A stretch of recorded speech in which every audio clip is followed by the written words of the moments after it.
Chapter 1. At precisely 8 o'clock, Miss Sophie Kendall strode to the head of the long, rough-hewn table in the back room of Madame Laurent's dress shop. They perched on chairs 2 rows deep, their expectant faces framed by satin-trimmed hats, simple straw bonnets, and white ruffled caps. This particular moment, just before Sophie spoke, when she felt every pair of eyes trained upon her, was always the most exhilarating. She drew in a deep breath, savouring the flutter in her belly for one more exquisite second. At last, she flashed a wide, sincere smile at the eclectic group of women and launched into her greeting. "Thank you, ladies, for attending this meeting of our secret society, in which devotees of the Debutante's Revenge column explore sensitive topics such as courting, desire, intimacy, and love. Welcome," she said, pausing slightly for dramatic effect, "to the Debutante Underground." The room erupted in jubilant cheers and enthusiastic applause before quieting again. Sophie continued, her expression a bit soberer as she stared at the assembly, their largest to date. "Some of you are new to our ranks, and we are delighted to have you here. However, we do insist that every participant abide by a strict set of rules, which we review at the beginning of each meeting. Rule number 1, she began, reciting from memory. The Debutante Underground shall not be discussed outside these walls. Indeed, as far as the rest of London is concerned, it does not exist." In response, the women chanted, "Hear, hear." Rule number 2, Sophie intoned. "Anonymity is paramount. We use only given names here. No surnames, no titles. If you should happen to see a fellow member as you stroll down the street, you shall not acknowledge her unless you are acquainted through other means." "Hear, hear," the women chorused. Rule number 3. Discussions are to be held in the strictest of confidences. While our goal is to enlighten each other regarding subjects that are typically taboo, no personal details related in the course of our conversations here may be shared. Hear, hear. And last, Sophie said, rule number 4. We shall always speak the truth the best we know it. Hear, hear, the women said solemnly. "Now then," Sophie said, clasping her hands together. "We will begin, as always, by reading the latest column." She held up that morning's edition of the London Hearsay, folded open to the Debutante's Revenge and its accompanying sketch. A gorgeous vignette of a gentleman nuzzling the neck of a woman wearing a smile that could only be described as satisfied. Indeed, the besotted expressions on the couple's faces made Sophie's chest ache. She shook off the familiar yearning and cleared her throat. "Sarah, would you like to do the honours?" The pretty auburn-haired young widow, still in half-mourning, nodded eagerly. She stood and read aloud from her own copy of the newspaper. "Dear Debutantes, a gentleman's ability to please a woman has less to do with his sexual prowess than with his attentive nature. If you wish to know whether a man will be a skilled lover, look for small, thoughtful gestures. Perhaps he insists you eat the last slice of cake, or holds his jacket above your head to shield you from the rain. Maybe he picks you a bouquet of wildflowers, or refrains from interrupting you while you finish the chapter you're reading. A man who happily puts your needs above his own is likely to be a generous and ardent lover, and that is the very best kind." Several of the ladies fanned themselves. Others sighed. For the space of several breaths, no one spoke. Then Mrs. Abigail Sully, the witty if weary mother of 3 young children, piped up. "I'd settle for a man who changes nappies." "I'd settle for a man who took the time to remove his boots before climbing into my bed," an older woman said mirthfully. And before long the women waded into a discussion that was sometimes playful, sometimes wistful, but always forthright and supportive. While they helped themselves to tea and scones, Sophie slowly retreated to her usual corner, where she could observe the proceedings to her heart's content. These meetings were the best part of her week, aside from visits with her friends Fiona and Lily. Fiona was the talented artist behind the sketches that accompanied the wildly popular Debutante's Revenge column. Lily was the inspired authoress. The covert project had originated when their close-knit trio, Fiona, Lily, and Sophie, made a pact to faithfully keep journals about their experiences as they entered the marriage mart and fell in love. Over a year had passed since they'd first toasted to the Debutante Diaries, and so much had changed since then. For everyone but Sophie. Fiona had married a dashing earl who adored her.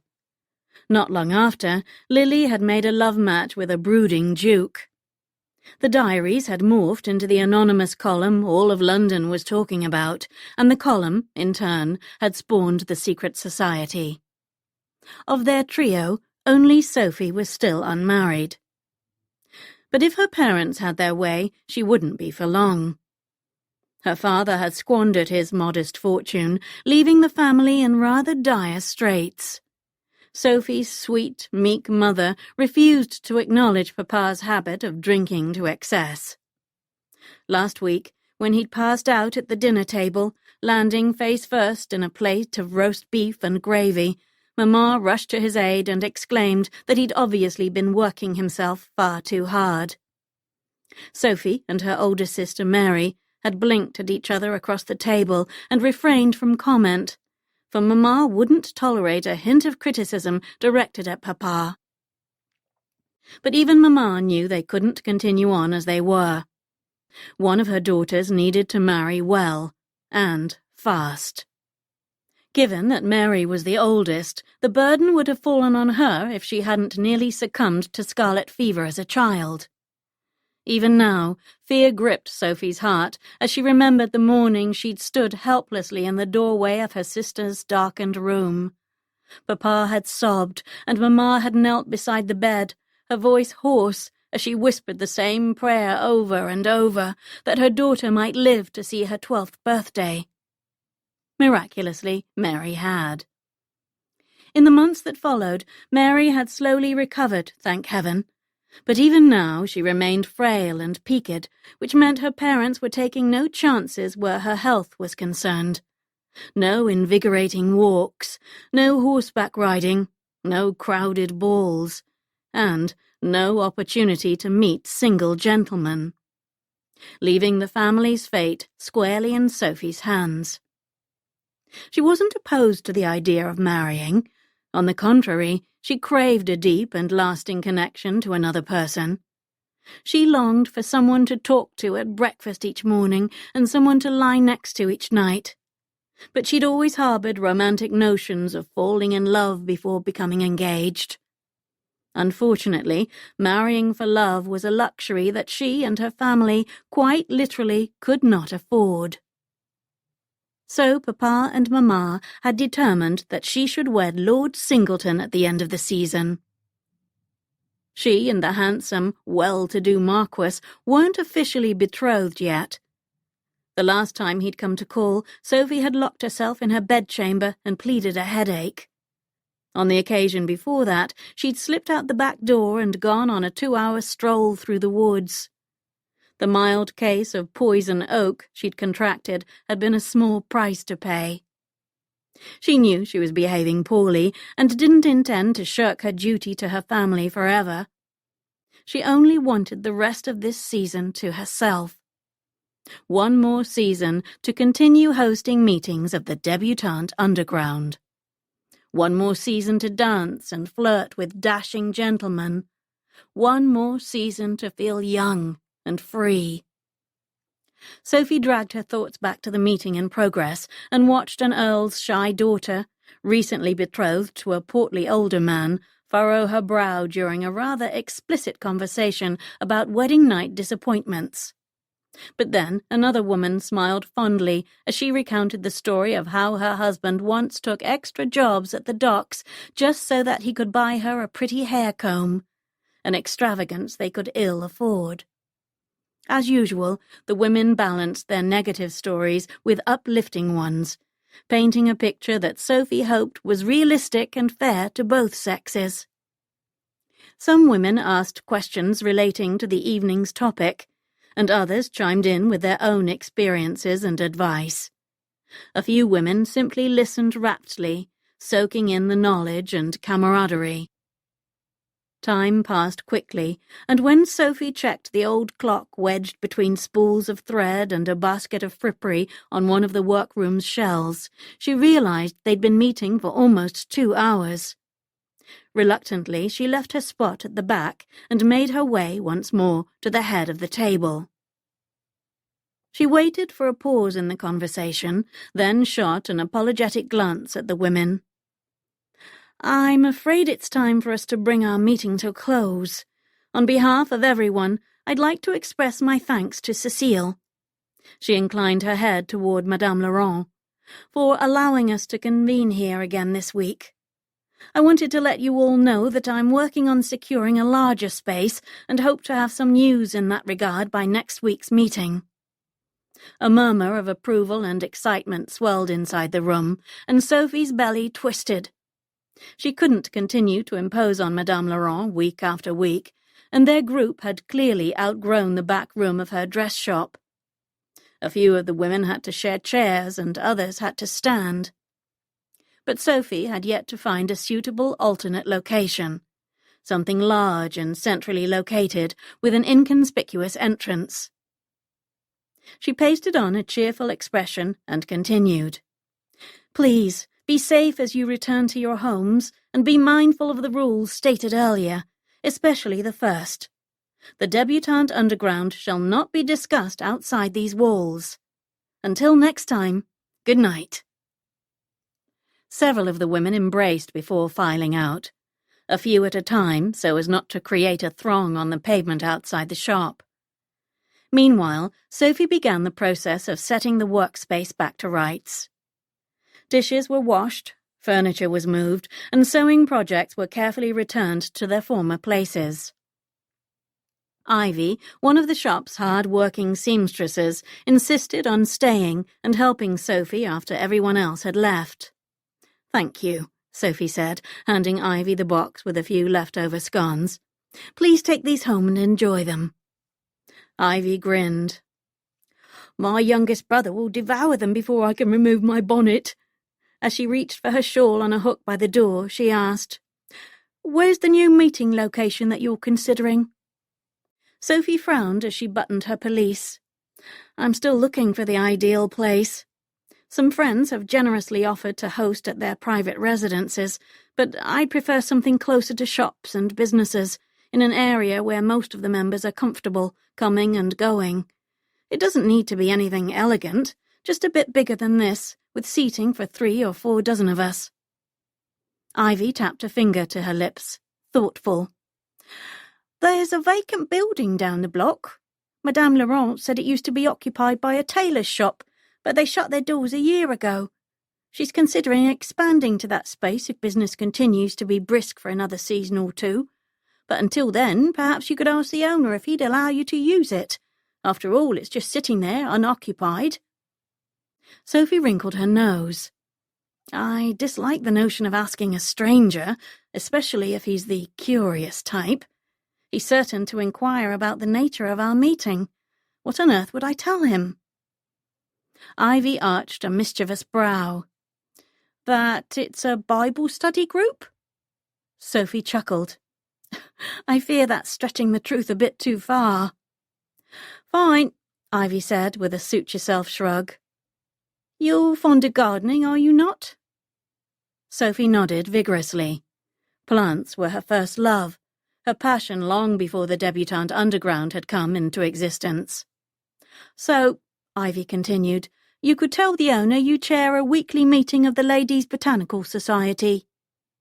"Not a bad idea. Not at all, except I hate to dissemble more than I have to.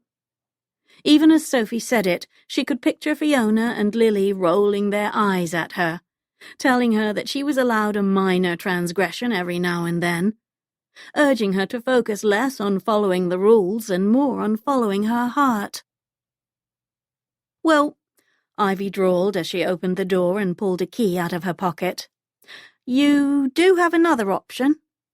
"What's that?" Sophie stepped outside into the alley behind the shop and waited while the seamstress locked the door. "You could simply skip the part about asking the owner's permission." "What?" Sophie cocked her head. "Are you suggesting that we use the space without asking?" "If we're able to find a way in," Ivy said, pointing at a bottle-green door in a brick building half a block down the street. "I don't see why not. After all, it's just sitting there, empty, day after day. It's not as though we'd be pilfering anything or leaving a mess behind. Knowing you, you'd leave the place tidier than you found it." "Yes, but I'm not sure that's the point." Ivy rolled her eyes. "Good night, Sophie. I'll see you next week." The young seamstress sauntered down the alley, shaking her head with good-natured regret, as though she should have known better than to think Sophie Kendall had a daring bone in her body. And something inside Sophie snapped. She called out, "You know, Ivy, I believe I shall consider the old tailor's shop as an option." "I'm glad to hear it," Ivy replied in a kindly, if vaguely disbelieving tone. "Be careful as you make your way home." Home? Dash it all, Sophie wasn't going home. She was off to have herself a peek at the tailor's shop, and, if it proved suitable, the future meeting place of the Debutante Underground. Before she could lose her nerve, she marched down the dark, dank alley, lifting her skirts to avoid a few lily-pad-sized puddles that shone in the moonlight. As she approached the green door, she glanced up and down the narrow lane, confirming no one was about. Ivy had already turned the corner, leaving Sophie alone, if one discounted the mice skittering in and out of the drain pipe behind her. The chipped paint on the door revealed that it had once been a lighter colour, grey perhaps. A small faded metal plate nailed to the brick on one side read, "B. D. Peabody, Tailor."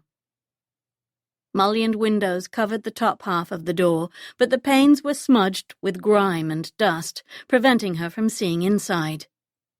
Vexed, she rifled through her reticule, pulled out her handkerchief, and vigorously rubbed at the centre pane, gasping as the door swung open. Gads! She hadn't imagined it would be unlocked, much less unlatched. The faint scents of leather and cigars wafted through the door opening, but the interior was cloaked in shadows, still and quiet. She placed her hand on the doorknob and hesitated. She hadn't planned on breaking and entering into a vacant building this evening, but now that she was there, one foot already over the threshold, why shouldn't she scout out the location? It would certainly save her the trouble of a return trip during the week, and she could only concoct so many excuses for leaving the house before Mamma became suspicious. One quick glance around the inside would tell her if the building was a viable meeting place. Half of her hoped it was filled with trash and rat dung, so she'd be able to close the door firmly behind her and walk away. Only one way to find out. She pushed the door open and took a tentative step inside. "Hello?" she called, praying no response was forthcoming. If anyone did reply, she intended to dash outside and be 2 blocks away before they could reach the door. "Is anyone here?" Emboldened by the continued silence, she took 2 more steps inside and paused, giving her eyes time to adjust to the inky darkness. She could make out a few large shapes in the center of the room. Furniture, most likely, and a long counter along the far wall. Already she could see the potential here. Room for at least 50 women, an easily accessible back entrance, and even some seating. She'd need to inspect it during the day, to be sure, but... The air at her back moved unexpectedly, sending a chill over her skin. The courage she'd felt moments ago drained through her slippers. Deciding she'd had more than enough adventure for one night, she gulped and took a step backward. She reached behind her, feeling for the wall or the door jamb, but as she did, the swath of moonlight that had painted the floor a pale yellow shrunk to a thin ribbon before being swallowed up by darkness. The door slammed shut with a bang that made her heart buck like a spooked foal. She leaped halfway to the ceiling and let out a cry before she managed to find her voice. "Who's there?" she asked, wishing she sounded more assured and in command, less terrified to the point of casting up her accounts. "If you don't mind," came the exceedingly dry, hauntingly deep, eminently masculine voice, "I'll ask the questions here." Chapter 2. Henry Reese, Earl of Warshire, dropped his cheroot and ground it under his boot heel before making a slow, appraising circle around the intruder. A woman, if he wasn't mistaken. He scrubbed his eyelids with the backs of his hands and blinked to make sure she wasn't some sort of hallucination. Sometimes, when he'd gone for a week without any sleep to speak of, his brain deceived him. But she seemed real enough. Even in the dark, Reese could see her trembling like a rabbit hiding from a fox on the prowl, and yet she raised her chin, a subtle act of defiance that was admirable, if ultimately futile. No, this woman was not his usual sort of vision. The grotesque monsters lurking in the corners of his admittedly warped mind were made not of flesh, but of pain and terror. Their bony fingers had clawed at his soul and wrung it out until it was nothing but a shriveled casing. But the woman standing before him was slender, and the tendrils of hair that peeked out of her bonnet appeared to be fair, white gold. While there was no denying that she'd broken into his building, she smelled like the earth and wildflowers and springtime. In a tone that brooked no argument, he said, "Do not move." He strode to the large picture window at the front of the building and yanked open the heavy, mite-filled drapes, bathing the room in pale moonlight. When he faced the intruder again, she gazed at him warily and clutched a pink reticule tightly in one hand. The gown she wore was the color of freshly sprouted grass, and the soft muslin clung to her willowy frame. "What are you doing here in my building?" he asked, fairly certain that a lie was about to spout forth from her mouth. She licked her lips nervously. Actually, I wasn't intending to come inside. I only wanted to peer in the window." Reese narrowed his eyes and let his gaze travel slowly around the room. "You were window shopping," he said, not bothering to mask his skepticism. "Simply strolling down an alley late at night looking for a new waistcoat, maybe a cravat or two?" "No," she said, frowning. "Of course not. I'd heard that the shop was vacant and thought it might make a suitable location for my... that is, I..." She clamped her mouth shut before taking a breath and starting again, with more confidence. "I thought I might rent the space." He arched a brow, intrigued, and perhaps secretly pleased that she'd managed to surprise him. "I'm Miss Kendall," she said, thrusting a gloved hand toward him. "You must be Mr. Peabody."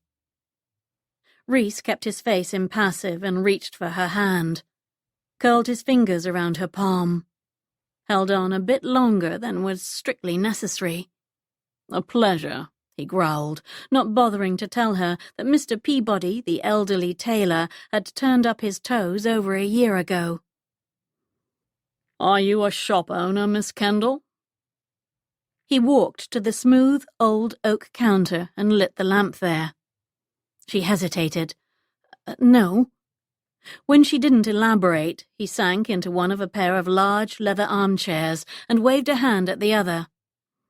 "Care to sit?" She gulped and hazarded a look at the worn seat before perching on the edge.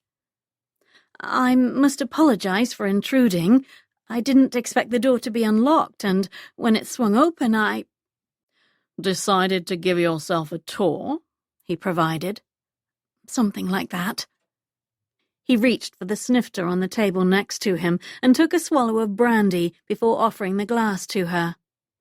Care for a drink? She recoiled as if he'd offered a vial of venom. No, thank you. Well, feel free to look around. There's a work area and storage room at the rear. Reese had been killing time back there when he heard the door creak open and ventured out to investigate. She remained seated as she said, "If you don't mind me asking, what were you doing here at this time of the evening? It's awfully late to be working." A lie hovered on his tongue, but he swallowed it and told the truth, or at least part of it. I come here when I'm restless, when I feel the need to escape my house. There was nothing worse than lying in bed, drowning in colourless shadows and unnatural silence, while his body and mind battled for control. Every part of his physical being longed for sleep, craved it like an addict needs opium. But his mind lived in fear of the moment he drifted off, when he relinquished control of his thoughts to the foulest of demons. They sat on their haunches, ready to charge into the void, swamping and suffocating him. He shuddered, but pretended to merely shift in his seat. "I see," she said simply, and something in her perceptive blue eyes suggested that she did understand. He cleared his throat, leaned back and stretched his legs. As I was saying, you're welcome to inspect the shop if you're curious. She shook her head and straightened her spine. "I've seen enough. Your building will suit my purposes perfectly." Reese chuckled. I'm afraid this place isn't available to let. Miss Kendall's face crumpled. "Why not?" As I've already explained, he said slowly, I use it. "But you haven't even heard me out," she countered. "I only require the use of the room one evening each week, and I'm willing to pay a fair sum." How much? Lord knew he could use the money, but the real reason he asked was because the amount she offered would provide a useful measuring stick, give him an idea of how badly she wanted to rent the space, and what she could afford. She paused, probably unaware that her forehead crinkled. "What do you think would be reasonable?" The slight tremor in her voice said she was just shy of desperate, and that her coffers were nowhere near full. But she wanted to know his price. He rubbed the stubble on his chin, idly wondering when he'd last shaved. When one rarely slept, the days melted together like pats of butter on a hot skillet. If I were willing to let out my building for one evening a week, which I've already indicated I'm not, I'd have to charge £10. "Per month?" she asked, hopefully. Per week. "I see." For an interminable golden moment she searched his face, then stood regretfully. "If I thought you might reconsider, I might attempt to negotiate, but I can see that you're quite—" She paused, searching for a word. Pig-headed, he provided. Mulish. The grim line of her mouth softened into a half-smile. "I was going to say adamant." Of course you were, he said smoothly, but pig-headed fits better. "Thank you for your time." Her eyes shone with a kindness that was damned disconcerting, especially since he hadn't been particularly charming. In the short time since she'd arrived, he'd done nothing but swill brandy, behave like a boor, and crush her dream of renting his building. To top everything off, he must look like he'd staggered out of a pub just before closing time. He dragged a hand through his hair, which was already standing on end, and he had no bloody idea where he'd left his jacket or cravat. He supposed he should say something gracious, maybe walk her to the door. But he didn't want her to go, didn't want to be alone with his dark thoughts and insidious visions, So he continued to sit there morosely, the portrait of an ass. She took a step toward the door, then turned back. "May I ask you something else?" He shrugged, as though he were indifferent. But on the inside, he was more like a stray dog, embarrassingly starved for a scrap of attention or compassion. "Ask away." She tilted her head and frowned. "When was the last time you slept?" "Last night," he answered reflexively. It was true enough. He'd drifted off on the sofa in his study for nearly an hour before bolting upright, drenched in sweat and shaking like he'd gone for a midwinter swim in the Thames. Afterward, he'd immediately vowed to avoid shutting his eyes again for at least a week. She levelled an assessing gaze in his direction before asking, "How long did you sleep?" He thrust himself out of the chair, crossed his arms and paced the ancient wood floor in front of the counter. "I don't see why that's any of your concern, Miss Kendall." "You're right," she replied, with more gentleness than he deserved. "It wasn't my intention to pry, but my mother is prone to sleeplessness, and I recognized some of the signs." He muttered a curse. Why should he give a damn that this young woman, a complete stranger to him, had just lumped him in the same category with her dear mamma? "And what are the telltale signs?" he asked, his tone dry as dust. "What gave me away?" To her credit, she didn't shrink in the least. "The shadows beneath your eyes, the slight tremor of your hands, and a general state of—" She hesitated, again perusing her mind for the correct word. "Irritability," he offered. "Cantankerousness." "I was going to say anxiousness, but your suggestions are also apropos." Her words might have stung, if not for the playful twinkle in her eyes.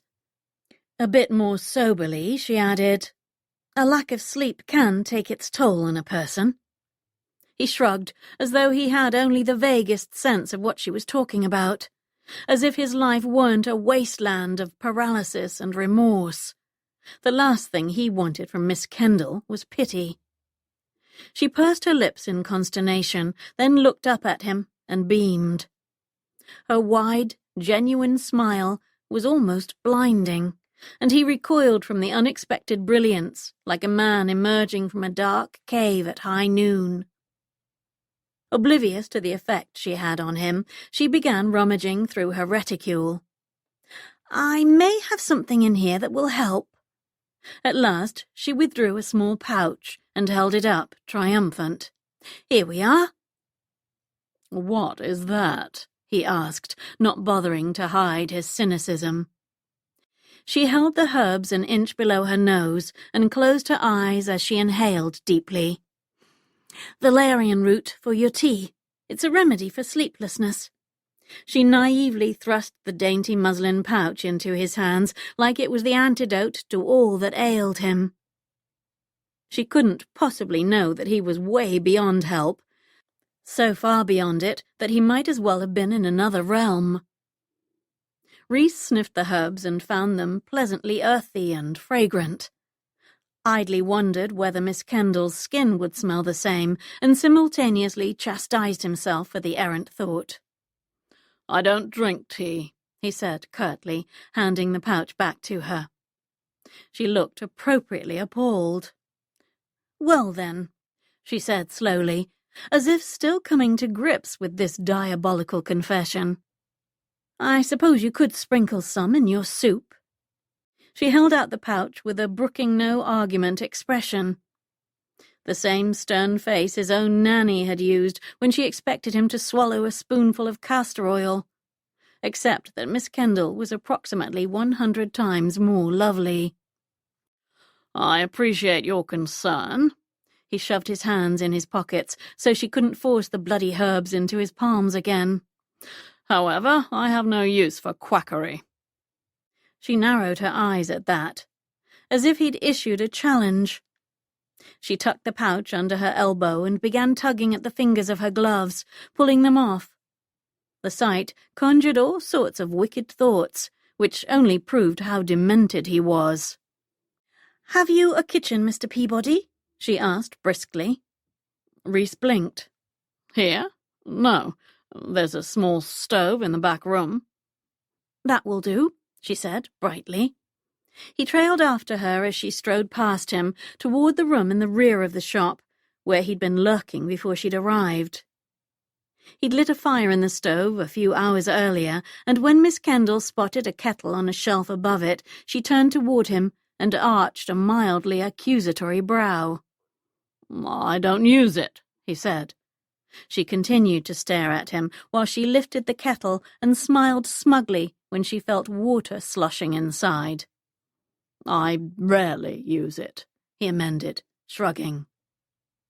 With an entrancing combination of grace and efficiency, she placed the tin kettle on the stove, rinsed out a chipped teapot, and polished a dimpled strainer. Reese sank into an armchair and watched, grateful for the distraction, and, to his amazement, her company. For there were very few people he could tolerate for more than 5 minutes, and even fewer people who could tolerate him. While Miss Kendall waited for the water to heat, she moved about the room, humming softly as she fluffed the pillows on a threadbare settee, organized the random pieces of crockery and dishware on the shelf, and stacked a week's worth of old newspapers in a neat pile beside his chair. Once the room was mostly in order, she leaned over a small potted plant that looked like ivy but probably wasn't, and began tenderly plucking off its brown, shriveled leaves. Reese snorted to himself, thinking she'd have more luck resuscitating Marie Antoinette. "Why are you tidying up?" he asked. Her long, graceful fingers froze, and her gaze slid toward his. "Because it's untidy." "But it's not your duty to clean." She frowned at the gossamer layer of dust on the table holding the pot. "Apparently, it's no one's duty."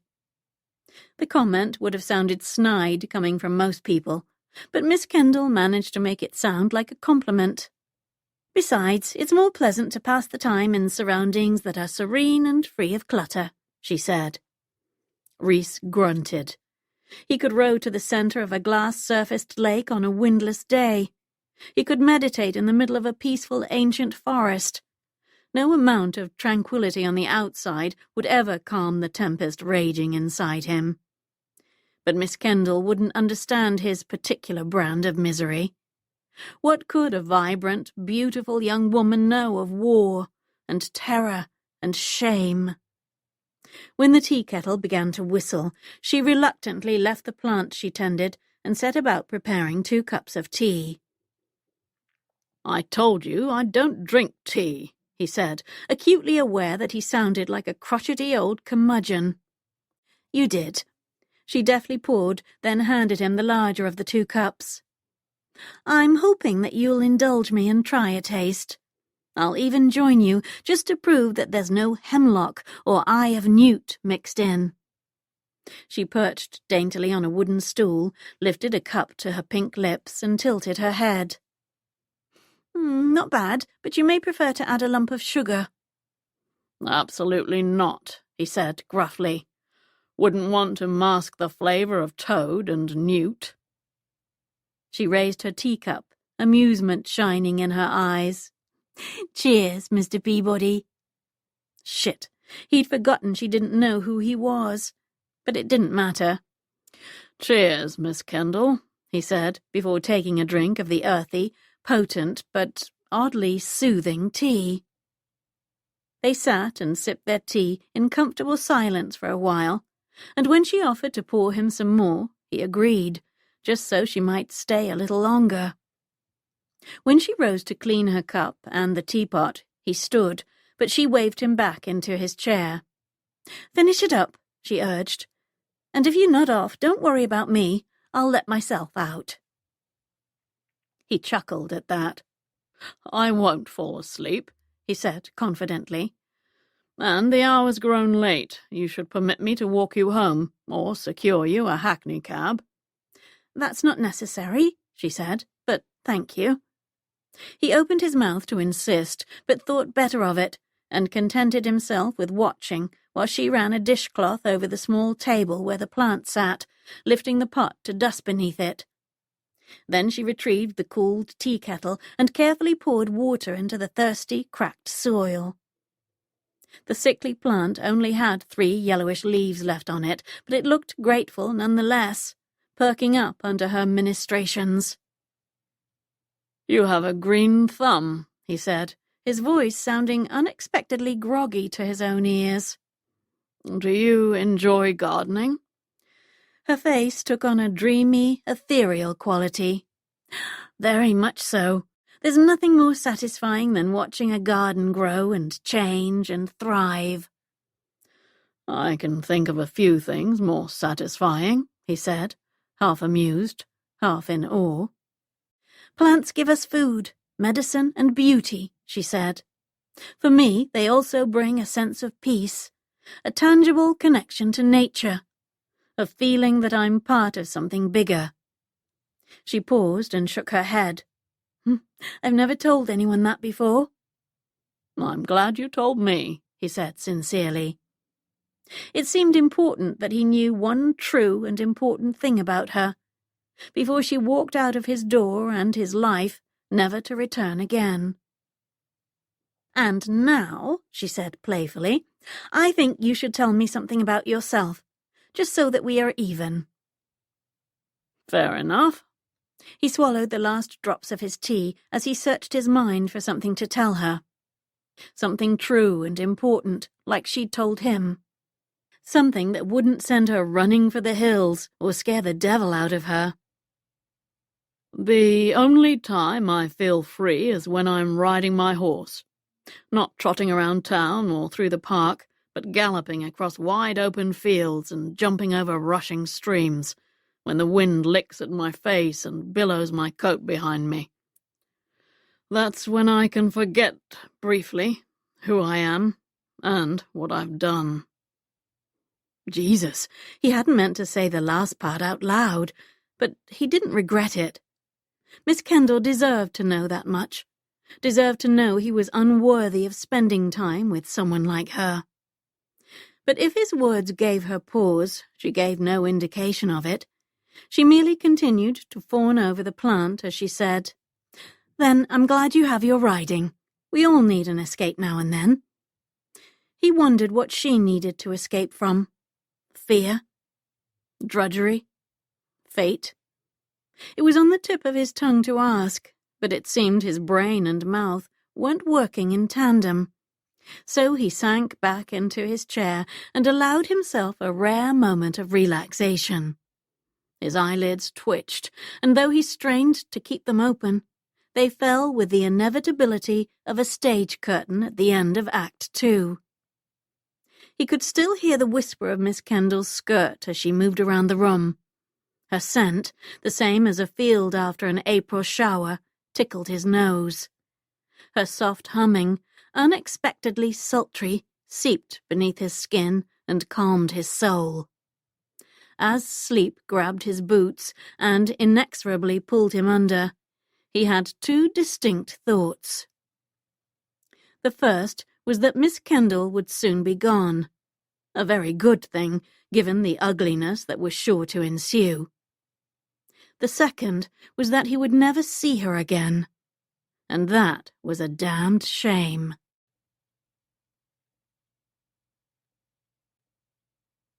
Chapter 3. "How was the meeting last night?" Fiona asked, glancing up from her sketch pad, where she'd outlined a couple standing beneath a garden trellis. Even in its unfinished state, Sophie could see that the drawing was destined to be one of her favourites. The way the gentleman held the woman's hand was so tender, almost reverent. Flowering vines trailed all around them as they leaned toward each other, their lips only a breath apart.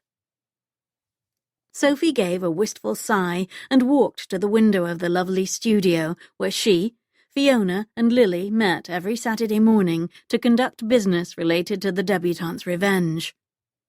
The studio, located in Fiona's house, reflected the passions of all 3 women. Fiona's breathtaking paintings graced the walls. Lily's exquisite desk, a gift from her besotted duke, flanked shelves filled with novels, poems, and other inspiration. And Sophie's lush plants sprouted and blossomed in every nook and cranny, adding beauty and softness to the elegance. "The meeting went very well," Sophie reported happily. "The members adored your sketch and Lily's latest column. Both sparked a...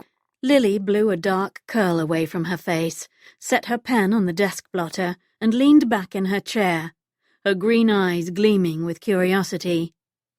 "Tell us more," she urged. "What do your members wish to know?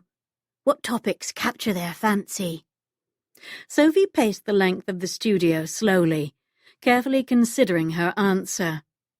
She'd founded the Debutante Underground so that devotees of the column would have a place to discuss the column and other topics of interest to them, especially the ones that were deemed unsuitable for genteel drawing rooms.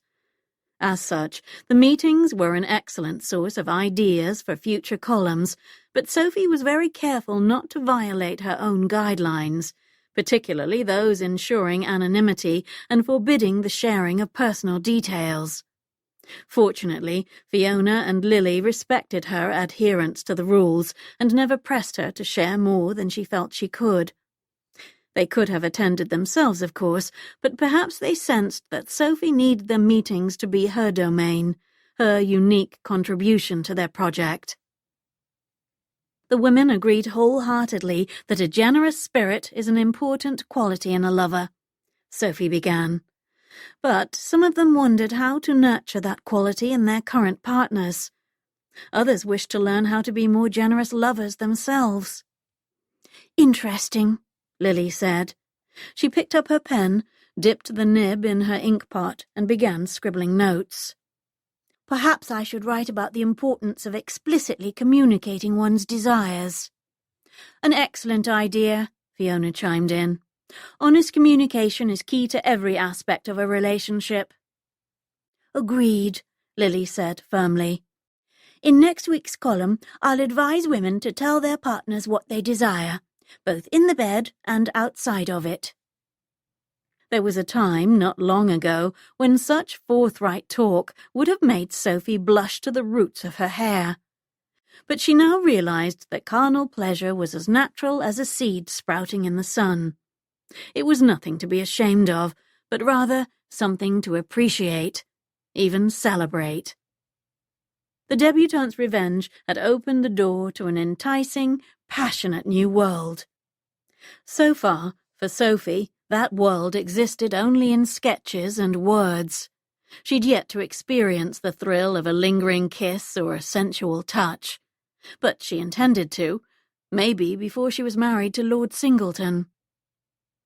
While Lily continued writing, Fiona said, "I noticed you returned from your meeting much later than usual."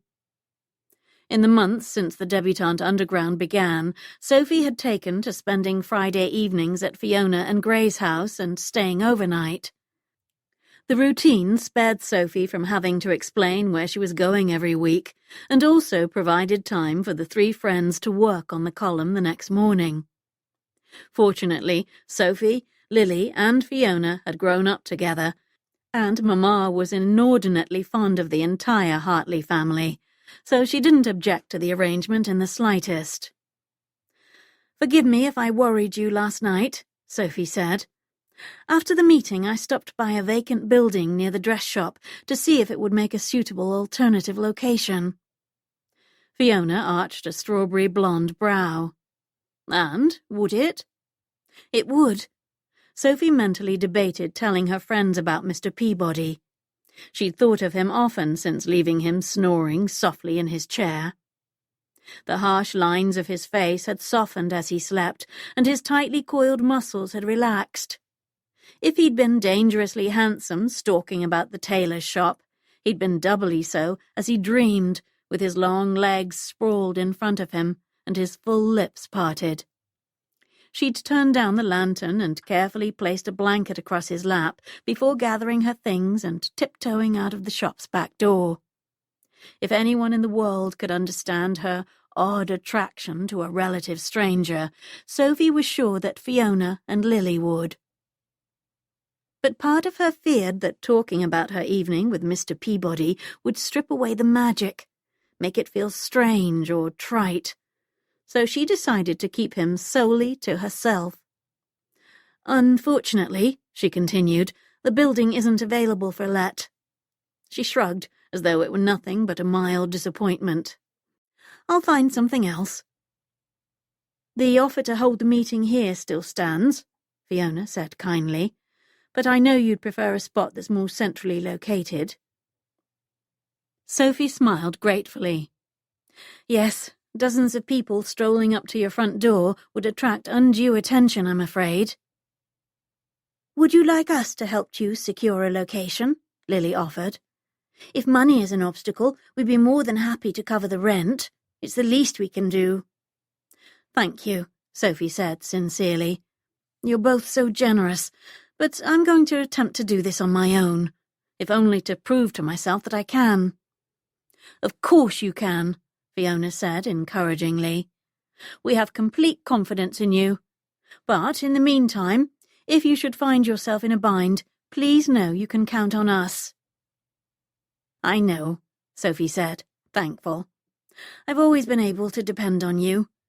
Indeed, I'm not certain I would have survived our years at Miss Haywinkle's without you."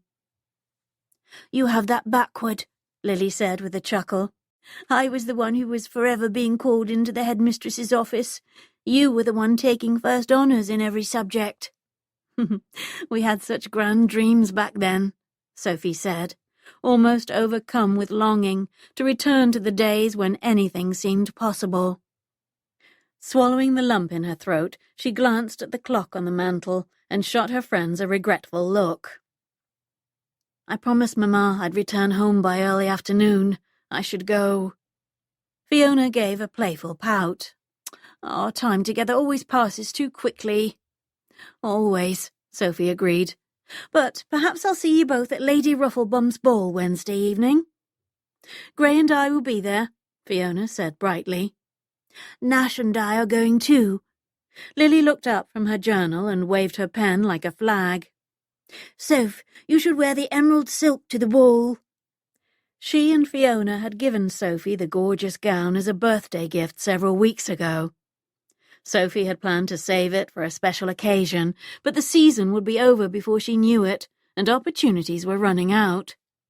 Soon she'd be officially betrothed to a man she didn't love, and shortly after that she'd become his wife. She suppressed a shiver and reminded herself that a loveless marriage was a small price to pay for her family's security. "Perhaps I will wear the green gown," Sophie mused. "Let us hope that the shocking display of décolletage doesn't cause Lady Rufflebum to faint straight away." She gave her friends a wink before collecting her portmanteau and saying goodbye. Fiona and Lily proceeded to hug and fuss over her like she was embarking on an expedition to Egypt instead of walking a few blocks across town. A half-hour later, Sophie breezed through the front door of her family's townhouse, hung her bonnet on its peg, and peered into the hallway looking-glass, smoothing several tendrils of hair behind her ears. "Hello," she called out. "I'm home, Mamma." Her mother emerged from the drawing-room doors at the top of the stairs and waved at Sophie excitedly. "You have an unexpected visitor, darling." Sophie's belly somersaulted at the announcement. Mamma's pink cheeks and shining eyes left no doubt that the visitor in question was a gentleman, and Sophie couldn't help but wonder if Mr. Peabody had come to call. It was the height of foolishness to suspect it, and even more foolish to hope for it, but her body thrummed at the mere possibility that he might be sitting in her drawing-room. "Who is it?" Sophie asked in a stage whisper. Mamma merely smiled and met her halfway down the stairs, grabbing her arm so she could hurry her up to the landing. "You look lovely," Mamma assured her. "The brisk walk home has given you a fetching glow. Let me take your portmanteau so you may join your guest in the drawing-room without delay. I've already rung for tea." Sophie planted her feet outside the drawing-room door and faced her mother. "You're not going to tell me who's in there?" Go see for yourself, Mamma said, giving Sophie a surprisingly strong shove toward the door. Sophie stepped into the drawing room and spotted her gentleman caller lounging on their slightly shabby settee, his back to her. His broad shoulders, clad in an expertly tailored jacket, were visible above the settee's curved back, and his muscular arms spanned its length as if staking out his territory. Drat. Lord Singleton had finally succeeded in cornering her.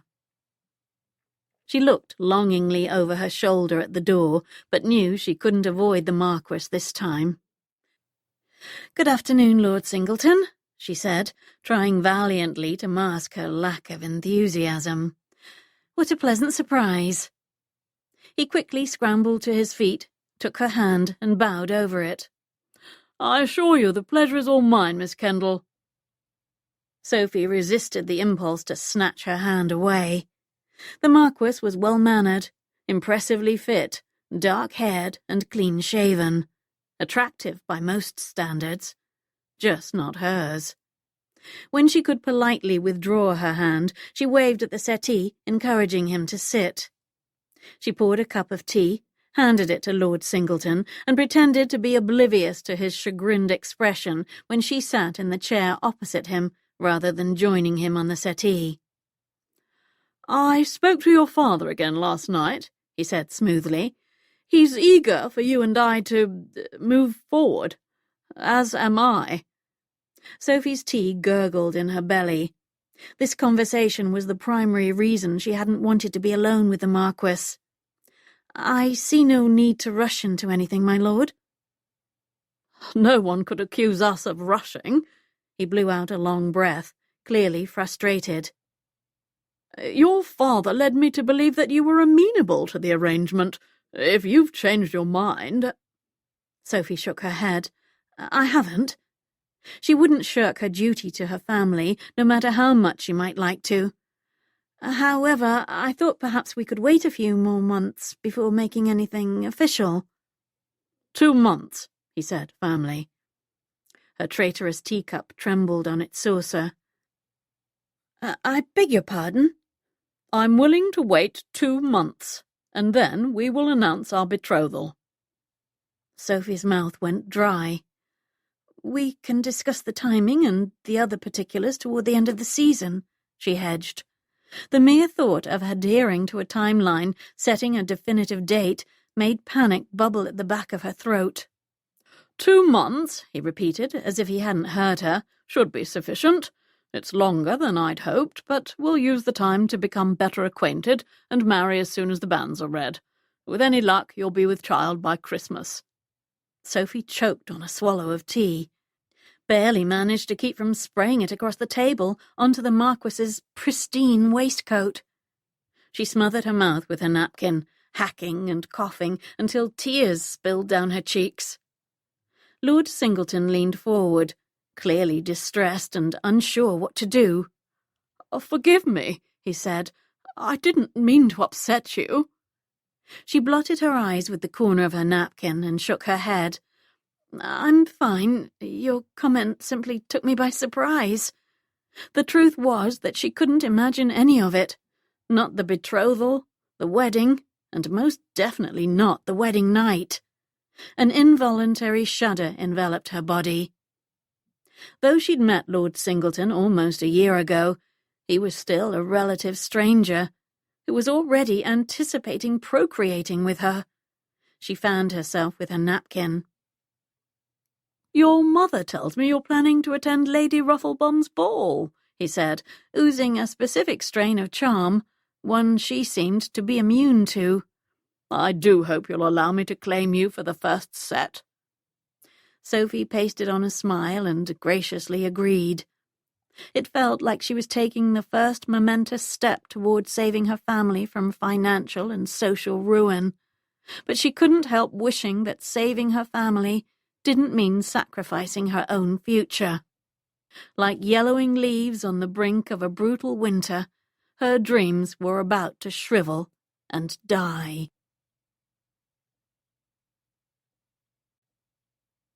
Chapter 4.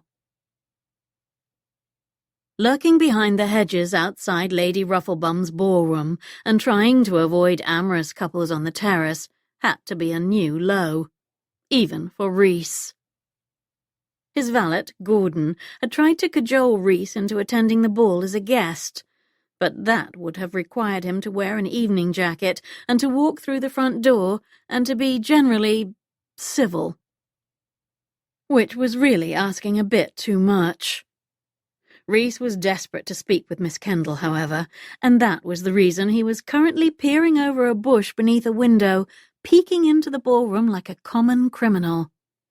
At Reese's behest, Gordon had made some discreet inquiries among the staff at her family's residence and determined that Miss Kendall would likely attend the Rufflebum ball.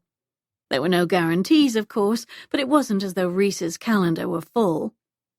The one thing he had plenty of, an endless supply, really, was waking hours. And therein lay the problem. The last time he'd slept more than a couple of hours was 5 nights ago, on the evening he met Miss Kendall. He'd woken early the next morning, feeling more rested than he had in ages. Almost human. If she'd been able to help him sleep once, surely she could do it again. He craned his neck above the sill and looked through the mullioned windows into the ballroom, a world so foreign and mysterious to him that it might as well have been 2 continents away. He was the second-born, and while he'd attended a ball or 2 as a young buck, he'd eagerly traded in his formal wear for an officer's uniform. He'd given up the opera, theatre, and men's clubs for rifles, fighting and battlefields, and hadn't regretted it for a single moment. But then, 3 months ago, the unthinkable had happened. Edmund, the older brother he'd worshipped, had died. Reese had no choice but to return home, but part of him still blared in the trenches, still heard the moans of the fallen all around him. He could never go back to being the person he'd been before. And he could certainly never replace Edmund, but like it or not, Reese was the Earl of Warshire now. The title conveyed power, privilege, and a whole host of problems. The most pressing, and surprising to Reese, was a distinct lack of cash. Fortunately, he'd always been good with numbers, and felt sure he could do a better job managing the books than Edmund's old steward had. Reese wouldn't mind sacking a few crooked employees and tightening some belts. He'd turn the estate around and take care of it until the day it passed to the next in line, his cousin, if he outlived Reese, or his cousin's heir if he didn't. Reese didn't much care who the title went to, probably because it was never supposed to have been his. He scowled at the scene inside Lady Rufflebum's glittering ballroom, where chandeliers glowed and the orchestra played. Elegant couples moved across the dance floor with the same precision as soldiers marching toward the front lines. On the perimeter of the room, matrons and older gentlemen gathered in clusters, forming encampments where they could safely observe the action without actually venturing into the fray. Reese spied several young women with blonde hair inside the house, but even from a distance he could tell that none of them was Miss Kendall. Though he'd only met her once, and they'd only conversed for an hour or so, everything about her had been indelibly imprinted on his mind. Her wildflower scent, her effortless grace, her lyrical voice. He saw her when he closed his eyes, and he suspected the Valerian root was to blame. He remained in his hiding spot, keeping company with the frogs, and occasionally looking into the ballroom, hoping for a glimpse of Miss Kendall. The hours wore on, and just when he was about to abandon his post, he saw her. Wrapped in an airy swath of emerald-green silk, she twirled across the parquet dance floor. Her hair was gathered in a knot at her crown, but a few honey-coloured curls floated around her face and down her neck. She wasn't the most beautiful woman there. She didn't wear the most expensive jewels. She wasn't even the most accomplished dancer. But she was the only one that he saw. He blamed the damned tea for that, too. She danced with a large, dark-haired man. Reese didn't know him, but he looked to be the sort who took everything for granted. His dashing looks, immense wealth, high-born status, and his current dance partner. Reese rolled his shoulders and eased the tension out of his neck. Who cared if Miss Kendall danced with a rich, arrogant young buck? She could dance with the devil if she wished. All Reese needed from her was the recipe for the brew she'd concocted, the one that had, by some miracle, given him a few hours of peace. So he tried to be patient as she finished her waltz, watched with interest as she joined two young women, sisters if he had to guess, and embraced each of them warmly. He imagined it would be quite pleasant to be hugged by Miss Kendall, partly because she smelled nice, and partly because she cared about everything, people, plants, probably animals too.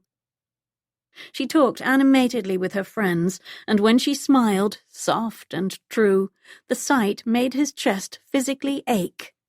He tried to rub the pain away, but it lingered like a phantom, taunting him, telling him he'd never be enough. Jesus! He tore himself away from the window, pressed his back to the brick wall, and closed his eyes. Clearly, he was in dire need of sleep. Any qualms he'd had about tonight's plan evaporated like a morning mist. He needed to speak with Miss Kendall. He raked a hand through his hair and straightened his jacket before stepping onto the terrace and making his way toward the double doors leading to the ballroom. He remained outside, but managed to flag down a gangly footman who circulated among the guests serving drinks. The young man approached and bowed politely. "May I be of service, my lord?" Reese thrust a hand into his pocket and withdrew the note he'd written before leaving the house. Handing it to the footman, he said, "Deliver this to Miss Kendall, please." "Miss Kendall?" the lad said, shrugging. "She's standing across from the orchestra." Reese nodded in her direction. "Wearing the brilliant green gown." The footman followed Reese's gaze, and when he spotted her, his eyes widened in obvious appreciation. "Your discretion is appreciated," Reese added, dropping a coin into the young man's palm. "But the sooner you can give her the note, the better." With that, Reese withdrew into the shadows and went to wait for Miss Kendall in the garden. "Champagne, ladies!" A whip-thin footman flourished a tray, offering fizzing glasses to Fiona, Lily, and Sophie. Fiona declined, but Lily and Sophie eagerly helped themselves to crystal flutes.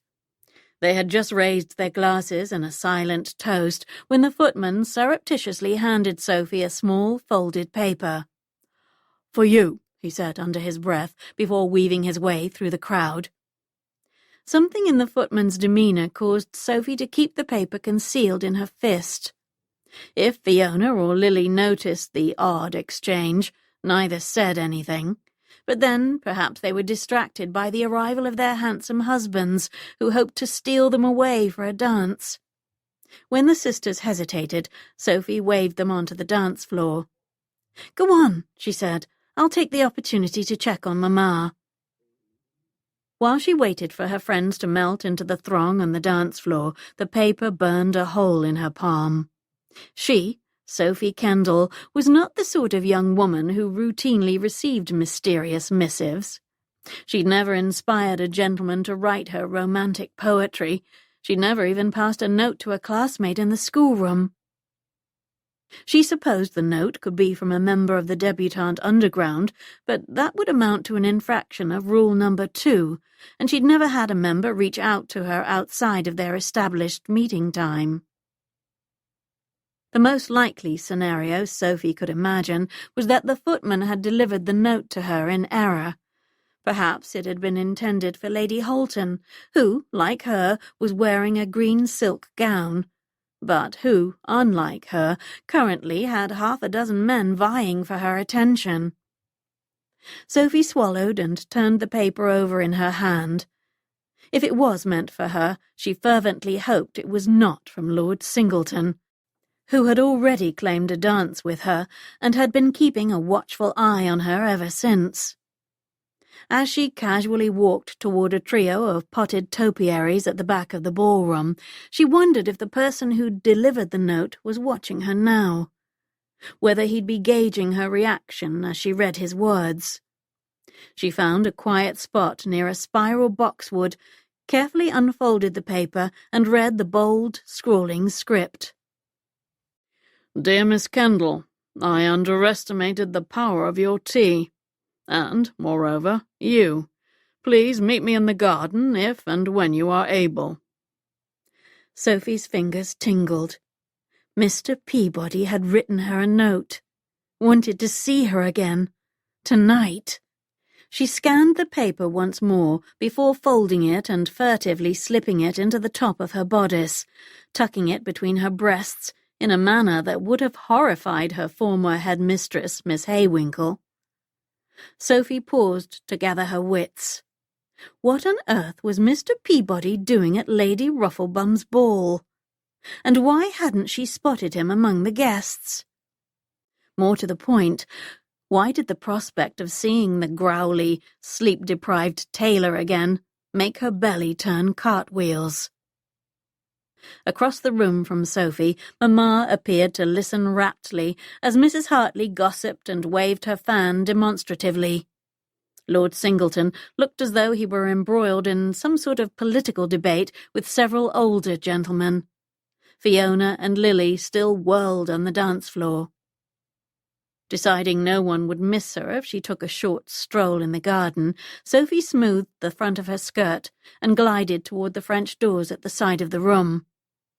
The moment she stepped over the threshold onto the terrace, she felt as though she'd ventured into another realm.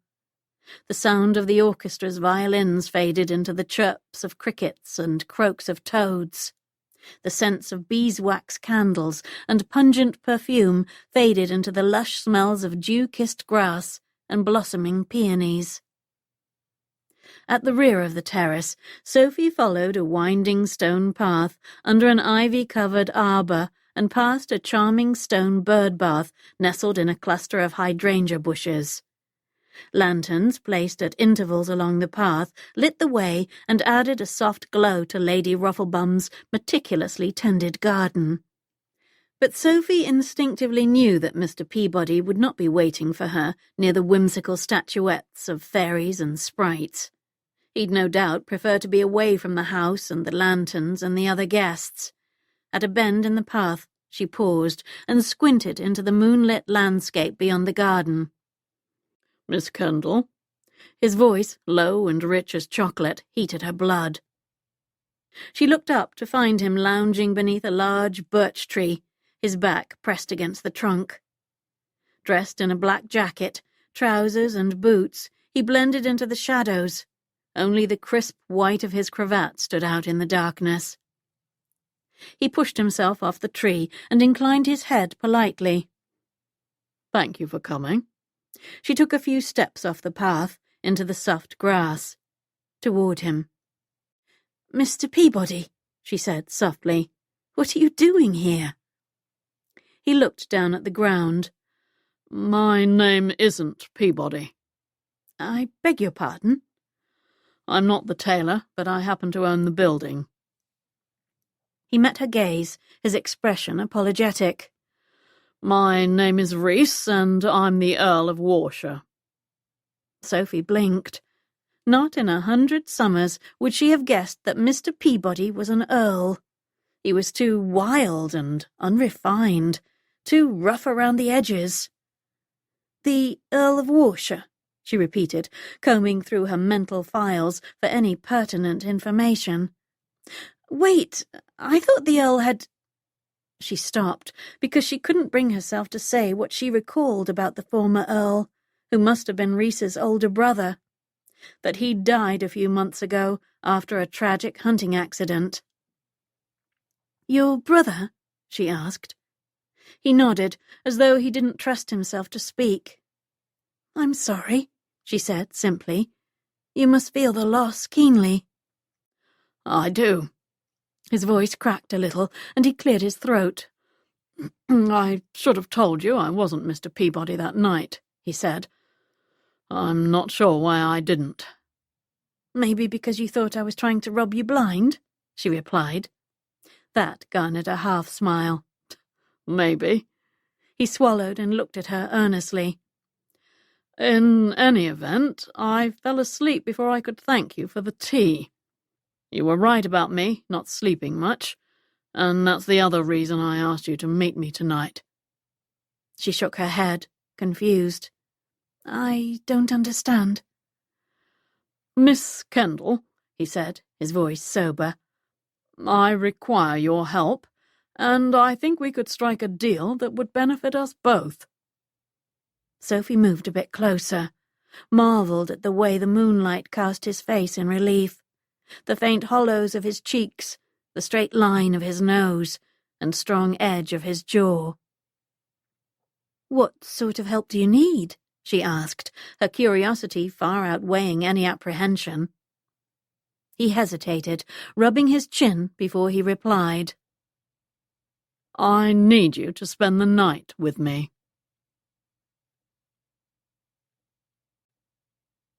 Chapter 5.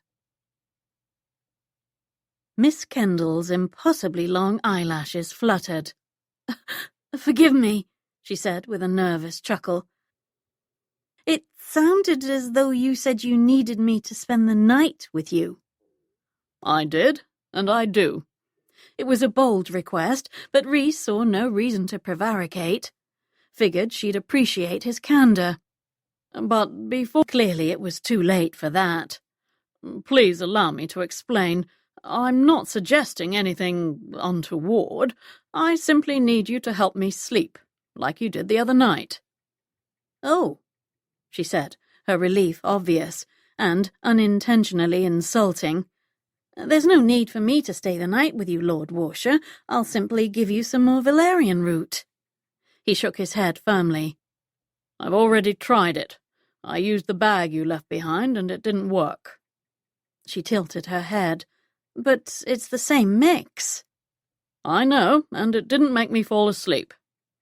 On Saturday evening, he'd recreated the exact conditions on the night she'd been at the shop, steeped the tea in precisely the same way, reclined in the same old chair, even tidied the room as she had prior to drinking 4 cups of the damned potion.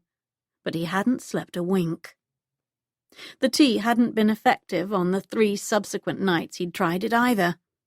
Apparently, the missing ingredient was Miss Kendall. Interesting, she mused. She tapped a finger to her lips, thoughtful. Why don't I write out the exact steps and proportions I use and deliver the instructions to you in a letter? You don't understand, he said, as gently as he could, given the panic swirling in his gut. If she didn't say yes, he'd be reduced to begging. He was terrifyingly close to it already. It wasn't the valerian root that helped me sleep for the first time in weeks. It was you. A mixture of understanding, pity, and denial dawned on her face. It's not me, Lord Warshire. Call me Reese, he said. Please. Every time you use the title, I'm reminded of Edmund, my brother. And how he should still be there, only he wasn't. Very well, Reese, she said tentatively. For some reason, the sound of his name on her lips made his heart gallop. I'm truly sorry you've been suffering from insomnia, she said, and the compassion in her voice gave him hope. But if you think I had anything to do with your good night's rest, you are mistaken. I have neither healing abilities nor magical powers, she added with a shrug. I simply brew a good pot of tea, and anyone can learn how to do that. Shit. He'd been afraid she wouldn't believe him. But then she didn't really need to believe she could help him. She simply needed to agree. All I ask is that you stay with me, a couple of nights a week. She gasped. Impossible. I'd let you use the building, he said, playing one of his last 2 cards. Rent-free, as often as you wish. She froze, her beautiful face impassive, but he could tell from her eyes that she was sorely tempted. You'd bribe me to spend the night with you? It's not a bribe, he assured her. More like a trade. You'd be doing me a service, and I'd be compensating you for your time. I wouldn't ask you if I wasn't— He couldn't bring himself to say it, to reveal the depths of his desperation. I wouldn't ask if I thought I had another option, he amended. She paced in front of him, the emerald silk swishing around her feet like waves churning along the shore. He could almost see her weighing her desire to use the tailor's shop against her resolve to avoid trouble. "No," she said at last. "As much as I'd like to help, I can't.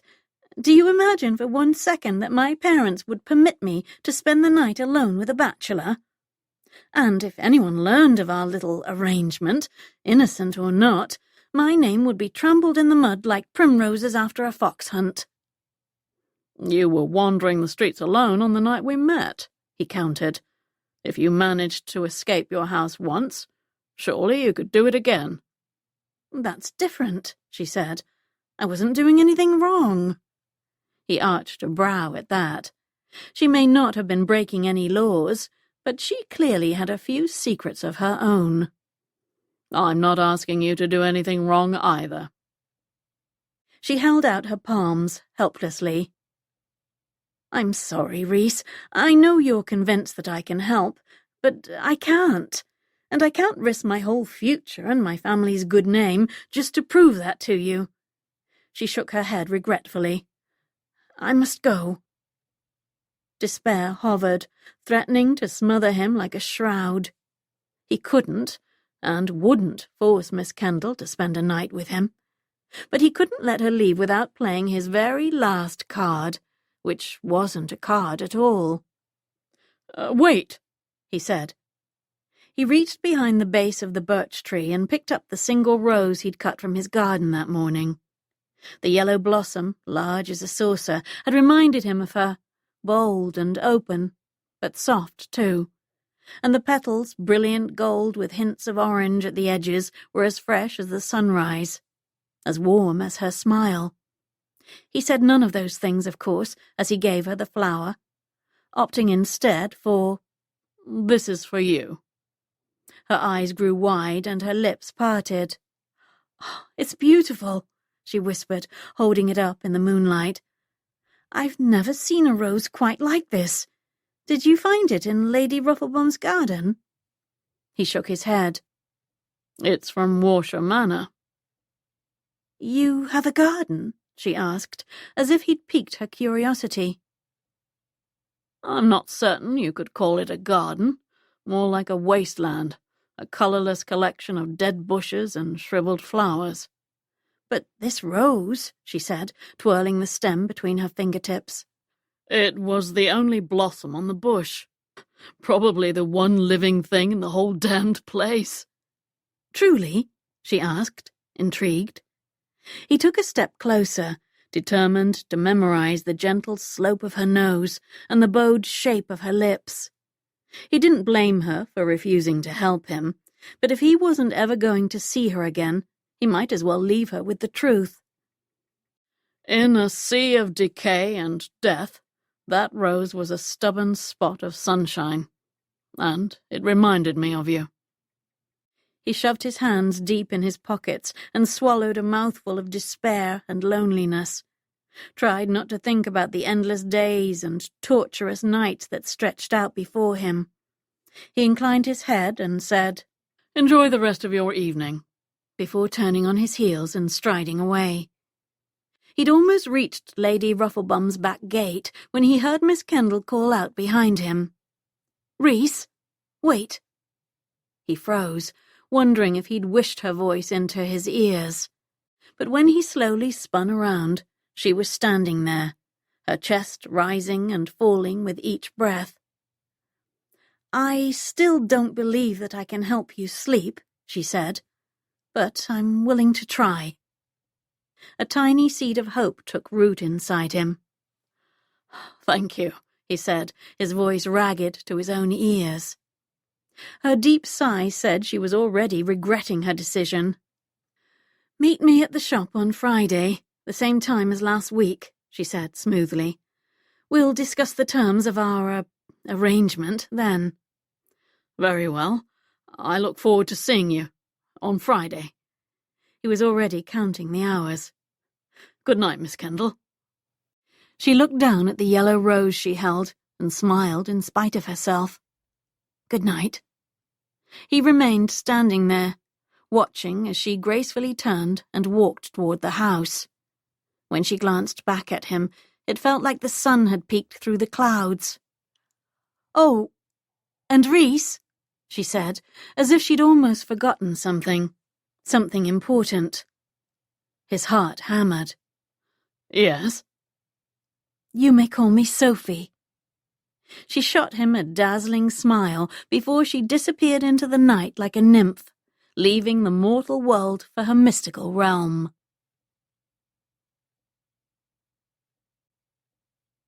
Chapter 6. On Friday evening, at the conclusion of the Debutante Underground meeting, Sophie presented to Madame Laurent a pot of bright periwinkle asters nestled in a thick bunch of deep green leaves. Smiling at the dress shop owner, she said, "On behalf of all our members, I'd like to thank you for allowing us to meet here for the last several weeks. You've been so generous." The ladies sitting around the long table in the back room of the dress shop nodded and clapped appreciatively. "But we've imposed on you for far too long," Sophie continued. "And I'm pleased to announce that starting next week, we'll be meeting in a vacant building just down the block. It's the old tailor's shop, and I've arranged for us to use it on Friday evenings. So enjoy your week, and I look forward to welcoming you to our new location next time." Everyone murmured excitedly as they filed out. Sophie quickly set the room to rights and called good night to Madame Laurent and Ivy before slipping out the door and heading down the alley toward the tailor's, and her rendezvous with Reese. Each time she thought about seeing him again, her nerves stretched tight and her skin prickled, partly because she had no idea what he expected. It wasn't that she feared him. If he'd wanted to harm her or take advantage of her, he could have done so the first night they'd met or shortly after. But he'd been a gentleman. A grumpy gentleman, to be sure, but always respectful of boundaries, and of her. The truth was that much of her nervousness was born out of anticipation. She wanted to see him again, even though she knew she shouldn't feel that way. That was why she'd been determined to resist his pleas, his bribes, and his silver tongue. She'd been unyielding as an oak, in fact, right up to the moment when he'd given her the rose.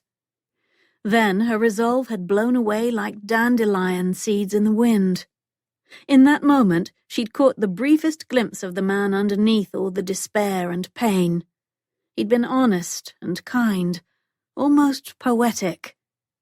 But she'd seen something else in him, too. An appreciation for nature's power and beauty. Anyone who could see the world that way was not beyond saving.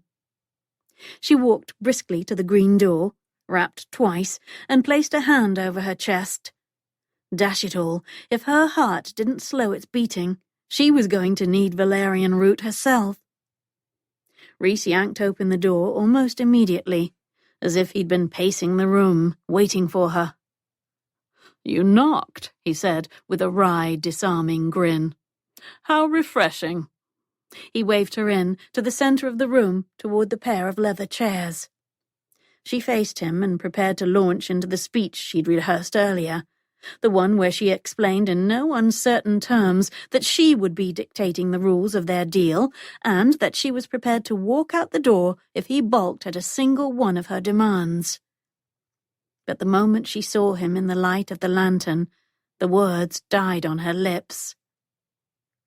His hair stood on end, and several days' worth of stubble covered his jaw. His eyelids were droopy, his cheeks sunken. "Reese," she said, setting her reticule on the pie-crust table between the chairs. "You look awful." "I should have made myself presentable." He touched his chin and winced. My valet tried, but I can be stubborn. You don't say. Sophie crossed her arms. Have you eaten yet today? He stopped to think about this, as if it were a tricky question. I don't think so. Then that's the first order of business, she said in a matter-of-fact tone. There's a tavern down the block. Go and eat dinner. We'll talk when you return. You're not coming with me? He asked, and Sophie would have sworn she detected a hint of alarm in that deep, rich voice. She shook her head firmly. I can't be seen with you. He met her gaze, his eyes wary and wounded.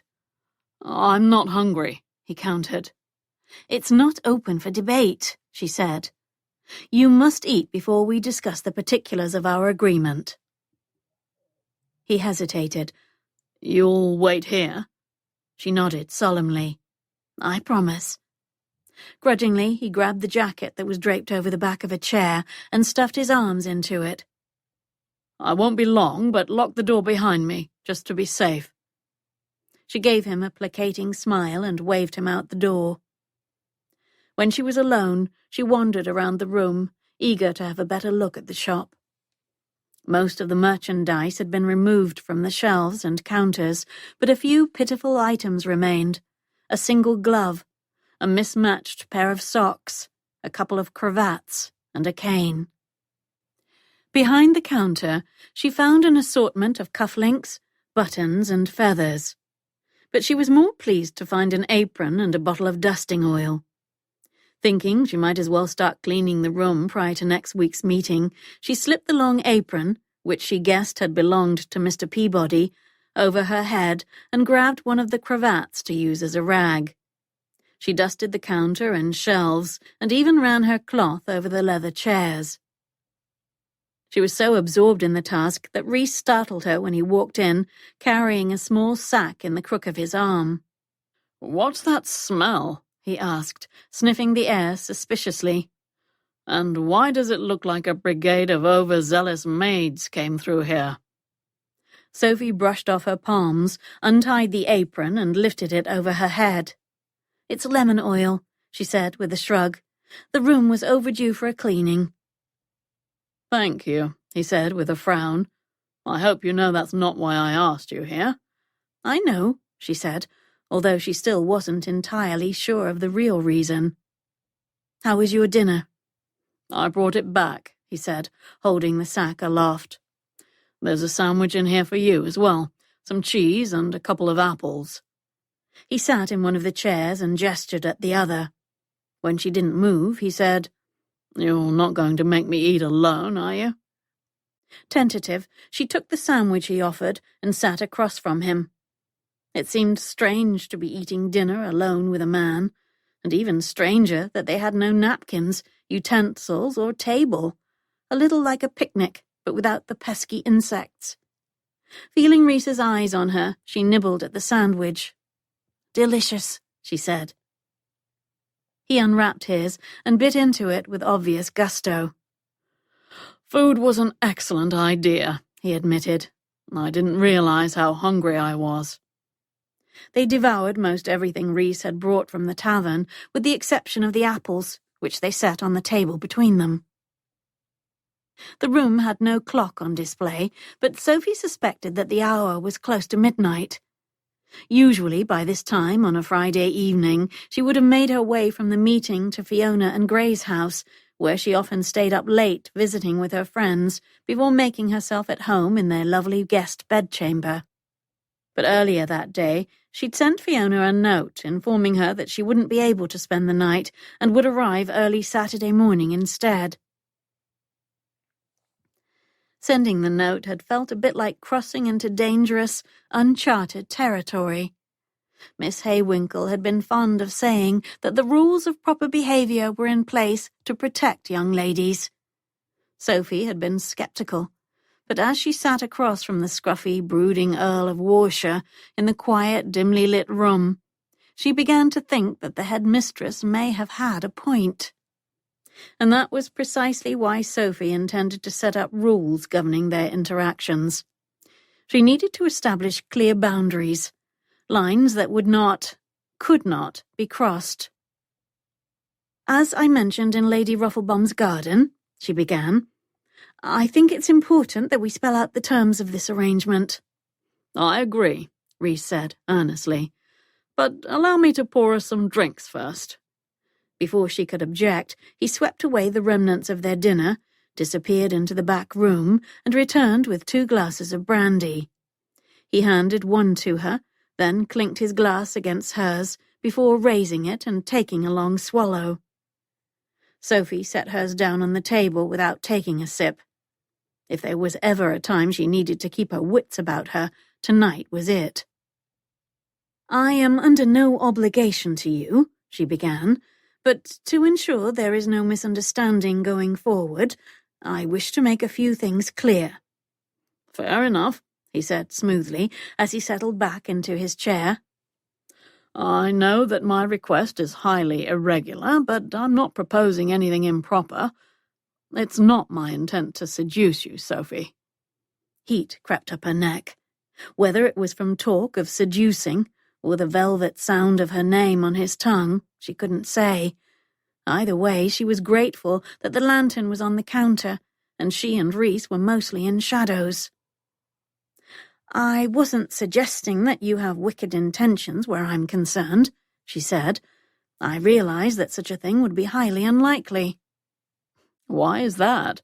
he asked, incredulous. Heavens, now her cheeks were on fire. "Because I don't usually inspire those sorts of—" Dear God, this was humiliating. But she'd promised herself she'd be forthright in her discussions with Reese, that she wouldn't dance around difficult subjects. "I only meant that men generally don't desire me in that way." He blinked, as though she'd managed to stun him. And then he chuckled, a deep, intoxicating laugh that she felt low in her belly. "Forgive me," he said, leaning forward and propping his elbows on his knees. "But as long as we're being truthful, I have a confession to make." Sophie braced herself and resisted the urge to reach for her glass of brandy. "Go on." "I was sincere when I said that it isn't my intent to seduce you. But that doesn't mean I don't desire you, Sophie. In fact, it's difficult for me to imagine a woman more desirable."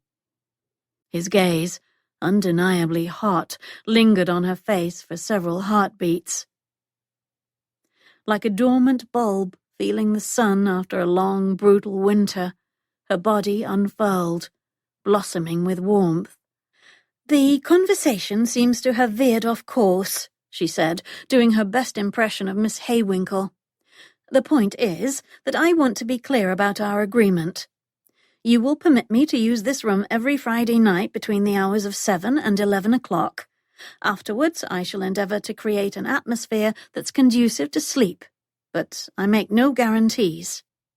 He rubbed the back of his neck, wary.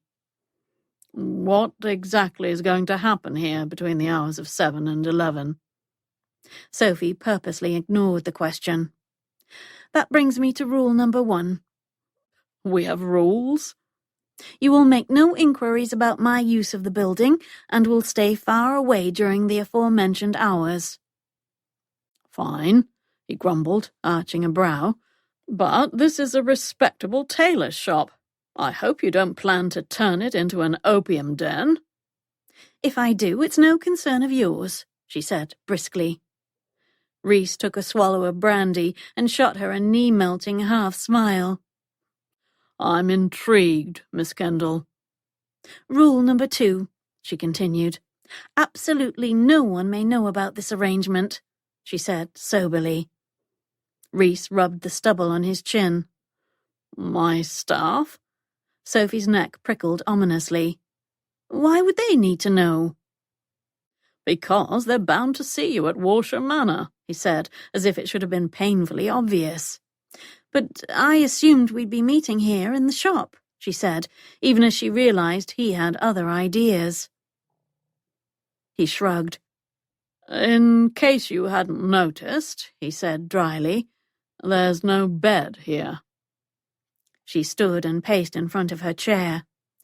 You slept in the chair last Friday evening. Why can't you do it again? Because I need you to stay with me, and you wouldn't be comfortable here. She blinked. Reese, I am not going to share a bed with you. He arched a brow, amused. I wasn't suggesting that. Good. She spun on her heel to hide her mortification. The Earl had already said he wasn't trying to seduce her, and yet she'd rather recklessly injected the possibility into the conversation again. She'd assumed he had ulterior motives for wanting her to spend the night, but it seemed her worry was for naught. However, I'm afraid that spending the night at Warshire Manor is out of the question. But you were prepared to spend the night here. How is staying at my house any different? It's only a short coach ride away, and far more comfortable. I've already had a guest bedchamber prepared for you. Needing some distance, Sophie walked to the far wall and plucked a half-crushed derby off the shelf. She spun the hat in her hands, stalling for time. What Reese said was logical. How could she explain that going to his house felt far too personal? There she would run the risk of learning more about who he truly was, and then she might begin to care about him, as more than a grumpy, sleep-deprived Earl. Setting the hat back on the shelf, she faced him and said, You shouldn't have presumed I would be willing to go home with you. I'd prefer to stay here, in territory that's more neutral. I'm not an adversary, Sophie. I want you to be comfortable. If you wish to spend the night here, then that's what we'll do. I just thought that you'd like to have your own room, and that— His voice trailed off as he stared into his glass and shook his head. Never mind, it's not important. She took a few steps closer to him, curious. What? She asked.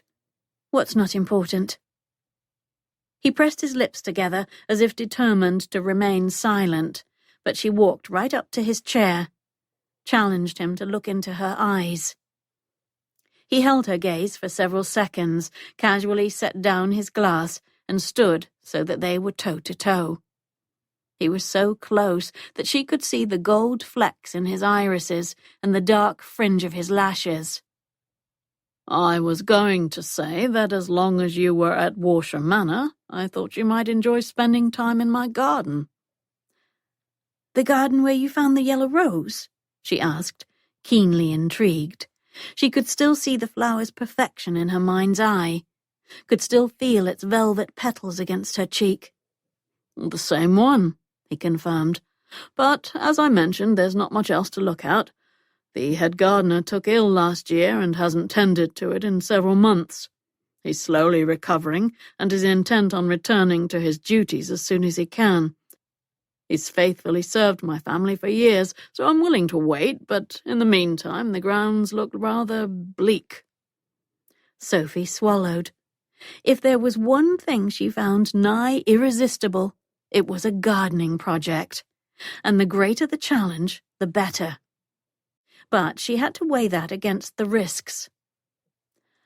I will consider going to Warshire Manor next week, she said. Tonight we will stay here. Fair enough. Reese's eyes crinkled at the corners, and a half-smile formed on his lips. Is it time for bed yet?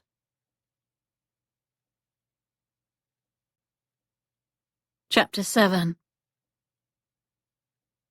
Sophie cast an assessing gaze at Reese's face. You're not in the right frame of mind for sleep, she said. That much was true. All his senses were on high alert around Sophie. His body thrummed with awareness of her, the sure, graceful way she moved, the unexpectedly sultry tone of her voice, and the defiant spark in her blue eyes. Though he longed for sleep, he disliked the thought of wasting hours he could be spending in her company. What would you like to do? He asked. We could play cards or go for a walk. She looked around the room, thoughtful. Let's move some furniture. He glanced over his shoulder at the leather chairs. What's wrong with the furniture? Nothing, but I'll need more seating in here for next Friday. arranged in a circle. Reese shrugged off his jacket and tossed it onto the counter. He didn't really give a damn what they did. Just having her close gave him comfort, distracted him from his big problems. "There's a long bench in the back room. I can bring it out here," he offered. "Perfect," she said. "There are a few stools behind the counter, too. Even ottomans will serve my purposes." Reese desperately wanted to know what she planned to do there, but couldn't risk asking without violating the rules she'd laid out only minutes before.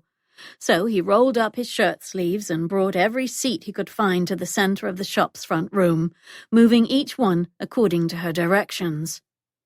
The only chair she didn't want him to move was the one in the back room where he'd slept last week. When they were finished, the hodgepodge of chairs, benches, stools, and even overturned crates formed a large, neat oval that could seat at least a couple dozen people.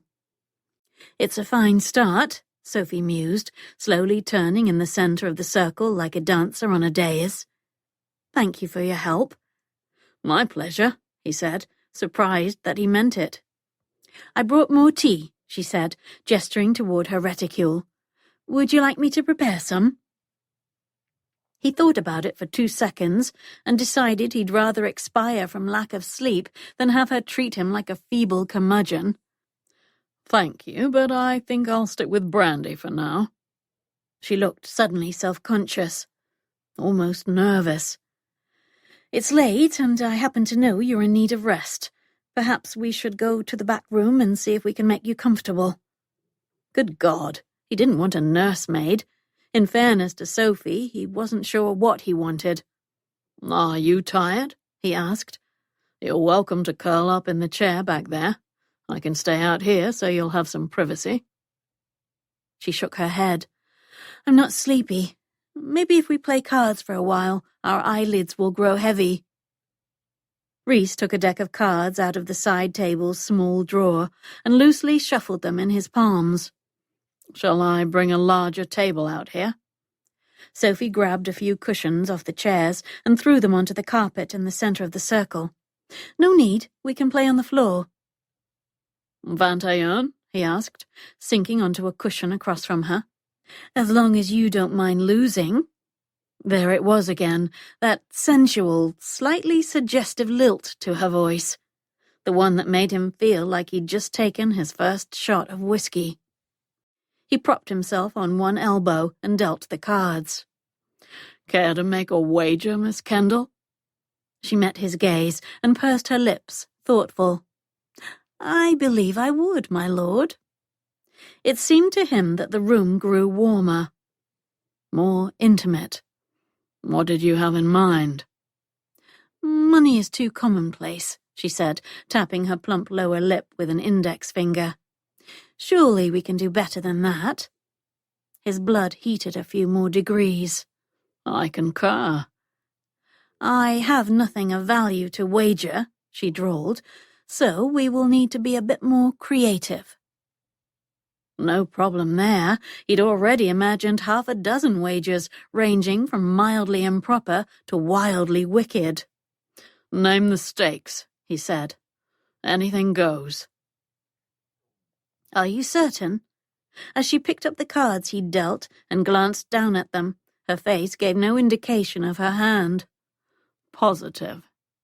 "Very well."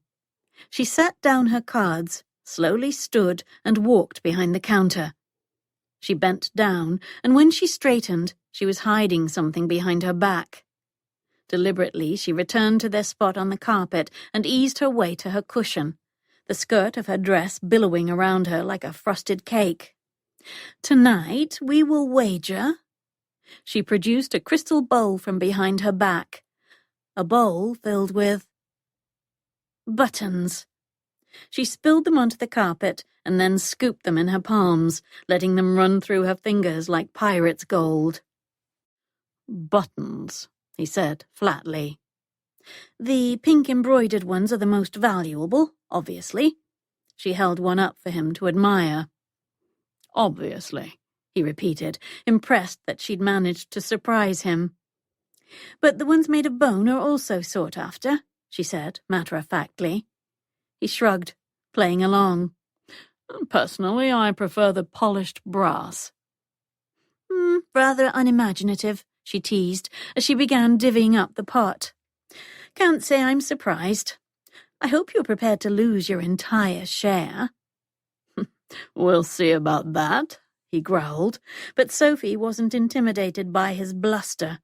She merely picked up her cards, arched a brow at him, and made her wager. An hour later, there were more buttons on her side than his, but he didn't mind in the slightest. He was too distracted by the strange, buoyant feeling in his chest, a sensation he vaguely recognized as enjoyment. It was a feeling he associated with his days at Eton and summers with his brother, and the first time he'd kissed a girl, a lifetime ago. But as long as he played cards with Sophie, he wasn't thinking about his problems, or his past, or his inability to sleep.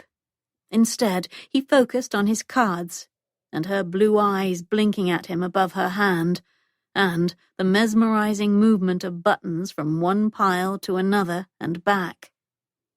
His muscles relaxed, his breathing slowed, and some of the tension drained out of him. As the night wore on, her eyelids drooped, and when he caught her trying to hide a yawn behind her cards, he took pity on her and tossed his almost certainly winning hand face down onto the carpet. You're exhausted, he said. Why don't you go to the back room and make yourself comfortable in the chair? She set down her cards, stretched out on her side, and tucked her elbow under her head. I'd rather stay here and just close my eyes for a bit, she said, shooting him a sleepy, grateful smile. Of course. He grabbed one of the soft cushions and nudged it under her head. She sighed as she nestled her cheek against it, and he suddenly felt intensely and irrationally jealous of her pillow. If I doze for more than a half hour, wake me, she mumbled, her eyelashes fluttering valiantly, but ultimately losing their struggle. Sleep well, Sophie, he said, more to himself than her. When he sensed he could move without disturbing her, he quietly rose, retrieved his jacket from the chair, and gently laid it over her, covering her from her shoulder to hip. He turned the lantern low before returning to the floor, where he reclined and laid his head on a cushion across from her. Somewhat shamelessly, he watched her, wondered at the ease and perfection of her slumber. Someone who drifted off to sleep in the space of 2 sentences surely had a soul as pure as the driven snow, a conscience as clear as a cloudless sky. And Reese couldn't begin to fathom what that must be like. He studied the subtle rise and fall of her chest, the slight parting of her lips. He observed the faint twitching of her eyelids and wondered if she dreamed of yellow roses or pink buttons or something else entirely. As he watched her, he tucked his hand beneath the pillow and bent his knees, mirroring her pose. He inhaled and exhaled in time with her breathing. He closed his eyes and pictured her, greedily sifting buttons through her hands, helping him move furniture around the shop, smiling in the moonlight in Lady Rufflebum's garden. He lingered with her in that peaceful twilight, calm and content, until, eventually, miraculously, he fell asleep. Sophie stirred, squeezing her eyes shut to protest the beam of sunshine slicing through the narrow opening between the drawn curtains. Her muscles felt a bit stiff, but she was warm and comfortable beneath a soft wool blanket that smelled like leather, brandy, and Reese. She moaned softly, rubbed her eyes, and peeked down at her torso to find that her blanket wasn't a blanket at all, but Reese's jacket. Heavens, she hadn't meant to sleep through the night. The whole point of her staying at the shop with him was to help him fall. Good morning. His voice, smooth and amused, caressed her skin like a field of buttercups, and he held out a steaming cup, offering it to her. Tea, he said. She pushed herself to sitting, reached for the cup and took a fortifying sip. "Thank you." Blinking herself into full consciousness, she said, "I thought you didn't drink tea." "I don't, but I know you do," he said with a shrug, looking much improved from the night before. His cheeks weren't quite so hollow, and his eyes weren't quite as lost. Were you able to sleep at all?" she asked. "I did," he said, half incredulous, half relieved. "That's good," Sophie said sincerely. "Although I think we've proven that you're quite capable of falling asleep without any assistance from me. I wasn't even awake last night. You did it all on your own, Reese." "No," he said firmly. "I wouldn't have slept without you." He shot her a wary look. "You're not trying to renege on our deal, are you?" She swallowed. "No, but I can't deny that I'm questioning the wisdom of it." "Why?" he asked hoarsely. "You spent the night with me and the world didn't come crashing down. The most scandalous thing that happened was a series of wagers involving buttons." Sophie stared down at his jacket, still covering her lap. True, nothing untoward had happened. But a strange heat had simmered between them. At times, she'd felt herself involuntarily leaning toward Reese, like a tulip stretching toward the sun. She couldn't admit such a thing to him, but she was fairly certain he felt it too, which was a very dangerous thing. Because whatever attraction they might feel toward each other simply could not be acted upon. She was all but betrothed to Lord Singleton and could not disappoint her family, who were depending on her, counting on her to keep them out of the poorhouse. "Are you worried someone will find out?" Reese probed. "Because I'll do everything in my power to protect you, to make sure not a single soul knows." "Yes, it's partly that," Sophie admitted. But she was more afraid she might not be able to resist Reese, that she might begin to long for a future she couldn't possibly have. "And you've established rules," he said, almost desperately. "I've sworn to abide by them. I wouldn't risk losing you, that is, your help, by violating the terms you set." And that's when she realized what she must do, as a safeguard, as a last line of defense against her own irrepressible desires. She had to tell Reese about Lord Singleton and add one more rule, perhaps the most important of them all. She set down her tea, handed Reese his jacket, and looked at him earnestly.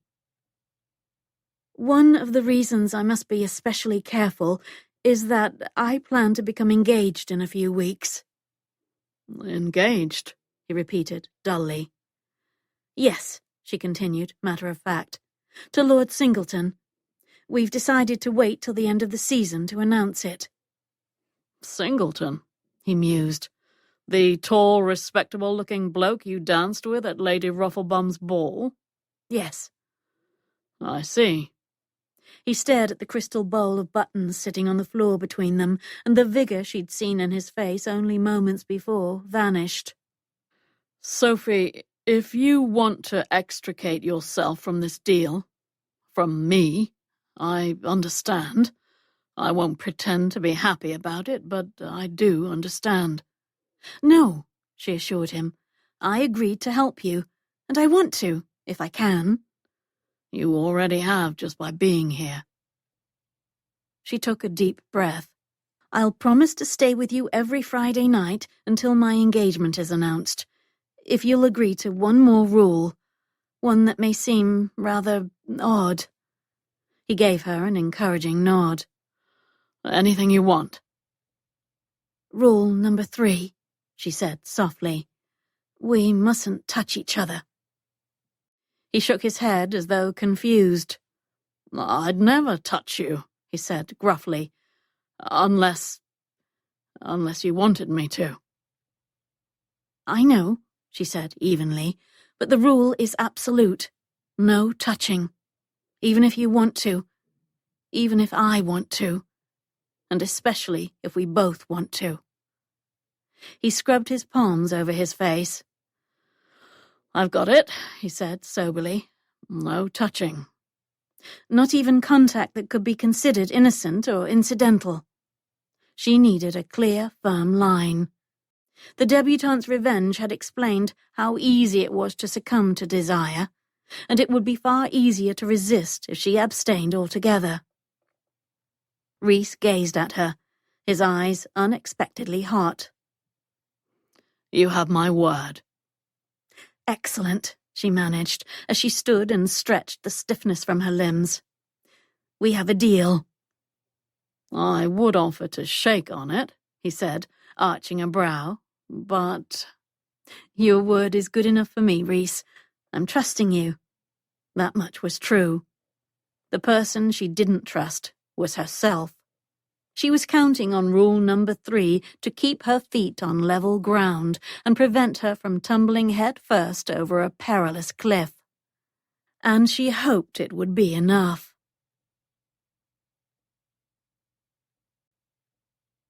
Chapter 8. The members of the Debutante Underground approved wholeheartedly of the tailor's shop as a meeting place, nodding and exclaiming over the large open room as they filed in and took their seats the following Friday. Compared to the cosy but cramped back room of Madame Laurent's dress shop, the tailor's felt like a palace. The women took advantage of the empty space at one end of the room, using it to stretch their legs and mingle. Sophie was delighted that the group's numbers had consistently grown, and this week was no exception. That morning's edition of the Debutante's Revenge had created a stir, and all the women seemed eager to talk about it. At 8 o'clock, Sophie launched into her usual greeting and review of the rules before ceremoniously handing her copy of the London Hearsay to Ivy, one of the dress shop's seamstresses, to read the latest column. "Dear debutantes, young ladies are often taught to be passive and undemanding, to avoid creating a fuss. In a romantic relationship, however, it's important to make your desires known. Tell your partner what pleases you, or, if it is difficult to speak the words, show him. Don't be afraid to ask for the things you want. Encourage your partner to do the same. A true gentleman will appreciate and respect a woman who communicates her desires, and who does not expect him to be a reader of minds." The accompanying sketch depicted a couple in a field of wildflowers. She sat among the blossoms, plucking the petals off a daisy, while his head rested on her lap. They looked perfectly content and at ease with each other, and also very much in love. As Ivy read the column, Sophie tried to picture Lord Singleton's head in her lap. Tried to imagine speaking to him about personal things, the sorts of things that weren't discussed in polite company, the sorts of things that mattered. And she couldn't. To be fair, she didn't know him very well, but he'd never seemed very curious about her, never sought to understand her, not in the way Reese did. As the discussion around the column began in earnest, Sophie retreated to the side of the room near the counter and recalled the night she'd spent with Reese on the floor of that very room. She knew she shouldn't be so eager to meet with him again, but she'd thought of little else since waking that morning. Last Saturday, before they'd said goodbye, she'd agreed to meet him outside the tailor's shop at 11 o'clock that night so he could take her to Warshire Manor. He'd promised to dismiss the staff for the entire night so she wouldn't have to worry about being seen and becoming the subject of gossip. Sophie's family and friends would have no inkling as to her whereabouts. Mamma assumed she was staying with Fiona and Gray as usual. But Sophie had informed her friends that she wouldn't be sleeping over for the next few weeks, due to a project she was undertaking. Fiona had arched a brow at that, but thankfully hadn't pressed Sophie to elaborate on what the project entailed. All she'd said was that any project Sophie undertook was destined to be a smashing success. But all Sophie wanted was a bit of adventure, a taste of freedom. And if she could achieve that without bringing shame upon her family, she'd consider herself fortunate. As the meeting drew to a close, Sophie stood by the door and bid each woman good night. One of the last to leave was a young, weary-looking woman with huge brown eyes in a too pale face. Her dark hair was drawn into a no-nonsense knot at her nape, and her thin shoulders were wrapped in a faded yellow shawl. "I don't think we've met. My name is Sophie," she said, warmly extending a hand. "I'm Violet," the young woman replied. As she grasped Sophie's fingers, she swayed on her feet till Sophie swiftly steadied her by the elbow. "Come, sit for a moment," Sophie insisted, guiding her to the nearest chair. "Forgive me for saying so, but you don't look well." "I'm fine," Violet assured her. "Just a bit dizzy after sitting for so long is all. You needn't worry about me." "Nonsense." Sophie plopped a scone on a plate and thrust it at Violet. "Something tells me you haven't eaten dinner yet." The young woman's cheeks pinkened, and she glanced at the floor. "I wish I had something more substantial to offer than a scone," Sophie said, clucking her tongue. "But that and a cup of tea will have to do for now." She brought Violet some tea and sat beside her as she nibbled on the pastry. Sophie longed to know more about the woman, who looked to be about 18, too young to have dark circles beneath her eyes and tired lines around her mouth. But Sophie didn't want to pry. After all, most members were understandably skittish about sharing details of their personal lives. She did notice that the woman didn't wear a wedding band, and her chapped hands revealed she was accustomed to hard work.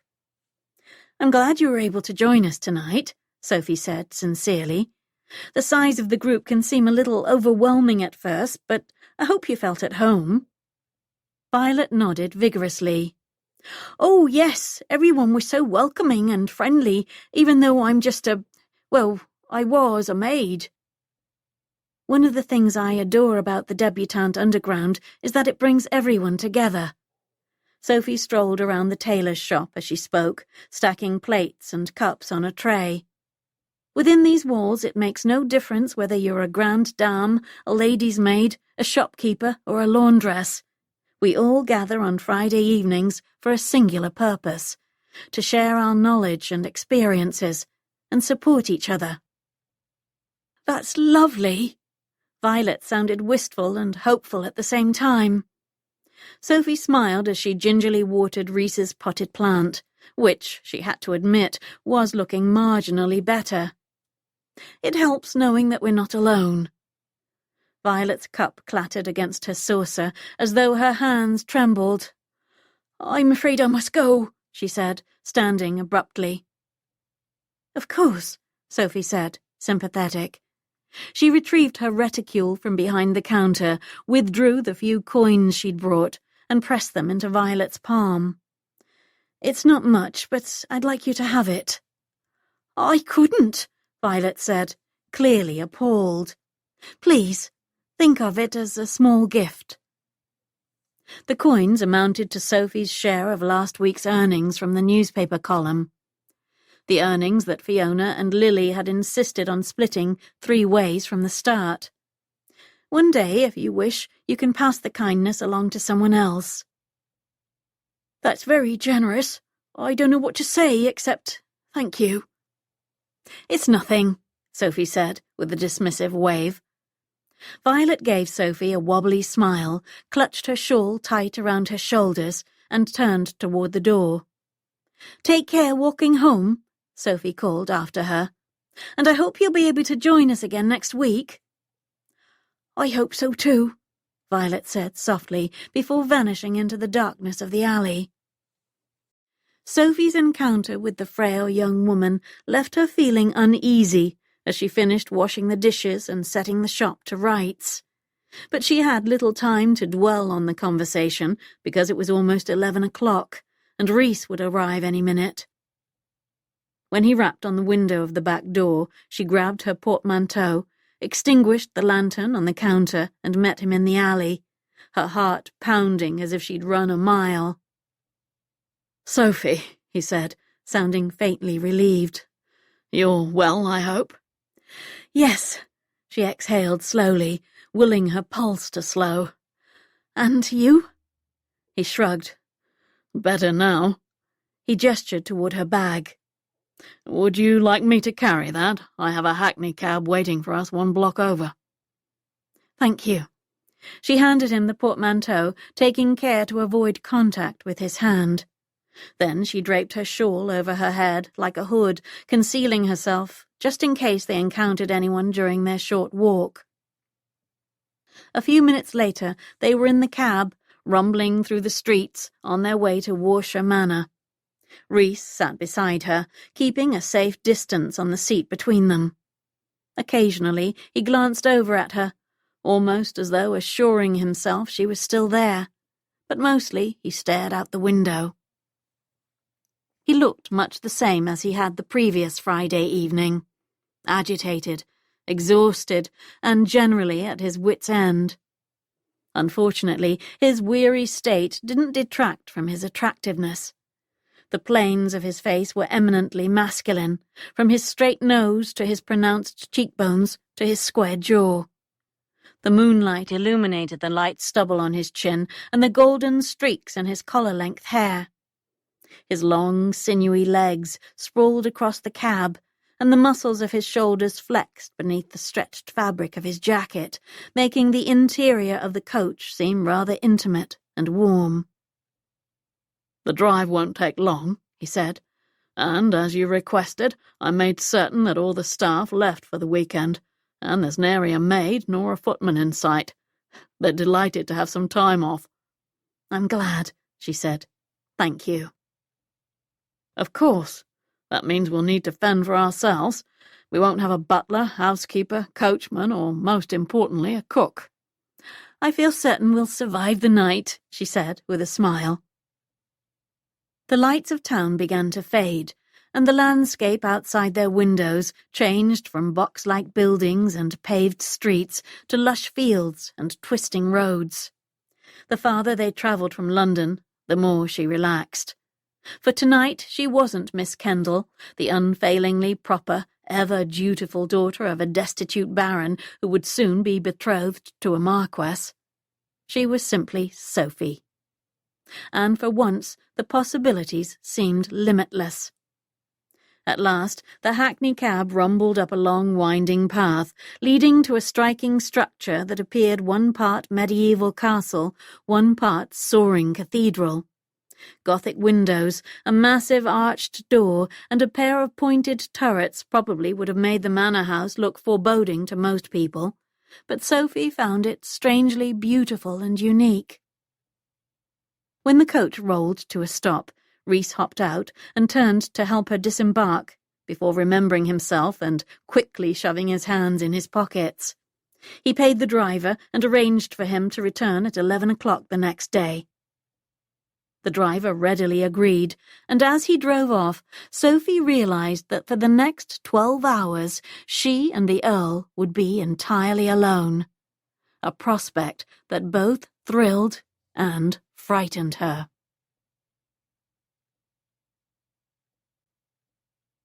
Chapter 9. Reese led the way up the steps to Warshire Manor, the house he still thought of as Edmund's. Reese had lived there as a boy, but had spent little time there as an adult, until 3 months ago. That's when he'd received a cold and carefully phrased letter offering condolences and informing him that his older brother Edmund had succumbed to injuries resulting from a tragic hunting accident. The solicitor's missive had requested that Reese return home immediately to see to his brother's funeral arrangements, attend to several important estate matters, and take up his duties as the new Earl of Warshire. But Reese hadn't been able to get past the first, soul-wrenching paragraph. The part that had said Edmund, the brother he'd worshipped, was dead. In Reese's mind, this house would always belong to Edmund. He was the one who had exorcised the demons their father had left behind.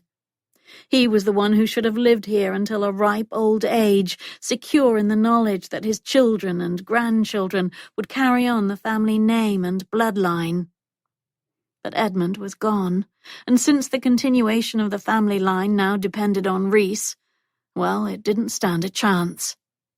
He led Sophie up the brick front steps, resisting the urge, once again, to offer her his hand. "Watch your step," he said, wishing he'd thought to light some lanterns outside before leaving the house. He pushed open the door and ushered her inside, pausing in the dimly lit entrance hall. Sophie's eyes grew wide at the sight of the room's cavernous ceiling, ornate buttresses, and elaborate stonework. "This is amazing," she breathed. "Otherworldly." He couldn't say that he'd ever had such romantic notions about the house, but he liked that Sophie did. She could find the beauty in anything. "Come," he said, picking up a lantern from the gilded side table flanking one side of the entrance. "I had a room prepared for you. I'll take you there so you can make yourself comfortable." As he led her down the long marble-tiled hall, she craned her neck to observe the ancient tapestries adorning the walls and the swirling geometric patterns gracing the second-story windows. "You grew up here?" she asked, with more than a little awe. "I did," he said, thinking it best not to mention that he'd left it all behind at the first possible opportunity. Halfway down the hall, he waved an arm at the grand staircase, and she followed him up the steps to the first landing. "There's a sitting room and a library on this level," he said, noting the keen interest that sparked in her blue eyes. "Please make yourself at home here. Wander anywhere you like." "I'd love to see more," she said. "In fact, I wish it were daylight now so I could roam the grounds and explore the garden." "I don't see why we need to wait for dawn," he said with a shrug. "Let's place your portmanteau in your room and I'll take you to the garden right away." "Could we do that?" she asked, almost rapturous. "We can do anything we like." Reese led Sophie to a guest bedchamber that was 3 times the size of her room at home. Decorated in shades of gold and pale blue, it was fit for a queen. The 4-poster bed that held court in the centre was far grander than any she'd slept in before.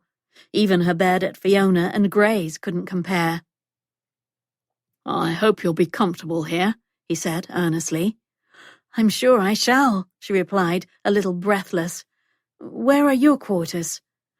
"Just down the corridor in my old room," he said. "I can't bring myself to move into the master suite." Sophie nodded, filing away the information for future use. "You know," she said softly, "we don't have to go to the garden tonight. The whole reason I'm here is to try to help you sleep. If you're spending half the night escorting me around your estate, you'll miss out on precious hours of rest." He leaned against the door jamb, thoughtful. "Earlier today I was so exhausted that I couldn't tie my own damned cravat. My head pounded, my fingers wouldn't work, and all I wanted was a few hours of sleep." "And now?" she probed. He dragged a hand across his jaw. "I just want to spend time with you, like a normal person." She chuckled at that. "You are a normal person." For several heartbeats he stared at her, his expression unreadable. At last he said, "Only when I'm with you." A shiver, sensuous and sweet, stole over her skin, and though she was halfway across the room from Reese, she felt as though he'd caressed her with his words. "How about this?" she said slowly. "We'll spend no more than an hour in the garden, then I'll brew some tea for you and see if I can coax you to sleep." He nodded. "I'm beginning to think you could coax me to do just about anything," he said gruffly, making her body tingle again. Flustered, she set her portmanteau on a bench and tossed her shawl on the bed. "You know, I think a brisk walk will do wonders for both of us. I'll follow your lead." They wound their way through a maze of corridors and back staircases, eventually arriving at a pair of heavy wooden arched doors. "This is the entrance to the ballroom," he said, leaning a shoulder into one of the doors till it creaked on its iron hinges and slowly swung open. Sophie ventured into the centre of the room, huge, empty, and dark, and slowly turned in the center, admiring every detail. The polished parquet floors were covered in intricately shaped shadows from the towering windows along one wall. Moonlight painted the room the color of a pale purple orchid, ethereal and exquisite. "My brother used to host grand parties here," Reese said, as if trying to imagine the room filled with guests and music and revelry. "But I prefer it like this, quiet and bare." "I like it this way too," Sophie admitted. "This may surprise you," he said dryly, "but I'm not very fond of balls." "You mean you're not fond of dancing?" she asked with mock surprise. "As a rule, no." He walked up to her and held a hand above her head like they were waltzing. She spun a few times, careful not to brush against the planes of his chest or the protective, almost possessive arc of his arm. But the brief make-believe dance left her feeling dizzier than it should have. She chuckled as she pirouetted away from him and caught her breath, pretending she found his gruff charm only mildly amusing. But the truth was that Sophie had loved that moonlit, musicless dance with Reese. Wouldn't have traded it for 100 waltzes beneath glittering chandeliers. Reese strode to a set of French doors at the rear of the room and pushed them open as though he were her escort into another kingdom. Sweeping an arm toward the terrace and the plants and trees beyond, he said, "Welcome to Warshire Manor's garden." Sophie stepped out onto the flagstone terrace and was immediately enthralled. "Reese," she whispered. "It's unlike anything I've seen." It was just as he'd described, dying, desolate, dark, but it was also so much more. From her vantage point near the house, she could see at least 3 distinct parts of the expansive garden. A foreboding stone pavilion stood in the center, like the hub of a wheel. To the left was a thicket of gnarled black poplars, prickly bushes and creeping vines. The area to the right was a sea of nothing but pale, ash-grey asphodel flowers, rippling softly in the warm evening breeze. Behind the stone pavilion, Sophie could barely make out another section, perhaps the most enticing of them all. It was difficult to discern in the darkness, but she glimpsed an apple orchard and massive stone fountains that mimicked waterfalls. The stark contrasts within the garden enchanted her, but its most unusual feature was perhaps the one directly in front of her, lapping at her feet. The entire landscape was surrounded by a moat. "Watch your step," Reese warned as she approached the murky river water, which swirled and eddied as though monsters lurked below the surface. "It's deeper than it looks." She rubbed the goose flesh on her arms. "You say that as if you've gone for a swim or two." "Not so much a swim as a thorough dunking," he said good-naturedly. "Come on, there's a bridge over here." She followed him to an elaborate footbridge made of dark wood planks embellished with iron and stone. On one side of the bridge stood a sculpture of a life-sized, sinister-looking creature that was half dog, half beast. "This is the closest thing Edmund and I had to a pet," Reese quipped. "Sophie, meet Rex." A chill skittered down her spine as she put it all together. The pavilion, the moat, the strange trees and plants, and the ferocious guard dog made of stone. "That's not Rex," she whispered. Reese turned to look at her, his expression curious. "What do you mean?" "That's Cerberus," she said slowly. "Hades' dog." "But he only has one head," Reese countered. Sophie reached up and ran a hand over the cool stone at the dog's neck. A couple of areas were not as polished as the others, almost as if the stone there had been chipped away and filed down. "I think he must have had 3 heads at one time." "Cerberus," Reese muttered. That would explain why our pet dog had such ferocious-looking teeth. But why place a statue of Cerberus here? It seems rather random. Not at all, Sophie said, more than a little awed. It all fits perfectly. Unless I'm mistaken, this entire garden is modelled after the underworld.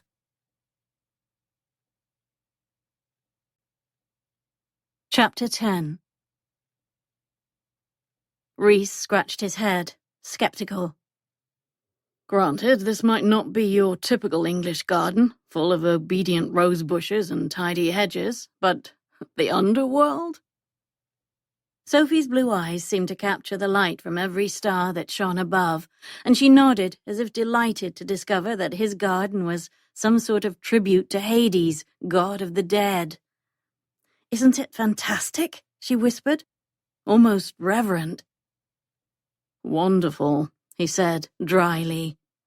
He gazed warily at the cloudy water lapping at the rocks beneath the footbridge. "Ready to cross the river Styx." She gave Cerberus's head an affectionate pat and strode to the centre of the bridge before stopping abruptly.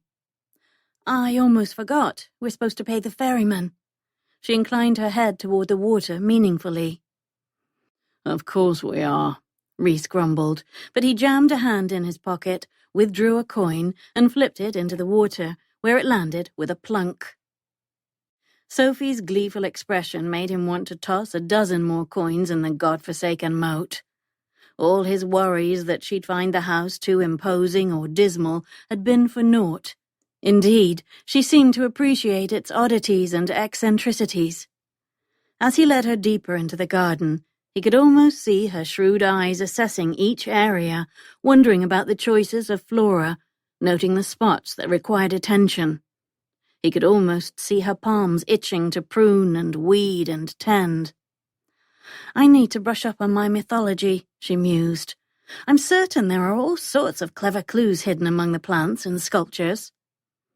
"There are probably a few mythology books in the library," he said, making a mental note to look for them on one of the nights when he was prowling the house in search of something constructive to do. "Did your father commission the garden?" she asked, running a hand over the balustrade of the stone pavilion. "I don't know," he admitted, "but I can ask the old head gardener, Mr. Charing, next time I see him." "I'd love to know who designed it." Sophie was curious about everything, asking scores of questions about the grounds and the house. Unfortunately, Reese had few answers. His brother, Edmund, was the one who had been groomed to take over the estate, the one who knew everything about their family's history and heritage, the one who'd been unfailingly honourable, noble, and true. An unexpected wave of grief crashed into Reese, nearly taking him out at the knees. As if she'd sensed the sudden change in his mood, Sophie turned to him, concern marring her forehead. "This has been lovely, but perhaps we should return to the house and brew some tea." Heart-pounding, Reese glanced up at the monstrous manor house and wondered why he'd never noticed it resembled a tomb. A dark, desolate crypt that could swallow him whole. He shuddered, feeling as though 1,000 maggots writhed across his skin. And though a sliver of his mind knew that none of that was real, he also knew he couldn't go inside.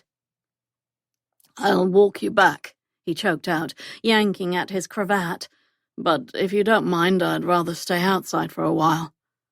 "Why?" She reached toward his arm, then quickly drew her hand back, as though realizing he was covered in thorns. Sweat broke out on his brow. "Sometimes, especially when I haven't slept in several days, it feels as if the walls of the house will collapse on me. I know it doesn't make any sense." "Not to a sane, good-hearted person." "Actually, it makes perfect sense to me," she said softly. "It does?" She nodded serenely. "Being close to nature always calms me." "I've never seen you be anything but calm," Reese said, winding his way through the garden and leading her toward the house. Her face clouded. "You know what they say about appearances?" An image came to his mind, unbidden. Sophie dancing with her beau in Lady Rufflebum's ballroom. She and Lord Singleton had looked perfectly matched, perfectly happy, perfectly in love. But what if they weren't? Reese mentally slapped himself. He had no business questioning Sophie's relationship. Jesus, he was pathetic for wishing for even 1 second that she might be miserable with Singleton. "I have an idea," she said, drawing him back to the present. They'd already arrived at the footbridge, just yards away from the terrace. "I'm going to go inside and grab a few things. Will you wait for me just outside the ballroom? I promise I won't be long." Certainly. He would have waited there all night if she'd asked him to. "Can you find your way around the house?" She nodded confidently, took the lantern he'd set by the door, and gave him a reassuring smile before disappearing into the ballroom. But watching the darkness devour her made his palms sweat and his hands shake. He needed something to distract himself while she was gone, something to occupy his mind and keep the demons at bay.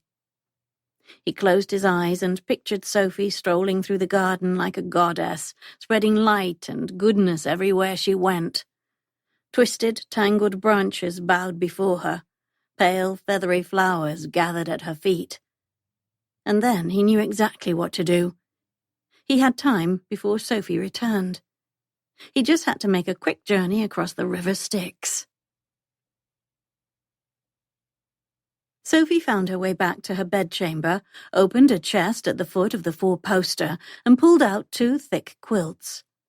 She traipsed down the stairs, glided through the ballroom, and rushed out onto the terrace, slightly breathless. But Reese wasn't in the spot where she'd left him. Her belly twisted, and her heart lurched. She shouldn't have left him alone, not when he was so clearly exhausted and distressed. She dropped the quilts, cupped her hands around her mouth, and was about to call out his name when she spotted him a few yards away. He sat on a marble bench at the edge of the terrace, holding a bouquet of silvery star-like flowers, asphodels. "What are those for?" she asked. "You'll see."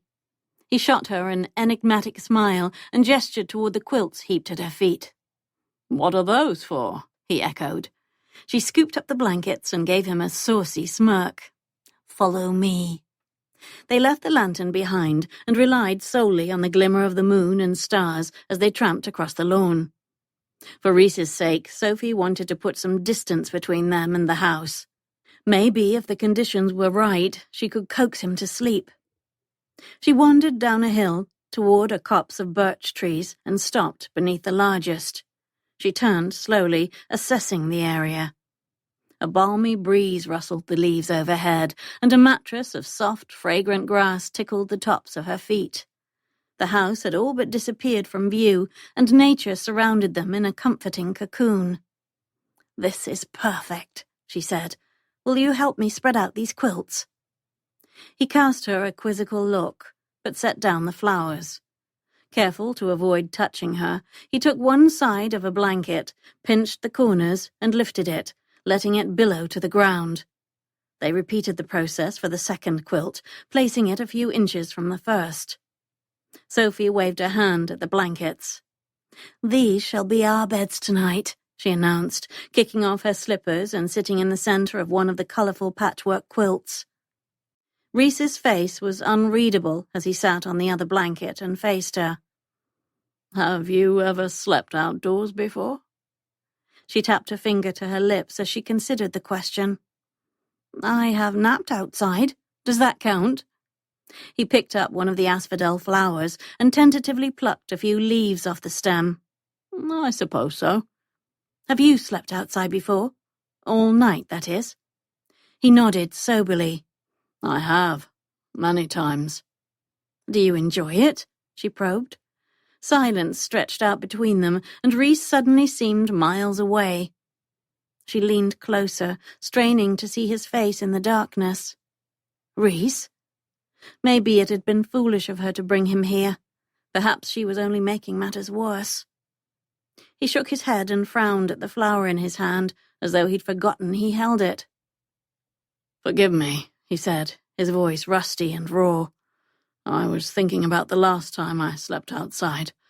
It was during my time on the front lines in Portugal, and I was surrounded by fellow soldiers. We were cold and filthy, and our stomachs growled all night.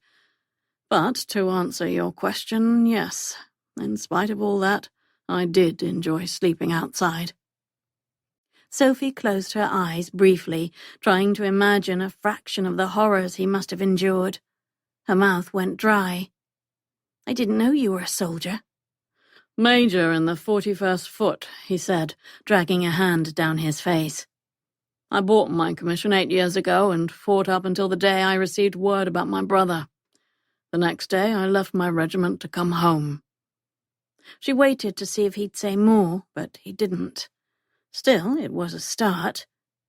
In the few snippets he'd shared with her, he'd sounded both proud and melancholy, dedicated and defeated. I'm sorry, she said earnestly, about your brother, and about having to leave your company. His gaze snapped to hers.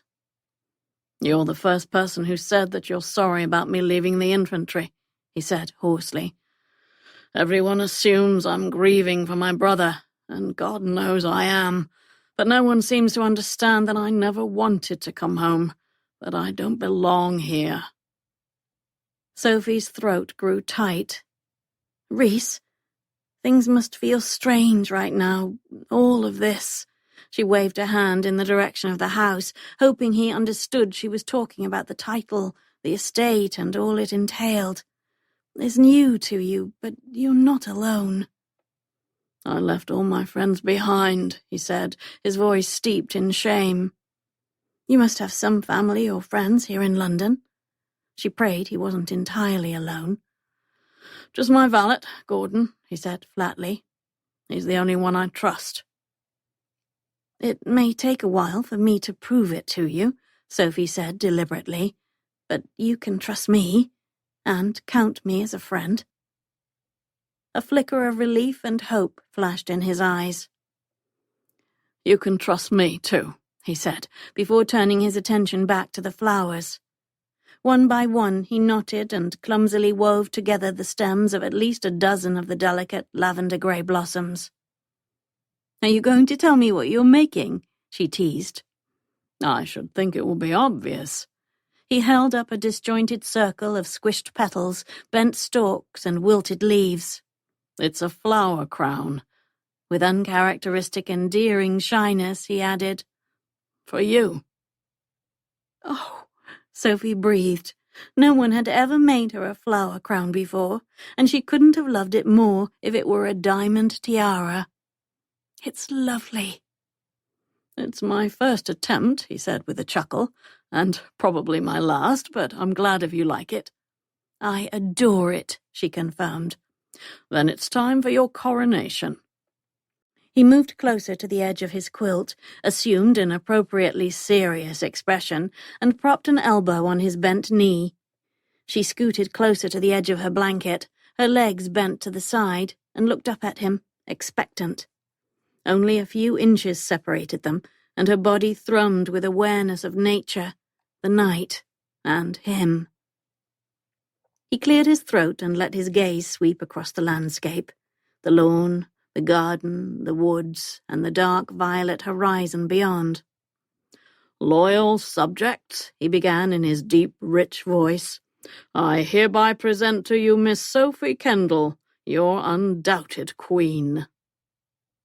She smiled at that, but his expression remained serious as he looked directly into her eyes. Will you solemnly swear to preside over the grass, trees, and flowers? Because it seemed like the appropriate thing to do, Sophie raised her right hand. I do so solemnly promise. Reese lifted the flower crown from his lap and held it an inch above her head. Then I pronounce you the queen of all you survey. Reverently, he let it drop onto her head. God save the queen, he said softly. The tree boughs above them shook in the warm breeze, and a chorus of insects chirped enthusiastically. A delicious shiver stole over Sophie's skin, and she knew she'd forever remember the moment Reese proclaimed her queen of his garden, queen of the underworld. "Thank you," she said, sitting back and stretching her legs across the quilt. "Are you ready for my first royal edict?" He shot her a lopsided grin. "Probably not." "Everyone in the kingdom must rest, like this." She carefully set her crown on the quilt, reclined on her side, and tucked an arm under her head. Then she arched an expectant brow, waiting for him to lie down too. "It's not easy being your royal subject," he grumbled, but he reclined on his quilt, facing her. Though their bodies were an arm's length apart, he seemed to radiate heat, like a stone that had been warmed by the sun all day. If she really was a queen, and free to do as she pleased, she might have wriggled close to him and soaked up that warmth. She might have even removed the pins from her hair and nuzzled her face to his chest. She might have done lots of things. Instead, she rolled onto her back and stared at the leaves and the sky. "It feels like London is a world away," she whispered. "It's beautiful here." "It is," he agreed. And though she didn't look at him, she could feel his heavy-lidded gaze on her, could hear the gruffness of his voice. "The stars shine brighter away from town. They look so close you'd think you could reach out and touch one." She turned to glance at him, flushed when she caught him staring at her, intent. "Have you ever seen a shooting star?" he asked. "No, have you?" "Yes." A cloud passed over his face. "But maybe it was only artillery fire." "Did you make a wish?" "I did," he said, so somberly she knew without asking that it hadn't come true. "Well, there's no artillery fire here," she said soothingly. "Just hundreds of twinkling stars. If we stare at them long enough, one is bound to streak across the sky. When it does, we'll both make a wish." "I'll tell you what," he said softly. "You keep watch on the heavens. I'll keep watch over you."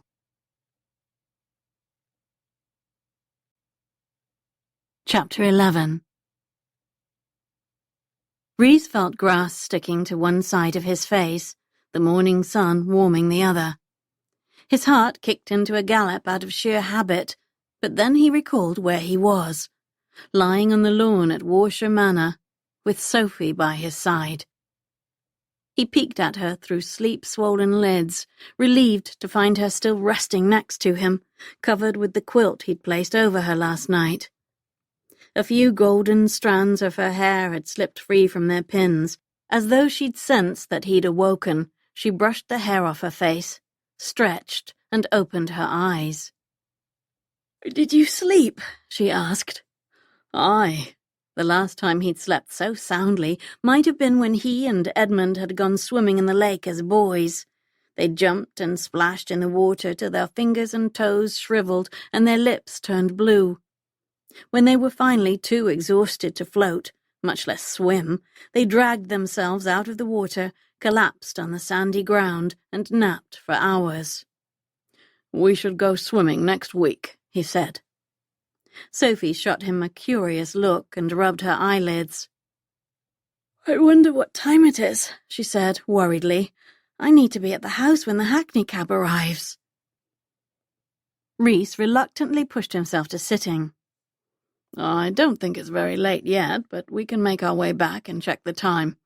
I'll round up something for us to eat, too." She sat up, spied the quilt covering her legs, and frowned. "You gave me your blanket." He shrugged and scrubbed a few blades of grass from one cheek. "I'm used to sleeping on the ground. I didn't want you to be cold." He stood, and though he longed to help her to her feet, he settled for taking the quilts and shoving them under an arm. "That was very thoughtful." She shot him a grateful smile as she slipped on her shoes and tucked a blonde curl behind one ear. "But the whole point of my being here is to help you sleep." "Right," he agreed, even if the reminder robbed a little of the glow from the morning. She was only there because they'd made a deal.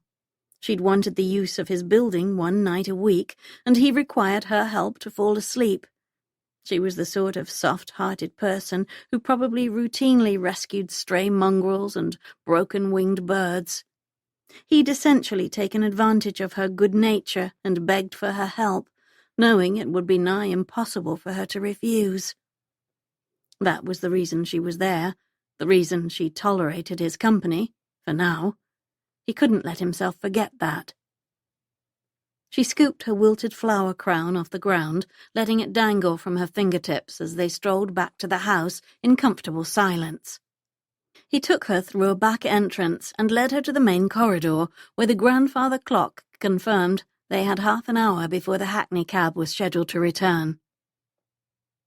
"Why don't you take a few minutes to return to your room and freshen up?" he suggested.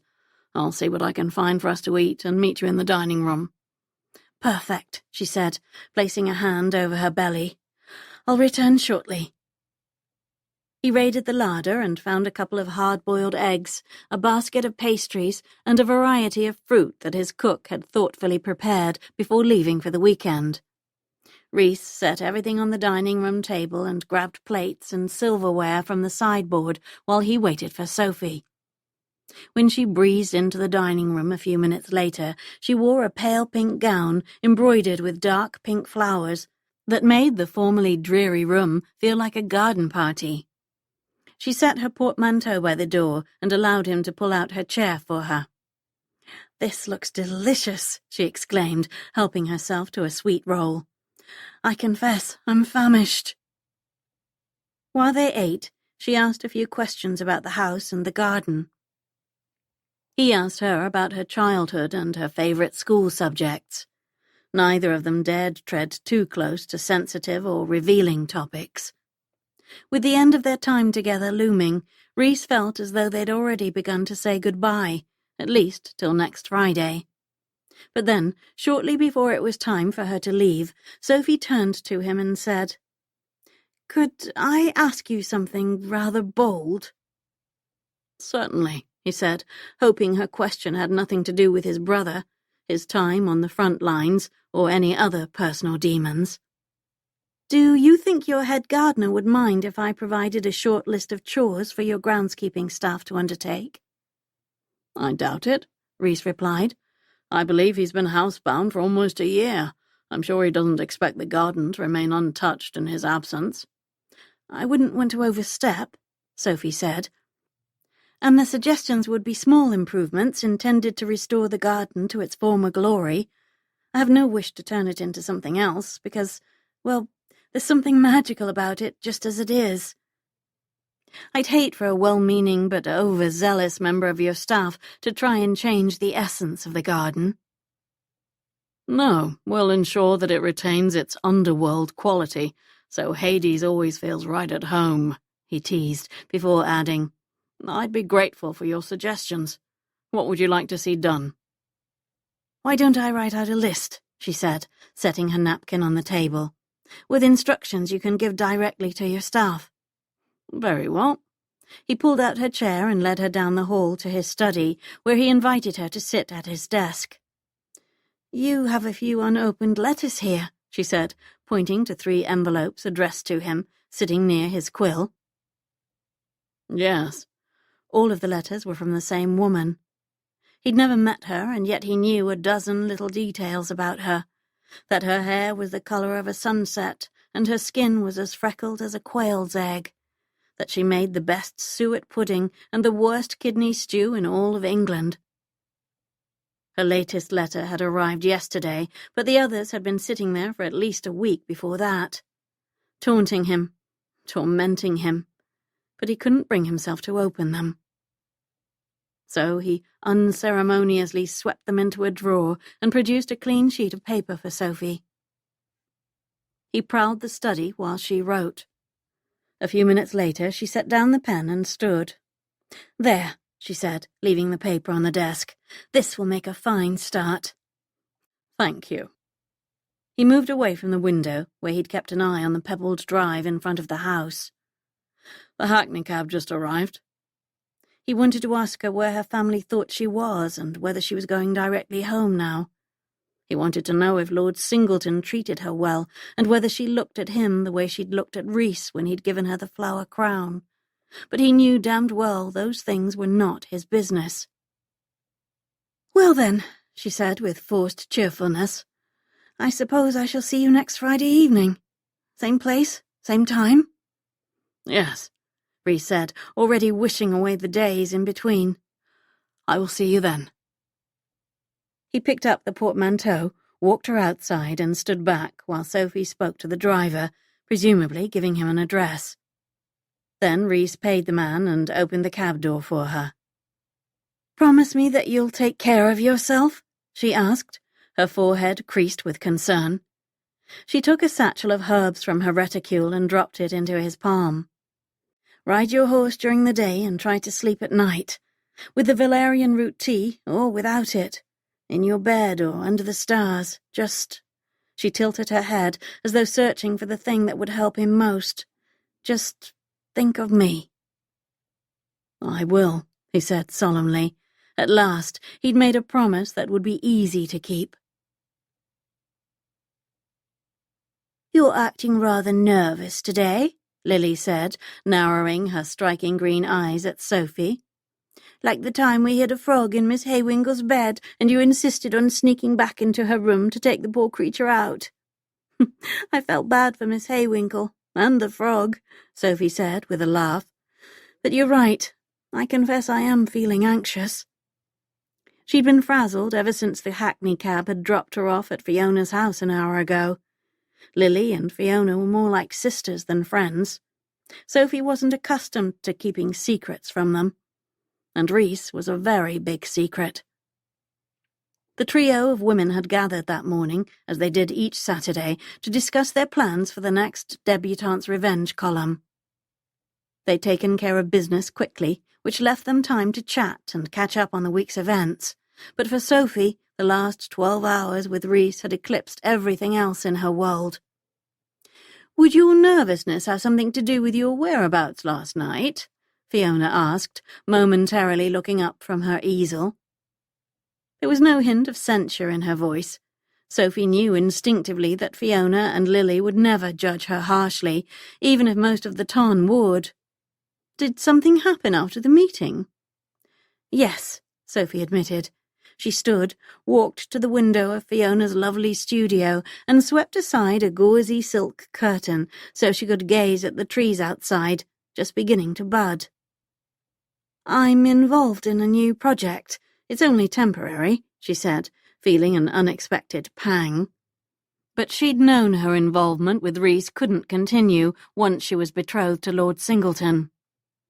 "I'm sure I'll tell both of you all about it one day soon," Sophie continued, "but I'm not quite ready to share." She was still sorting out her own feelings about Reese and didn't trust herself to talk about him without revealing more than she should.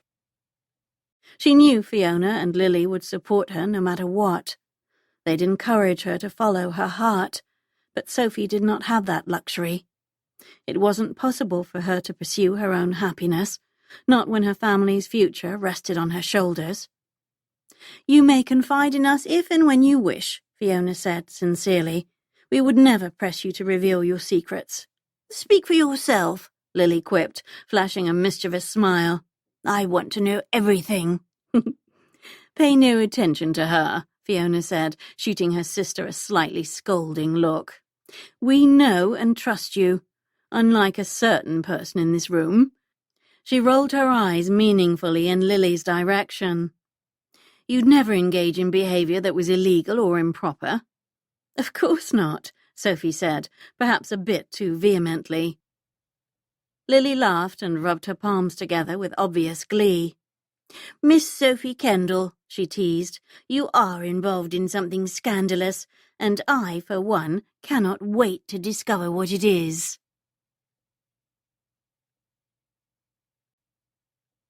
Chapter 12. At 11 o'clock the following Friday night, Reese knocked on the door of the old tailor's shop, feeling more like himself than he had in months. Sophie's advice had helped. He'd forced himself to drink the bitter herb potion. He'd ridden his horse and spent time napping outdoors. But mostly, he'd thought about her.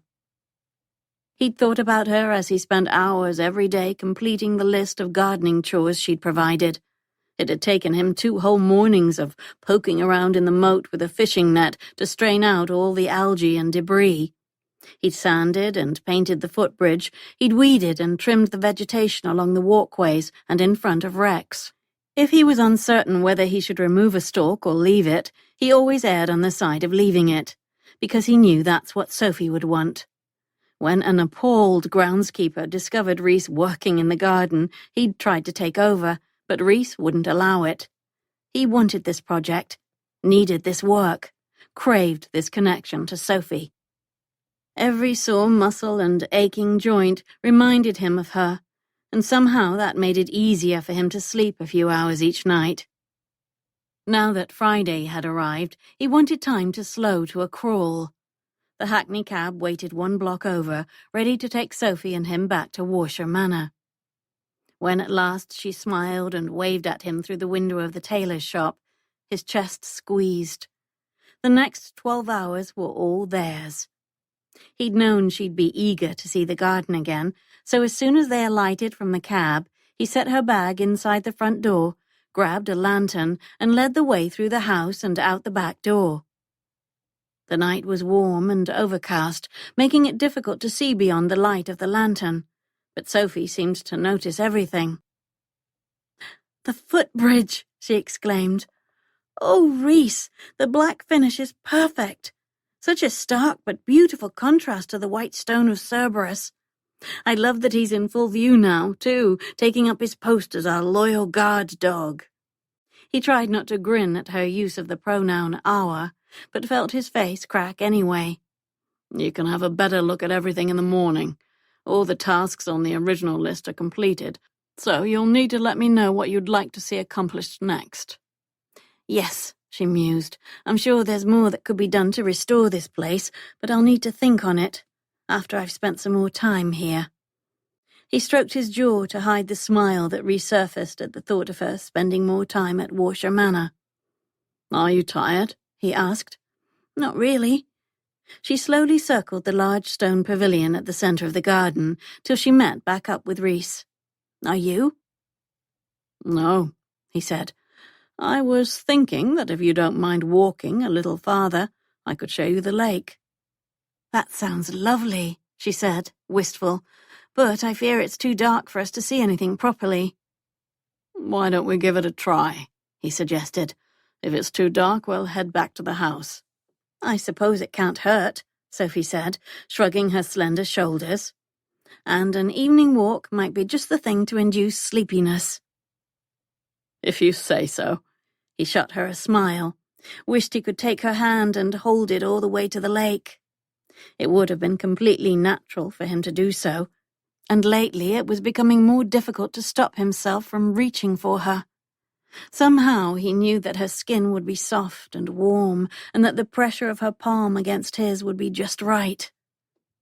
The more he'd come to know Sophie, the more he craved her touch, thought about it day and night, while he worked in the garden and while he lay in his bed. And he wanted to do a hell of a lot more than hold her hand. Sometimes Sophie looked at him as if she wanted to touch him too. Maybe it was wishful thinking, but every so often her gorgeous blue eyes seemed to glow with affection and simmer with desire. Even so, Reese resolved that he wouldn't be the one to cross the clear boundary she'd set. It was a matter of trust, and he suspected that the only reason she occasionally let down her guard with him was because she felt safe. In some ways, their whole relationship depended on that trust, and he couldn't jeopardize it, no matter how much he might wish to hold her hand. So he settled for picking up the lantern and holding it between them as they ambled across the lawn, down the hill, and past the copse of trees where they'd spent the night last week. He led her through a wooded area, then paused just before they reached the clearing.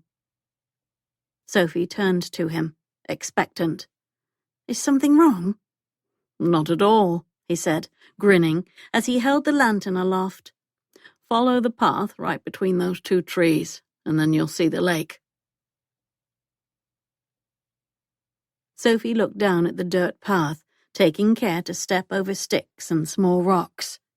She thought it very sweet that Reese wanted to show her the lake, but she couldn't imagine there would be much to see, especially since there was no moonlight to speak of. In fact, it was so dark, she rather hoped that she didn't walk directly into the lake before she'd spotted it. But it did seem that they were almost to a clearing. The brush ahead wasn't so thick, and a breeze tickled the curls at her nape. "There," Reese purred in her ear. "Look up, Sophie." She did, and her breath caught in her throat. At the bottom of a gently sloping hill, dozens of colourful lanterns bobbed from the boughs of a huge ancient oak along the lake shore. Like a swarm of glowworms celebrating the arrival of summer, the lights danced above, painting the water red, blue, yellow, and green. Beyond the tree, a wooden pier extended several yards into the lake, and dozens of small lanterns placed at the edge glittered above the water, like chandeliers at a mermaid ball. At the end of the pier, a collection of jewel-toned pillows and plush quilts beckoned. The entire effect was dazzling. "Reese," Sophie whispered, "how did you do this?" "I wanted to surprise you," he said. "Do you like it?" "Yes," her voice cracked on that one little word. "I love it." Her heart was so full of joy that her chest actually hurt. She hadn't known till then that joy could do that to a person. She rubbed the spot on her chest just above her heart, trying to ease the ache away. "Go have a look," Reese urged. "It's all for you." "It's for us," she said. "Let's go." With that, she picked up her skirts and ran down the hill toward the lake as fast as she dared, Reese on her heels. When she reached the oak, she was laughing and breathless and dizzy with delight. She leaned against the thick tree trunk, tipped her head back, and gazed up at the lanterns above. "You must see the view from here," she said to Reese. "It's like standing under a parasol made of rainbows." He chuckled as he strode toward the oak and leaned against the opposite side of the trunk. He was so near that she could feel the frisson of heat between them. Her palms were pressed against the rough bark. His were too. All she had to do was slide her hands toward his, just an inch, and their fingers would be touching. "You're right," he said, his voice a caress. "It's like a rainbow parasol." They stayed like that for a few minutes, basking back to back in their private, colourful cocoon, listening to water lap against the shore. And though they never actually made contact, Sophie felt Reese all around her. He was the rough, solid trunk pressing into her back, the long, fragrant grass tickling the tops of her feet, the warm evening air kissing her neck. At last he said, "Would you like to walk out on the pier? There's a basket of food there if you're hungry." She pushed herself away from the tree and twirled around till she faced him. The light of the lanterns created shadows beneath his cheeks, nose, and jaw, making him look distinctly masculine and dangerously handsome. "You thought of everything," she said, more than a little touched. "I'll never want to leave." "Then don't." He stared back at her, his face impassive and intense. "You can stay as long as you want, Sophie." The ache in her chest flared again, but she managed to smile. "Why don't we make the most of tonight?" "Yes," he said, shoving himself off the tree. "We'll enjoy tonight." She took her time as she walked along the shore, reaching down to let the tall grass run between her fingers. Reese followed a short distance behind, as though he wanted to give her time and space to explore the lake as she wished. When she reached the pier, she paused, taking a moment to savor the view. The planks stretched out before her, illuminated by lanterns on both sides. She glided down the pier with the same solemnity, the same wonder, as a bride marching down the aisle on her wedding day. She hadn't had much time to write in her journal of late, but she'd write about this. She needed to capture this feeling and preserve a little of the magic, to sustain her years from now, when her life would no doubt be tragically mundane. Sophie walked to the very end of the pier, where she could almost imagine she floated in the middle of the lake. The quilts were spread there, side by side, with 6 pillows all around. A nosegay of pink peonies tied with a white satin ribbon lay atop a sapphire silk cushion. She sank to her knees and lifted the bouquet to her face.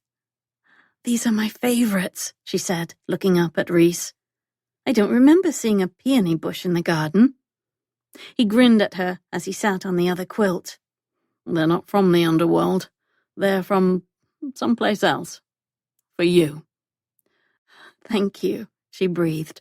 She could already picture the blossoms pressed between the pages of her diary, along with the yellow rose and the flower crown she'd already tucked inside for safekeeping. He gestured toward the basket. "Would you like something to eat? Maybe a glass of wine?" "I'm not hungry, but please help yourself. And a glass of wine would be lovely." He poured a rich purple-red claret into a pair of goblets and handed one to her. "Shall we have a toast?" he asked.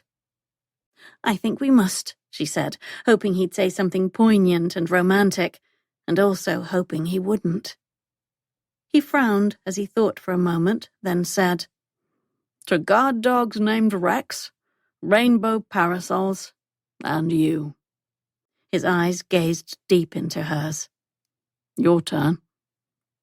"Let's see," she mused before raising her glass. "To bouquets of peonies, starless nights, and you." They clinked their glasses and sipped, thoughtful. Reese stretched out his legs, leaned back on one palm, and looked out at the tranquil water. Sophie stared at his profile, trying to decipher the emotions that flickered over his face.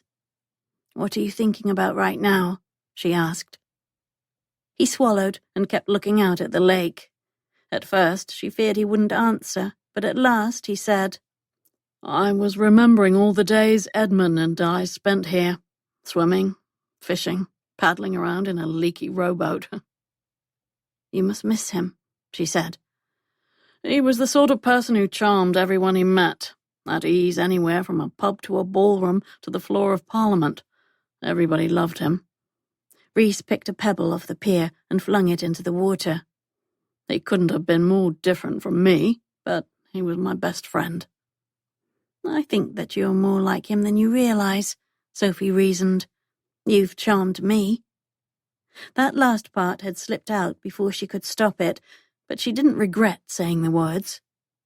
Reese deserved to know he was good and kind too, and if she could hold up a mirror to help him realize that truth, then she was happy to do it. "I'm nothing like Edmund," Reese said flatly. "He was honorable and decent and good." "So were you." She leaned forward and craned her neck, forcing him to look at her. "You are all those things." "You don't know everything about me, Sophie," he said, adamant. "You don't know all that I've done. Trust me when I say that my brother's the one that should be here now."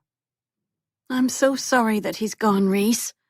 I'm so sorry that there's a hole left in your heart. But I know this for certain. I'm very glad that you're here now. I wouldn't want to be here with anyone else." "Except maybe Singleton?" He shook his head as though disgusted with himself. I shouldn't have said that. I'm not sure why I did." "It's all right," she said softly. "You're still going to marry him?" Her stomach clenched. "Yes, but I meant what I said just now. I wouldn't want to be here with anyone but you." He said nothing to that, but quickly drained his glass of wine and abruptly stood up. "Where are you going?" she asked. "For a swim." He tugged off one boot, then the other. "Right now?" "I need to cool off." He'd already shrugged off his jacket and was tugging at his cravat. Sophie endeavored not to stare as he grabbed the hem of his shirt and hauled it over his head. His torso was lean and muscular, with gorgeous planes and ridges and a smattering of scars over his chest and back. His skin, tanned and shimmering with perspiration, made her mouth water. She parted her lips to speak, but wasn't sure what to say. Why should she care if he went for a swim? The night was warm and he had energy to spare. A vigorous swim might be just the thing to help him sleep. But the sight of him shirtless might be just the thing that made her lie awake in her bed for many, many nights to come.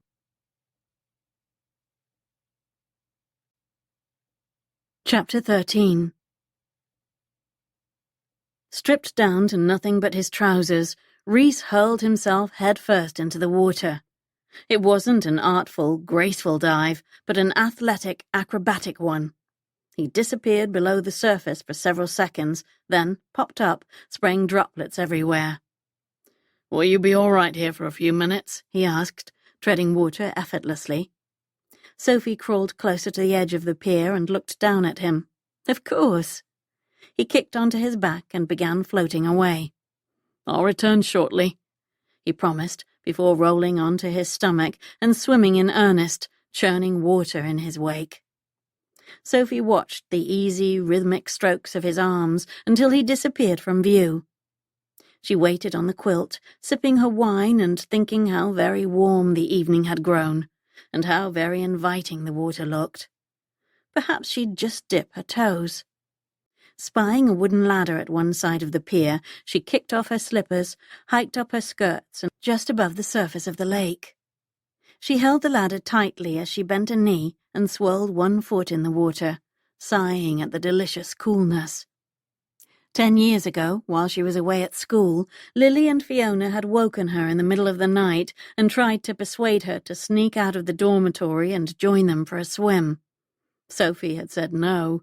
She'd been too afraid of the darkness, of things that lurked in the lake, and, most especially, of Miss Haywinkle's wrath. Lily and Fiona had reluctantly gone swimming without her, and Sophie still regretted missing out. They'd taken a risk, gone on an adventure, and made a memory that would bring smiles to their faces for the rest of their lives. And Sophie, well, her prudent behavior and superior judgment had gotten her nothing. Except, perhaps, an impending engagement to a man she didn't love. Something inside her snapped.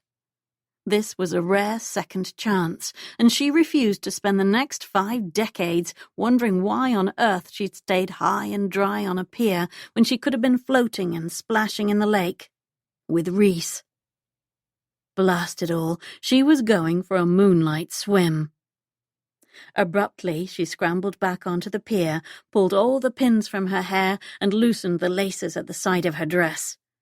She hastily rolled off her stockings and, before she could change her mind, hauled her gown over her head. Sucking in her breath, she wriggled out of her stays till she wore nothing but a thin cotton shift. If she were truly courageous, like Lily, Sophie might have stripped naked before diving into the lake. On the other hand, swimming in her shift was far more daring than anything she'd contemplated doing that night, and it would still give her plenty to write about in her journal.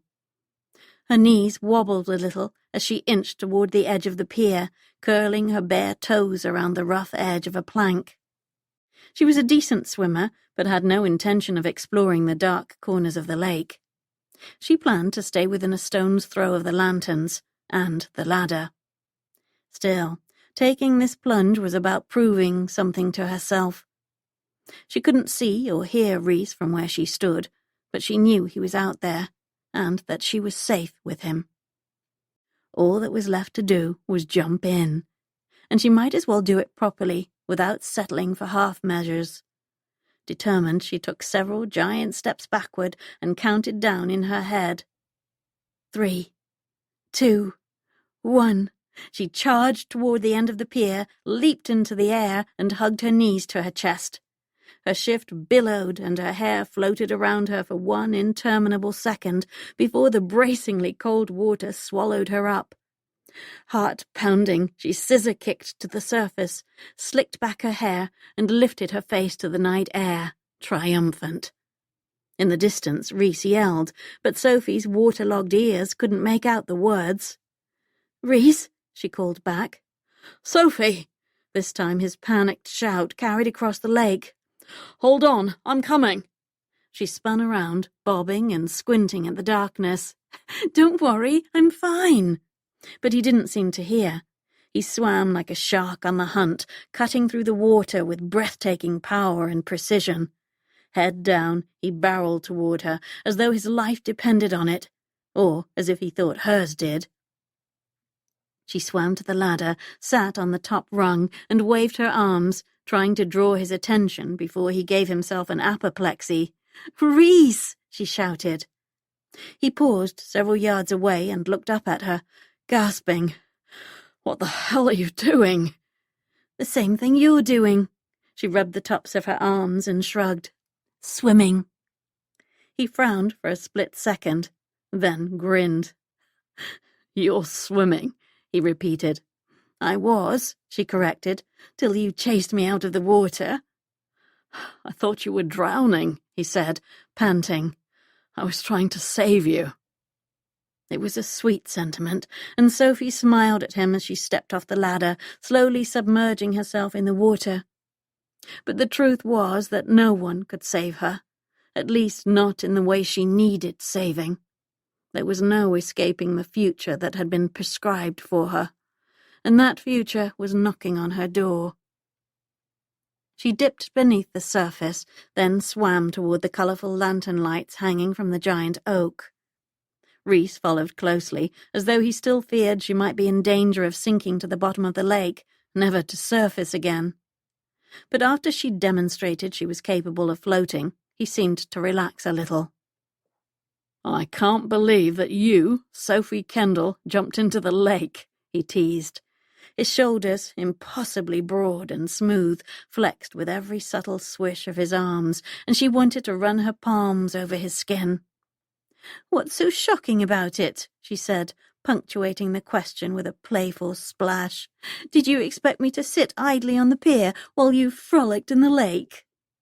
"First off, I did not frolic.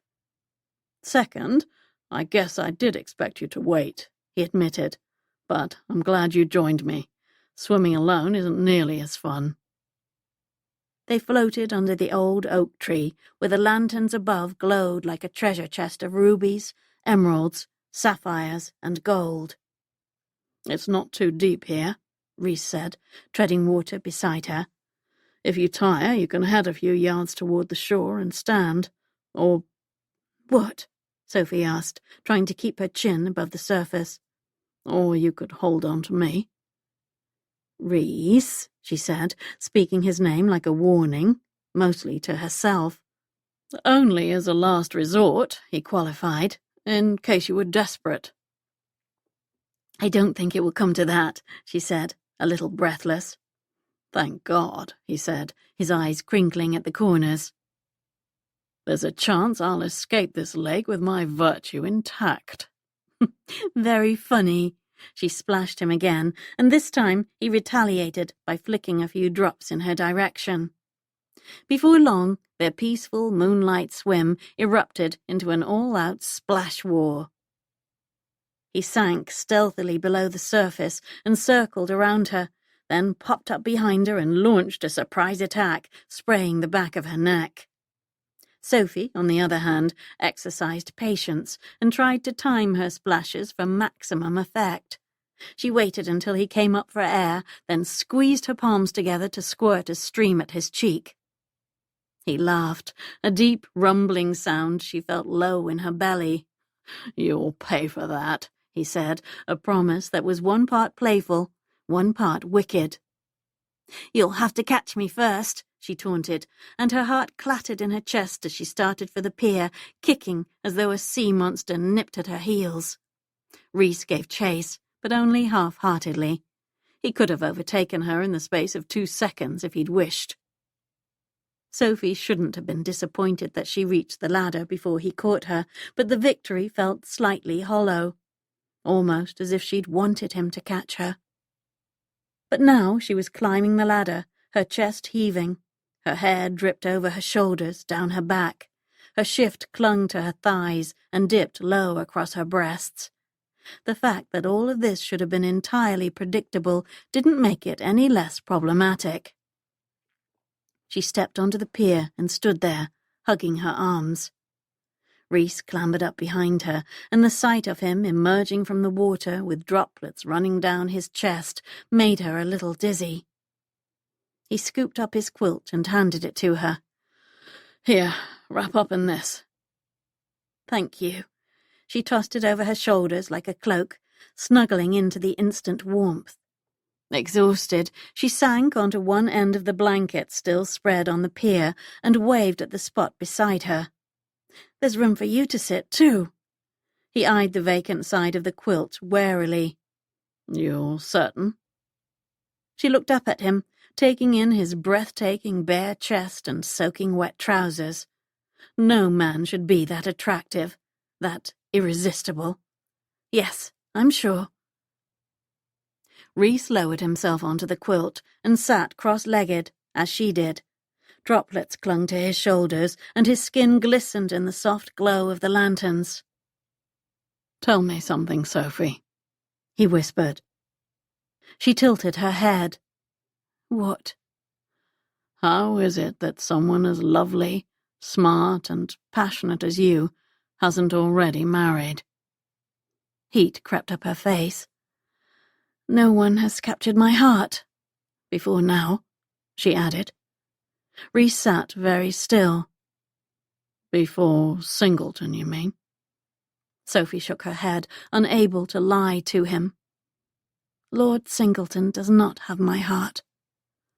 "Then why—" he asked, and she knew precisely what he meant.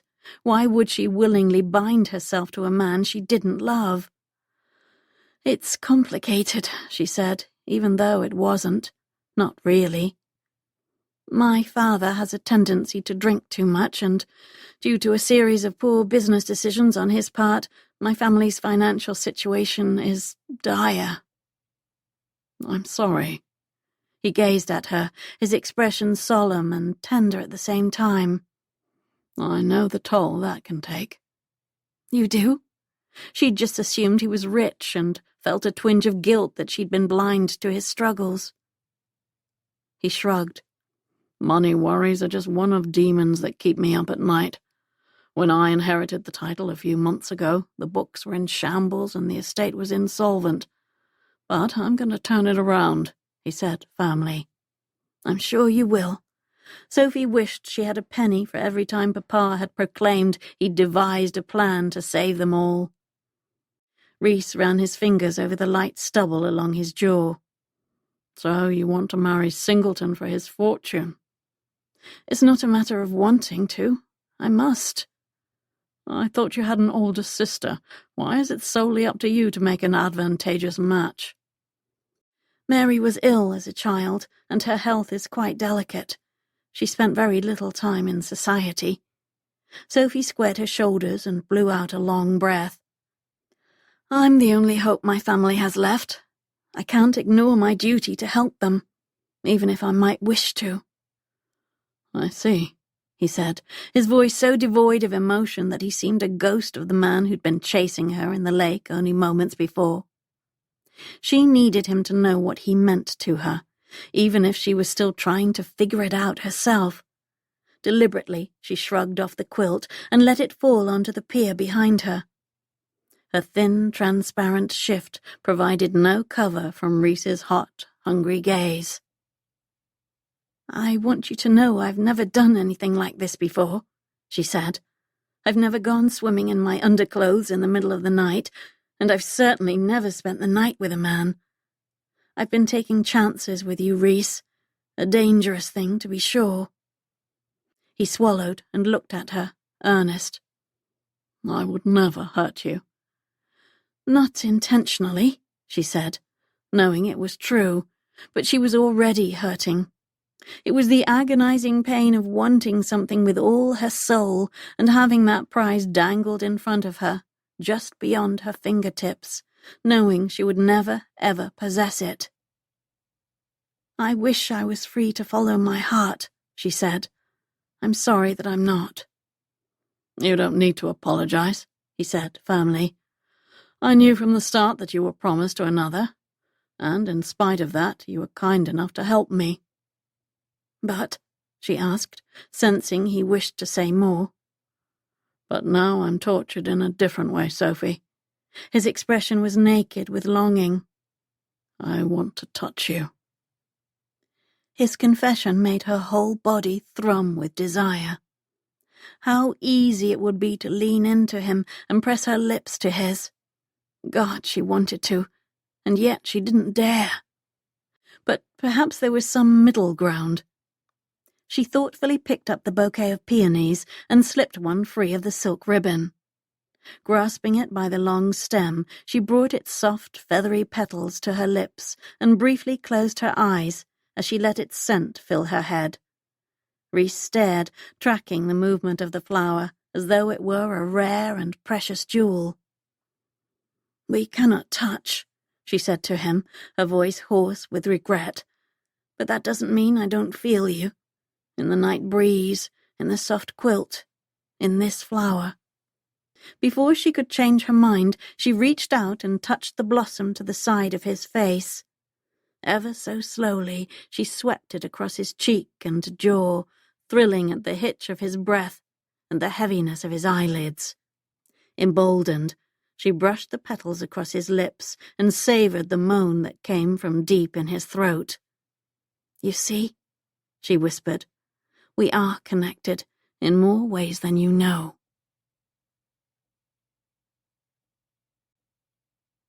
Chapter 14. Reese's blood was on fire. Sophie sat across from him like a river nymph, or rather a lake nymph. Her long blonde hair hung in wet waves over her shoulders, and her skin seemed to glow from within. Her thin, wet shift stuck to her like seaweed, leaving nothing to the imagination, and he'd imagined plenty. But Sophie was right. Their connection was more than physical. Unfortunately, the closer they grew, the more he wanted her, in every way. He gestured toward the pale pink flower resting on her shapely, half-exposed thigh. "May I?" he asked. She moistened her lips with her tongue, then nodded. "Of course," she said, carefully handing him the flower by the stem. He took it and gazed deep into her bottomless blue eyes for several seconds. "Sophie Kendall," he began, "you are as mysterious to me as a mermaid, and as necessary as the sun. You are everything I'd hoped for, and far more than I deserve." "Reese," she said softly, "that's not true." "It's absolutely true," he insisted.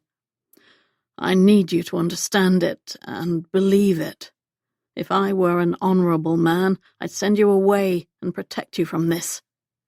He swallowed the knot in his throat. "This thing between us. But I'm a selfish bastard, and you are nigh impossible to resist." Her lips parted, and her eyes welled with tears. He twisted the stem of the flower between his thumb and forefinger, cursing himself for what he was about to do. "I won't hurt you. I won't violate your rules. But you can be damned sure that I'm going to take anything you're willing to give me." She gave him a wobbly smile. "That seems fair. Dear God, if she only knew." Deliberately, he used the flower to caress the arch of her foot, back and forth. Her toes curled in response, and she sighed, but didn't pull away. "How was that?" he murmured. "Unexpectedly," she blinked, searching for the word. "Arousing." "We've only just begun," he said, feeling hopeful, and maybe a little smug. Using the lightest touch of the flower petals, he traced a path from her ankle to her knee, to her thigh. She remained still as a statue, but he heard her sharp intake of breath. "Reese," she said, his name a plea on her lips. "Will you lie down, Sophie?" he asked. "Lie down and try to relax." She tucked a pillow under her head, stretched out on her side, and smiled. "Our roles have reversed. I'm supposed to tell you to lie down and relax." "Then I'll lie down too," he said, propping himself on an elbow and facing her. When she gazed at him sensuously, expectantly, he chuckled. You might be the death of me, he said, and if you are, I can think of no better way to go. But I haven't done anything, she said, mildly affronted. The rock-hard erection in his trousers was evidence to the contrary, and, if she happened to look in that direction, the proof would be difficult to miss. I meant it purely as a compliment, he assured her, trailing the flower lightly across her forehead. Close your eyes, Soph. Her eyelids fluttered shut, and the corner of her mouth curled in a half-smile. Very well, but I'm only agreeable because I find myself exhausted after beating you so soundly in our race. He chuckled again. Stands to reason, he said, letting the petals drift over her eyes and cheeks and under her chin. That feels so nice, she breathed, snuggling into her pillow. Imagine that it's me touching you, he whispered, my fingertips running over your skin, my mouth tasting your lips. He brushed the peony over her bare shoulder and down the length of her arm, lingering on the back of her hand. You shouldn't say such wicked things, she teased, her thick lashes still flush against her cheeks. Saying wicked things isn't against the rules, he quipped. Besides, there was nothing wicked in what I said. No? No, I keep the wicked things in my head. It's a mad crush of improper thoughts in there.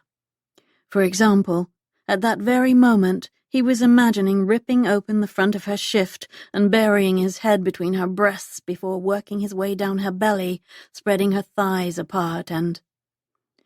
Reese, she said, her voice raspy. He shifted to make more room for his erection. Yes. I'm pretending, like you said. I'm imagining that you're touching me, and while I know it's probably not as good as the real thing... Definitely not as good, he confirmed. Yes, well, I'm fairly certain that I wouldn't feel this way with anyone else. Reese's jaw clenched at the thought of Sophie with anyone but him.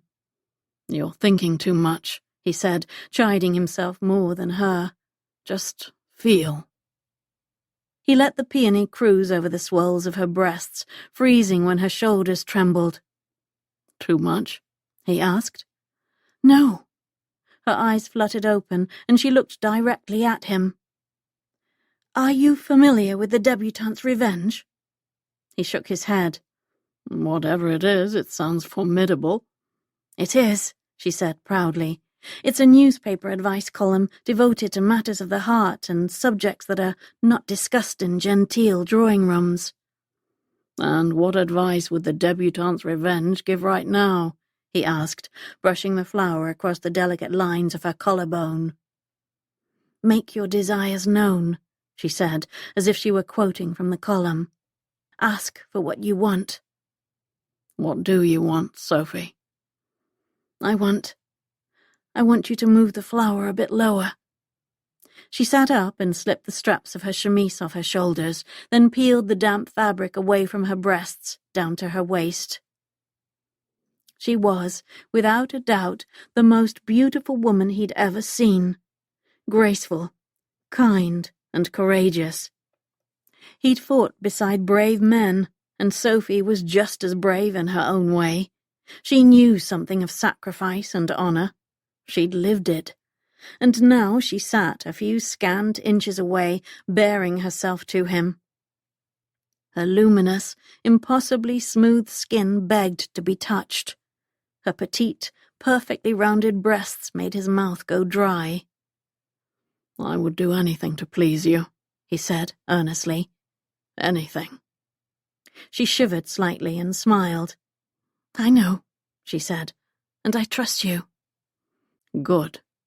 He took a fresh peony from the bouquet, as well as the silk ribbon that had bound it. He tied the ribbon in a knot just below the blossom and left the long ends free.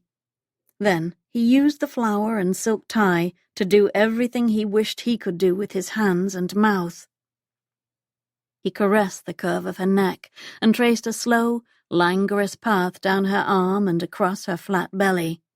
He teased the undersides of her breasts until a moan escaped her lips, then circled the tight, pale pink buds until she strained toward him. "Better," he whispered. "Better," she confirmed, gazing at him beneath heavy-lidded eyes. "And worse." "I know," he said, sympathizing. He was nearly mad with raw, hot need, but this moment was purely for Sophie. He stared deep into her eyes as he deliberately grazed the taut peak of one breast, and she shuddered as though he'd flicked her nipple with his tongue. He continued to torment her with feathery, light strokes, gradually increasing the pressure of the satiny petals until she let out a soft cry. Then he turned his attention to her other breast, showering it with equal affection. Sophie's chest flushed pink, her plump lips parted, and her pupils turned huge and dark. She was practically drunk with desire and trembling with need. It would have been an easy thing to convince her to abandon the rules she set. But Reese couldn't do that. He already worried that she'd regret the things they'd done that night. And he wouldn't risk scaring her away. The knowledge that she would return the following week was the only thing that kept him halfway sane. Of course, he knew their time together was finite, but he refused to think about that right now. What he needed to do was to bank the fire and douse the flames that leapt between them. "Why don't you lie down again?" he suggested. When she rested her head on the pillow, he reached for the quilt that had been around her shoulders and covered her torso with it. "It's late," he said, "and you've had a long day. Rest your eyes and dream of rainbow parasols. I'll see you in the morning." She shot him a grateful smile, snuggled beneath the blanket, and closed her eyes. He watched as her body relaxed and her breathing grew even. And just as she was about to drift off, he touched the flower to her cheek in the lightest of kisses. "Good night, Soph."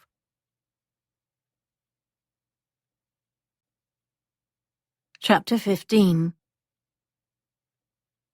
A cool drop plopped on Sophie's nose, but she was too cozy, too content to bother brushing it away. The sun had only begun to rise, and they could afford a couple more hours of sleep. But then another drop pelted her cheek, and another, and soon she was unable to ignore the onslaught.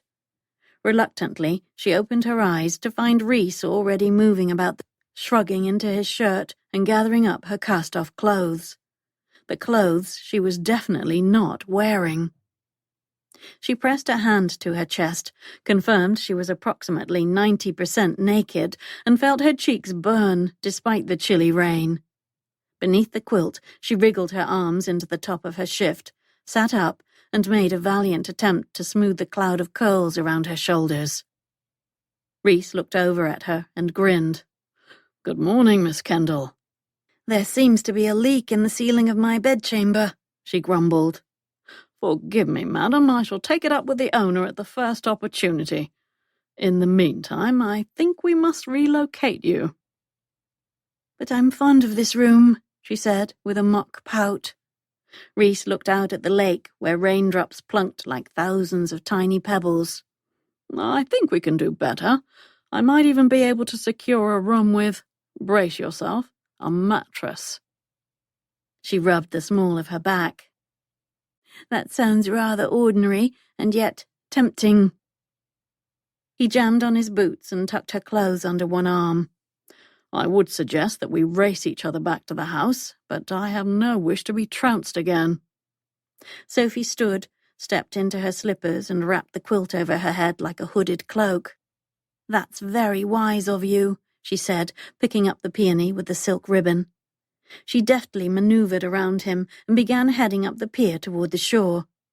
"Because, while my swimming is impressive," she blinked at him with feigned innocence, "my running is even more so."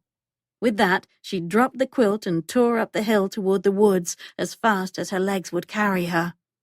Reese laughed and chased her, alternately leading the way and letting her surge ahead until they reached the house, soaking wet and gasping for breath. He deposited the sopping quilts he'd been carrying on the kitchen floor, lit a fire, and draped her rain-soaked clothes over the backs of chairs that he slid close to the hearth. "It's still early," he said. "You could rest in your bedchamber for another hour or two if you'd like." Sophie shook her head. Her heart pumped much too fast to even consider sleeping. "I'm not tired. Are you?" "No, I slept well last night, thanks to you." She opened her mouth to say she had nothing to do with his slumber, but decided to bite her tongue. Reese believed she was helping him, and maybe in a roundabout way she was. She moved close to the fire and rubbed her arms. "Would you like a hot bath?" he asked. "I could prepare one in your room." She laughed. "As heavenly as that sounds, it's too much work. Have you forgotten that you gave your staff the weekend off?" "I have not," he said, as though mildly offended. "I'm going to see to it myself." He lit the stove and placed several pots of water on top before turning his attention back to her. "Why don't you go upstairs and wrap up in a blanket? I'll bring the tub up shortly." "You don't need to go to the trouble, Reese." "I want to," he said, smiling. "You've been taking care of me. Now let me take care of you." A lump lodged in her throat. She'd always longed for a relationship that would work that way. She'd always wished for a partner who'd do thoughtful little things like put cream in her tea and rub her hands when it was cold. Never in a million years would she have dreamed that an ornery, if devastatingly handsome, Earl would prepare a hot bath for her. "I insist," he said, and when she shivered, he crossed his arms as though he didn't trust himself not to haul her against his chest. "Thank you," she said simply, as she twirled the stem of the wilted peony between her fingers. "I suppose I should go upstairs and dry off." His face brightened. "While you're waiting, you could survey the garden. There's an excellent view of it from my bedchamber window, just down the corridor from yours." "You don't mind me going into your bedchamber?" she asked. His mouth curled into a wicked, knee-melting grin. "Do you really have to ask?" Sophie swallowed. "I just meant, that is, you are a rather private person." He slowly walked over to her and stood so close that she could see the sprinkling of hair covering his muscled forearms, which were crossed over his chest. "To be perfectly clear," he drawled, "you are welcome in my bedchamber any time you like. And you may do whatever you like there.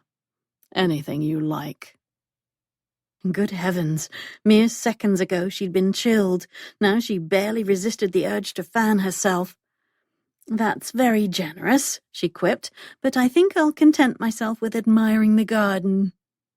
"You could also make a list of further improvements you'd like me to undertake." She narrowed her eyes at him, curious at his choice of words. "You?" He shrugged off her question. "Feel free to use my desk and avail yourself of anything you need." "Very well," she said, thoughtful. "I shall see you upstairs then." She quickly made her way to her room, stripped off her damp shift, and slipped on the soft, dry nightgown she'd packed in her bag. She carefully placed the peony and the ribbon in her portmanteau before heading down the hall to Reese's room. Despite all his assurances that she was welcome there, she hesitated at the door. Crossing the threshold of a gentleman's bedchamber was a momentous occasion, but her trepidation was due to more than that. The more she knew about Reese, the more she cared about him. And the more she cared about him, the harder it would be to say goodbye when the time came. Still, she couldn't resist the chance to learn more about him. His bedchamber was neat and sparsely decorated. One wall boasted an austere landscape. The mantel was bare, but for a small gold-faced clock and a candlestick in a pewter holder. A dark blue counterpane and 2 matching pillows covered the large bed, but there were no extravagant bed curtains or decorative touches. Everything was terribly orderly and utilitarian, much like what she'd imagined a military barracks looked like. A mahogany desk tucked into one corner of the room was predictably tidy, with nothing on the top except for a small framed painting. Sophie moved closer to examine it, but she could already guess the portrait's subject: Edmund. Indeed, the young man in the painting was a more refined, more civilized version of Reese. A handsome gentleman, perhaps in his mid-20s, stared back at her, his intelligent eyes full of a confidence that bordered on arrogance. He was the brother Reese idolized, and the one he feared he'd never live up to. Carefully, she returned the painting to its spot, then looked around the room for any other personal items, books or trinkets, or any other clues that might help her understand Reese. A razor rested on a towel beside his washstand, and a lantern perched on the nightstand next to his bed. But then a few items on the top of his bureau caught her eye: a brass key and a pair of gold-braided epaulets. She could easily imagine the epaulets on the shoulders of a scarlet jacket, and she was sure Reese had cut a fine figure in his officer's uniform, looking 1 part dashing and 2 parts fierce. Though she'd never seen him behave violently, she had no doubt Reese would be formidable in a fight. Something told her that when it came to his principles, he'd rather die than forfeit. A chill ran down her spine, and she said a quick prayer of thanks that Reese's soldiering days were over. She wondered about the brass key, but left it and the epaulets on his bureau, then walked to a window where she swept aside a grey velvet curtain panel and looked outside. The rain had slowed, and while the skies were still overcast, the sun had begun to peek through the clouds in a few spots. The view of the garden was remarkable. From the 3rd floor, she was able to see each of the main parts and features, as well as the overall balance. Already it looked much improved from the week before. Vines no longer encroached on the walkways, weeds no longer lurked between the path's stones. Water in the moat flowed freely, and the footbridge boasted a glossy new coat of black paint. The section of the garden devoted to the gnarled, twisted poplars looked appropriately intimidating, and on the other side of the rotunda, the field of asphodels appeared delightfully haunting. The most mysterious part of the garden glimmered just beyond the main pavilion, promising magic and beauty in equal measures. The garden was well on its way, but Sophie had some ideas for coaxing it along. Intent on jotting down her thoughts, she strode to Reese's desk, sank into his seat, and opened the top drawer in search of writing supplies. She found paper, pen, ink, and something else, a small stack of letters. Unless Sophie was mistaken, they were the same letters she'd seen in Reese's study last weekend, but now they were in his room, still sealed with wax. She hesitated for a heartbeat, then reached for them and examined the 3 envelopes more closely. They were all from the same person. The handwriting outside was graceful and feminine, and the name in the upper left corner read Mrs. S. Conroy. Clearly, Reese was reluctant to read the letters for some reason, but why? She couldn't help but wonder if Mrs. Conroy was a past lover, or a current one. Sophie had no reason and no right to be jealous. And yet an unsettled, sickly feeling swirled in her belly. She reminded herself that he was downstairs at that very moment preparing her a bath, and that she was the one who would soon be engaged to another. With a determined sigh, she proceeded to write her notes about the garden. When she'd finished, she put away the paper and pen, but she left the list she'd written and the unopened letters on Reese's desk. When she returned to her bedchamber, she found that Reese had placed the bathtub in front of the hearth where a cozy fire burned. A pair of thick towels and a bar of soap rested on a stool. He strode into the room, carrying a bucket of steaming water that he proceeded to pour into the tub. "Perfect timing," he said. "I left a jug of cooler water near the tub in case you need to mix some in." "Thank you, Reese," she said, more than a little touched by his thoughtfulness. "I can hardly wait." "It was nothing," he said, shrugging.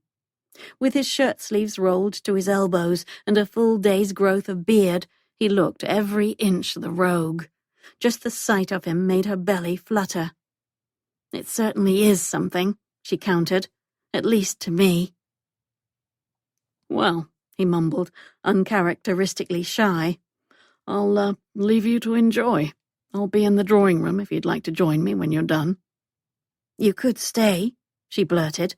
"That is, we have so little time together, and if you wanted to stay so that we could talk, I wouldn't mind in the least." He froze at the door, one foot on the other side of the threshold. Heat flared in his eyes. "I don't think that would be a good idea," he said, stating the obvious. "Maybe not." She leaned over the edge of the tub, trailed her fingertips through the deliciously hot water, and sighed in anticipation. "But I trust you." "I know," he said soberly, "and I want to keep it that way." He pressed his lips into a thin line and uttered a curse before walking out of the room and closing the door behind him. An hour later, Sophie wore a fresh dress, and all her damp clothes had been collected and packed neatly into her portmanteau. She and Reese stood on the front step of Warshire Manor as the hackney cab rumbled up the long drive.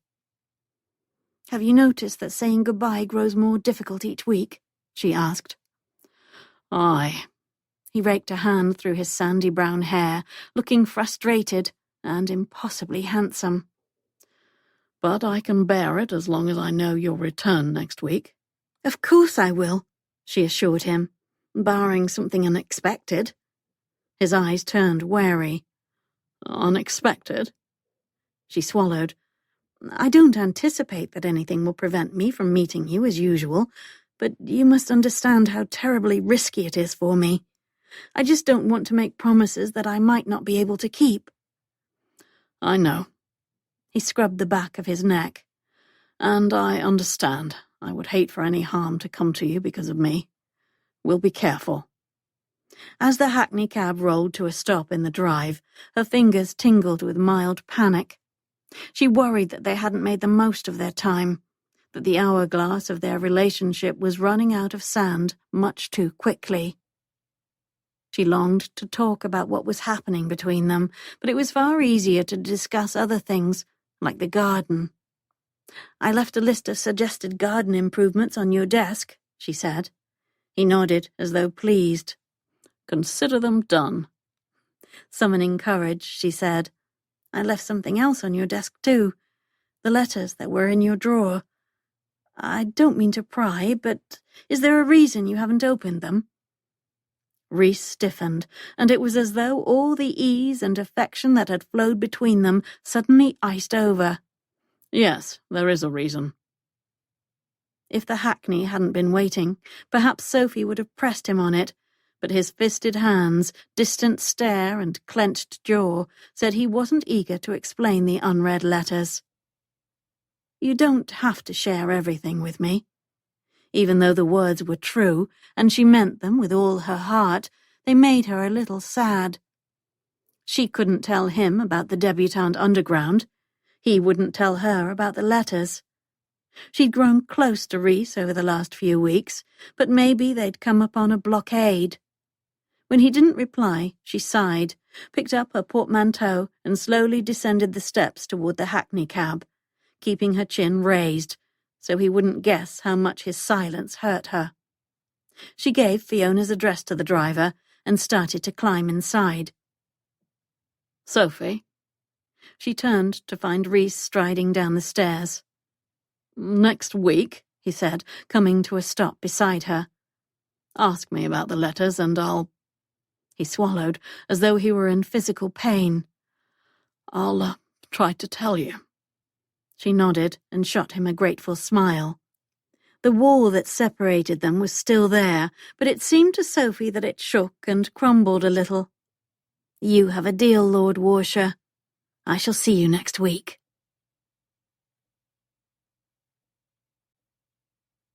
Chapter 16. "How was last night's meeting?" Fiona asked.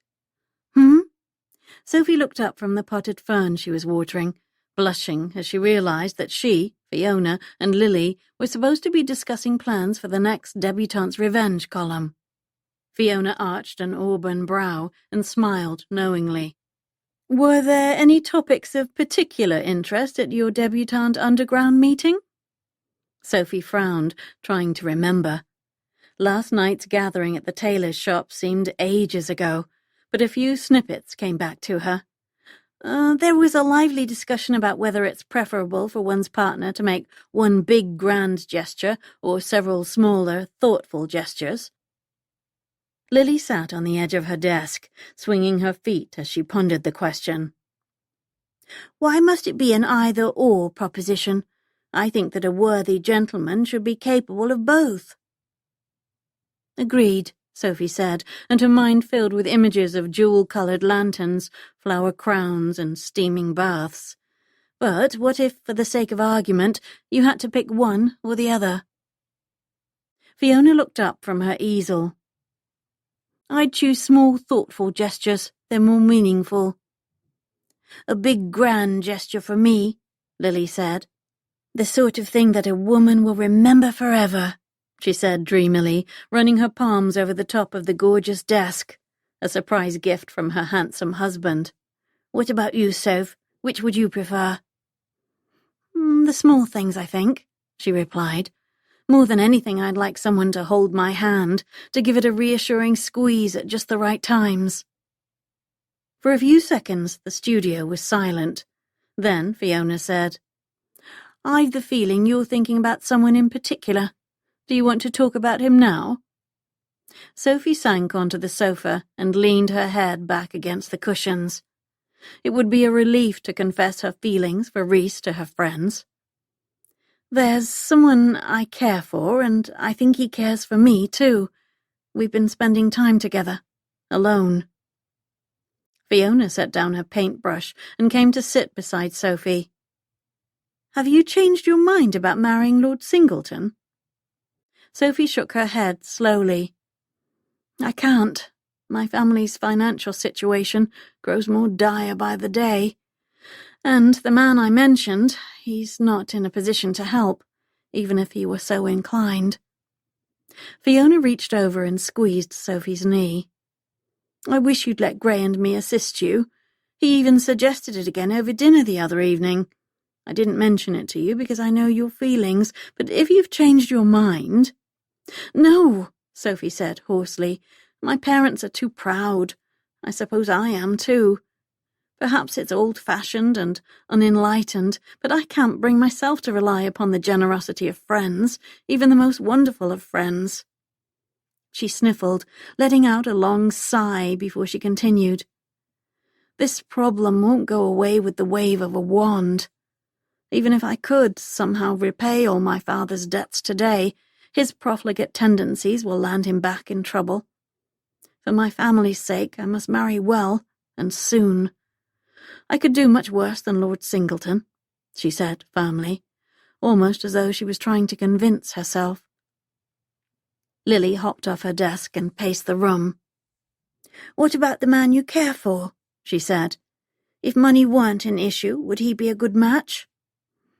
"He would," Sophie admitted, even though she'd told herself not to dream of such things. "There's no denying we're drawn to each other, but I made it clear from the start of our relationship that I intend to marry another." "People change their minds all the time," Fiona said, sympathetic. "I know you want to stand by your word, but if keeping your promise to Lord Singleton means you're miserable for the rest of your life, you shouldn't feel obliged to keep that promise." "It's complicated. Reese, the man I'm fond of, only recently and reluctantly came into his title. I don't think he wants to marry anyone, at least not any time soon." "Even the most steadfast of bachelors has changed his mind about marriage after meeting the right woman," Fiona said sympathetically. "Have you considered that you might be that woman for Reese?" Of course she had, despite her resolve to avoid imagining a future that could never be hers. "He's going through a difficult time and still mourning the loss of his brother. It doesn't seem right to broach the subject right now." Better now than after the reading of the banns for your marriage to Singleton, Lily pointed out. What do you have to lose? Sophie fingered the silk sash of her dress as she pondered her friend's question. Maybe part of her recognized that Lord Singleton was the safer choice. He wasn't fiery or passionate.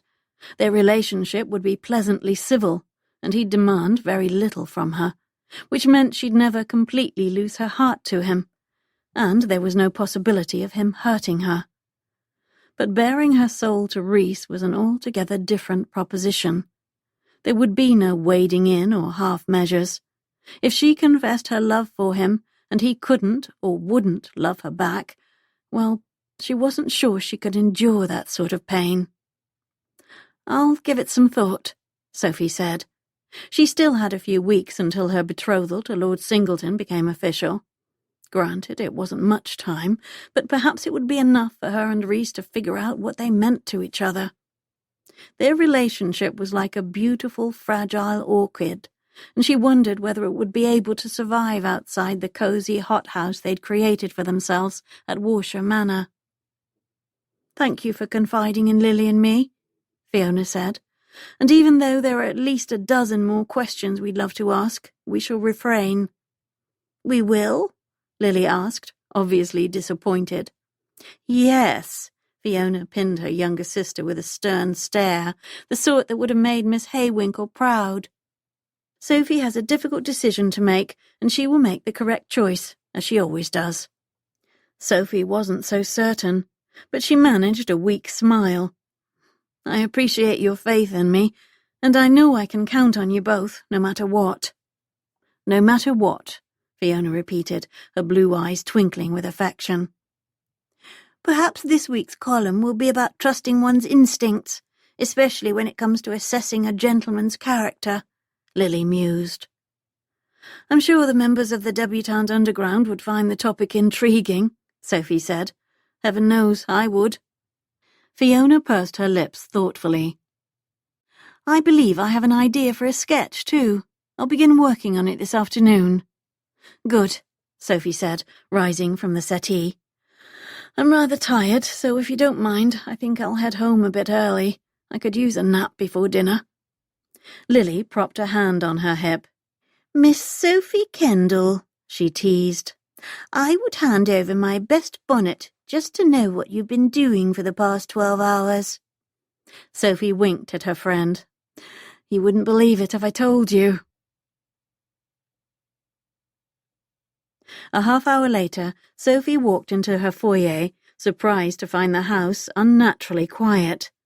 She hung her pelisse and hat before heading to the drawing-room where her mother and Mary perched on the edge of their chairs, dabbing the corners of their eyes with soggy handkerchiefs.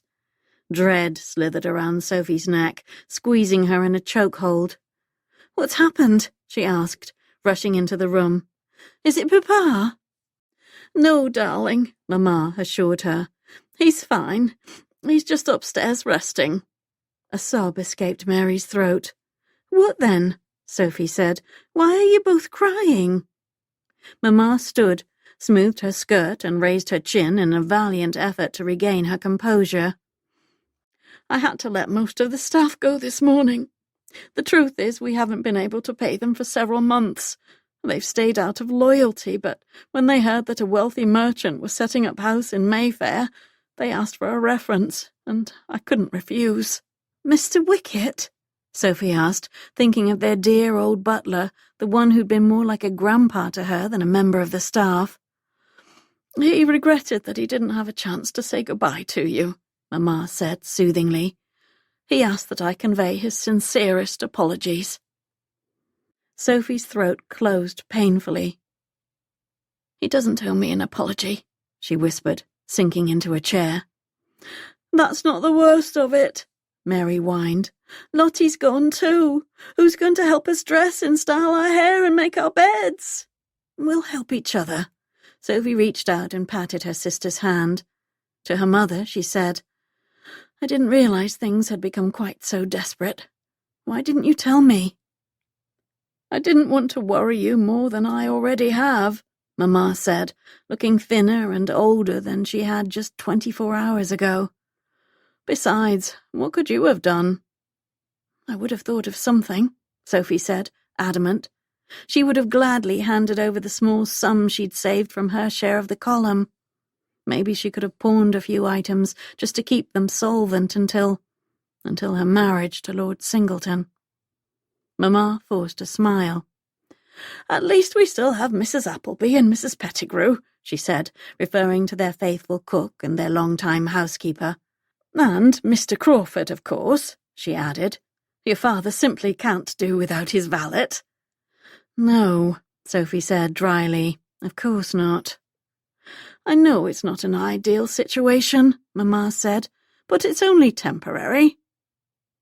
Sophie felt her sister's and her mother's eyes trained on her, knew just what they were thinking, that they'd rehire the staff once Sophie married the rich Marquis. "I am rather tired," she said, struggling to keep her voice even and her demeanour calm. "I think I shall go lie down for a while." She walked over to Mamma and pressed a kiss to her soft cheek before picking up her portmanteau. She was just about to make her escape from the drawing-room when Mrs. Pettigrew appeared in the doorway, looking unusually harried. "Forgive me, ma'am," she said, wiping her hands on her apron, "but Lord Singleton has just arrived." Sophie's stomach dropped through her knees. "What's he doing here?" she asked Mamma. "I didn't extend an invitation." "That's rather ungracious of you," Mary said, sniffing. "I should think Lord Singleton would be welcome here any time." Some of Sophie's dismay over the Marquis's unexpected visit twisted itself into resentment. "Then perhaps you should be the one to entertain him," she suggested. "Girls," Mamma hissed, "that is quite enough."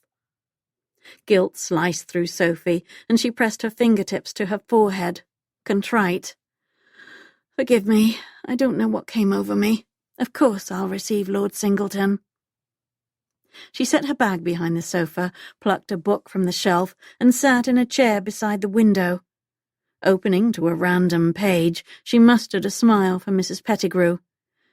"Would you be so kind as to show the Marquis in?" "Of course, Miss Sophie," said the kindly, ruddy-faced housekeeper. "Shall I prepare tea?" It had been on the tip of Sophie's tongue to say no, but Mamma quickly replied, "Please, Mrs. Pettigrew, Lord Singleton is an esteemed guest, and we must make him feel most welcome whenever he deigns to visit us." Sophie swallowed the knot lodged at the back of her throat, because while her mother's words had been directed toward the housekeeper, Sophie knew that they were intended for her. Mary quickly packed up her needlework, no doubt preparing to escape to her room, as she usually did. But then Mamma lifted her chin, and, looking uncharacteristically stern, said, "Mary, you will remain here for the duration of Lord Singleton's visit, and endeavour to be both pleasant and engaging. Is that understood?" Mary swallowed, set down her sewing basket, and patted her head self-consciously. "Thank heaven Lottie was able to see to my hair one last time," she said dramatically. All three women, Mamma, Mary, and Sophie, took their seats like actresses, preparing for the curtain to go up on a scene. Mamma sat at the desk as though she'd been tending to correspondence.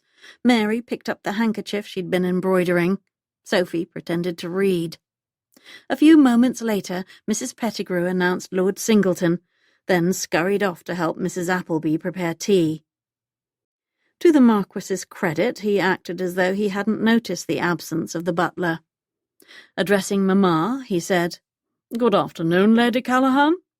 "Lord Singleton," she said graciously. "How terribly kind of you to call. I believe you've met my oldest daughter, Mary?" "A pleasure to see you again," the Marquis intoned, bowing over Mary's hand. He turned to Sophie and gazed at her with the bright blue eyes he was rather famous for. "Miss Kendall," he said smoothly, "I've brought something for you." He reached into his jacket pocket and produced a small ivory carving. "I know how much you like roses," he said, placing it into her palm. The perfectly formed flower felt cold and hard and lifeless against her skin. "Thank you, it's beautiful," she said diplomatically. How thoughtful of Lord Singleton. Mamma clasped her hands beneath her chin. Yes, Sophie said. Very kind. But she couldn't help comparing the ivory carving to the gifts Reese had given her. She missed her wilted crown of asphodels. And him. She'd said goodbye to Reese only a few hours ago, but the Marquis's visit had all but erased the warm, hopeful glow in her chest. Her family's situation grew more desperate by the day. Lord Singleton was throwing them a lifeline, but he wasn't going to wait forever.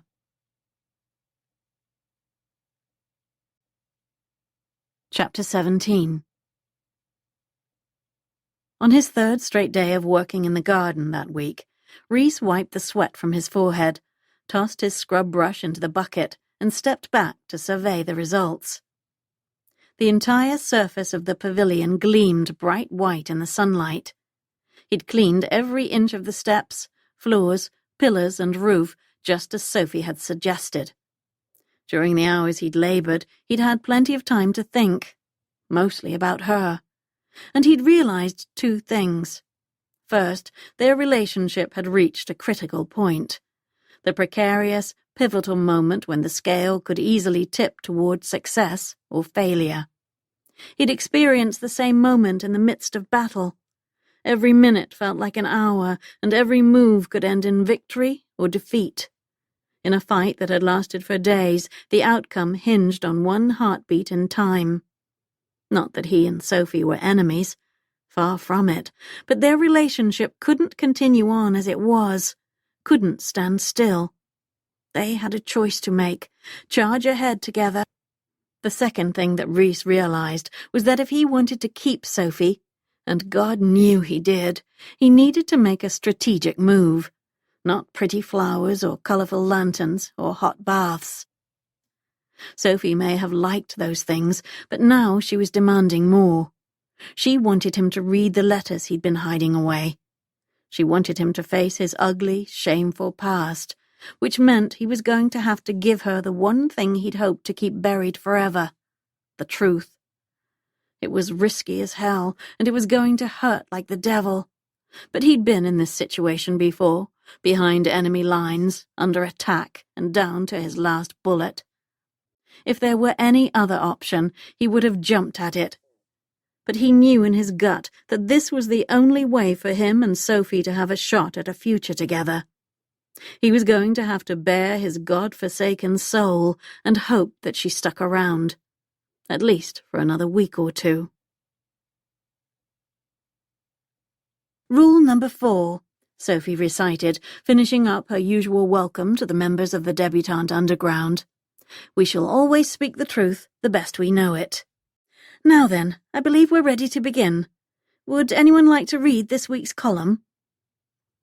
Several women raised their hands to volunteer, but Sophie's gaze was drawn to Violet, the maid she'd met a couple of weeks ago.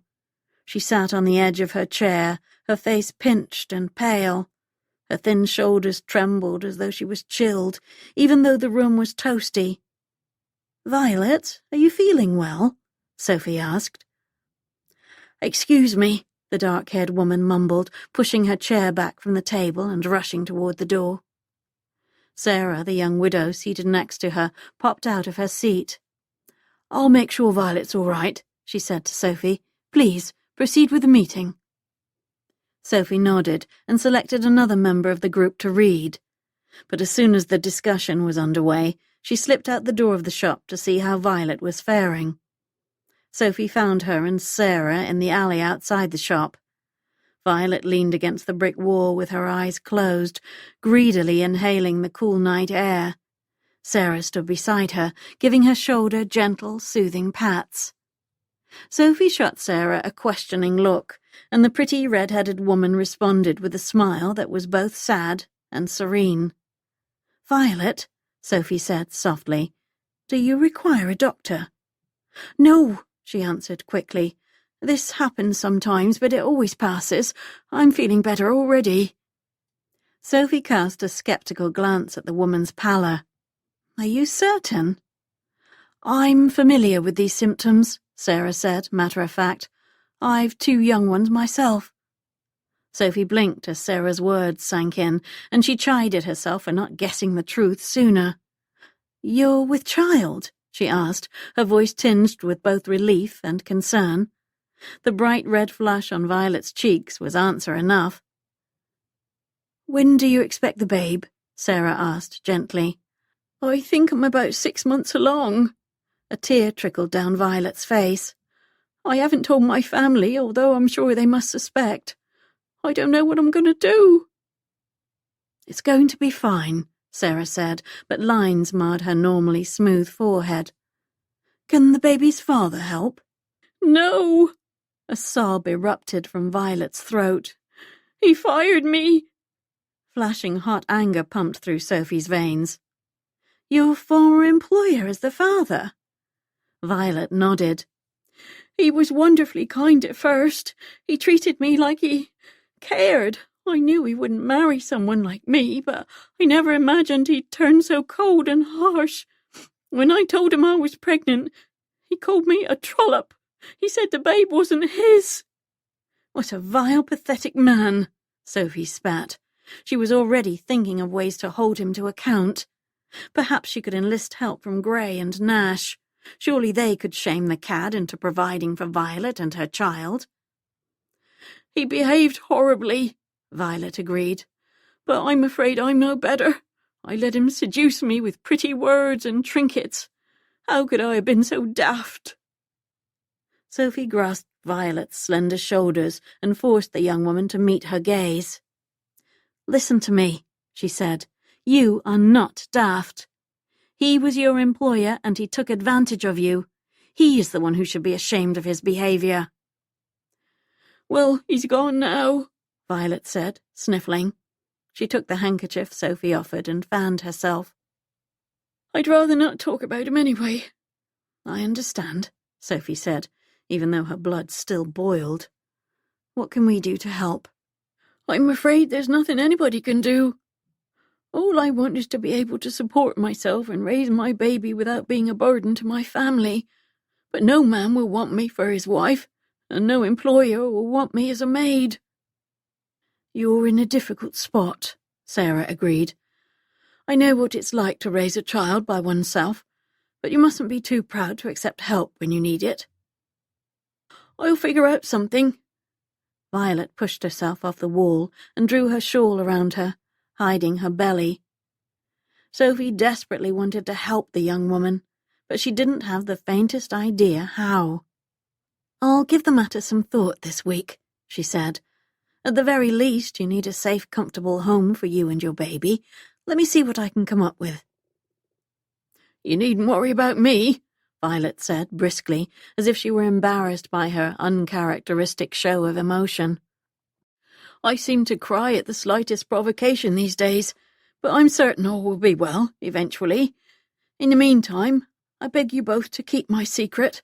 I've no wish to bring shame upon my family, at least not until it's absolutely necessary." Sophie was still thinking about Violet's predicament a couple of hours later, when Reese met her just outside the tailor's shop. But the sight of him pushed every thought, rational or otherwise, from her mind. Moonlight glinted off his hair and dusted the broad shoulders of his fitted jacket. Silhouetted against the night sky, he stood there, a strong, silent prince of darkness, and her skin tingled with anticipation. "Reese," she whispered. "You're here," he answered, exhaling in relief. Yes, but there was a good chance that this weekend together would be their last. Since laying off the staff, her parents had been pressing her to announce her betrothal to Lord Singleton, and she didn't have a particularly good reason to delay. At least not one she could tell them. "I'm glad to see you." "You have no idea how glad I am to see you." He raked her hand through his hair, which inevitably made her wonder what it might feel like to run her fingers through the thick, closely shorn strands. She curled her fingers into her palms so she wouldn't be tempted.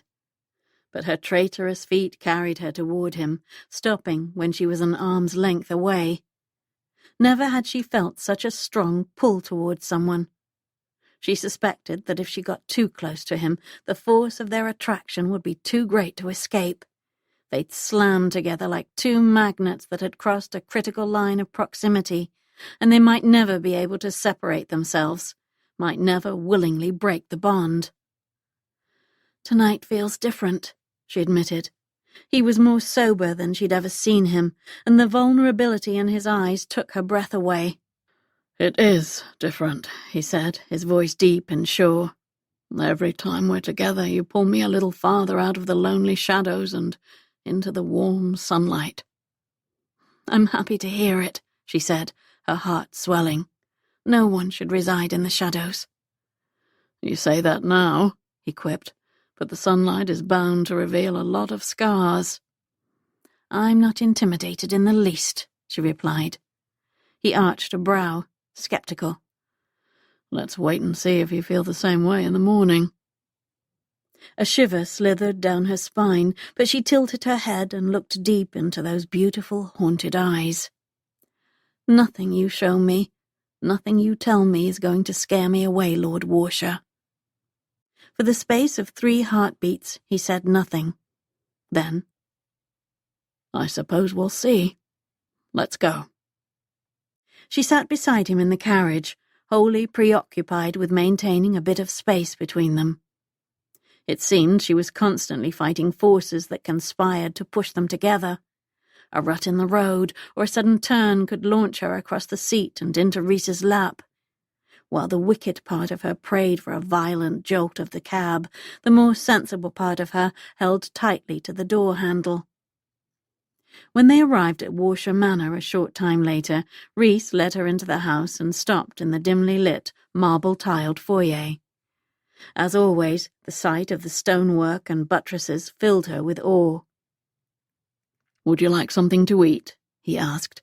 "There are sandwiches, fruit, and cakes in the kitchen." She shook her head. "Thank you, but I ate an early dinner. Help yourself if you'd like something, though." "No, I'm fine." He hesitated a moment, then frowned. "I'm sorry, I don't have any entertaining diversions or romantic surprises planned tonight." "Reese," she said gently, "I adored our night in the garden and on the lake, but I also loved playing cards with you at the shop. You don't need to amuse me. I just like being with you." "I like being with you, too," he said earnestly. "Maybe too much." Her heart skipped a beat. "How have you been sleeping this week?" she asked briskly. Between his bronzed skin, gold-flecked hair, and strapping muscles, he certainly looked well enough, but the creases around his eyes suggested that the demons were never very far below the surface. "You changed the subject," he said. "Usually I'm the one who avoids difficult conversations. I must be rubbing off on you." "You're right." But she wasn't certain how to tell him about the latest developments at home, or the necessity of having to move up her engagement. Her relationship with Reese was like a tropical flower that was just about to bloom. The news that she had to marry sooner than expected would kill it as surely as a late spring frost. All she could do was pray that the flower was heartier than it appeared. "We do need to talk. Would you mind if I went to my bedchamber and changed first?" she asked. "You could join me there in a few minutes." "I'll bring up a tray of refreshments," he said, nodding, "in case talking makes us hungry." She tossed a smile over her shoulder and made her way upstairs to her room.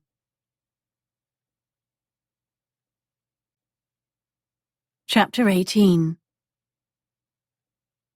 Once inside her bedchamber, Sophie unlaced her dress, wriggled out of it, and removed all her undergarments.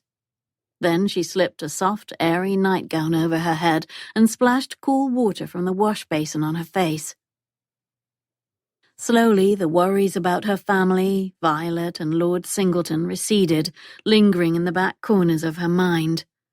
Tonight was about making the most of her time with Reese, and seeing if there was any chance that their feelings could blossom into something lasting and true. Sophie sat at a small vanity and began removing the pins from her hair. When at last it hung loose down her back, she retrieved the hairbrush from her portmanteau and methodically untangled her curls until they slid through her fingers like silk. When Reese knocked at the bedchamber door, she jumped up and let him in. He carried a tray full of fruit, bread, and cheeses, along with a bottle of wine and a pair of glasses, and when he saw her in her nightgown, his eyes flashed with heat and awareness. Her blood thrummed in response. "You look—" He frowned, as though at a loss for words. "Exceedingly comfortable?" she ventured. "In a state of utter dishabille?" "No," he said firmly. "Beautiful. So beautiful, in fact, that I may have forgotten everything I wanted to say to you." "Thank you," she said, accepting the glass of wine he'd poured for her. She sat in a soft, cozy armchair and tucked her feet beneath her. "I'm nervous too, but all we need to do is say what's in our hearts." Reese sank into the chair beside her and set his wineglass on the low table in front of them. He'd shed his jacket, and his shirt sleeves were rolled to his elbows, revealing strong, sinewy forearms and large, tanned hands. Her mouth went dry, and she took a fortifying sip of wine before looking at him again. When she did, he leaned forward, elbows propped on his knees, and gazed at her earnestly. "A little over a month ago, I was at the end of my rope, barely hanging on to my sanity. But on the night you walked into the tailor's shop, everything started to change." "Isn't it strange?" she mused. "If I hadn't needed to rent a space, I might never have met you." The mere thought left her feeling vaguely unsettled and hollow. "At first, I assumed the valerian root tea was responsible for the subtle changes, but I was deluding myself. It was all you. Once I realized that, I thought that seeing you once a week, adhering to your rules and never crossing the boundaries we'd set, I thought it would be enough." "I know that the rules are exasperating," she said. "They are for me, too, but I'm afraid they can't be helped." "There's something important I need to ask you," he said, "and I need for you to tell me the truth, even if you fear I won't like the answer." "I've never lied to you," she said, but she did have a few secrets. He pressed his palms together and swallowed, as if he were mentally bracing himself. His dark brown eyes shone with a mix of fear and hope. "My question is this. Do you love Lord Singleton?" She blew out the breath she'd been holding and looked down at her lap. The safest course of action, for both of them really, would be for her to say yes. If she did, Reese would retreat and her future with Lord Singleton would be all but etched in stone. Her heart pounded as she slowly shook her head. "I don't love him." "Do you want to marry him?" "No." He dragged his hands down his cheeks. "Why didn't you tell me?" Would it have made a difference? She'd tossed the question out lightly, but it felt as though her whole life teetered on the edge of his response. "I don't know." He stood and paced the length of the bedchamber. "Maybe." "Lord Singleton is fully aware of my family's financial predicament," she explained. "He still wants to marry me and has generously offered to help. Moreover, I believe he's a good and decent gentleman. Given the circumstances, it's very difficult for me to refuse his proposal." "Even if you don't love him?" he said, his voice distant and cold. "I would do anything for my family," she said, a tad defensively. "And many people marry for reasons other than love." "Many people do," he agreed, "but not you." Anger bubbled up in her chest.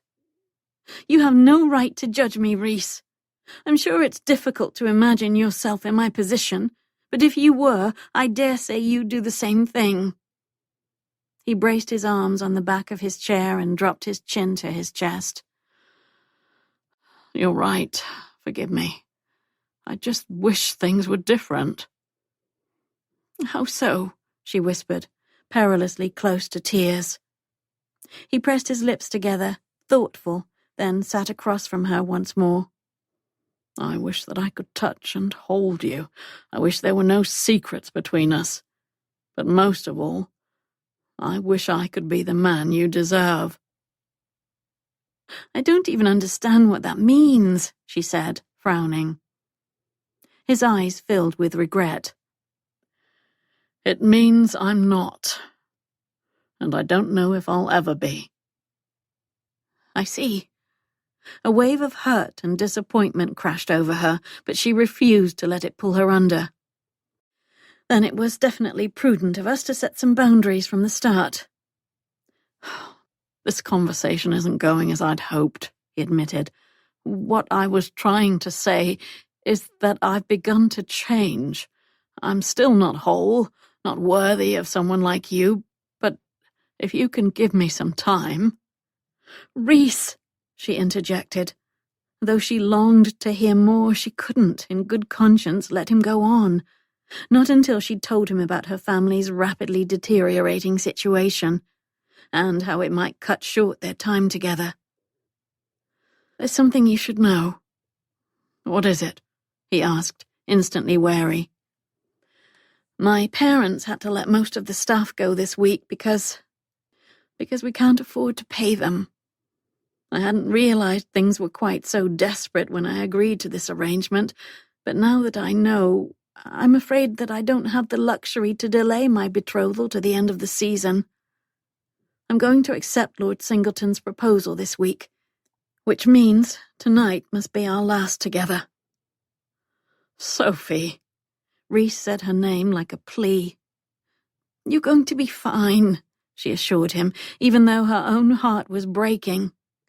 You already look much healthier than you did a few weeks ago. It's obvious that you're sleeping more soundly, even when I'm not here. But that's because I was anticipating your return. I looked forward to you coming back, he rasped. We both knew that our time together was limited, she said, trying to be stoic, even though she wanted to bury her head in Reese's chest and beg him to never let her go. We would have said goodbye in a couple of weeks anyway. In the long run, it will probably be easier this way. Nothing about saying goodbye to you will be easy, he said. And just to be clear, this is not about me sleeping or not sleeping. This is about my feelings for you. What are your feelings for me?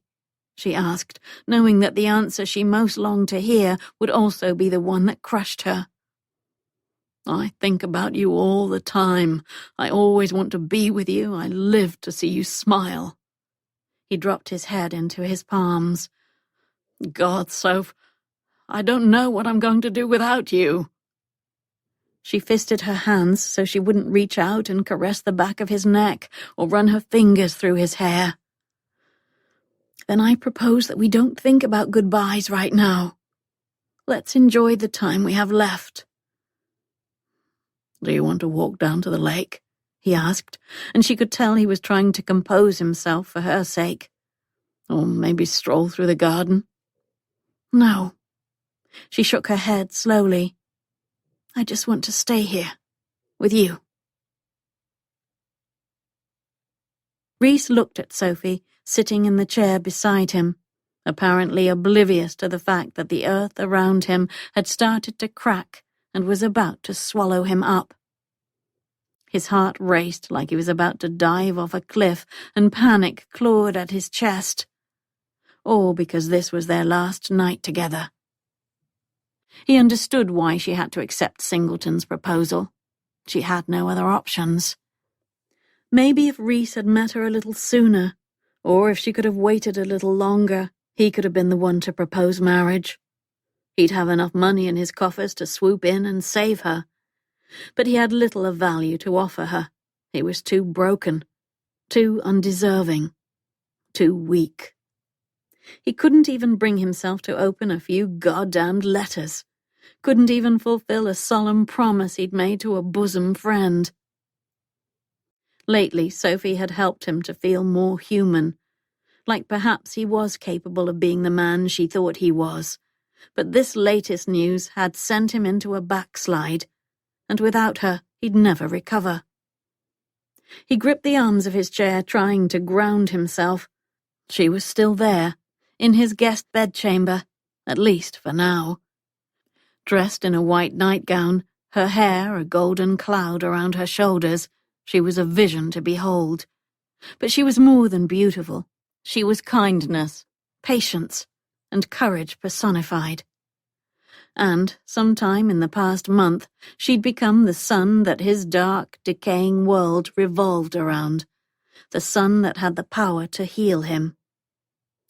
Now that their time was about to run out, he couldn't help but think he'd squandered it.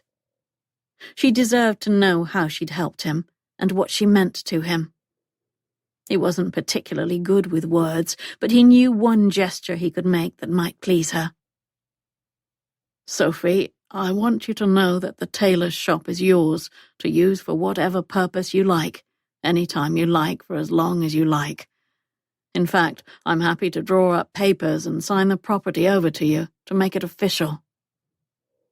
She blinked at him, her blue eyes full of emotion and sadness.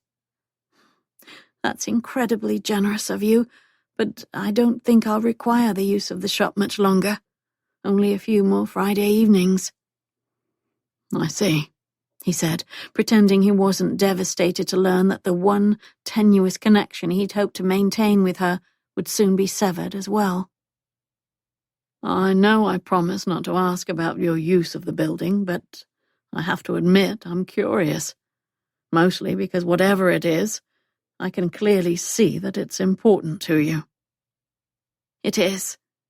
She pressed her lips together for a second, then continued slowly, as if choosing her words very carefully. "I've been hosting a weekly meeting there. I'm not at liberty to discuss the details, but it's something I'm passionate about." "Are you as passionate about your meeting as you are about gardening?" She smiled and tilted her head, thoughtful. "Almost." "And yet you're giving it up in a few weeks," he said, arching a brow in question. "Is that because you think Lord Singleton wouldn't approve?" Reese didn't know the Marquis, but he already wanted to strangle him. "Partly," Sophie said, pulling her knees to her chest. "It's complicated, and I don't think it would be right to keep secrets from my future husband." "But you don't feel like you can confide in him?" Reese paused.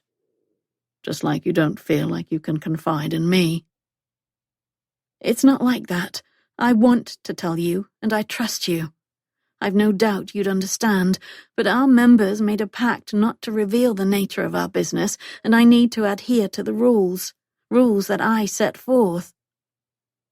Her forehead wrinkled and her eyes pleaded for understanding. "You're quite fond of rules," he teased. "I wonder why that is." "I can tell you why," she said softly, and he knew she was thinking about the no-touching rule. "It's because rules keep people from doing things that seem like a good idea at the time, but are actually quite counterproductive at best, dangerous at worst. Rules keep people from listening solely to their hearts when they should listen to reason and good sense. Sometimes rules are the only defense against scandal and impropriety, and utterly devastating heartache." "That's true," Reese admitted. "But when you find a person who understands and supports you unreservedly, trust takes over. Then maybe the rules aren't necessary anymore." Sophie blew out a long breath and stood. Her frothy white nightgown swished around her lithe legs like foam on ocean waves. "I trust you, Reese. I wouldn't be here with you if I didn't, but trust is a two-way proposition. You have secrets too." "What do you want to know?" he asked simply, hoping she couldn't tell that inside he was shaking like a rabbit. She walked toward the bed, turned and leaned her back against one of the tall posters. "I want to know everything about you. What are the things that make you happy? What are the things that keep you awake at night?" "There's a long list of things that keep me up at night. 100 haunting images flashed through his mind, and the hairs on the back of his neck stood on end. Are you sure you want to know what they are? She nodded, soberly.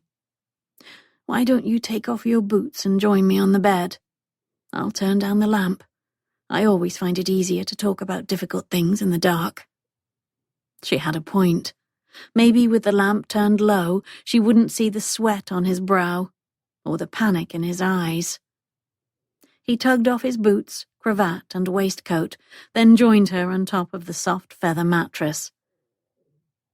She slipped under the covers and he stayed on top, just so there wouldn't be any accidental contact. Once they'd both settled their heads on their pillows, he inhaled deeply and prepared to unleash the demons.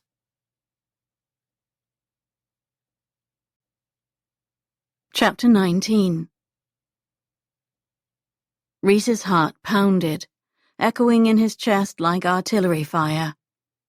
Most days he spent a considerable amount of energy trying to avoid thinking about his time on the front lines, and specifically his last week there. But now Sophie was lying beside him, asking him to remember those days, to walk through those minefields and relive the horror so that she could understand. For her, he was willing to subject himself to the pain and misery. She deserved to know how damaged he was, how broken, even if exposing the wounds left him bloody and raw. Though the bedchamber was fairly dark, Sophie's eyes glowed encouragingly. He focused on her like a sailor spying a lighthouse through a storm. It feels like another lifetime, he began, but it was only a few months ago. I was on the front lines in Portugal when a messenger arrived at our encampment with an urgent message for me. The memory, vivid and raw, made him shudder involuntarily. Before I read the letter, I think I knew what it would say. The dread in my bones was so cold, so heavy, I had to force myself to break the seal on the letter. When I did, the nightmare was unleashed. Edmund was dead. Oh, Reese, Sophie said, her throat thick with empathy. I'm so sorry. That must have been awful, especially when you were so far from home. I couldn't help but think that I should have been here with him, that maybe I would have been able to prevent it. No, she said firmly. You cannot blame yourself, Reese, not even a little bit. What happened to your brother was a tragic accident, and accidents, by their very nature, are unpredictable. He was the one person I'd always been able to rely on, he said. My mother took ill when I was a child, and after she died, my father turned angry and cruel. Edmund was the one who always looked out for me. He devoted much of his life to raising me and taking care of the estate. No wonder you were so close, she said softly. Reese let out a shaky breath. Do you want to know the ironic thing? Edmund begged me not to purchase a commission in the army. He said that it was too dangerous, that he couldn't bear the thought that I might not come home. I'd feel the same way if I thought my sister was placing herself in danger, she said. We always worry about the ones we love. That's just it. He gave a hollow laugh. I didn't worry about him when I left. He was supposed to be safe here. I never dreamed any harm would come to him. It must have been a terrible shock, she said soberly. Every muscle in Reese's body coiled tight, and his arms twitched with pent-up emotion. It should have been me, he whispered, instead of him. He should be alive now. God, fate, the universe, whatever you want to call it, made a mistake. Sophie reached out a hand like she wanted to touch his cheek, then pulled back, her eyes shining with regret. Edmund shouldn't have been taken from this world in the prime of his life, but that doesn't mean you should have been. Sometimes awful, tragic, pointless things just happen. It's why we need to be thankful for every day we have on this earth. She paused and swiped at her eyes. I'm thankful that you're here too, and that I've had the chance to know you." Reese breathed in through his nose, then slowly exhaled through his mouth, trying to let the anguish drain out of him. "There's a lot you don't know about me, Sophie." "Maybe not, but I know you're a good, kind person." He snorted at that. "If I was, I'd sleep a hell of a lot better at night."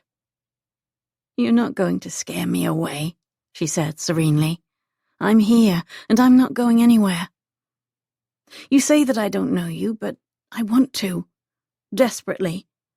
So why don't you start by telling me what it is exactly that haunts you?" His fingertips tingled and his head began to buzz. He opened his mouth to say something, but the words caught in his throat. As though she could sense his distress, she scooted a little closer to him. The sense of rain and earth and sunshine filled his head, calming him slightly. "I assume it's related to your time in the infantry." He nodded, grateful that she seemed to understand. "Tell me," she said gently. "Drag the monsters out of your head and name them. Perhaps then you'll rob them of their power." "I made a promise to my men, to my friends," he choked out. "I told them that I'd always fight beside them, that I'd never desert them. They knew I couldn't promise that we'd all make it home alive, but I swore I'd stand by them no matter what." "But then Edmund died," Sophie said, her voice tinged with sadness. "Yes." Reese turned on his back and stared at the ceiling, blinking back tears. "I didn't want to leave them, but I had to see to my brother's final arrangements. I had to say goodbye to Edmund." "I'm sure your men understood." "They couldn't have been more supportive." He'd been half in shock at that point, and yet he remembered saying goodbye to Conroy and the others. They'd given him bracing slaps on his shoulders and promised to make him proud. Brave and charismatic with a wickedly dry wit, Conroy was a captain and the obvious choice to take over in Reese's absence. In an uncharacteristically sober moment, he'd given Reese's hand a firm shake and told him he'd make a fine earl. That handshake and those words had hit him like an ice bath. It was the moment he'd realized he'd never return to the front lines, never fight alongside his friends again. "The very next day, it happened," he rasped out. "What happened?" Sophie asked. "A surprise attack on my troop." Reese's stomach clenched with a potent mix of anger and pain. "They fought valiantly, but Conroy and 2 others were mortally wounded. They died on the battlefield," he said, his voice somewhere between bitter and hollow. "Brutal, tragic deaths, and I wasn't with them." He scrubbed his face with his hands and blinked up at the ceiling, too ashamed to look Sophie in the eyes. "You asked what haunts me," he said raggedly. "It's the memory of their faces as I left them. They tried to act tough, keeping their chins up and puffing their chests out, but we were close as brothers, and I could see the fear, cold and stark, in their eyes. They were scared out of their bloody minds, Sophie. But I still rode away that night, still left them there to fight alone." "It wasn't your fault, Reese," she said firmly, like she believed it, like it was the end of the story. At last, he turned to look at her, hoping to drive home the truth. "I broke my solemn promise. I came home. Conroy and the others didn't." "I'm so sorry about your friends." The raspiness in her voice made his eyes sting. "I understand why the memory tortures you. You loved them, and you felt responsible for them." "Exactly." "But I stand by what I said earlier. It wasn't your fault," she said fervently, "and if you want to find a measure of peace, you must believe that." He nodded, pretending to be agreeable, but the truth was that he didn't deserve to find peace. The sleeplessness, the nightmares, Those were his penance, a constant reminder of his failings as a human being. "In any event," he said, "now you know what haunts me." "Thank you for confiding in me," she said sincerely. "Despite what you might think, nothing that you told me changes the way I feel about you." "No?" he asked, skeptical. "Actually, it does change my feelings," she admitted, and his stomach clenched again as he braced himself for what came next. "Now that I know some of what you've been through, I admire you, care for you, even more than I did before." Reese released the breath he'd been holding and managed a weak smile. "You also asked about what makes me happy." She smiled back and looked at him, expectant. "I did." "That's an infinitely easier question with a much shorter answer. There's only one thing that makes me happy, and that's being with you." Sophie longed to reach out to Reese. She wanted to wrap her arms around him and make his pain go away. She wanted to will him to believe that all she said was true, but mostly she wanted him to know that she loved him. He'd just bared his soul to her, and words, well, they simply didn't feel adequate to express the emotion in her chest. His large tanned hand rested on the coverlet between them. It would be so easy, so natural to lace her fingers through his. The problem was that Sophie already knew that holding his hand wouldn't be enough. She'd want to wriggle against the hard planes of his chest and press her lips to the skin above his collar. She'd insist on slipping her palms inside his shirt and running them over his shoulders and down his back. And still, she'd crave more of him. Worse, she knew that if she ever had a taste of physical intimacy with Reese, it would be infinitely harder to say goodbye to him. So even though her whole body ached with the need to hold him, she couldn't. Nor could she reveal the depths of her feelings, not when she was about to accept a proposal from another man. Since it would have amounted to torture for both of them, she settled for giving him a muted version of the truth. She gazed at him lying next to her, more vulnerable and handsome than ever. "Earlier tonight, outside the tailor's shop, you told me you wished things were different." "I remember," he said. Tears welled in her eyes, and she was grateful for the relative darkness. "I wish things were different too," she said. "How?" "I wish we were both free to follow our hearts."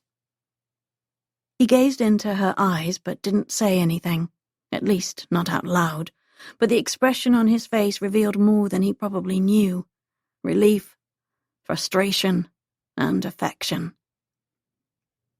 Sophie didn't delude herself into thinking that Reese loved her like she loved him, but they had a connection that was deep, intense, and true. Perhaps it was silly of her, but she imagined that many years from now, sometime after she was married to Lord Singleton, and after Reese had battled his demons, they'd still think of each other. Maybe they'd remember how they felt on this night, and take comfort from the knowledge that they'd been friends, and more. No matter what happened, they'd always share this connection. "Your eyelids are drooping," Reese said, his voice affectionately gruff. "Why don't you rest?" Sophie sighed, snuggling her cheek against her pillow. "You'll stay here with me?" "Yes," he said. "At least until you fall asleep. And after that I'll be in my bedchamber just down the hall." She frowned, but was too tired to protest. Reese was with her now, and that was enough.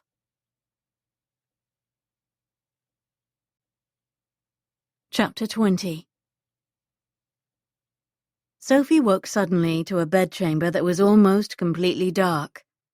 Reese no longer lay on the mattress beside her, and for some reason the hairs on the back of her arms stood on end. Instantly alert, she threw off the covers, sat up, and lit a candle on the nightstand. The house was eerily silent, and her heart raced as she tiptoed into the corridor and headed for Reese's room. Earlier that night, when he'd shared a glimpse of the harrowing experiences he and his men had faced, it was clear to her he'd lanced wounds that had only just begun to scab over. She'd seen the raw pain in his face and she hoped he wasn't suffering the same way now, hours later. The door to his bedchamber was slightly ajar, and she moved quietly as she peered into the room. He was sprawled across the large bed, the sheets tangled around his legs as though he wrestled a ghost. As she moved closer, she could see he was still asleep, but perspiration covered his face and chest, and the expression on his face was tortured. He rolled over, thrashing on the mattress, and his low, anguished moan broke her heart. "Reese," she said softly, not wanting to startle him. "It's me, Sophie."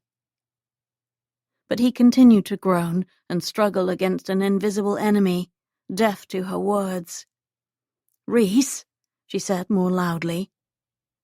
He fisted his hands in the sheets and let out a hoarse cry. "No," he murmured, oblivious to anything apparently but the nightmare playing out in his head. Oh God, she had to do something. Couldn't let him suffer another minute. She scrambled onto the bed beside him and firmly placed her hands on the sides of his face. "Look at me, Reese," she said. "It's me, Sophie. I'm right here with you, and you're safe in your room." He woke with a jolt, grasping her wrists and blinked at her with wide, wild eyes. His chest heaved and his muscles twitched involuntarily. "You're all right," she said, smoothing the pads of her thumbs over his cheekbones. "You were having a nightmare." He seemed to be frozen, stuck somewhere between the horror in his head and the hope in his heart. His eyes flicked to his fingers, encircling her wrists like he couldn't believe what he was seeing. "What are you doing?" he asked, panting. She swallowed and let her palms drift slowly across the rough stubble on his jaw. "Touching you."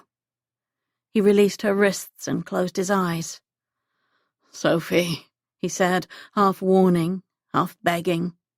"You were hurting," she said. "I had to do something, anything to stop the pain."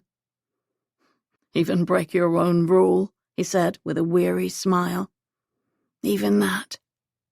She slid her fingertips into his hair and let the soft, thick strands tickle her palms. Her whole body tingled with a strange, magnetic pulsing, and she wondered if he felt it too. "I was worried about you. Would you like me to fetch you some water or a cool cloth for your head?" "No," he said quickly, as though he didn't dare risk breaking the spell. "I just want you to stay with me, like this." "If I must," she teased, tracing the shells of his ears with her fingertips. A cloud passed over his face and he looked away. She went still.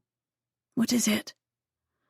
"I've dreamed of this," he said, his voice barely a whisper. "You touching me. I wanted it more than anything." She tilted her head, puzzled. "Then what's wrong?" "I don't want you to pity me. I mean, I know that I'm damaged beyond redemption, but I never wanted you to see me that way." Her eyes burned as slowly, deliberately, she stretched out next to him and rested her cheek on his bare, hard chest. She placed her hand over his heart and said, "When I look at you, I see someone who's brave and loyal and caring. You're still grieving for the brother and friends you lost, but you're not broken. This darkness and despair you're feeling, it's not forever." "How do you know?" he asked, as though her answer mattered very much. She lifted her head and looked deep into his eyes. "I know, because Edmund and your men would have wanted you to live your life without taking a single day for granted.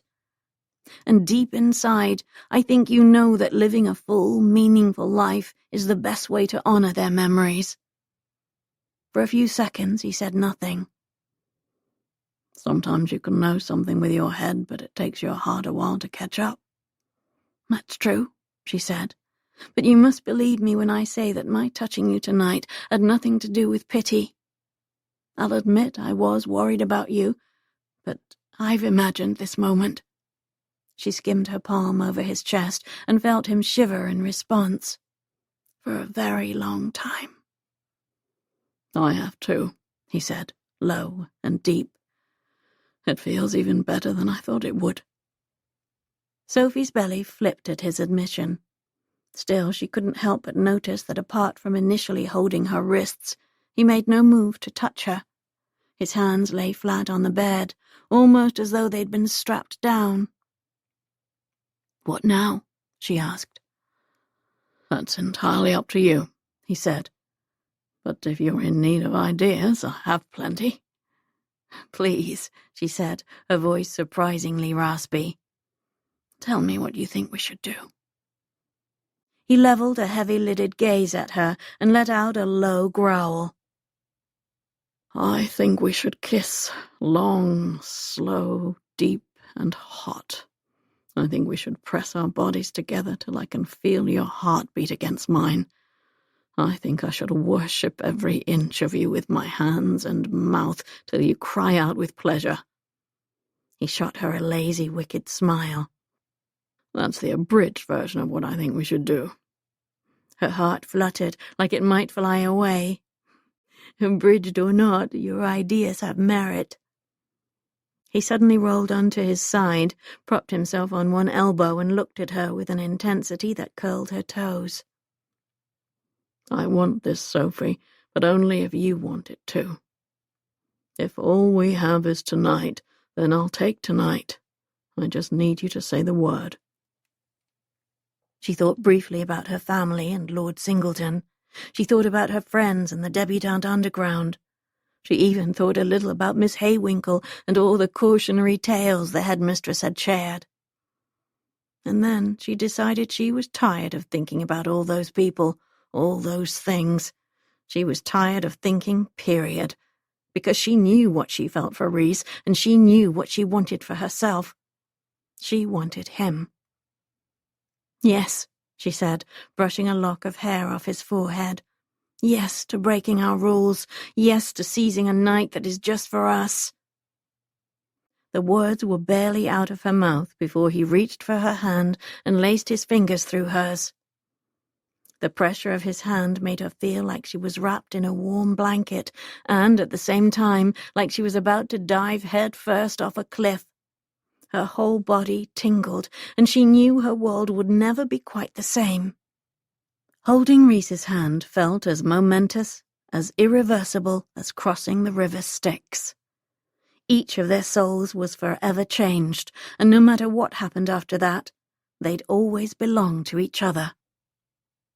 He raised her hand and reverently pressed his lips to the back of it, sending a chill through her arm. "I knew it," he murmured, his dark eyes glowing with desire. "Your skin tastes like honeysuckle." She wriggled closer to him and tipped her forehead to his. "You mentioned something about deep, hot kisses." Instantly he slanted his lips across hers and groaned into her mouth. His tongue traced the seam of her lips and teased them apart. He pressed her onto her back and eased one leg between hers as he plundered her mouth and fisted his hands in her hair. She was tumbling, falling, soaring. Touching Reese was everything she'd hoped and feared it would be. But if she'd known it would feel so devastatingly exhilarating, so incredibly right, she never would have been able to resist him these past few weeks. This kiss, primal and fierce, was far outside the realm of anything she'd felt before, but she refused to let inexperience hinder her. Using passion as her guide, she kissed him back, kissed him with everything in her heart. She tangled her tongue with his and arched her body against his chest. She let her hands explore the smooth, muscled planes of his back and clung to his strong, broad shoulders when the heat thrumming in her veins threatened to overwhelm her. "Tell me I'm not dreaming, Soph," he murmured against her neck.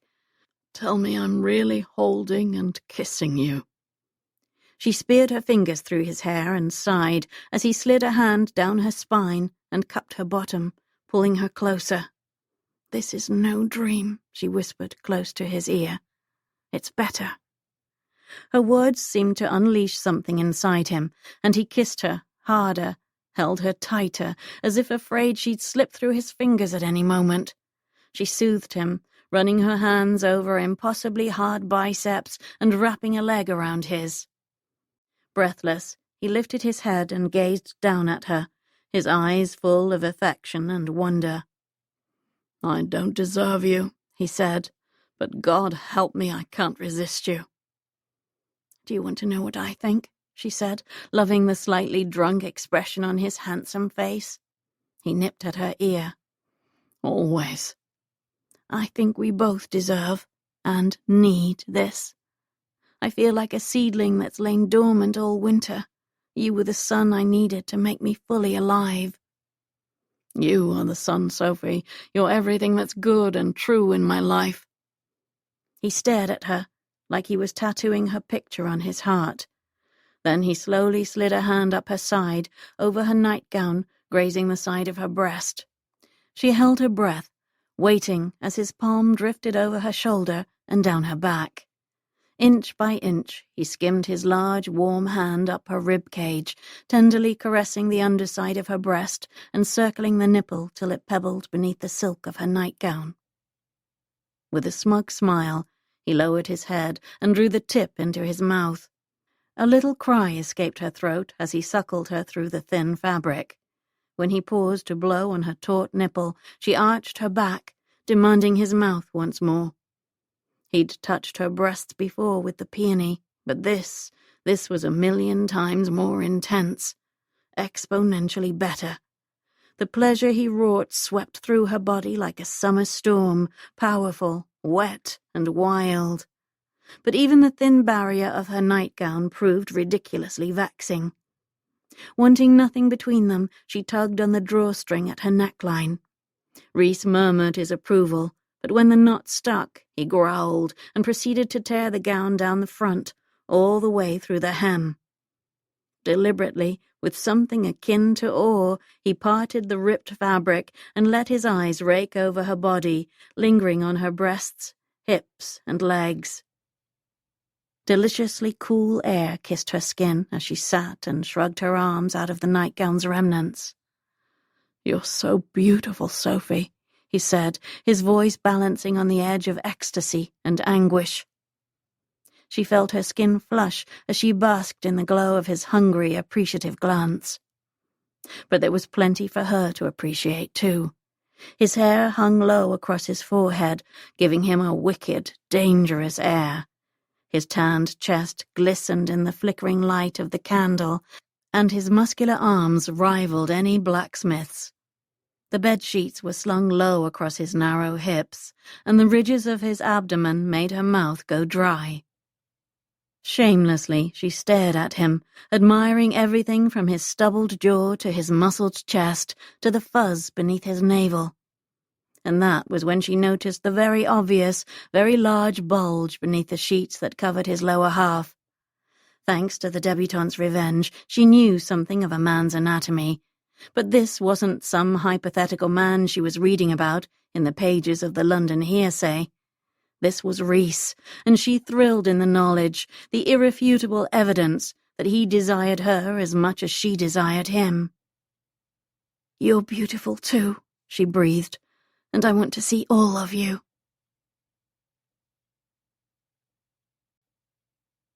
Chapter 21. Reese sat up without taking his eyes off Sophie. The house could have been on fire, the walls crumbling around him, and he still wouldn't have looked away. Hell, he didn't even want to blink for fear she'd disappear from view. Her luminous skin glowed in the dim candlelight, and her hair hung in thick golden waves around her shoulders. She was everything he'd known she'd be, passionate, daring, trusting. Now, as she sat beside him, she was eyeing his body with naked appreciation, and asking to see more of him. "I'm not wearing anything under this sheet," he warned. "I'm not deterred in the slightest," she said, with a sultry smile. She probably wasn't aware that she licked her kiss-swollen lips, but the sight made him even harder than he already was. You can see as much of me as you want, Soph. Nothing is off limits. He waved a hand at the sheet covering his lower half in an unspoken invitation, then let his arms drop to his sides. The corners of her mouth curled into another smile as she moved closer and boldly smoothed her hands over his chest. A bit more tentative, she pressed her lips to his shoulder, nipping it lightly. But then her mouth, perfectly wet and warm, drifted lower. She tasted his skin and murmured her approval. Her hands roamed down his sides and low across his abdomen, making his cock twitch in anticipation. At last, she reached for the sheet and slowly pulled it off him, tossing it to the end of the bed without a second glance. All her attention was focused on his hard length, and she stared with a mix of wonder and curiosity. "May I touch you?" she asked. "Nothing is off limits," he repeated. But he did worry that one touch from her would make him lose control. So he fisted the sheets and braced himself for the most exquisite form of torture imaginable. She placed a hand on his thigh at first, then slid it up his shaft and over the head. He shuddered with pleasure and restraint. Her forehead creased. "Have I hurt you?" Shooting her a wry smile, he said, "You could never hurt me." She leaned into him, nuzzling his neck and sliding her palm over his abdomen. "Show me how to touch you," she said. "Show me what pleases you." "That's easy, Soph. Everything you do pleases me."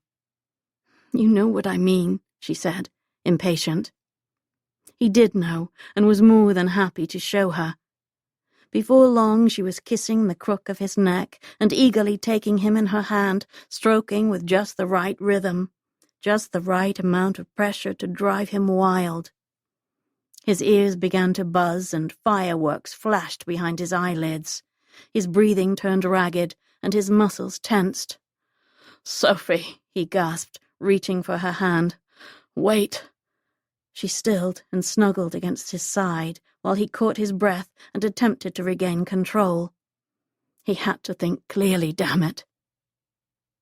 If he and Sophie only had one night together, he needed to make it special, so that she'd know somehow what she meant to him, so that years from now she wouldn't have any regrets about what they'd done, and maybe, when she thought about him, she'd smile.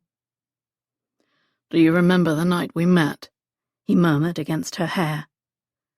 "When you accused me of breaking and entering the tailor's shop," she teased. "I think I knew the moment that you walked through that door that you'd turn my world upside down." She arched a knowing brow at him. "Your world was already upside down." "That's true." He grinned as he laid her back on the mattress, then braced himself above her, his arms on either side of her shoulders. "But you shook it up even more. Since I met you, my head's been spinning in the best possible way." She reached up and cupped his cheek in her palm, brushing his lips with the pad of her thumb. "You have a similar effect on me, Reese. I'm going to miss you more than you know." A lump lodged in his throat. "I'm here now, and so are you. If you ever miss me, I want you to think of this." With deliberate tenderness, he lowered his head and took her mouth, pouring everything he felt for her, emotions he couldn't even name, into his kiss. When they were both a little breathless, he paused and looked deep into her eyes. "Or, if you like, you could think of this." He moved lower and kissed a trail down her neck and over her breasts, teased the hardened tips with his tongue. "No danger of me forgetting," she rasped, arching her back toward him. "I never knew I could feel this way, so dizzy and alive and free. It's like swimming naked in the lake, but better." Chuckling, he slid even lower. Her skin tasted like nectar, pure and sweet. He kissed and licked his way down her belly, over her hip and around her thigh, stopping short when she drew in a sharp breath. "Reese," She looked down at him, her heavy-lidded eyes clouded with confusion. "I want to taste you," he said, rubbing his cheek against the impossibly soft skin of her inner thigh, "in the worst way, but only if you want me to." "Oh," Sophie felt her cheeks flush with a mixture of embarrassment and desire, but mostly desire. "I trust you," she said firmly, "and if anything makes me uncomfortable, I'll let you know." "Good." Reese's voice vibrated through her like a purr. "Because I think you're going to like this." Good heavens, his touch was sure and gentle, his mouth warm and wet. He seemed to know how to apply just the right amount of pressure in precisely the right spot. Though it took her a minute or two to relax, she soon surrendered to the exquisite sensations he ignited inside her. He nudged her legs farther apart and grabbed her hips, holding her like he'd never let her go. His mouth and tongue teased her mercilessly, and a lovely, insistent pulsing began to echo in her core. The feeling was so intense that she might have pulled away, but then Reese reached for her hand and laced his fingers through hers. "Stay with me," he murmured, renewing his efforts with an enthusiasm that humbled and enthralled her. Every wicked flick of his tongue and brush of his lips carried her higher, lifted her closer to the sun. Her belly tightened, her breath caught, and suddenly she was floating, drifting through the air like a dandelion seed, blissfully light and free. He held her all the while, ensuring she drew out every ounce of pleasure to be had. And when her body was deliciously sated and limp, he lay beside her and pulled her close, trailing his fingertips over her back in light, soothing strokes. "You were right," she said with a smile. "I did like that." He shot her a wicked grin. "So did I." She nuzzled his neck, kissing his warm, salty skin. Never had she felt so close to someone, so safe, so loved. With a contented sigh, she reached between their bodies and curled her fingers around his smooth, hard length. A low groan escaped his lips, and she swallowed it, kissing him with all the fervor in her soul. She found the rhythm he liked and stroked him till his eyes closed and sweat beaded on his brow. Knowing he was hovering on the edge, she gave a long, slow caress from the base of his shaft all the way to the top. "Soph," he said raggedly, "I can't." "Yes, you can," she whispered, increasing the pace and pressure. She continued stroking as she lowered her head to his chest and ran her tongue over a flat nipple. Stifling a curse, he placed his hand over hers and tensed as he climaxed, pulsing hot and wet in her palm. For several seconds they lay together without moving. Her cheek rested on his chest, and his heart beat wildly. "You're amazing," he said, looking at her with awe and affection. "I think it's more accurate to say that we're amazing," she said. "Together." He pressed a kiss to her forehead. "Wait here, I'll fetch a wet towel." When he returned to the bed, they laughed as they took turns washing and drying each other. And when they grew chilly, they snuggled beneath the sheets, her back to his chest. While she lay there, Sophie wished for the impossible.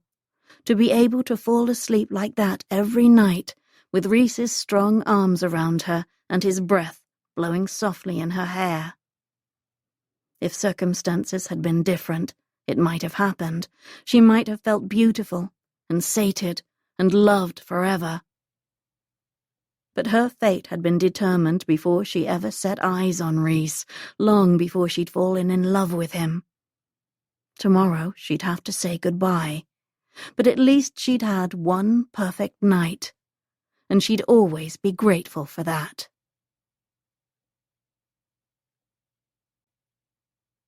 Chapter 22. Sophie awoke the next morning, tangled in sheets that still smelled like Reese. Only he wasn't there. She sat up and found him on the other side of the room, sitting at his desk, his expression sober. "Good morning," he said. She rubbed her eyes and blinked at him. He wore trousers, but was still gloriously naked from the waist up. "Good morning," she said, stretching. "What are you doing over there?" He held up a small stack of envelopes, then tapped them on the surface of the desk. "Trying to summon the nerve to open these." "I see," she said, suppressing the shiver that stole over her skin. She pulled the sheet from the bed, wrapped it around her torso, and padded across the room. Leaning her bottom on the edge of the desk, she said, "You don't have to tell me about them if you don't want to, but if you do want to talk, I'm listening." He dragged a hand down his face. "They're from Conroy's widow. The first one arrived a couple of months ago, and I still can't bring myself to read it." "Why not?" she asked, even though she had some idea. His face turned a shade paler. "What if she asks questions I can't," he swallowed, "or don't want to answer? What if every word she writes is full of pain?" Sophie's heart ached for him. "You're grieving for Conroy just as she is. It might bring you a measure of comfort to talk to someone who knew him well and misses him as you do." Reese shook his head. "That's just it. I was his friend and can hardly bear the loss. His wife must feel that tenfold, and I'm partly responsible." "No," she reminded him, "you're not." But she understood his reluctance to read the letters, which would undoubtedly hold up a mirror to his own suffering. "Would it help if I read one of them first?" He shook his head again, slowly. "I need to do this myself, that much I know." She moved behind him, leaned her chest against his back, and circled her arms around his neck, savoring the physical intimacy that was still so new and heady. "You should read them before I go. That way you won't be alone." "No, I'll read them after you leave," he said, a bit curt. "I burdened you enough. I just wanted you to know that I'm not going to run from this anymore." "You're not burdening me, Reese." She wanted to be someone he could count on, someone he could share everything with. But now, just when they were on the brink of understanding each other, their time had run out. "I want to know what you're going through and help if I can, even if we can't be together anymore." "I won't subject you to more of my problems," he said flatly. "You are moving on to a new chapter in your life, and that's as it should be. But I will say this. If you're ever in trouble, you know where to find me." Sophie's eyes stung with unshed tears, and she glanced at the clock on the mantel, desperate to make the hands stop moving. In less than an hour she'd be in the hackney cab on her way to Fiona's house, and if she ever saw Reese again, it would likely be from a distance or in a crowd of people. She'd never have him to herself again, not like this. "Come back to bed," she whispered in his ear. He reached up and cradled her head in his palm. "The morning's almost over, and I was going to bring you breakfast." "I don't want to eat," she said, running a hand over the smooth planes of his chest. "I want to make love with you." He hauled her onto his lap and searched her face, his eyes dark with desire and regret. "How can we when we're about to say goodbye?" "I can think of no better way to spend the minutes we have left," she said. For several seconds he sat there, frozen, his expression unreadable. Then he stood, hoisting her in his arms, and strode toward the bed. As he laid her on the mattress, his arm muscles flexed, and his hair hung low over his brow. He looked gorgeous and dangerous, like an angel of darkness. "Are you sure about this?" he asked. She tugged at the sheet, slowly unwrapping herself. "I've never been surer." Reese ignored the warning signals in his head, the ones that said he should safeguard Sophie's heart, and his. He pulled her close and ran his hands over her body, savoring every sweet indentation and curve. When she threaded her fingers through his hair, he ground his hips against hers. She wrapped her legs around his and slid against his cock, driving him wild. Everything about her was perfect, from the satisfied sounds in her throat to the intoxicating taste of her skin to the unchecked passion in her eyes. She caressed his neck and opened her mouth to him, tangling her tongue with his in a kiss that was demanding, reckless, and exactly what he needed. Their bodies collided with a hungry, frenzied fervor, and he knew he'd die if he didn't have her. She pulled at the waistband of his trousers, and he slid them off in record time. He buried his face in the crook of her neck, licking and sucking while he caressed every inch of her body, the ripe mounds of her breasts, the soft indent of her waist, and the lush curve of her bottom. When he brought his palm up her thigh and felt the slick heat between her legs, she writhed beneath him. "I want you, Reese," she said, her beautiful blue eyes imploring. He positioned himself at her entrance and held her face in his hands. "Tell me if you're hurting," he said, "even a little." When she nodded and smiled, he eased himself inside her an inch at a time. She felt impossibly tight and hot and perfect. When she began to move beneath him, he groaned. "You're everything I've ever wanted, Soph. Everything." She looked up at him with such affection and trust that he thought his chest might explode.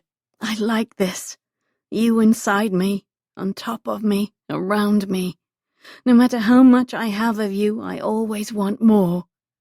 As if to prove her point, she clenched her inner muscles around him, and he nearly lost control. "Hold on," he said, thrusting harder, "but don't hold back." She clung to his shoulders as he found a rhythm and angle she liked. Her eyes fluttered shut, her head fell back, and her lips parted as they crashed into each other, perfectly, fiercely attuned. Heat and pleasure shimmered through his veins like a drug, and his body begged for release. But he needed her to come first, so he moved a little faster, thrust a little harder, and reached between them to touch her. With a few strokes, she was whimpering right on the edge. "Yes, Sophie," he said, raggedly. "Come for me." She locked her gaze with his and cried out, her body pulsing all around him with wet heat. Somehow, he managed to wait out her climax, but sweat beaded on his forehead, and his muscles ached from the effort. When she reached up and kissed him with utter abandon, he let himself spiral higher and higher. Everything inside him wanted Sophie, her essence, her goodness, her soul, and for that one moment she was his. Just as release barreled toward him, he pulled out, moaning and spending himself on the sheets. For a full minute they lay there, catching their breath and staring at each other with wonder. And for the life of him, Reese couldn't say whether they'd just made the best decision of their lives or the worst.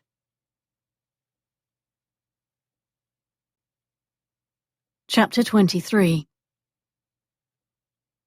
A few hours later, Reese sat at the desk in his bedchamber, alone.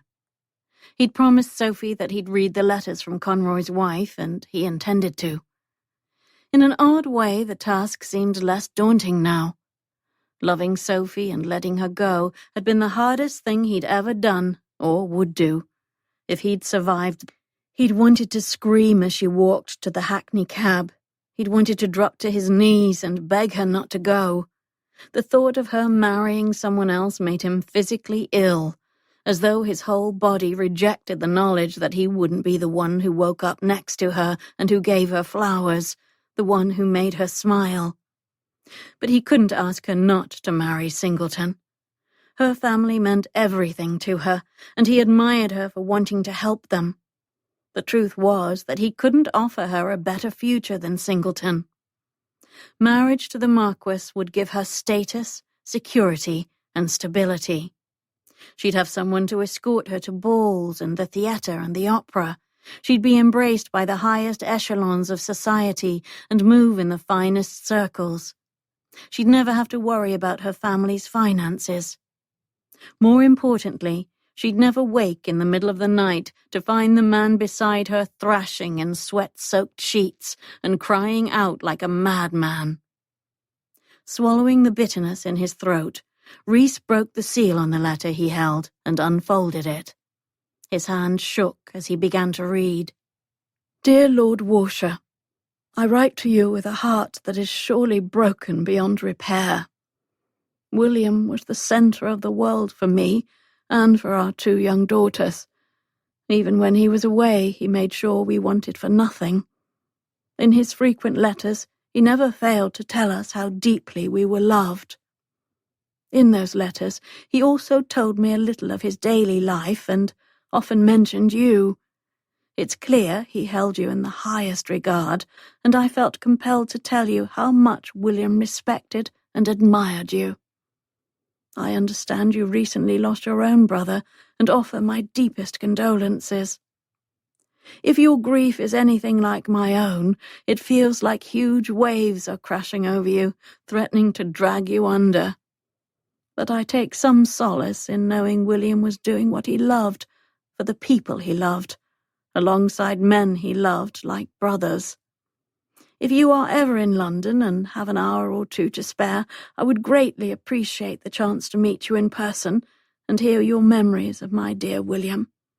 Please call on us at any time. Sincerely, Mrs. Sarah Conroy." Reese set down the letter, dropped his head in his hands, and, for the first time in his adult life, sobbed. All week long, Sophie felt like she'd been wandering through a fog, numb and sad. But now that Friday had arrived, she missed Reese more than ever. As she slipped through the door of the tailor's shop to prepare for that night's meeting of the Debutante Underground, she saw memories of Reese everywhere. The buttons they'd wagered in their game of 21, the pillows they'd laid their heads on as they slept on the floor. Even the ivy plant she'd begun nurturing back to life on the night she'd met Reese made her miss him. Perched on the counter where she'd left it to ensure it received some afternoon sun, its heart-shaped leaves drooped a bit, as if it shared in her sorrow. Sophie gave the potted plant a little attention, then began heating water for tea and setting out little plates for scones and cakes. The Friday night meetings of the Debutante Underground had become such an integral part of her life, and she wasn't sure how she was going to bring herself to tell the members, much less Fiona and Lily, that her time chairing the meetings was quickly coming to an end. But once she and Lord Singleton were married, she wouldn't be able to sneak out of the house and disappear for hours on end. She couldn't lie or keep secrets from him, and she certainly couldn't tell him the truth, for their relationship was nothing like Fiona and Gray's or Lily and Nash's, which were based on mutual respect and love. But her friends' marriages were the exception. Like most gentlemen, Lord Singleton would expect his wife to be unfailingly proper and obedient, and Sophie supposed she owed him that much. Reese wouldn't be waiting for her after tonight's meeting. Instead of going to Warshire Manor, she'd be spending the evening at Fiona and Gray's house. During her visit, Sophie planned to tell her friends everything she'd been keeping bottled up, and perhaps have herself a good, hard cry.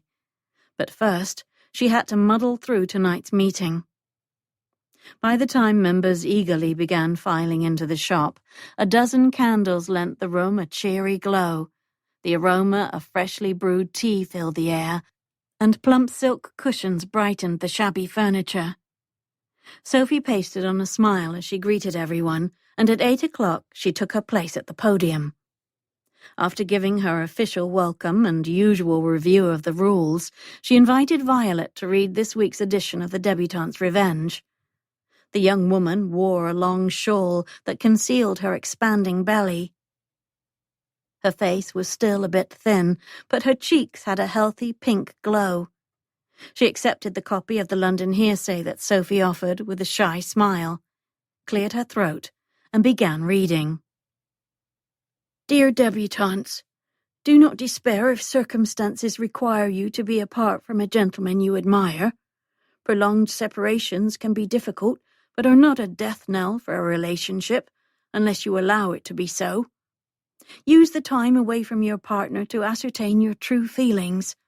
Write him letters if you wish, but do not spend your days pining for him. If the connection you have with your beau is genuine, nothing will sever it. Neither time nor distance will keep you apart, and your hearts will find a way to be together. As the women immediately launched into a lively discussion about the column, Sophie retreated to a corner where she didn't have to pretend to agree with the column's advice. Usually she believed every word, but this week the sentiment simply didn't ring true. If a genuine connection was enough to reunite lovers, she would be spending the night with Reese. She'd be spending the rest of her life with him. But some obstacles, like duty to one's family and the scars of war, couldn't be overcome. Not even with true love.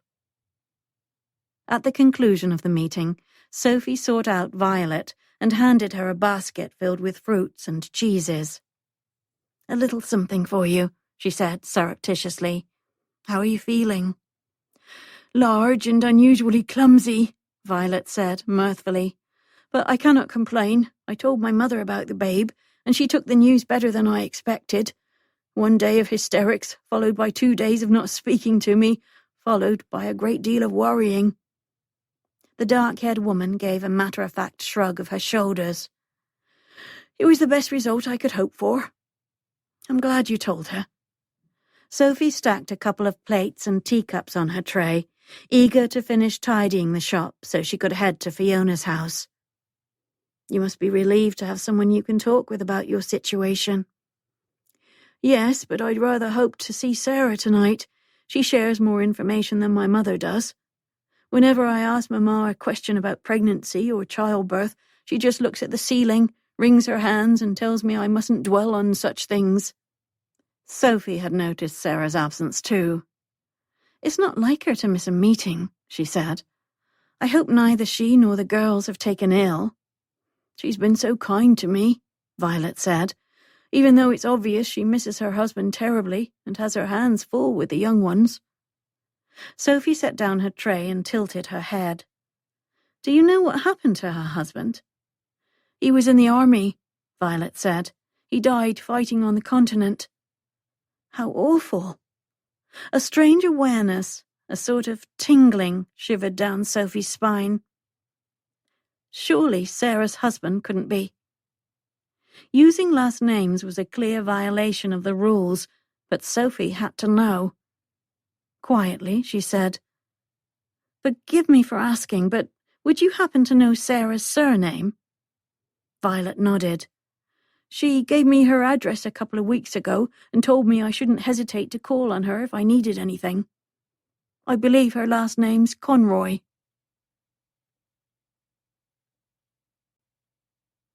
Chapter 24. Later that evening, Sophie sat on the settee in Fiona's studio, wringing her hands as she and Fiona waited for Lily to arrive, so she could tell them what she'd decided. "You're worrying me," Fiona said, pacing in front of her easel. "You're not ill, are you?" "No," Sophie quickly assured her. "Good."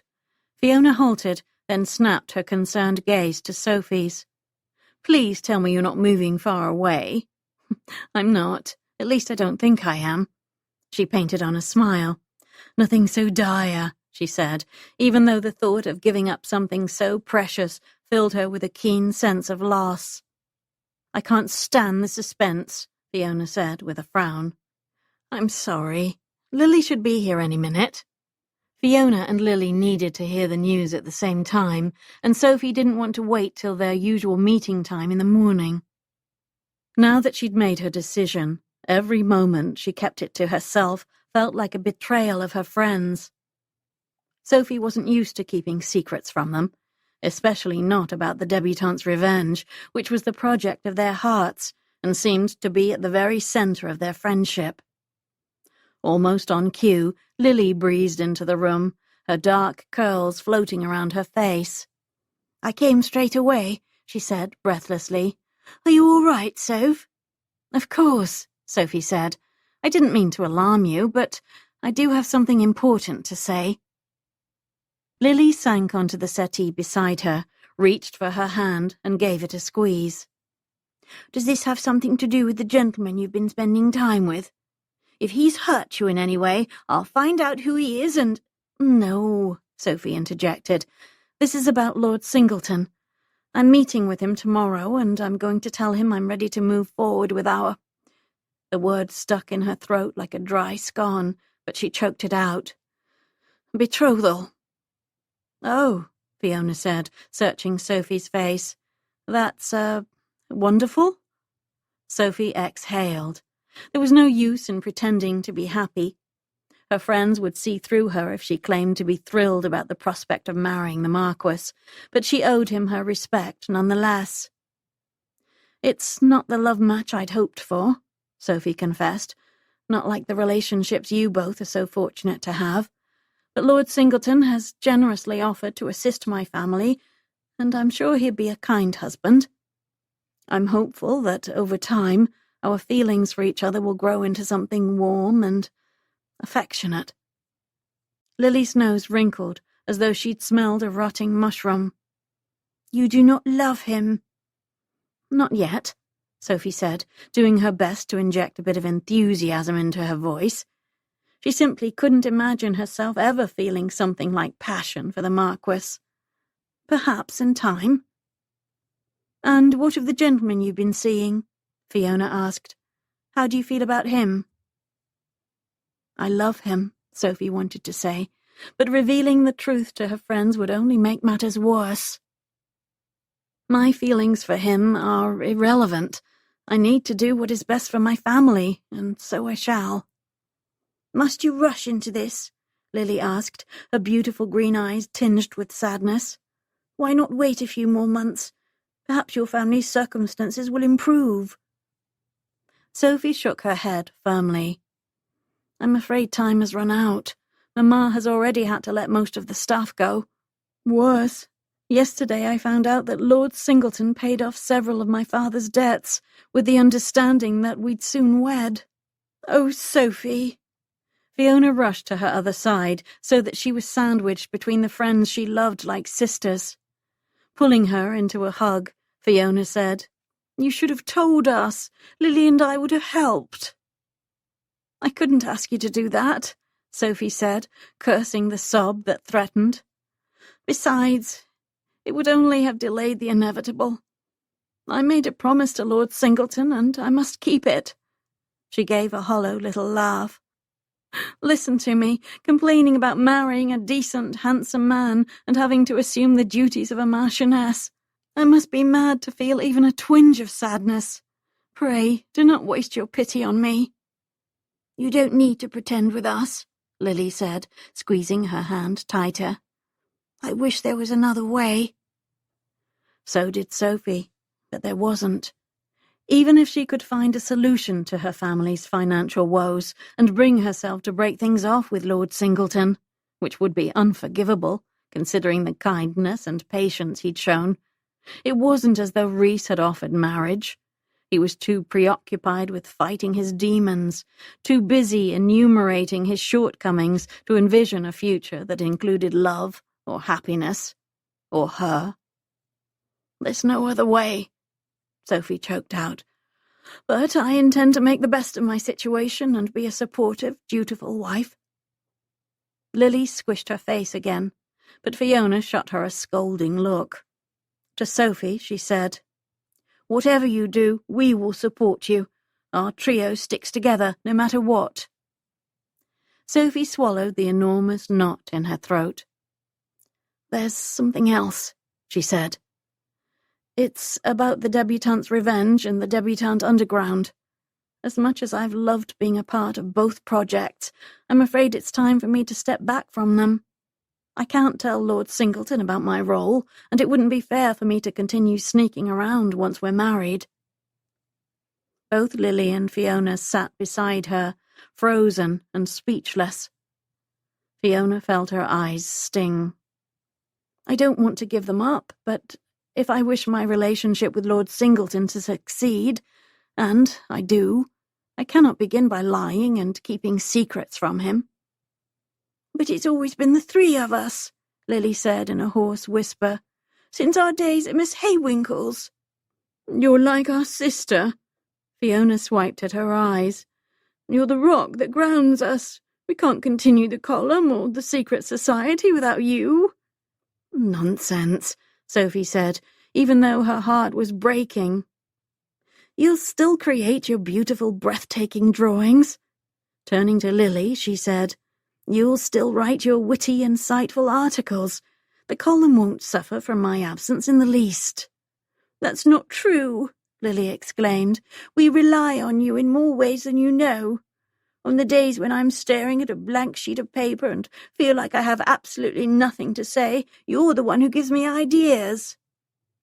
And when I'm certain that nothing in my sketchbook will suit a particular column, you somehow flip to the page with a perfectly matched drawing," Fiona said. "And let's not forget the impact of the Debutante Underground," Lily chimed in. "You've created something truly wonderful, a space where women from all walks of life can freely discuss romantic relationships and matters of love without fear of being ridiculed or worse." Sophie mustered a smile. "I've loved every minute that I've worked with both of you. It's been an honor to be a part of the Debutante's Revenge." Fiona's expressive blue eyes welled. "You're talking as though you were already done with it. And us." Sophie grasped Fiona's shoulders and met her gaze. "I'll always be your friend, and I can continue working with you on the column and conducting my meetings for 2 more weeks. At next Friday's meeting, I'll announce that I'm stepping down as the chairperson and hope that one of our members will volunteer to continue in my stead." She tried her best to sound matter-of-fact and optimistic, but she felt the same sense of foreboding as Fiona. Their friendship just wouldn't be the same once she disassociated herself from the projects. Sophie had no doubt that Fiona and Lily would continue to be warm and supportive and loyal toward her, but it saddened her to think that she'd no longer be involved in the day-to-day workings of the column or participate in their passionate, entertaining conversations. Instead, she'd open up her copy of the London Hearsay at breakfast on Friday mornings and read the new edition just like every other young woman in the town. And the thought depressed her terribly. It seemed her impending marriage to Lord Singleton was already driving a wedge between her and her friends, and she wasn't even officially engaged. But that, like everything else, would soon change. In fact, she'd written to the Marquis earlier that day and invited him to call on her tomorrow. She'd procrastinated all weeks in the hopes that Reese would reach out to her in some way through a visit, a letter, or even a flower delivery. But he had not, which was probably for the best. It had made it easier to write the note to Lord Singleton. Now that she had, it felt like there was no turning back. When Lord Singleton called on Sophie the next day, Papa requested a meeting with him in the study. Sophie hoped that her father wasn't asking for another payment or loan, but rather suspected he was. When the Marquis finally joined Sophie, Mary and their mother in the drawing-room, he greeted Mamma first, then turned to Sophie. "Lord Singleton," Sophie said as she curtsied and offered him her gloved hand. "What a pleasure." His dark hair looked like it had been freshly cut, and not even the hint of a beard marred his perfectly sculpted jaw. His cravat, white as a calla lily, was tied in an elaborate knot that must have raised his chin by 2 inches. Indeed, he could have posed as a model on a gentleman's fashion plate. He didn't scowl, and there were no shadows beneath his eyes. He was the picture of vitality and health. But the sight of him didn't make her heart beat faster in the slightest. Lord Singleton pressed a brief and very proper kiss to the back of Sophie's hand, then gallantly bowed over Mary's hand as well. "I'm delighted to see you again, Miss Kendall," he purred, causing Mary to blush to the roots of her flaxen hair. Sophie squashed a sigh. If her sister left the comforts of her bedchamber now and again to attend a social gathering, Perhaps a simple greeting from a gentleman wouldn't have had the power to fluster her so. An admittedly uncharitable thought, but it crept into Sophie's head nevertheless. She shook off the sentiment, for there was no reason for her to take her decidedly ill humour out on Mary. It wasn't her fault that she'd been protected and sheltered all her life. The Marquis would soon be her brother-in-law, and Sophie resolved to put her sister at ease. At Sophie's invitation, Lord Singleton settled himself on the settee between her and Mary. Before long, he was regaling everyone with a tale wherein he found himself quite lost in the countryside during the Duke of Harkenwood's house party. The story, which was charmingly self-deprecating and funny, involved a broken boot heel, a drunken villager, and an 8-hour ordeal in the forest. "I thought that if I climbed high enough up the tree," the Marquis was saying, "I'd be able to get my bearings and find my way out of the woods. Instead, I fell." Lord Singleton paused as all three women gasped appropriately. "Fortunately," he continued, "my sleeve snagged on a branch and prevented me from landing too hard." Mamma fanned herself, and Mary stared at the Marquis with a mixture of horror and relief, as though she could scarcely believe he'd escaped the greedy clutches of death. "Unfortunately," he said, dramatically, "my jacket ripped from shoulder to shoulder. By the time I returned to Harkenwood's house, I was barely recognisable and utterly unfit to be seen. I attempted to sneak past the guests and up to my bedchamber to change, but was intercepted by the Duke's near-sighted grandmamma. She latched onto my arm and insisted I escort her into the dining-room without delay." "Oh, no," Mamma breathed. Lord Singleton nodded and grinned wryly. "When we walked in, the entire dinner party was aghast. Upon seeing me, the Dowager Duchess dropped her fork and Lord Brockton toppled his wine-glass. Then Harkenwood started laughing and carried on for at least an hour." Sophie shot him a sympathetic smile. "I imagine he won't let you forget the incident any time soon." "No," the Marquis said, "and I can't say I blame him." Mary and Mamma giggled, their faces glowing with admiration, but while they were thoroughly entertained, Sophie was valiantly struggling to stifle a yawn. She found his story too practised and polished for her liking.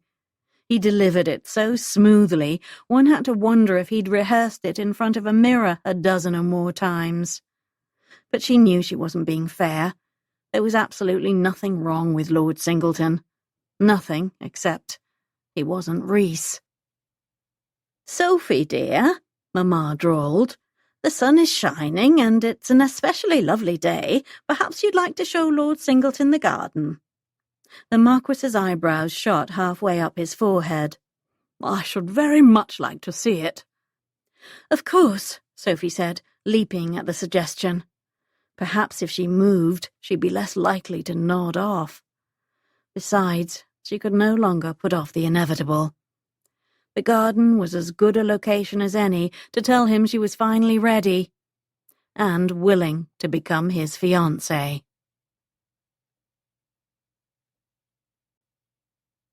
Chapter 25.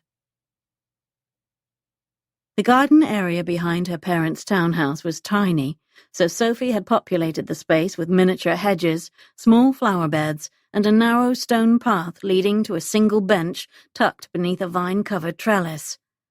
It was an ideal spot to read a book or sip a cup of tea, and it would have been a perfectly lovely spot to accept a marriage proposal, if only that offer had come from the man she loved. "I confess I was surprised to receive your letter," Lord Singleton began. He sat beside her on the bench, sweat glistening on his forehead. "You said there was something you wished to discuss?" She'd already decided to approach the conversation in as forthright a manner as possible. "Yes, my lord." "I think we should dispense with formalities," he said kindly. "Please, call me Charles." "Very well. Charles, I'm ready to announce our engagement." The words were easier to say than she'd anticipated, perhaps because there was no feeling behind them. It was almost as though she were hollow inside. That's wonderful, he said with gusto, clearly hoping to convince her. Granted, she probably should have summoned a little more enthusiasm, but she didn't want to be false with him. "Forgive me for speaking plainly," she said earnestly. "I admire and respect you, but the truth is that it may take a while for my romantic feelings to develop. I hope you understand." "I do," he swallowed, then smiled a bit too brightly. "Rome wasn't built in a day." She laid a hand on his forearm and gave it an encouraging squeeze. "You should know I intend to be a dutiful wife. I'll do my best to make you happy." "You'll make a fine marchioness, and I hope to make you happy as well." Sophie nodded, but couldn't imagine she'd ever be truly happy again. Not without Reese. But perhaps she'd have peace of mind, the kind that came from knowing her family's future was secured. She'd be comfortable and content, which, she reminded herself, was not a terrible trade-off for happiness. "Now that it's decided, I think we should move ahead as quickly as possible," she said firmly. "Agreed." Lord Singleton, Charles, that is, slapped his hands on his knees. "But an engagement is a momentous event and must be celebrated in the proper way." Sophie shrugged. "I could ask Mamma if we have a bottle of champagne," she said, knowing full well that their wine cellar was almost dry. "No," he said excitedly. "We can do better than that. I shall host a ball 2 weeks from now, and we shall announce our betrothal there." Sophie suddenly felt as though someone were mercilessly yanking on the laces of her corset, tightening them inch by inch. "Excellent," she managed. "You must let me know what I can do to help." Charles waved away the offer. "My staff will see to the preparations. All you must do is find a gorgeous gown, so that when you glide into my ballroom, the other guests will be stunned by your beauty." "Is that all?" Sophie said with a hollow laugh. She felt oddly detached from her body, as though she was simply an actress performing a part on stage. "I have every confidence in you, my dear." Charles stood, pressed a perfunctory kiss to the back of her hand, and arched a dark brow as he met her gaze. "I shall see you in a fortnight." Reese stood on the Conroys' doorstep, a potent mix of guilt, fear, and grief churning in his gut. But he needed to fulfill his promise to the man he'd fought alongside, to his friend. He'd brought a bouquet from his and Sophie's garden, where he spent a couple of hours each day sweating in the sun, working in the dirt, and exercising his demons. The flowers, hollyhocks, he'd looked them up, had come from the best part of the garden, hidden in the back, behind the rotunda. Reese had surmised that the lush, tranquil area was meant to represent Elysium, the part of the underworld reserved for the worthiest of souls. In other words, not him. But it was the area of the garden with the most potential, so he'd spent the last several days there, doing his best to restore it to its original state. He'd found at least a dozen different kinds of flowers hidden among the weeds and overgrowth, but he suspected Sophie would have loved the hollyhock's tall stalks and bell-shaped blooms in every shade of pink. He'd brought the bouquet for Sarah Conroy, but as his clammy palm clutched the stems, he realized he'd brought it for himself, too. As long as he held the hollyhocks, he had a little piece of Sophie with him, and knowing that gave him the courage to knock on the door. A few seconds later, a woman with auburn hair and a riot of freckles sprinkled across her nose answered the door. "May I help you?" she asked warily. Reese nodded. "I'm Henry Reese, Earl of Warshire." He'd barely managed to get the words out of his mouth before Sarah threw her arms around him, crushing the bouquet and knocking the wind out of him. "You came," she said, choking back tears. "I knew you would." She unceremoniously pulled him into the modest apartment and invited him to sit. Reese held out the slightly crumpled flowers. "These are for you," he said, clearing his throat. I visited your husband's grave before I came here. I left some flowers there as well. Sarah's eyes welled, but she laughed softly. He never brought me flowers, she said, without a hint of bitterness. But he showed me he loved me in countless other ways. Thank you for these, she said, taking the hollyhocks. I'm going to fetch a vase. May I bring you some tea or a glass of port? No, thank you, he said. I don't want to trouble you. It's no trouble at all, Sarah protested, even though he could see she had a pot of something cooking on the stove and a basket of laundry sitting by the back door. I should have told you I was coming, but I was in the neighbourhood, he said, letting the lie trail off his lips. I'm just glad you're here. She placed the flowers in a pitcher of water and set them on the table before gracefully removing her apron and hanging it on a hook by the door. Tucking a long red curl behind her ear, she said, Your timing happens to be perfect. The girls are down for their naps. She inclined her head toward a room in the back. So we have a moment to talk. He sank into an armchair and she took a seat on the sofa opposite him, smoothing the skirt of her lavender gown.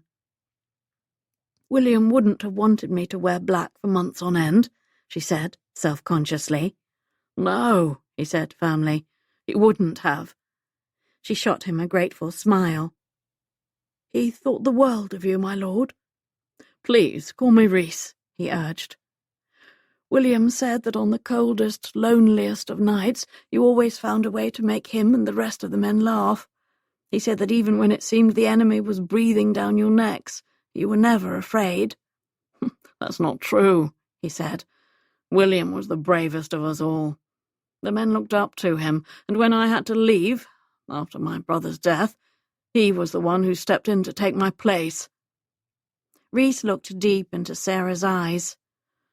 And I'm so sorry that I left him, that I left all of them. I'm so sorry that he didn't come home to you. Sarah shook her head slowly. You have nothing to apologize for, my lord. Actually, I do, Reese said. I apologize for taking so long to reply to your letters, for taking so long to visit, and especially for waiting so long to deliver this message from William. He gave you a note for me?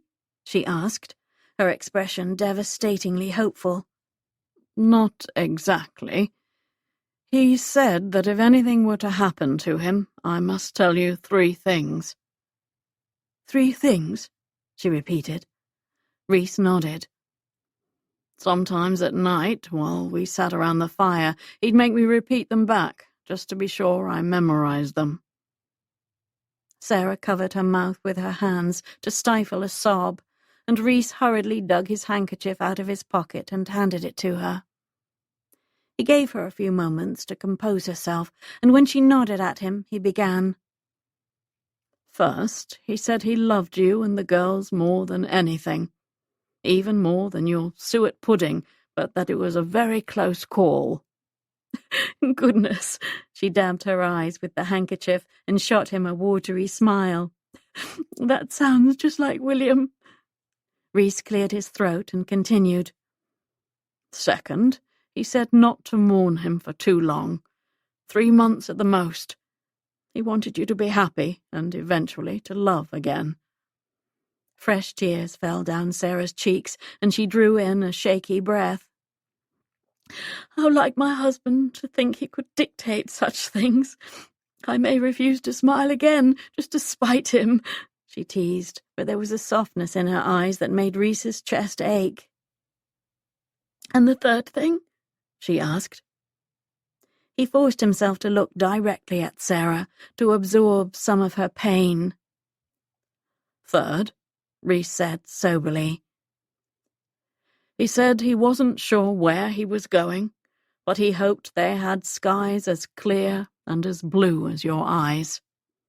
He said he'd know he was in heaven if they had sunsets the color of your hair. For several seconds, Sarah sat there, gripping the arms of the chair as though she was trying to hold herself together. but then her chin trembled and her whole body seemed to collapse. Sobs racked her shoulders, and she smothered her cries with his handkerchief. Reese couldn't recall ever feeling so useless. He went to sit beside her and patted her back in a stilted attempt to comfort her, but she didn't seem to notice his awkwardness. Instead, she rested her head on his shoulder and cried until she hiccuped. When her tears ran out, she sniffled and looked up at him, her nose red as a tomato. "Thank you," she said, "for coming here, for giving me one more wonderful piece of my William. And thank you for letting me soak the sleeve of your jacket." Before Reese could reply, two small urchins padded into the room. The taller one had a head of ringlets a few shades brighter than her mother's. The other had straight, dark hair, like her father's. "These are my daughters, Rose and Julia," Sarah said, quickly gathering herself and somehow pulling both of them onto her lap. "Girls, this gentleman was a friend of Papa's." They both beamed at him, and his heart squeezed. "I'm happy to meet you," he said. Turning to Sarah, he added, "I should go, but I wanted to tell you that for as long as you live here, your rent will be taken care of. You'll also have a monthly allowance, plenty to pay for food, clothes, and other necessities." He'd find the money to support Conroy's family, even if it meant selling the silver at Warshire Manor in the short term.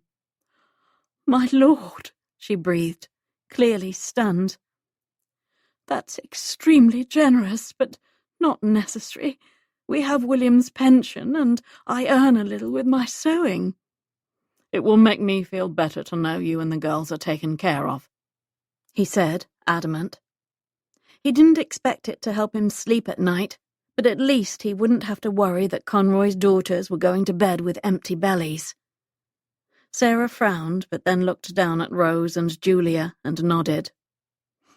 "Thank you." He stood and bowed in Sarah's direction. "I'll see myself out." She moved the girls from her lap to the sofa and hurried to her feet. "I do hope you'll visit us again," she said, her blue eyes pleading. "You are most welcome any time." "I'm not certain when I'll be able to come again, but do send word if there's anything you need." All Reese could think about was walking out the front door of the apartment, loosening his cravat, and breathing huge gulps of fresh air. "Good day, Mrs. Conroy." She curtsied politely and smiled, as though she sensed his discomfort, and understood. "Thank you for everything." Reese turned and headed for the exit, but when he was one step away from the door, something, or rather someone, clamped her arms and legs around one of his boots. He looked down and found Julia had fastened herself to him. "Julia," Sarah said, her tone lightly scolding. "It's all right," Reese muttered, while Sarah attempted to remove her daughter from his leg, but it seemed her thin little limbs had turned to tentacles. "Piggyback," Julia demanded. "I'm sorry," Sarah said. "William used to give her piggyback rides." She managed to peel Julia off him and propped her on a hip. Reese pretended not to see the little girl's arms stretching toward him as he inclined his head and rushed out the door. It was only after he clambered into his coat and yanked off his cravat that he realized he had nowhere to rush to. Worse, he had no one to rush to. He missed Sophie and the way she'd made Warshire Manor feel like home.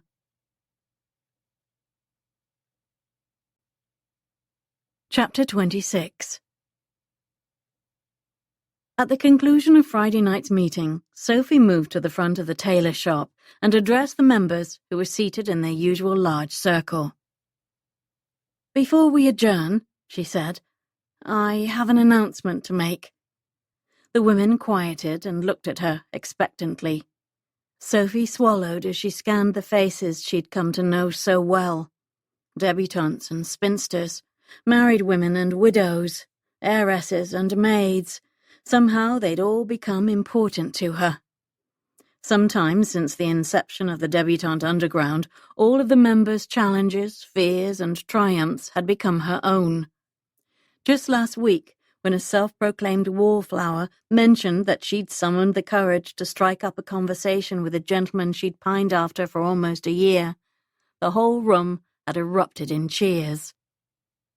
Sophie's chest had felt like it would burst, in the best possible way. But everything would soon be changing for her, and it was time to pass the reins to someone else. She tried to keep her tone light and upbeat as she spoke. "I'm afraid that next Friday will be the last time I'm able to chair our meeting. It's been such a privilege for me to play a part in bringing this amazing group of women together, but after next week, personal circumstances will make it impossible for me to continue."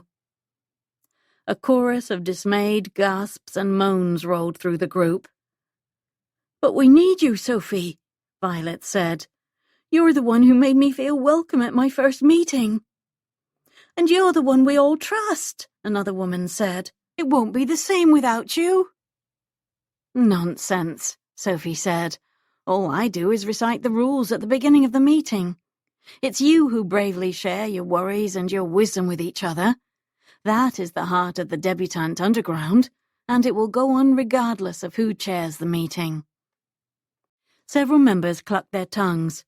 Others murmured doubtfully, but Sophie pressed on. "Fortunately, we have permission to continue using this space indefinitely." Her voice cracked a little, and she knew it was because she was thinking of Reese. It seemed she was always thinking of him. "If any of you would be interested in taking over my role, please let me know at next week's meeting. I'll be happy to make some notes for you and answer any questions you may have." The women blinked back at her, silent, and the mood turned unnaturally somber. "Well then," Sophie said, "that concludes tonight's meeting. I look forward to seeing you all next week." The women said their goodbyes in hushed tones and filed out of the shop, one by one. Sophie spotted Sarah speaking with Violet at the back of the room and went to join them. Sophie loved that the Debutante Underground had brought the pair together, especially since they seemed to need each other. They looked up as she approached, and both smiled wanly. "I confess your announcement surprised me," Sarah said. "I can't imagine anyone leading our meetings besides you." "Nor can I," Violet chimed in, absently rubbing her swollen belly. "All is well with you, I hope?" "Yes," Sophie said firmly. She might have elaborated if she wasn't so choked up. Instead, she turned to Sarah. "We were worried when you didn't show last week." "Oh, my sister was busy and couldn't stay with Rose and Julia," Sarah explained. "Well, that's too bad," Sophie said, "but I'm relieved that the girls weren't ill." "Physically, they're healthy as can be," Sarah said, her eyes softening at the thought of them. "But Rose wakes throughout the night. She's been asking for her papa." She swallowed. "Sometimes I forget that the girls miss William just as much as I do." Wrapping an arm around the widow, Sophie said, "He must have been a wonderful father." Sarah sniffled. "The best. It breaks my heart to think that they might not remember him when they grow up, so I try to remind them of the good times, how he'd swing them high into the air, tell them funny bedtime stories, and even brush their hair. But the more we talk about him, the more my chest aches." "I'm so sorry," Sophie said, feeling guilty for being wrapped up in her own sadness while Sarah suffered the grief of losing her husband and best friend. "The week wasn't all bad, however," Sarah said. "William's friend from the army, his commanding officer actually, came by to visit." Sophie's belly flopped like a fish stranded on the shore, but she managed to ask, "He did?" Sarah nodded. "He spent a bit of time with me, met the girls, and delivered a message from my husband. Just talking with Lord Warshire made me feel closer to William, and gave me a sense of comfort." Sophie gulped. She wanted to ask whether Reese had a wild, lost look in his eyes. She wanted to know if he seemed as empty and sad as she'd felt since the day they'd said goodbye, Instead, she said, "I'm glad Lord Warshire visited you." She was proud of him, too. If he'd been reluctant to open the letters from Sarah, he must have been doubly apprehensive about meeting her in person. But he'd promised to do the right thing where Sarah was concerned, and he had, in spite of the demons that plagued him. Sarah swiped at her eyes. He was a bit reserved, but very kind. He even... Sarah turned and blinked at Violet, who'd begun to vigorously fan herself. "My dear," she said, putting a supportive arm behind the pregnant woman's back. "Are you overly warm?" "No," Violet said, but all the colour had drained from her face, making her eyes look even larger and browner than usual. "It's just the name, Lord Warshire. I wasn't expecting to hear it." Sophie tilted her head at the young woman, concerned by the tremor in her voice. Something had clearly upset her. "Do you know the Earl?" she asked, gently. Violet swallowed, and for a moment looked as though she might be sick. "I knew the former Earl," she said flatly. He's the father of my baby." Sophie shook her head, wanting to be certain she'd heard correctly. Unless she was mistaken, Violet was talking about Reese's older brother. "Lord Warshire was your employer?" she asked. "The one who took advantage of you?" "Yes." Violet's jaw twitched.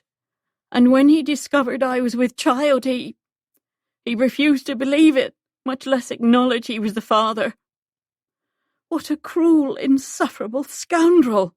Sarah exclaimed, rubbing Violet's back soothingly. "I'd heard he'd died in a hunting accident. Perhaps that was fate's way of exacting justice." "Please don't say that," Violet said.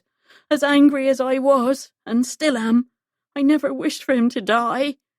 I only wanted him to take some responsibility for the life we created together." She sighed and cradled her belly in her arms. "That's impossible now." The women sat in silence for several seconds. Then Sophie said, "I don't know if fate played a part in the previous Earl's death, but I do think that a greater force wove the threads of our lives together. We're all struggling in our own ways, but maybe we can help each other." "You both have already helped me more than you know," Violet said. Sophie swallowed and looked at her earnestly. "I need to ask you something. Would you mind if I told someone else, someone I trust, about the babe?" "Why?" Violet said, frowning. "It's rather complicated," Sophie said, "but I'm hoping that the truth will help all of us heal, at least a little." "I trust you." Violet shrugged and smiled weakly as she patted her protruding stomach again. "And in any event, the truth is becoming more and more difficult to deny." "Thank you," Sophie said. She wasn't entirely sure how Reese would react to learning about his brother's baby, but she knew the man he was, deep inside. He'd do the right thing in the end. Already her traitorous heart bounced at the thought of seeing him again. It had only been 2 weeks since they'd said goodbye, but it felt like 2 months. And although it would be torturous to see him and not be able to touch or kiss him, she needed to tell him about his brother in person. Reese deserved to hear the news from someone who cared about him, from someone who loved him. Visiting him at Warshire Manor was risky, especially since his staff were likely to be there. But an idea was already taking shape in Sophie's mind, and, if all went as planned, she'd meet with Reese tonight.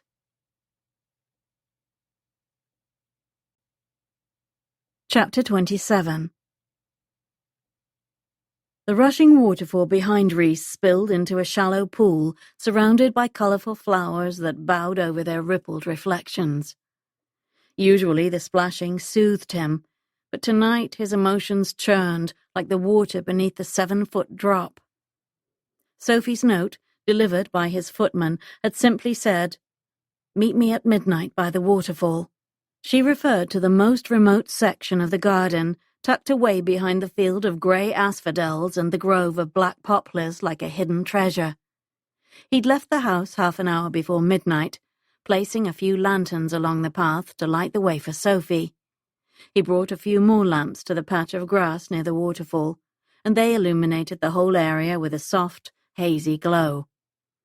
Nearby, a large swing hung from the branch of an ancient bur oak, the kind that could have been home to fairies and pixies. Reese threw a quilt onto the wooden swing seat and paced in front of it, scrubbing the back of his neck as he contemplated what might have prompted her to write the note. Since the day she'd ridden away from Warshire Manor, he'd had a huge, gaping hole in his chest. In a vain attempt to fill it, he'd spent countless hours reviewing ledgers, eliminating extravagant expenses, and finding ways to make the estate profitable. He spent almost every afternoon sweating in the garden, clearing out dead trees and overgrown shrubs. He reasoned that if he kept busy, he wouldn't have time to dwell on the hollow, aching feeling inside him. But he'd been wrong about that, along with a host of other things. Now he couldn't help but wonder if Sophie was giving him a second chance, and there was no way in hell he was going to waste it. He sensed her presence even before she appeared in the garden. The cricket's song grew louder, the flowers danced in the breeze, and the clouds in front of the moon parted in deference to her. Reese turned and watched as she approached, her golden hair shimmering in the pale light. Dressed in an elegantly simple gown of silver satin, she emerged from the foliage like a goddess. "Reese," she said softly. "Sophie." He longed to haul her close, to crush her against his chest, to slant his mouth across hers. "I've missed you." Her eyes welled with affection, and maybe regret. "I've missed you too," she said, but she didn't run to him or throw her arms around his neck. "You have no idea how happy I am to see you," he confessed. "There's something I need to say." She tilted her head, curious. "Yes, that is, I've something to tell you as well. I thought it best to discuss it in person." The skin at the back of his neck prickled ominously as he gestured toward the swing. "Would you like to sit?" She nodded, and he carefully spread the quilt over the swing seat before she settled herself on one end. He sat on the other and basked in her nearness, soaked it up, let it soothe his wretched soul. "How have you been?" he asked. She hesitated before answering. "Fairly well, I suppose. You?" "Miserable, as usual," he said with a grin. "I'm nothing if not consistent." She smiled, filling a little of the emptiness in his chest. "You are remarkably consistent," she said. Sobering slightly, she added, "There are 2 reasons I wanted to see you tonight." "I'm glad to see you, no matter the reason." Her cheeks pinkened. "The first is to tell you how proud I am of you for reading the letters from your friend's widow and for visiting her." He dragged a hand down the side of his face, perplexed. "How did you know?" "It turns out that Sarah and I are acquainted, but I only recently realized she was married to Conroy." Sophie stared into the night, the wisps around her face moving slightly as the swing swayed. "Sarah didn't share the details of your conversation, but I do know that your visit meant a great deal to her." Reese shook his head. "I couldn't find the words to tell her how great a man Conroy was, to tell her what he meant to me. I'm afraid all I managed to do was upset her." "No," Sophie said quickly. "You comforted her more than you know. Besides, what you said wasn't as important as what you did. You went to her and shared in her grief, and I know that couldn't have been easy for you." Reese shrugged, embarrassed to admit just how much he'd been sweating, how hard his heart had pounded as he stood on the widow's doorstep. "It was nothing compared to what Sarah's suffered, what she's still going through. I should have visited her weeks ago." You went. That's the important thing, Sophie said, her tone brooking no argument. He'd forgotten how powerful and persuasive she could be, how fiercely she defended something she believed in, and for some inexplicable reason, she believed in him. Talking with Sarah also made me realize how lucky she and Conroy were. In this big, messy, unpredictable world, they were able to find each other, and they held tight to the very end. They had far too few years together, but maybe they had more than most of us ever will. Sophie gave him a watery smile. I suppose that's true. We all expect to live to a ripe old age, but there's really no telling how long we have. That's why I needed to tell you how I feel. She swallowed and gazed at him. Go on. He cleared his throat, acutely aware that his happiness, his whole future, depended on him expressing what was in his heart. God, he hoped he didn't bungle it. I need to explain how I feel when I'm with you. Her eyes crinkled at the corners. I'm listening. Being with you, well, it's a bit of paradise, just like this garden. He waved a hand at the lush beauty around them.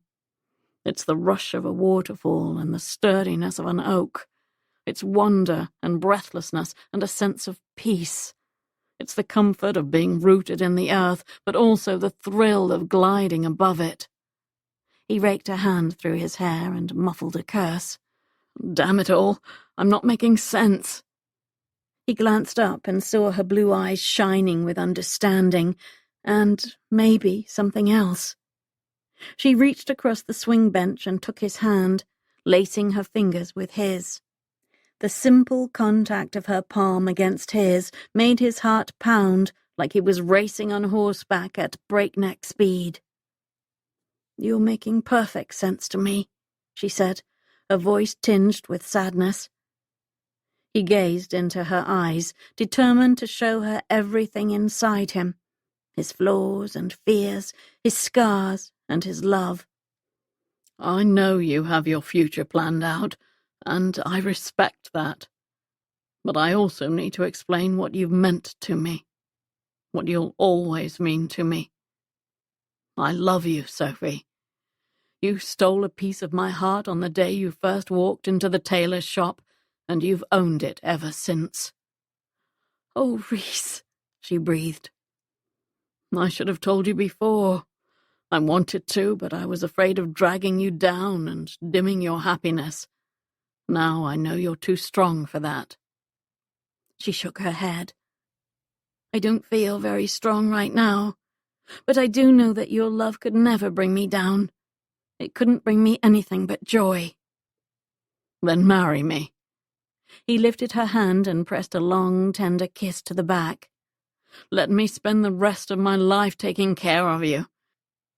Let me wake up beside you every morning and lie down beside you every night.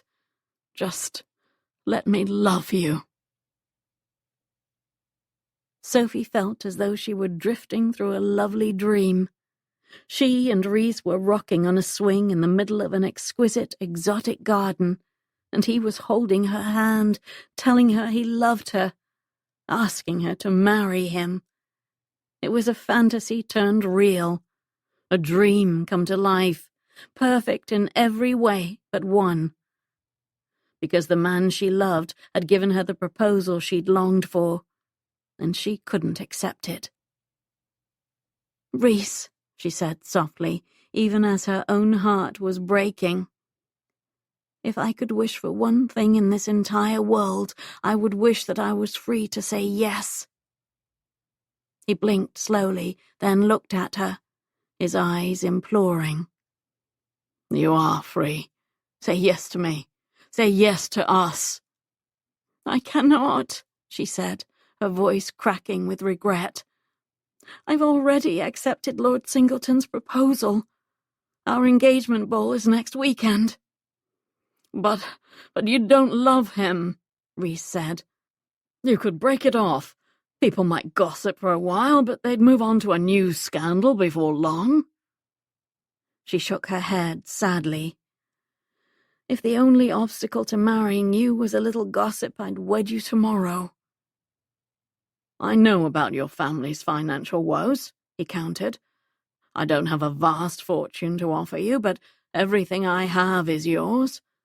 I've already begun making payments to creditors and balancing the books. The problem is, it's a big ship to steer, and it's going to take a little time. My time has run out. My father is greatly indebted to the Marquis. Charles has paid off all of Papa's creditors, including several substantial gambling debts. Reese shook his head firmly. I don't see what that has to do with you. I think you do. Charles made those payments as part of the marriage settlement that he and Papa negotiated. But the payments are also a favor to me, because they mean I don't have to jump out of my skin every time there's a knock on the door, fearing that someone's come to haul my father away to debtor's prison. They mean Mama and Mary will be provided for, and their future is secure. I want to be the one to take care of you and your family. But you can't, she said softly. Not yet. Reese looked at her like she'd driven a dagger through his chest. Not yet, he repeated hollowly.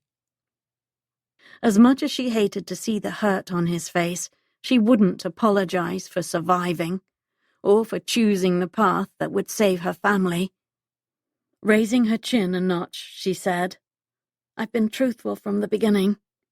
My relationship with Charles is nothing like the one I have with you, but I must make the best of it. I know, Reese said, apologetic. He hopped off the swing and paced in front of her. But you shouldn't have to settle. You deserve to be happy, Soph. If you were mine, I'd make you smile every goddamn day. No one could possibly love you more than I do. She could hear the urgency in his voice. She could see the earnestness on his face.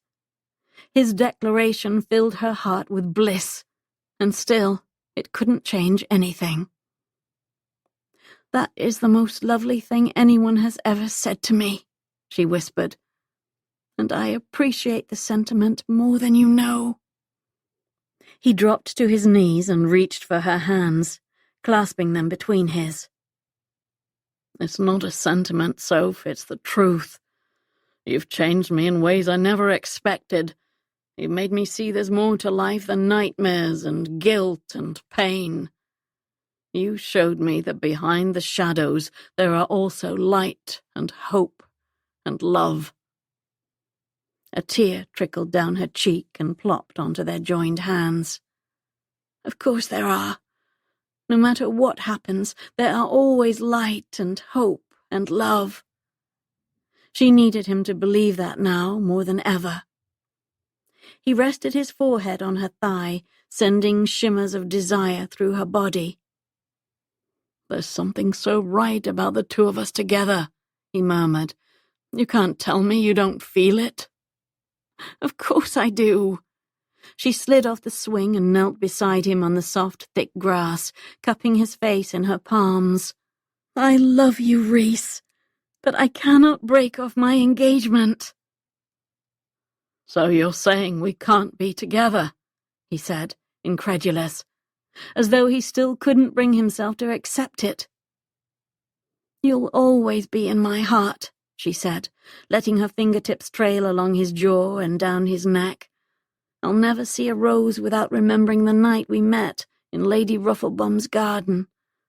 I'll never see an asphodel without thinking of the flower crown you made me. And I'll never see a peony without recalling the night we swam in the lake. Every night with you was a gift, and I'll cherish those memories forever. Reese speared his fingers through her hair and cupped her head in his hands. You can walk out of my life, you can even marry another, but it doesn't change the fact that we belong to each other. Our souls are so entwined that I don't know where mine ends and yours begins. A month ago I would have sworn I was incapable of love, but somehow, because of you, It just happened. Sophie nodded, because she didn't trust herself to speak. But she knew she'd never regret loving Reese, and he was right. They would always belong to each other. Time slowed as they knelt on the fragrant grass, face to face and chest to chest. The lanterns around them illuminated the exquisite beauty of the garden. The splashing waterfall, the rippling pool, and the exotic flowers combined in the perfect balance of movement and tranquility. Reese's warm fingers caressed her scalp, sending delicious shivers through her limbs. He tipped his forehead to hers, and their breath mingled in the space between them.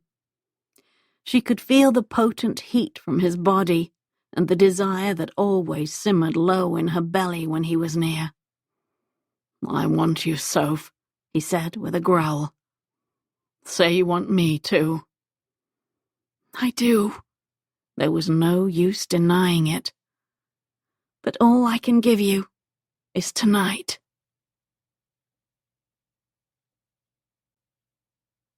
Chapter 28.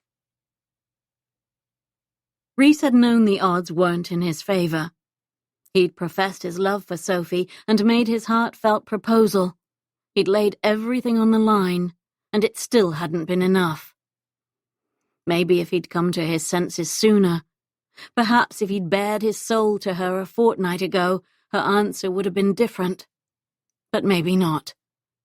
The truth was, she'd been clear about her intentions from the beginning, and even though his and Sophie's connection was undeniable, he had to respect her decision to put her family first. But he refused to dwell on any of that now, not while Sophie was in his arms.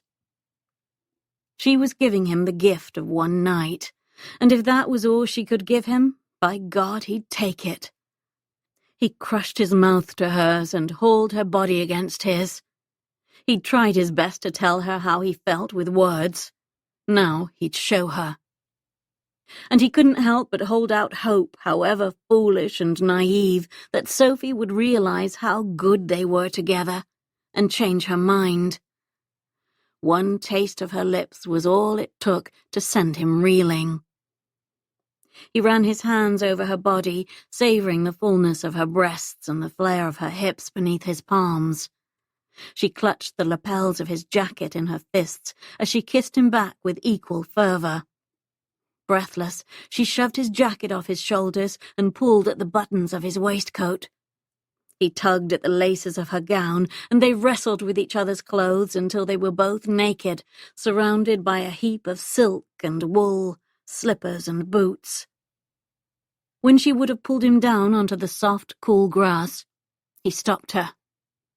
"I have an idea," he said, helping her to her feet. Her hair hung around her shoulders, half up and half down, in beautiful disarray.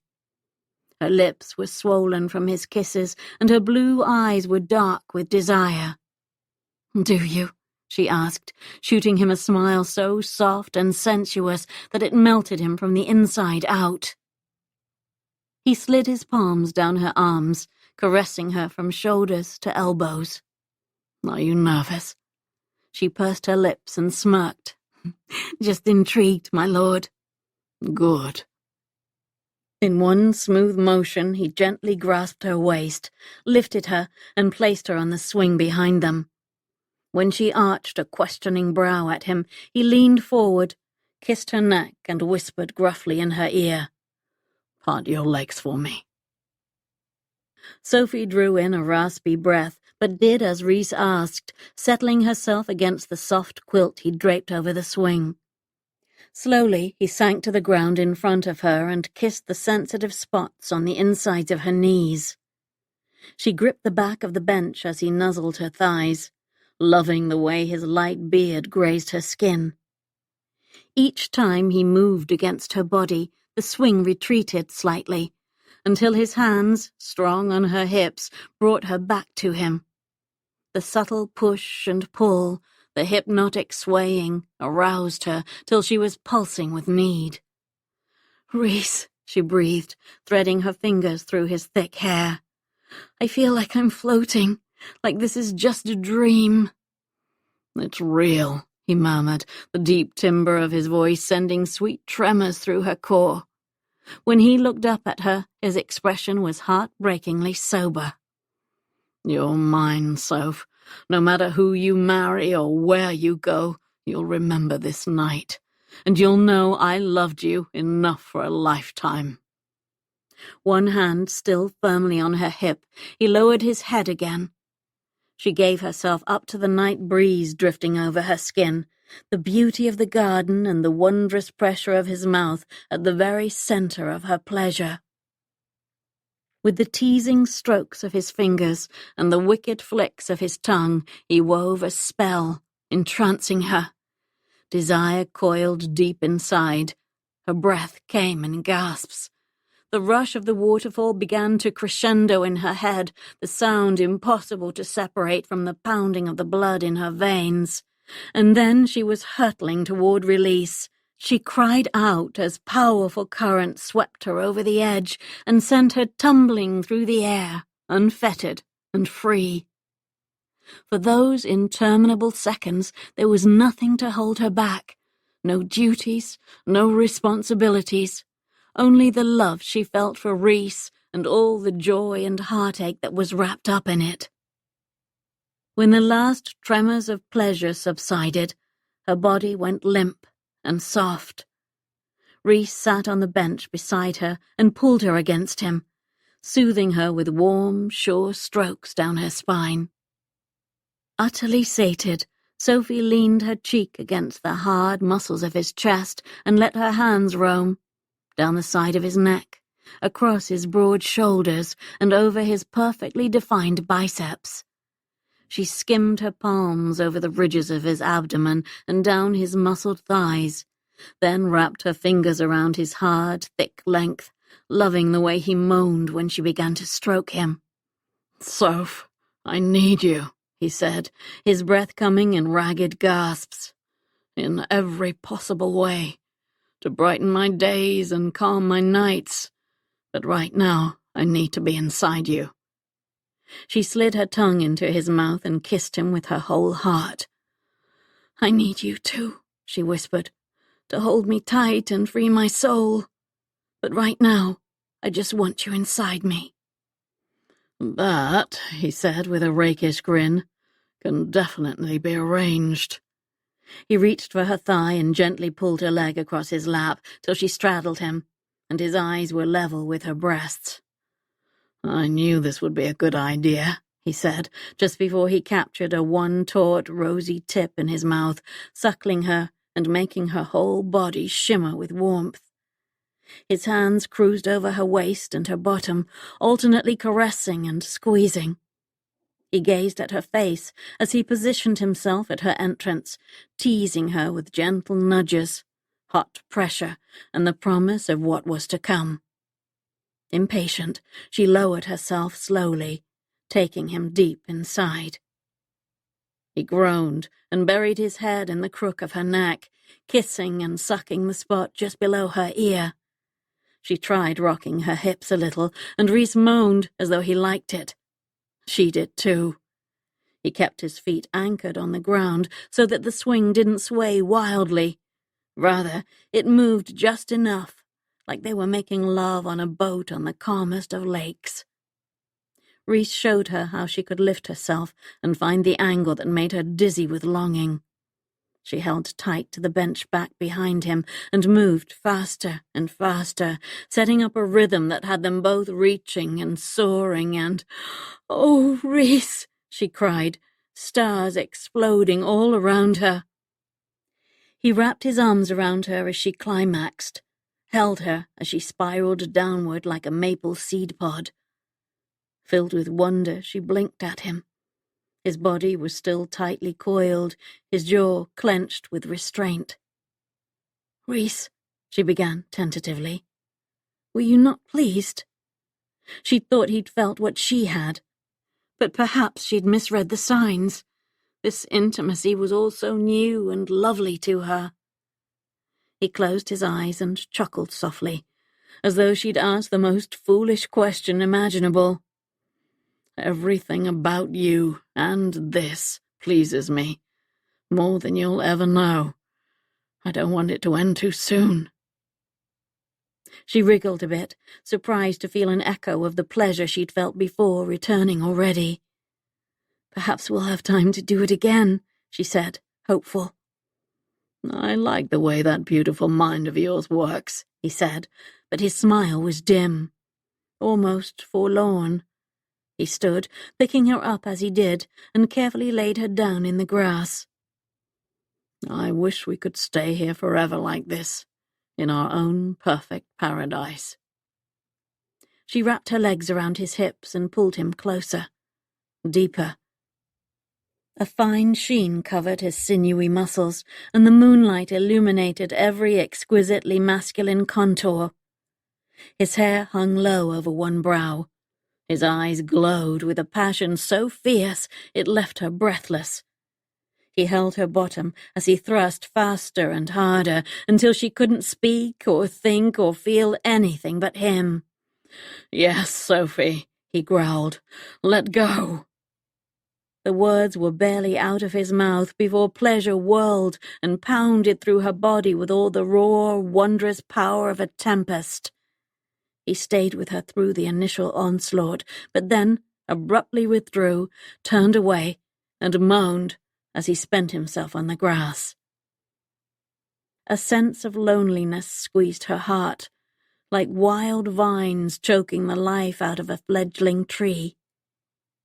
She understood why he'd left her in that moment, and knew it had been an entirely selfless act.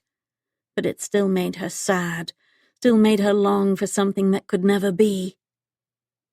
She ran a hand over his shoulder and pressed her lips to his skin, loving the salty, virile taste of him. "Look at me," she whispered. He rolled toward her, his expression tender but weary. "I love you," she said, partly because she needed him to know, and partly because she longed to hear him say it too. He swallowed and cupped her cheek in his palm.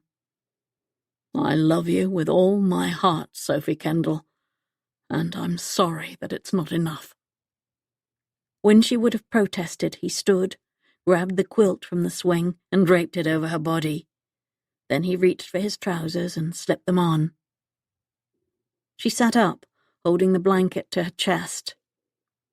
"I don't need to rush home," she said. "We can stay here for a while." "We're only delaying the inevitable," he said, pulling on his boots.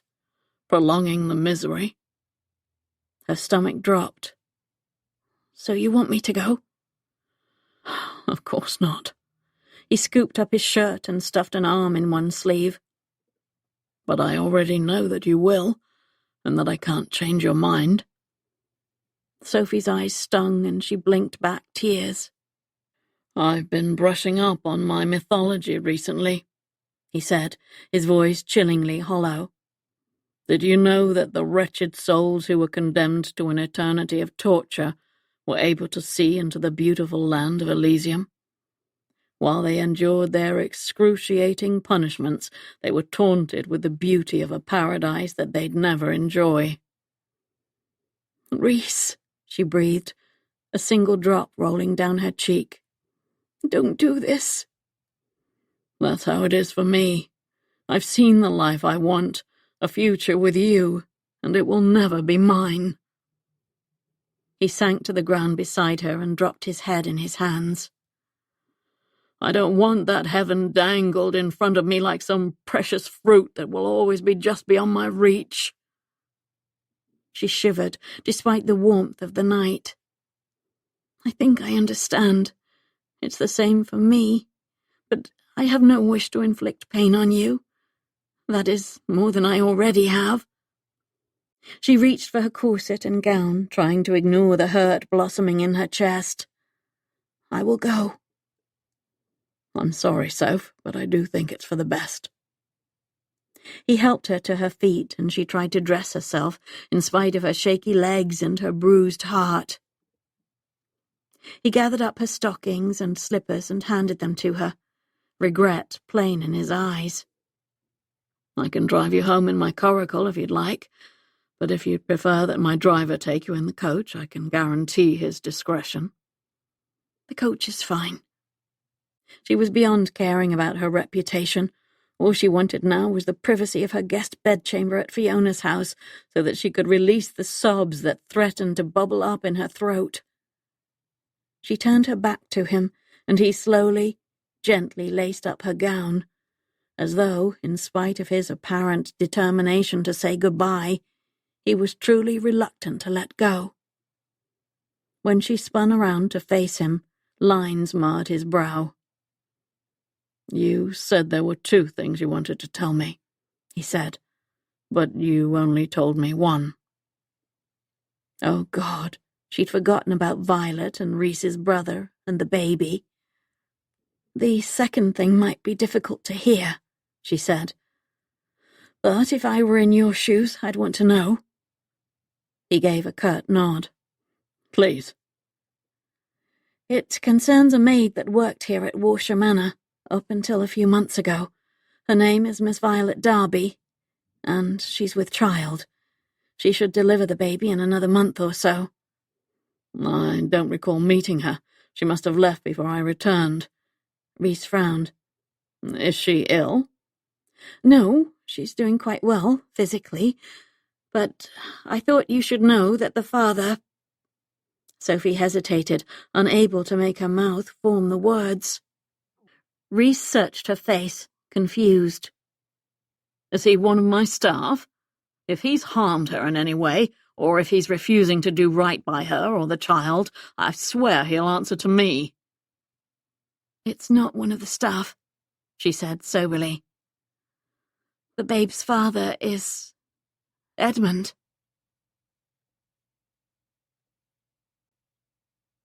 Chapter 29. "Edmund?" Reese repeated, incredulous. There was no way on God's green earth that his brother, his honourable, principled, upstanding brother, had fathered a child out of wedlock. "Impossible. There must be some misunderstanding." Sophie placed her hand on his forearm. "I'm afraid not, Reese. It's the truth." He raked his fingers through his hair, beyond agitated. The serenity of the garden where they stood was no match for the anger that simmered in his chest. "This woman," he spat, "Miss Darby, was it? Has no right to spread salacious rumours about my brother.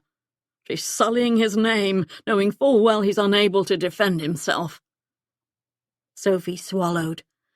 "I realize this must come as shock, but Violet is a trusted friend. I don't believe she'd lie about something like this. In fact, she was reluctant to say who the father was until—" "Until what?" he prodded. "Until she realized I had a connection to you." "What a coincidence." He didn't bother to mask his sarcasm. "It sounds like your friend saw an opportunity and is trying to take full advantage." Sophie's pretty eyes clouded with confusion and hurt. "What are you suggesting?" "Isn't it obvious?" he snapped. "Miss Darby is trying to profit off my brother's untimely demise. She intends to blackmail me." "No," Sophie said, clearly horrified. "She's never asked for anything. That is, I know her family doesn't have much and would be grateful for assistance, but she's not the sort of person who'd falsely accuse another for financial gain." "Then why are you here, telling me this right now?" he challenged. Her chin trembled, but she quickly composed herself. "I thought you'd want to know." Damn it, none of this made any sense. Edmund had not been the type of man who'd dally with a woman in his employ. He'd been a gentleman of the highest order, upstanding, moral, and true. And now Miss Darby was attempting to smear his good name by making an allegation that was impossible to disprove. Reese looked away from Sophie, and the undisguised disappointment in her eyes. "Your friend has made a miscalculation," he said, his voice harsh and cold to his own ears. "Violet thought that Edmund cared for her," Sophie said, insistent. but when she told him she was with child, he fired her. "My brother would never do that," he said. He'd known Edmund better than anyone. He'd been the rule follower, the one who'd studied Latin all summer instead of going fishing, the one who'd ensured his sotted friends made it home after a wild night of carousing, the one who'd never cheated at cards. Edmund would never take advantage of a pretty young maid. He couldn't have. Because, if he had, everything Reese thought he knew about the world was wrong, completely upside down. Edmund had been the constant, his compass, the guiding presence in his life. Shit, Reese felt like he was backsliding. All the strides he'd made over the last couple of weeks with Sophie's help were being swallowed up by anger. And now it seemed that the huge boulder he'd been pushing up the hill was on the verge of rolling backward, threatening to crush him under its immense weight. "I will not allow Miss Darby to malign my brother or extort money from me," he said coldly. "Feel free to pass that message along to her." "Reese," Sophie whispered hoarsely, "I didn't mean for the evening to go like this. I'm sorry that the news about Edmund upset you, but Violet doesn't deserve your anger. Nor do I." Guilt, sharp and fierce, stabbed him like a bayonet, and some of his fury bled out. He stalked to the reflecting pool and stared into the water. Darkness stared back. "You're right." The rage and hurt still swirled inside him, but the truth was that neither Sophie nor Violet was to blame. He reached down in the flower bed near the water and plucked a purple flower with daisy-like petals. His heart in his throat, he handed it to her. "Forgive me, Soph." With trembling fingers, she took the flower by the stem and lifted it to her nose. "An aster," she said. "A peace offering," he replied, forcing a smile. "I will think about all you've said. Just not now." He was fighting the urge to flee even as he spoke. He couldn't remain there and hear one more word against his brother, not when he was already reeling from losing Sophie. "I understand," she said calmly. She stood in the garden against a backdrop of lush greenery, colourful blossoms, and sparkling water, but none of it could compare to her beauty, strength, and goodness. "I know you, Reese, and I believe in you. I always have." "I need to go," he choked out. "Would you like to come inside to wait for the coach?" "No, I'll stay here for a little while and meet the coach out front." She sighed wistfully. "I'm going to miss this place. But mostly, I'm going to miss you." Not trusting himself to speak, Reese slipped the aster from her fingers and tucked it behind her ear, where the violet petals shimmered like amethysts in her pale blonde hair. Slowly, he brushed his thumb across her lower lip, and when she opened her mouth slightly, he kissed her. Slowly, madly, passionately, until he couldn't bear it any longer. Gasping, he broke off the kiss, turned, and strode away. "How are plans for the ball coming along?" Fiona asked. Sophie looked up from the stack of sketches she'd been sifting through, hoping to find one suitable for next week's column.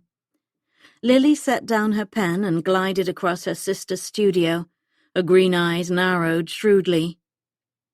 "Your engagement ball," she said, arching a dark brow. "In case you've forgotten, it's only a week away."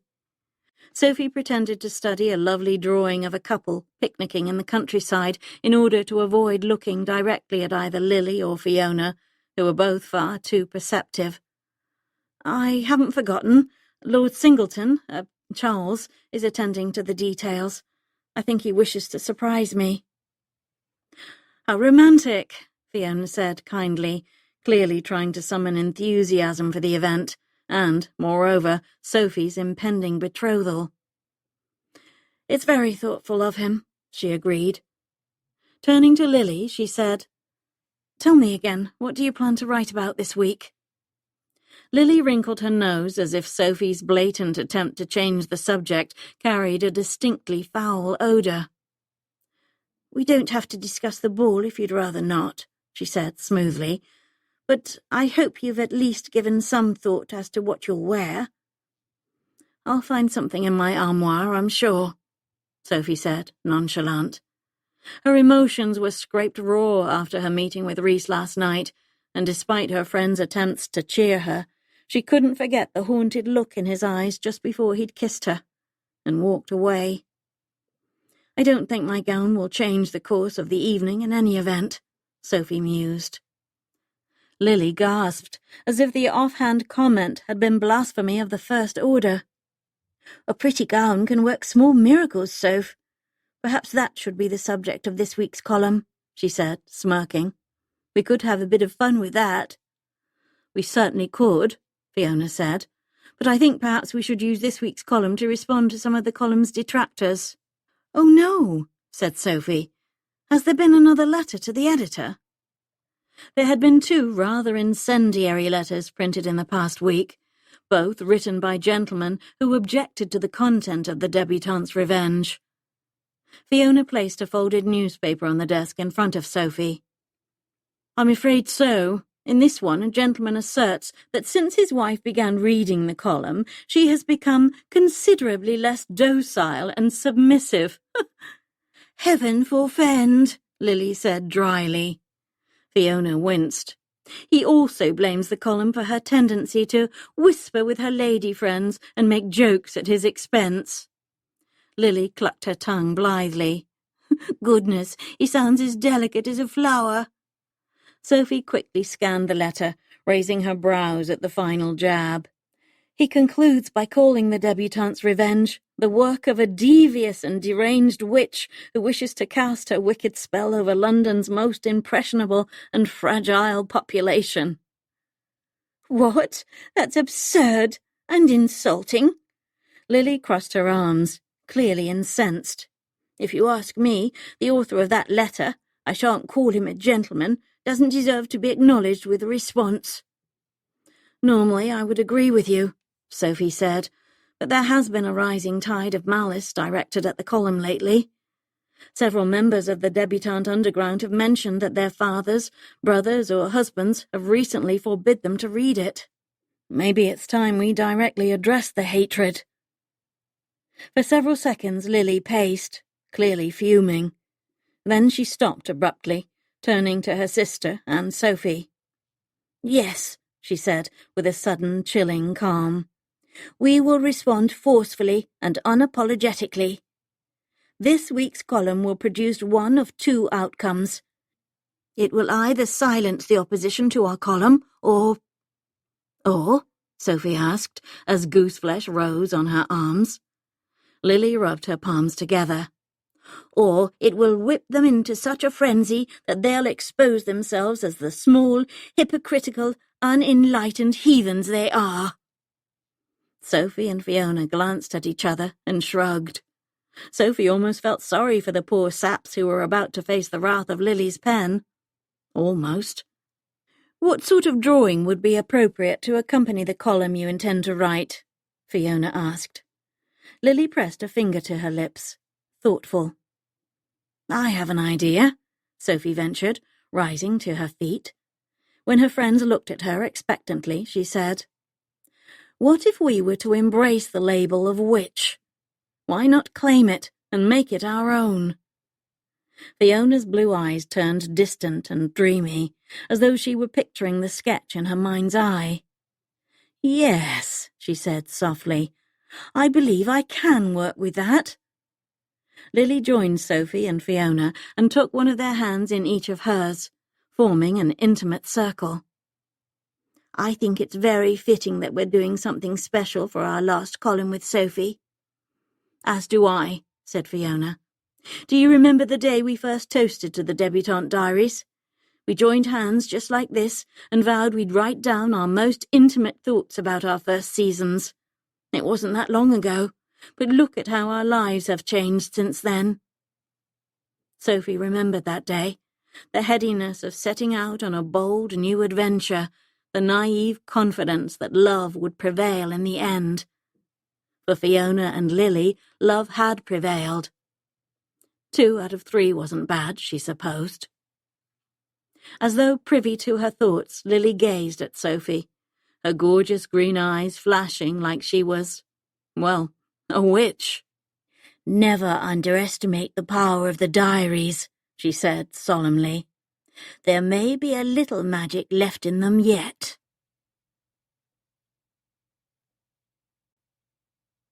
Chapter 30. Reese bolted upright in bed, sweating and shivering at the same time. His blood pounded in his ears, and his chest heaved like he'd sprinted up 20 flights of stairs. Christ!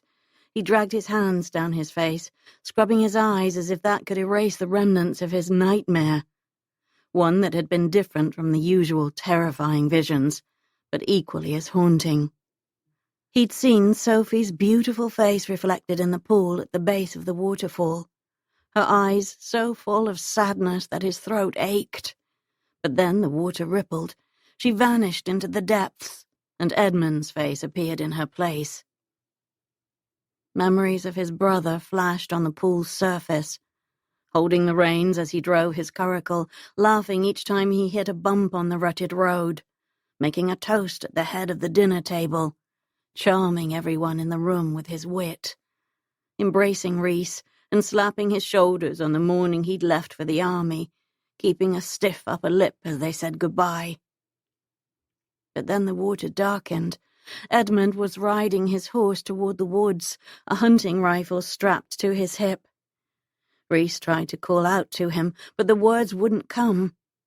Oblivious, Edmund charged into the forest, and the menacing trees wrapped their gnarled branches around him, sucking him in like a tentacled sea monster. Reese plunged his hand into the pool, reaching for his brother, desperate to pull him out. But the ground beneath him started to shake, and the sky turned blood red. A sinister crack, a deafening shot, rang through the air, and Reese cried out, knowing he was too late. He'd woken in a panic, the sheets tangled around his waist, and his heart thumping with the force of a blacksmith's hammer. Groaning, he freed himself from the bedclothes, padded to the window, and shoved open the curtains. The late afternoon sun slanted across the garden, creating harsh shadows everywhere he looked. It was hard to believe that only the night before he and Sophie had lain together by the waterfall, as close as 2 people could be. But everything had unraveled after that. Reese couldn't stop thinking about his brother and what Sophie had said about him. That he'd seduced a maid and gotten her with child.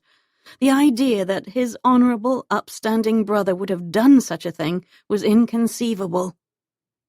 But the sinking, sickening feeling in Reese's gut wouldn't go away, and it whispered to him that maybe, just maybe, he hadn't known his brother as well as he thought he did.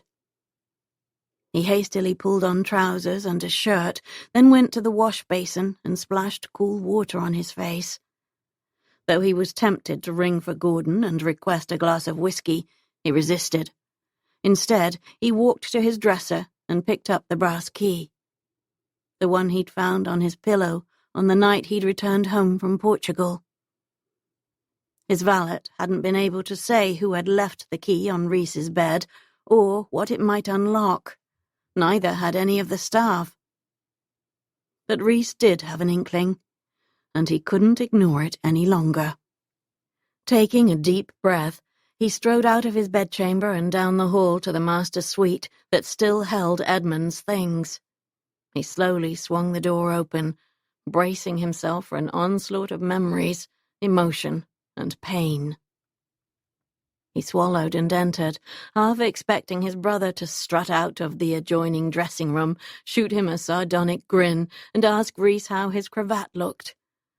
But the room was unnaturally still, and the memories were oddly comforting.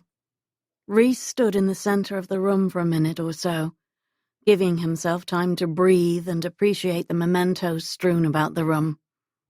his brother's favourite beaver hat sitting on the bureau, an Egyptian vase that he'd brought back from his grand tour on the nightstand, a stilted but nonetheless cherished family portrait hanging on one wall.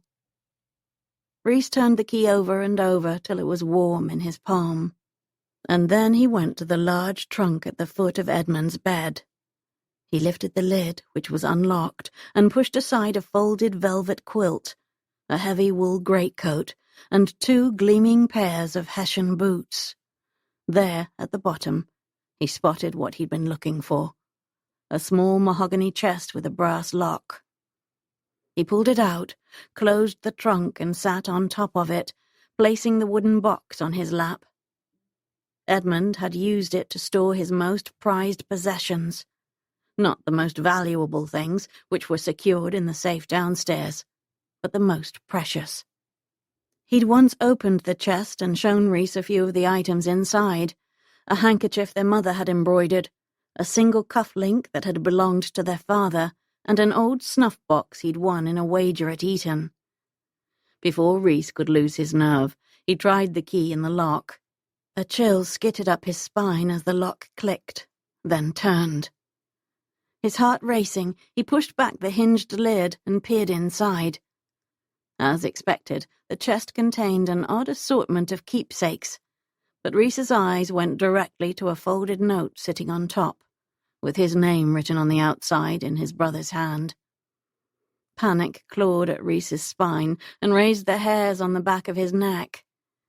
Every instinct yelled for him to slam the chest shut, lock it, and throw the key in the moat surrounding the garden. But then he thought about Sophie and the faith she had in him. He thought about the way she looked at him, so calm and trusting, like she believed he was capable of overcoming anything. Swallowing, he set the chest aside, picked up the note, and opened it. Dear Reese, forgive me for leaving without saying goodbye in person. I've done something reprehensible and am beyond ashamed. I can't bring myself to transcribe my sins in pen and ink, so I will simply say this. If Miss Violet Darby should seek you out, please tell her that I'm sorry. Provide her whatever assistance she needs, and above all, be kind to her, because, to my everlasting shame, I was not. I leave our estate and family name in your capable hands. I wish that our finances were not in such disarray, but I know you will soon right matters. Do not doubt yourself, brother, for the strength of your character has always surpassed mine. You are braver, more resilient, and more compassionate than I have ever been. I regret I must leave you, but I know that you will lead a long, happy, and meaningful life. That is my wish for you, Reese, that you'll stop running from your demons, that you'll find the peace I could not. Your loving and remorseful brother, Edmund. Reese's stomach clenched, and his hands trembled as he read the letter again, trying to come to grips with the words Edmund had written. He hadn't died in a hunting accident. Jesus, Reese should have known. The details of the day Edmund died had been sketchy at best, but the staff said his brother had ridden out that morning alone. Given that he'd been an experienced hunter and excellent marksman, an accident was highly unlikely. But maybe Reese hadn't really wanted to know the truth. He hated to think of how much Edmund must have suffered in his final days, and, moreover, of how much suffering he must have caused Violet. He hated that his brother had been so alone and ashamed and closed-minded, that he hadn't believed there was any way out of his predicament, that he hadn't felt that he had any choice but to take his own life. Reese dropped his head in his hands and cried, for Edmund, for Violet, and the babe that his brother would never meet. Raw sobs racked his body, but for once he didn't bother trying to hold them back. He let the pain crash over and flow through him till some of its power diminished, and all that was left was sadness. and an unexpected newfound sense of purpose. Because Edmund had been wrong. His brother, for all his intellect, had failed to see the truth of his situation. He hadn't realized that he did have another choice, that there was always another choice. And Reese knew exactly what he needed to do. He returned to his bedchamber and rang for Gordon. When the valet appeared in the doorway, Reese gestured to the armchair across from his own. "Will you join me for a moment?"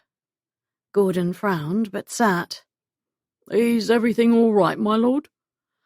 "Not really." Reese heaved a sigh and steepled his fingers beneath his chin.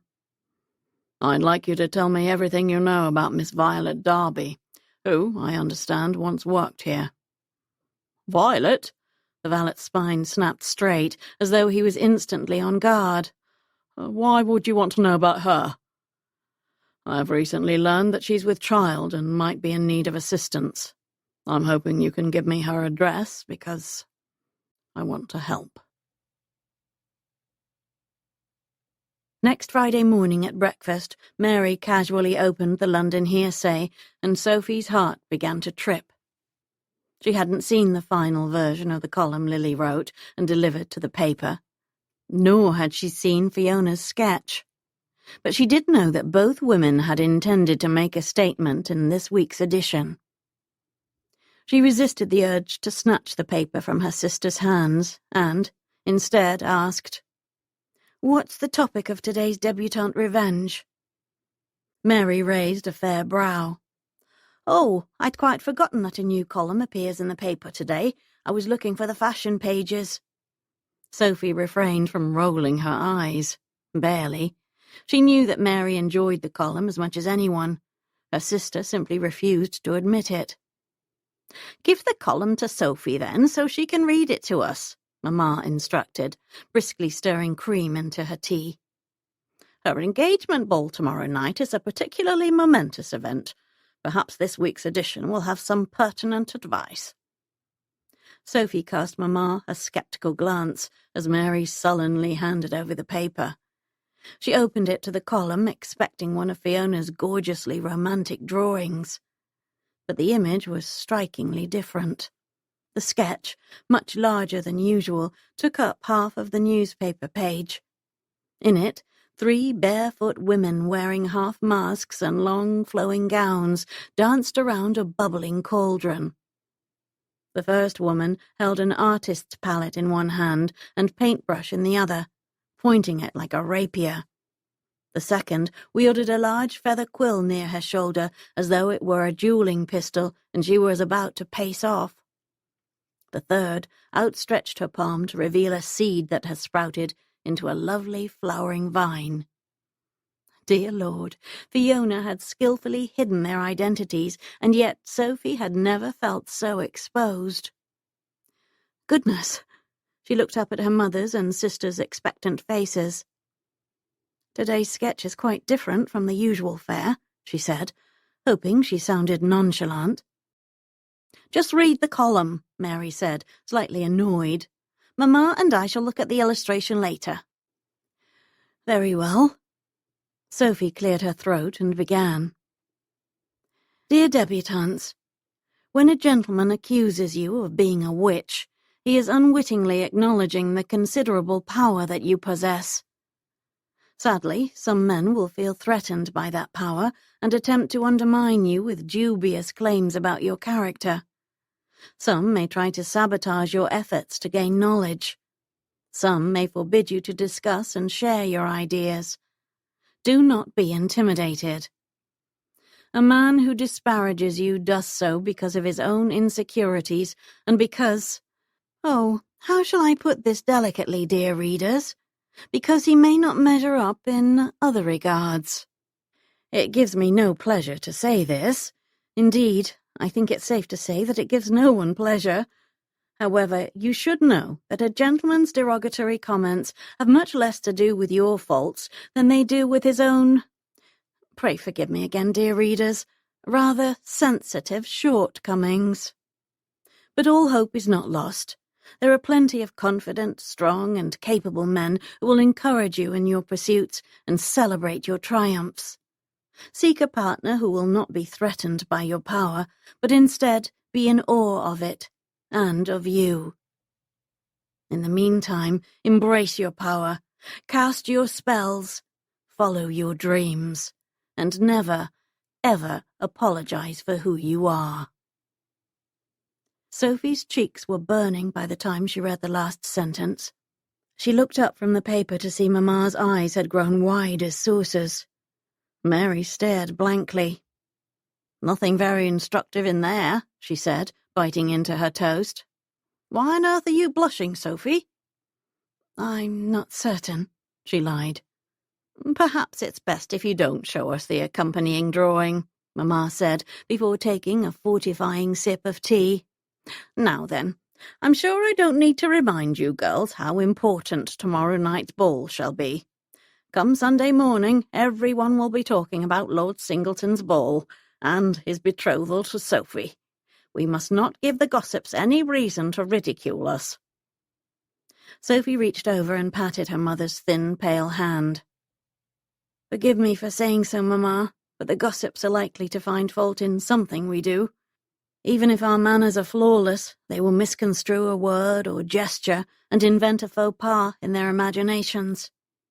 "Perhaps," Mamma said, frown lines creasing her forehead, "but I'd prefer that we not make it too easy for them. I, for one, will ensure that your father is well rested and in good form." Sophie nodded gratefully, for she knew the task of keeping Papa relatively sober would require a great deal of time and effort, including hiding some spirits and watering down the rest.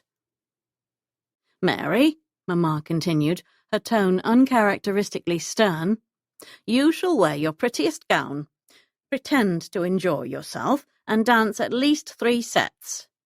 Mary gasped, as though their mother's request was on par with one of Hercules' labours. "But, Mamma," she said, "what if no gentleman asks me to dance?" "If you keep your distance from the potted palms and manage to smile once or twice, you'll have your choice of dance partners, I'm sure of it." When Mary gave a pathetic cough and opened her mouth to protest, Mamma cut her off at the pass. "You haven't been ill in a long time, Mary. Your sister is marrying Lord Singleton so that your father will not go to debtor's prison and so that you and I do not become destitute. Considering the sacrifice Sophie's making for us, I don't think it's too much to ask that you fill your dance card at the ball." Sophie and Mary sat there, momentarily stunned. Never before had Sophie heard her mother speak to her sister so sharply, and she'd never heard Mamma explicitly acknowledge what the marriage would cost Sophie.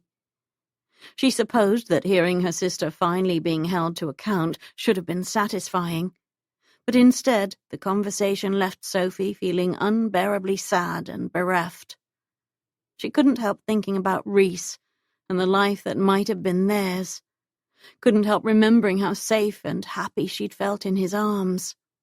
Her eyes stung as she glanced at the folded newspaper on the table, open to Fiona's clever depiction of their intrepid trio. She'd drawn Sophie with her hip cocked and a wicked self-assured gleam in her eyes. Unapologetically bold, confident and powerful, the woman on the paper staring back at her could have been the goddess of nature and the mistress of all that grew and bloomed. Sophie was humbled to think that her friend had imagined her that way. But the truth was that Sophie barely recognized the woman in the drawing, and with every day that passed, she became more of a stranger.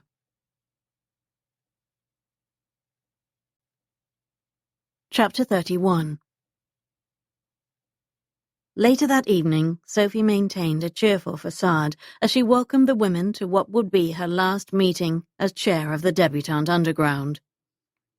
The room buzzed with nervous chatter, for it seemed that the latest edition of the Debutante's Revenge had rocked London like an earthquake, and the aftershocks had been rolling through town all day long.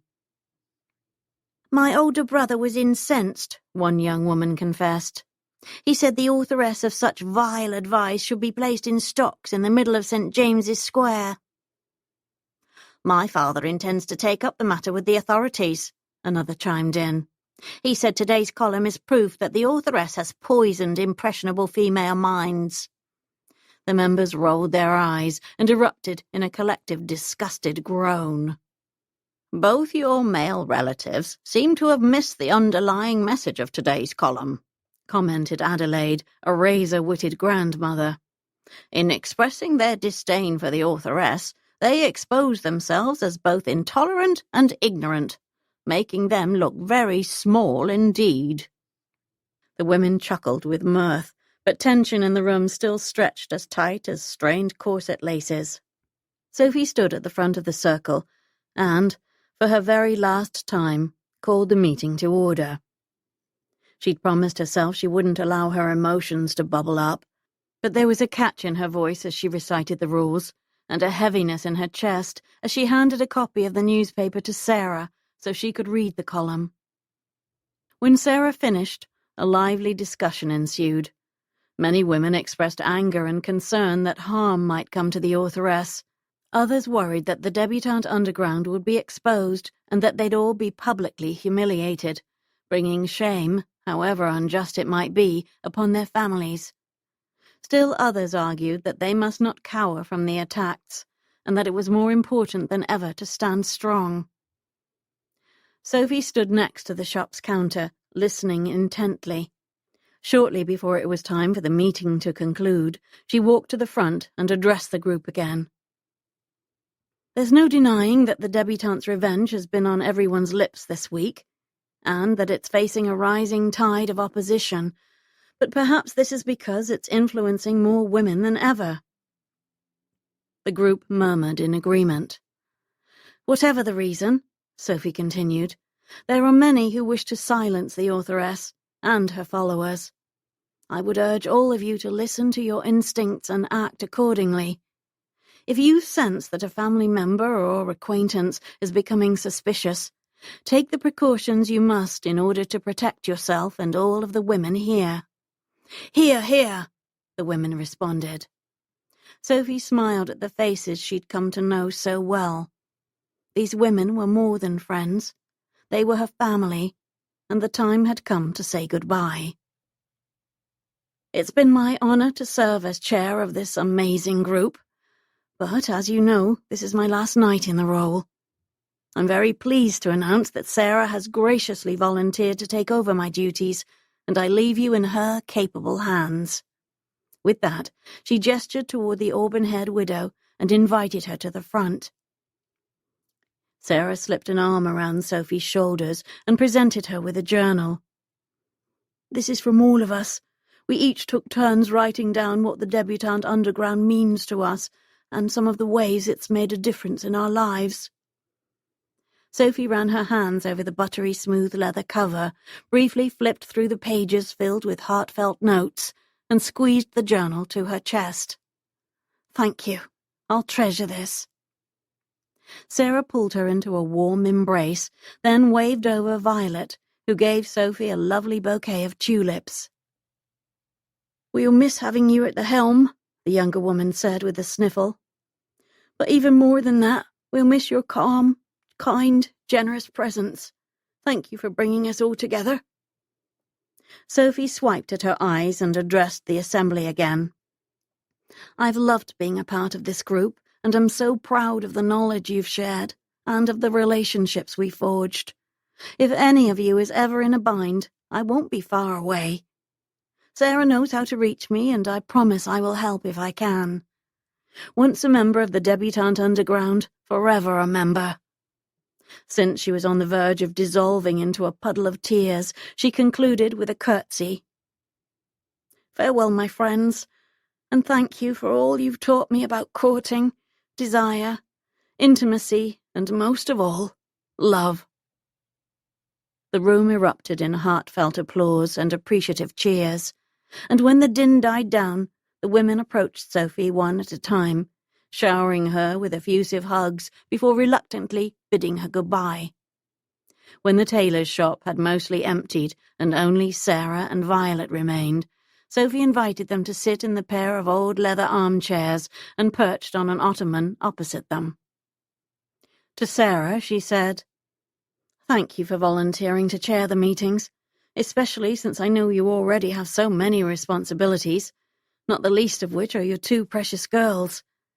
You must let me know if it becomes too much, and we will seek someone else to step in if necessary." Sarah smiled, her blue eyes twinkling. "My sainted sister has agreed to watch Rose and Julia every Friday evening, and I'm beyond grateful for the chance to leave the nappies behind for a few hours and talk with other adults. Besides, I'm no longer worried about keeping a roof over our heads or food on the kitchen table.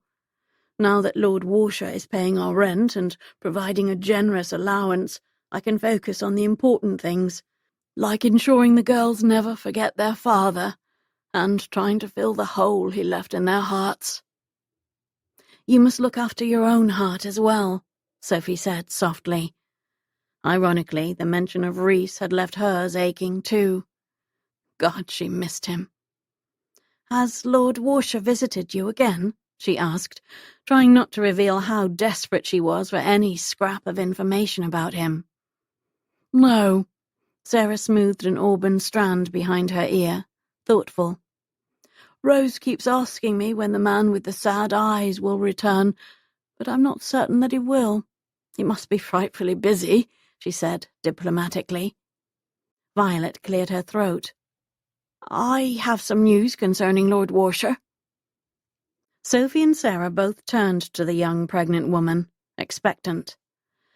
"Several days ago I received a polite letter from the Earl asking me to call on him at Warshire Manor," Violet continued, absently rubbing her belly. "He sent his coach and his valet Gordon to fetch me, and I went." Sophie's chest felt unbearably tight. She trusted Reese to treat Violet with respect, but she hated to think of how painful the meeting must have been for both of them, and all the sorrow that it must have dredged up. What did Lord Warshire want? To apologize on behalf of his older brother.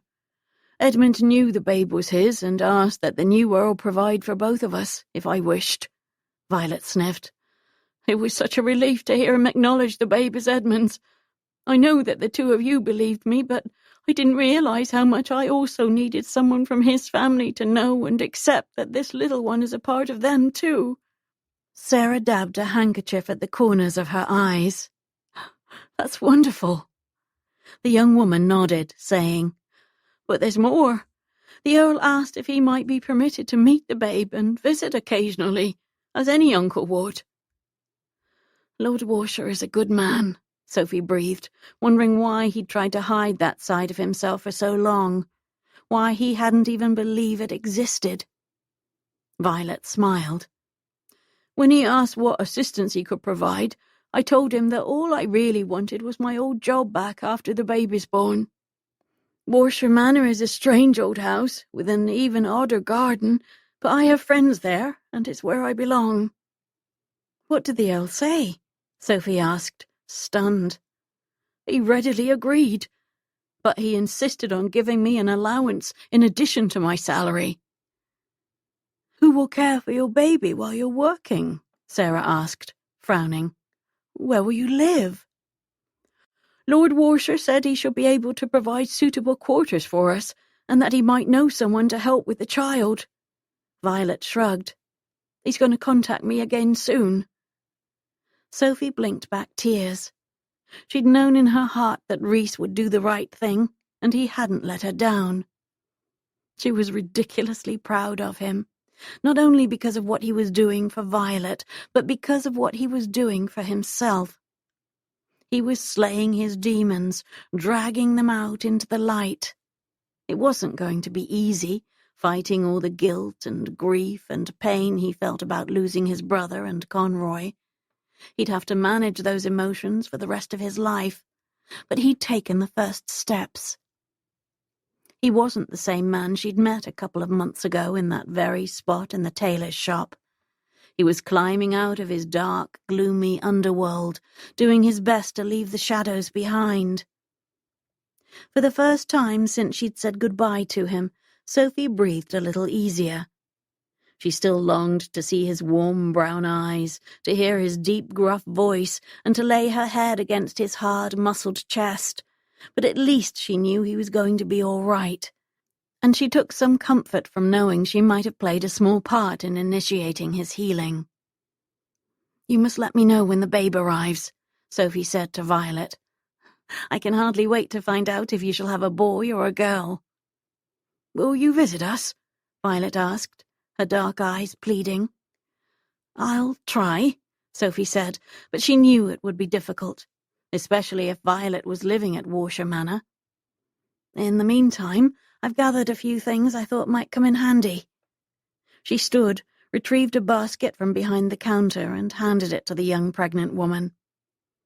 Sophie had used the last of her money from the newspaper to buy some swaddling blankets, baby booties, bonnets, and a rattle. Violet thanked her profusely, then hugged her and Sarah before waddling out of the shop. Sarah remained behind, helping Sophie wash a few dishes, straighten the furniture, and set the tailor's shop to rights. But when the young widow glanced at the clock and realized it was almost 11 o'clock, she clucked her tongue and scooped up her shawl. "I'd better go before my sister thinks I've left London on a holiday." "Take care of yourself and your sweet girls."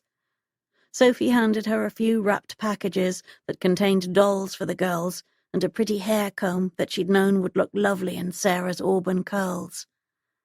They clung to each other for a few seconds, and then Sarah pressed a kiss to her cheek and dashed out the door into the night. Sophie took one last turn about the deserted shop, so full of memories. It was where she'd prepared valerian root tea for Reese, and where they'd wagered buttons on a game of 21. It was where she'd watched him sleep, and where she'd started to give him her heart. And she was never coming back. She swallowed the walnut-sized lump in her throat and gathered all her things, her reticule and bonnet, the tulips, and the journal Sarah had given her. She turned down all the lanterns and was about to blow out the last candle on the counter, then paused. Next to the candlestick sat the little potted ivy plant that had been brown and sickly on her first visit to the shop. Now boasting 4-foot trailing stems and thick green foliage, it made her think of Reese's transformation, and she wanted it. Deciding he wouldn't mind, she grabbed the clay pot, juggling it with the other items in her arms, and blew out the candle. She made her way to the door, locked it behind her, and slipped into the dark alley, walking briskly toward the spot 1 block over where she normally hailed a hackney to Fiona's house. Only tonight she was going home so that she'd be well rested for her engagement ball tomorrow night. She was thinking of the ball and all she needed to do the next day as she rounded the corner, and ran directly into a tall man walking in the opposite direction. She slammed into his chest, and the impact momentarily knocked the wind out of her, but she managed to remain upright. She blinked up at the man, irrationally hopeful that she'd see Reese's chiseled cheekbones and full lips. But the man was a stranger, an older gentleman with greying hair and distinct scowl lines bracketing his mouth. Forgive me," he said with a haughty glare. "Are you all right?" Not trusting herself to speak, Sophie nodded vigorously and averted her gaze. "Mm-hmm," she mumbled, before striding away as fast as her legs would carry her. Wait, miss," the man shouted behind her. But Sophie kept her head down and refused to stop running, even when she heard him call out a second time. She didn't think that the stranger had gotten a good look at her face, and she certainly didn't want to provide him with another opportunity to identify her, or, worse, inquire as to what she'd been doing. So she sprinted 2 blocks before hailing a cab. Her chest heaved as she scrambled into the coach and slammed the door.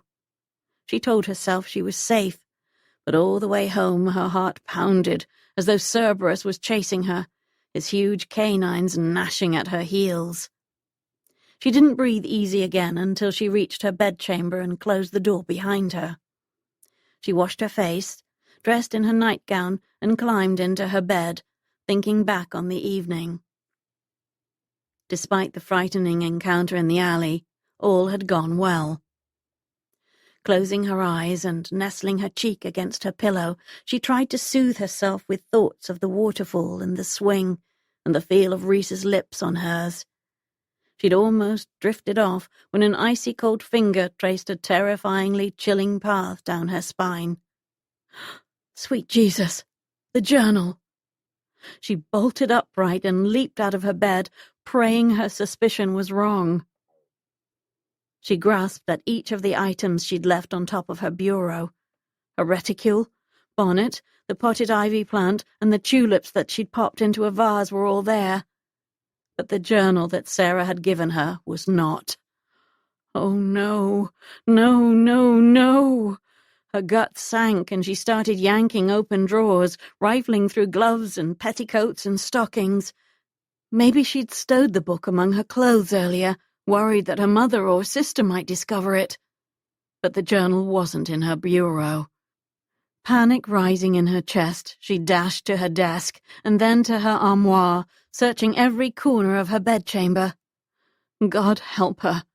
The journal, the very sweet, thoughtful, and highly incriminating journal, was nowhere to be found. A scream began to rise in her throat, and she clamped a hand over her mouth to stifle it. She must have dropped the book when she'd collided with the stranger. And now the most closely held secrets of the Debutante Underground, including the names of every one of its members, had been exposed for all of London to see.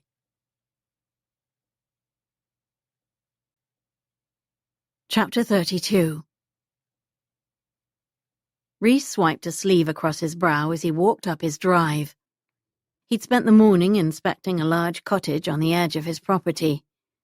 His great-aunt had once lived in the charming but now neglected house, which had been shuttered 2 decades ago when she died.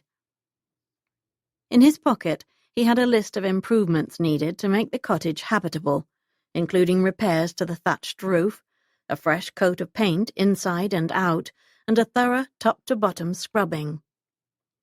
But the house had good bones, plenty of windows, spacious rooms, a yard with plenty of sturdy trees for climbing, and lots of open space for running. Perfect for what he had in mind.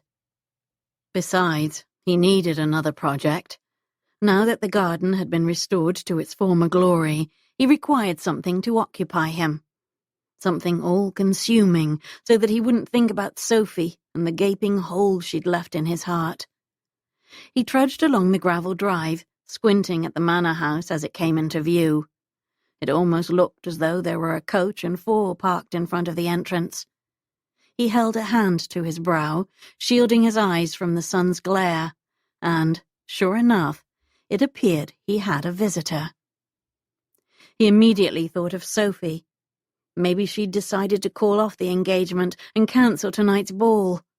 Maybe she was upset and needed someone to talk to. He started walking faster and faster until he was jogging, and he didn't stop until he was sprinting up the steps to his front door, where his butler, Thomas, was waiting. "There you are, my lord," he said, jowls wagging nervously. Clearly the staff had become unaccustomed to visitors of any sort. "Who's here?" Reese said, handing his hat to the older man. "I didn't recognize the coach," but he still hoped against hope it was Sophie's. "It's a gentleman." Reese deflated. He was on the verge of asking Thomas to send the visitor away when the butler added, "Lord Singleton." Shit. Reese froze. He couldn't think of a single reason that the Marquess would want to see him.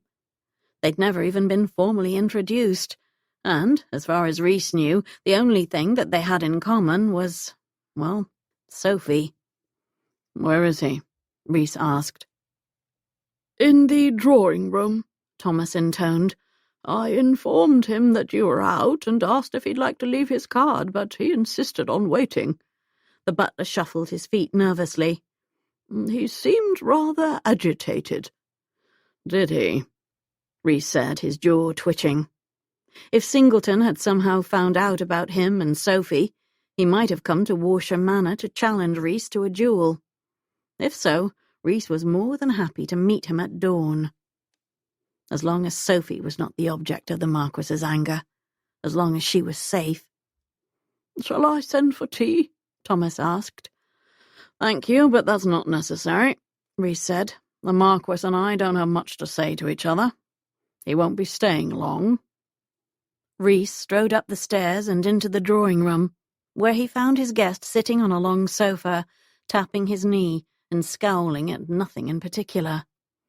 "Singleton," Reese said, keeping his tone low and even. "To what do I owe the pleasure?" The Marquis stood and faced Reese, chest to chest, while each man silently took the measure of the other. Reese had to concede that Singleton was an inch taller and twice as polished, from the obviously coiffed hair on his head to the unnatural shine of his boots. "Warshire," the Marquis said at last, extending a hand. "How do you do?" Reese tried to hide his surprise. Singleton wasn't stewing with the fury of a man looking for a fight. He was acting rather civil. Reese decided to play along. "Well enough. Can I interest you in a brandy?" The Marquis gave a grateful nod, so Reese strolled to the sideboard and poured a snifter for each of them, while Singleton started to pace. When Reese handed him a glass, the Marquis tossed it back, emptying it in one swallow. He carefully set the snifter on a table and pulled on the sleeves of his jacket before speaking. "I've recently learned that some distasteful business is being conducted out of a building that you own." Reese arched a brow. "And what building might that be?" he drawled. "I believe it used to be a gentleman's shop of some sort. I checked the property records earlier, and apparently it belongs to you." The hairs on Reese's arms stood on end. "I'm vaguely aware of the vacant building," he lied. "I can assure you that no one is currently using it." "I have reason to believe otherwise," Singleton said. "My uncle was fond of the old shop and happened to be walking by it late last night when he saw a light coming from the windows. He thought it was odd, so he stopped to investigate." Holy hell. Reese didn't know exactly what Sophie did at the tailor's shop on Friday nights, but he did know two things. First, it was important to her, and second, it was imperative that no one discovered what she was doing. Reese flashed a cajoling, conspiratorial grin. "By any chance was your uncle coming from the pub after a long night of drinking?" The Marquis frowned. "No." "My building is empty," Reese said firmly. "But then many of the shop fronts look similar. I'm sorry to inform you that your uncle is mistaken." Singleton pursed his lips and slowly shook his head. "I'm sorry to inform you," he countered, "that your property is being used, perhaps without your knowledge, for nefarious purposes." Reese chuckled. Couldn't help it. The thought of Sophie involved with anything nefarious was ludicrous. Still, he'd have to warn her at the first available opportunity that the shop was no longer a safe place for her to conduct her meetings. "This is no laughing matter, I assure you," Singleton said, clearly affronted. "I have good cause to believe that your building is the headquarters of a highly radical, subversive group, an organization known as the Debutante Underground." Reese spewed his mouthful of brandy halfway across the drawing-room. "I beg your pardon," he said, cocking one ear toward the Marquis. "Did you say the Debutante Underground?" Singleton lifted his impeccably clean-shaven chin. "I did," he said imperiously. "Apparently that's the name given to devotees of the Debutante's Revenge." Reese arched a sardonic brow. "And what exactly is the Debutante's Revenge?" The Marquis clucked his tongue. "Been living under a rock, have you?" "Something like that," Reese said, unapologetic. "It's a weekly column in the London Hearsay," Singleton explained, "and the authoress's latest installment is her most controversial yet." "How so?"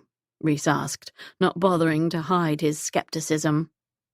It encourages the use of witchcraft to shrink a man's—" The Marquis swallowed, clearly uncomfortable. "manly parts." Reese barked a laugh, grateful he hadn't been drinking this time. "Don't tell me you're worried, Singleton." "Laugh all you want," the Marquis said, "but the authoress and her followers grow bolder and more devious by the day." With that, he tossed a folded copy of the London Hearsay onto Reese's lap.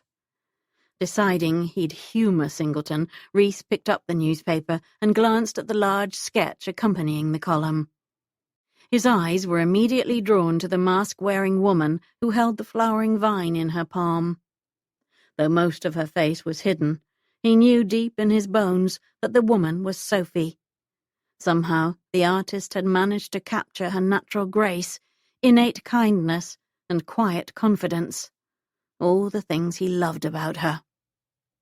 He took a minute to read the accompanying column, doing his best not to smile. When he'd finished, he glared at Singleton. "I don't think the author presents a danger to society, and this column doesn't say anything about casting spells or shrinking cocks. Not explicitly," the Marquis conceded, "but I think it's fair to say that the threat is implied. Personally, I see nothing objectionable here." Reese crisply slapped the paper on the table, hoping to signal the end of the conversation. "Even if I did, I don't know what you expect me to do. I've already told you that no illicit meetings are taking place in my building." "I wouldn't be so sure," Singleton said, ominously. He reached into his jacket and pulled out a small leather-bound book. "My uncle bumped into a woman outside your abandoned shop, and she dropped this in the alley." Reese shrugged and leaned back in his chair. "It looks like a journal. Don't tell me you object to women keeping journals." "Not as a rule, no," Singleton said, oblivious to Reese's sarcasm. "But there's one name that is written in here again and again, and it may refer to someone who is rather close to me." An odd tingling stole across Reese's neck. "Perhaps you should take the matter up with that person." "I'm hoping it's merely a coincidence," the Marquis confessed. "Only given names are written in the journal, and this one is not terribly uncommon." Reese stared at the book in Singleton's hand, fairly certain that it belonged to Sophie, and that she would not want her fiancé to have it. Reese was tempted to snatch it away from the Marquis and light it on fire, but even he could tell the situation called for subtlety, and a little finesse. "I'll tell you what," Reese began, pretending concern. "I'll stop by the shop myself later today and check that the locks are secure. If there's any sign that the property has been disturbed or any clues that would lead me to believe a clandestine meeting has taken place there, I shall inform you at once. Perhaps we can uncover the mastermind behind this plot to emasculate the men of London." "I would appreciate that," Singleton exhaled, as though he was relieved to have finally found an ally. "I'm hosting a ball tonight," he said. "You should put in an appearance." At Sophie's engagement ball, he'd rather be chained to a rock and have his liver eaten by an irate eagle. "Thanks, but I do my best to avoid balls and social engagements in general." Reese leaned forward, propping his elbows on his knees. "May be so bold as to make a suggestion?" The Marquis nodded warily. "Of course. I would not discuss your suspicion or share the contents of the journal with anyone else, not until we're able to gather conclusive evidence. If the women realize that we're close to uncovering their scheme, they'll simply go, well, farther underground. Besides, we don't want to falsely charge anyone, especially the person who is close to you." "True, true," Singleton said, frowning, "although time is of the essence." "I feel certain we'll get to the bottom of the matter quickly," Reese assured him. "Maybe even before tonight." "That would be helpful." The Marquis cast a distasteful look at the journal, then tucked it back into his jacket pocket. He stood and shook Reese's hand. "Thank you, Warshire. Reese nodded and walked with him as he shuffled out of the room. Glad to be of assistance. Halfway to the door, the Marquis froze, his boots nailed to the floor. One more thing, he said, turning to Reese. Would you happen to know a woman with the first name Sophie? A cousin or other family member, perhaps? Maybe even a member of your staff?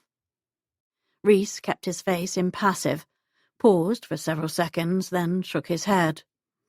It's hardly an unusual name, but no. I'm afraid I don't have much family, and I'm not aware of anyone on my staff who goes by Sophie. Why do you ask? Singleton pressed his lips into a thin line. Let's just say that the name appears quite often in here. He tapped the journal in his chest pocket. I'd wager that finding this particular Sophie is the key to unlocking all the secrets of the Debutante Underground and putting an end to its twisted sorcery. Shit. Reese scrambled for something, anything to plant a seed of doubt in Singleton's feeble mind. Shrugging, he said, I suspect that an organization as devious as this one could use code names to protect their identities. Perhaps, the Marquis mused, his expression grim. I truly hope that is the case. As the Marquis stalked from the room, Reese dragged a hand down his face. He needed to warn Sophie before her engagement ball, and, if at all possible, he needed to get her journal back.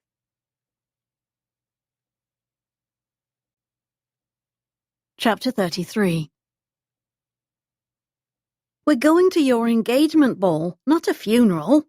Mary tugged on her pale yellow kidskin gloves and checked her reflection in the mirror of Sophie's vanity. You might at least pretend to be happy.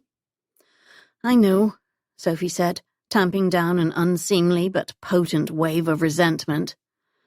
It's been a rather trying day. Since most of the staff were gone, Sophie and Mary had taken on many of the household chores. They were exhausted before they even began ironing their gowns, styling their hair, and dressing each other. Besides, Sophie was saving all her pretending for tonight's ball. When Lord Singleton, that is, Charles, announced their engagement at midnight, she would have to play the part of a delighted bride-to-be.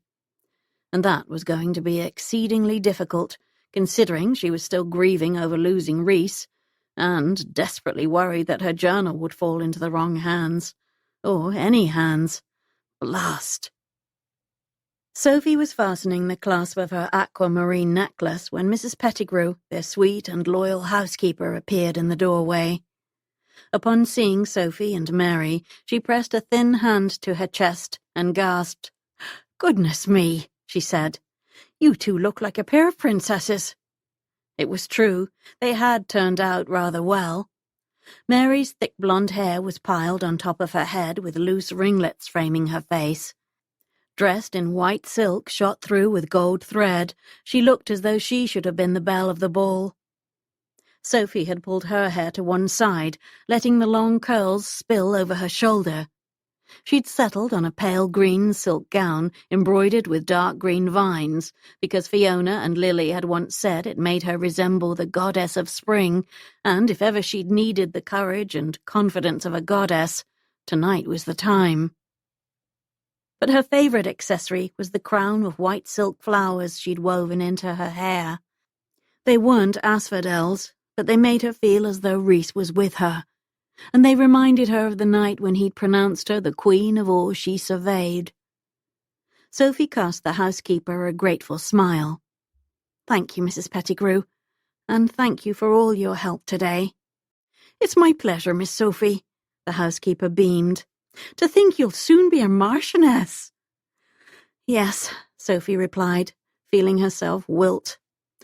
"Well then," Mrs. Pettigrew said, "there's no time to dally. I just left your mother and father downstairs. They said they'll wait for you in the coach."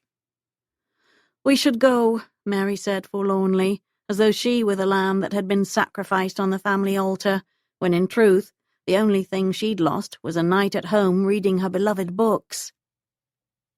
Sophie grabbed her reticule and shrugged to herself. She'd already made her choices, and wishing things were different couldn't make it so. Neither could blaming her sister, for it wasn't Mary's fault that she'd been so sheltered. "I'm ready," she said, striding out of the bedchamber. Mary followed on her heels as they glided through the hallway, down the staircase, and into the foyer, where Sophie stopped in her tracks. The silver tray on the side table held a single envelope, and it was addressed to her. "I wonder when this arrived," Sophie said. A shiver skittered down her spine as she picked it up and examined the outside, which simply read, Miss S. Kendall. Mary winced guiltily. "I'm sorry, Soph. A footman dropped it off a couple of hours ago. I happened to answer the door, and in the rush to prepare for the ball I forgot to mention it." "That's all right," Sophie said, breezily. "It's probably from Fiona or Lily. Why don't you head out to the coach and tell Mamma and Papa I'll be along momentarily?" Mary bobbed her head and hurried outside, leaving Sophie alone in the foyer. She had a sinking feeling that the letter had something to do with her journal, and the possibility that someone might use it to expose and eviscerate the Debutante Underground made her gut clench.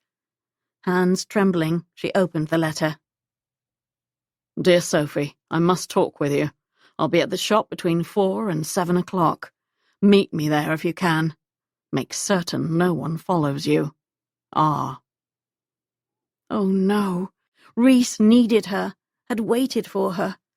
She detected the urgency in his words, but she'd missed the chance to see him, and now she didn't even have time to pen him a quick note. She wished she had some inkling of what he wished to discuss. He'd known that her engagement was going to be announced at the ball tonight, and she couldn't help but wonder if he wanted to try and dissuade her from going forward with it. If that was the case, it was best that she hadn't met him, because where Reese was concerned, she was weak. She'd thought that once she'd said goodbye to him, she'd feel a sense of finality and peace. Instead, she missed everything about him, from his dark allure to his quiet thoughtfulness to his gruff charm. If she'd met him earlier that afternoon and he'd begged her to run away with him to Gretna Green, well, she wouldn't have been able to resist him. She tucked the letter into her reticule and pressed a palm to her unsettled belly. As she walked out of the house and strode down the pavement to the coach, she decided there was no way she could contact Reese tonight. Tomorrow she'd write to him and apologized for not meeting him. By then the news of her engagement would be on everyone's lips, and her stubborn heart might finally give up on its hopelessly naive notions. The fairy tales had been wrong. Love didn't always win.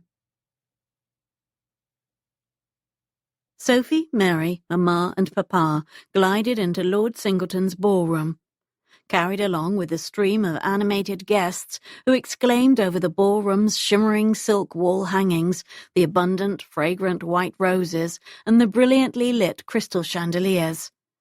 Music floated up to the high coffered ceilings, and bubbly champagne flowed freely on the silver trays of efficient footmen. Clearly Lord Singleton had spared no expense, and the crowd already buzzed with whispers that the Marquess would make a special announcement at midnight. Sophie painted on a smile as she approached him, extending her hand. He let his gaze wash over her, his expression appreciative, but also slightly wary. "You're looking positively lovely, Miss Kendall," he said, bowing over her hand. "Thank you, my lord." Looking around the dazzling ballroom, she said, "You've outdone yourself. It's beautiful." She couldn't shake the feeling that they were two strangers, mere acquaintances who were about to bind themselves together for eternity. "I'm pleased you like it." Leaning closer to her ear, he whispered, "Forgive me for not claiming you for the first set. If I did, I'm afraid everyone would guess our exciting news, and I would rather prolong the suspense." "I understand," Sophie said, grateful that she wouldn't be the subject of speculation all night long. Perhaps she'd even have the chance to talk privately with Fiona and Lily, and tell them the troubling news about her lost journal. Charles proceeded to greet Mamma with a polite bow, Papa with a bracing slap on the shoulder, and Mary with a kiss to her hand. Mary blushed furiously, and as they moved toward the refreshment table, Mamma clucked her tongue. "If you attended more balls, Mary, you would not become so easily flustered." Papa grunted his agreement and reached for a glass of champagne, but Mamma deftly steered him in the opposite direction. "Ah, I see the Hartleys are here. I haven't spoken to them in an age. Let us go and pay our respects." Sophie walked behind her parents, nodding greetings to various acquaintances and craning her neck in search of Fiona's fiery auburn hair or Lily's gleaming dark curls. She didn't see either of her friends or their dashing husbands, but one gentleman in the crowd did catch her eye. He was older, perhaps 60 years or so, and his halting, uneven gait was oddly familiar. She waited for him to turn so she'd have a better view of his face, and when he did, her blood turned to ice. The thin-drawn lips, the deep crevices in his cheeks, they belonged to the man she'd collided with in the alley, the man who must have her journal. Terrified that he'd recognize her, she quickly spun, then swayed on her feet. "Sophie," Mamma said, her voice laced with worry, "are you feeling well?" "Just a little dizzy. I think I'll head to the terrace for some fresh air." Before her mother could object, or worse, send Mary with her, Sophie made a dash for the French doors at the back of the ballroom. She didn't think the man had seen her, but she intended to stay as far away from him as possible. She rushed onto the empty flagstone terrace, leaned her back against a brick pillar, and closed her eyes, inhaling lungfuls of air. It felt as though her carefully constructed plan to save her family from financial ruin was teetering, on the brink of crumbling around her. If her involvement in the Debutante Underground became known, Charles would no longer wish to marry her. He'd demand that Papa repay his loans, and her father would go to debtor's prison, leaving Mamma distraught, and all of them destitute. To make matters worse, her role in the scandal of the season would ensure that they were barred from proper drawing rooms and cast out of polite society. Because if there was one thing that Ton loved more than reading The Debutante's Revenge, it was having the front row seat at a spectacularly disastrous fall from grace. Oh, God. She snapped open her fan and waved it vigorously, as if her problems were persistent puffs of smoke that could be carried away with a good stiff breeze. "Sophie?" The voice, gravelly and deep, stopped her fan mid-wave. Unless she was now hearing things, which was quite possible given her current state. She knew that voice. She knew that man. She turned and looked out at the small garden beyond the terrace. "Reese?" she whispered. He emerged from behind a tall boxwood several yards away. Dressed in a dark evening jacket and buckskin trousers, he stood in the moonlight like a mysterious and powerful god who decided to spend an evening in the amusing world of mortals. "What are you doing here?" she asked. "There's something you need to know," he said, "but we can't discuss it here. Will you come with me?" She wanted to say that she'd go with him anywhere, any time. "I can't disappear for long," she said regretfully. "I'll be missed." He nodded, his expression unreadable. "This way." She walked toward him, and he reached for her hand, lacing his fingers through hers as though it were the most natural thing in the world. He led her down a pebbled path and behind a row of hedges, seemingly unaware that the simple pressure of his palm on hers made her belly turn cartwheels. They sat on a secluded stone bench, their hands still joined and their knees a scant inch apart. Even in the relative darkness, she could see the heat and longing in his eyes. "You're beautiful," he said reverently. With a knee-weakening smile, he added, "You should wear flower crowns every day." Swallowing the lump in her throat, she said, "I'm sorry that I didn't meet you earlier. I received your message too late." It's all right. I wouldn't have written to you if it wasn't urgent. His handsome face turned serious, and an ominous chill stole over her skin. Singleton visited me at the manor house this morning. Panic swirled in her chest like a freshly spawned tornado. What? Why would he do that? His uncle found a journal outside the tailor's shop. Singleton thought I might know who it belonged to. Oh, no, she said, shaking her head. Please tell me that he doesn't have my journal. Reese winced. I'm afraid he does. He said that it contains the first names of all the women who are part of a secret society called the Debutante Underground. Dear God. Her whole body started to shake, and he gave her hand a reassuring squeeze. He suspects that the journal may be yours, but he has no proof. If he asks you about it tonight, I suggest you deny any knowledge of it. In the meantime, I'm going to steal it back. A seed of hope sprouted in the arid, cracked earth of her heart. You'd do that? He looked at her as if she was mad. I'd do anything for you. Warmth flooded her limbs. But how? Do you even know where it is? No, he said, frowning, but I'm going to try his study first. If it's not there, I'll sneak into his bedchamber.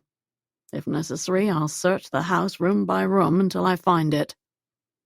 What if someone discovers you sneaking around? She said.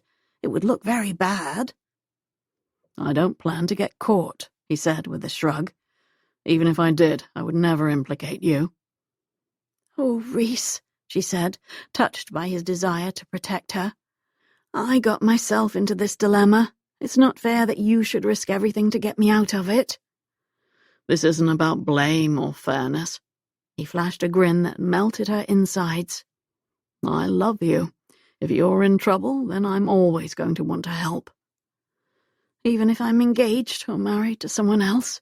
She asked weakly.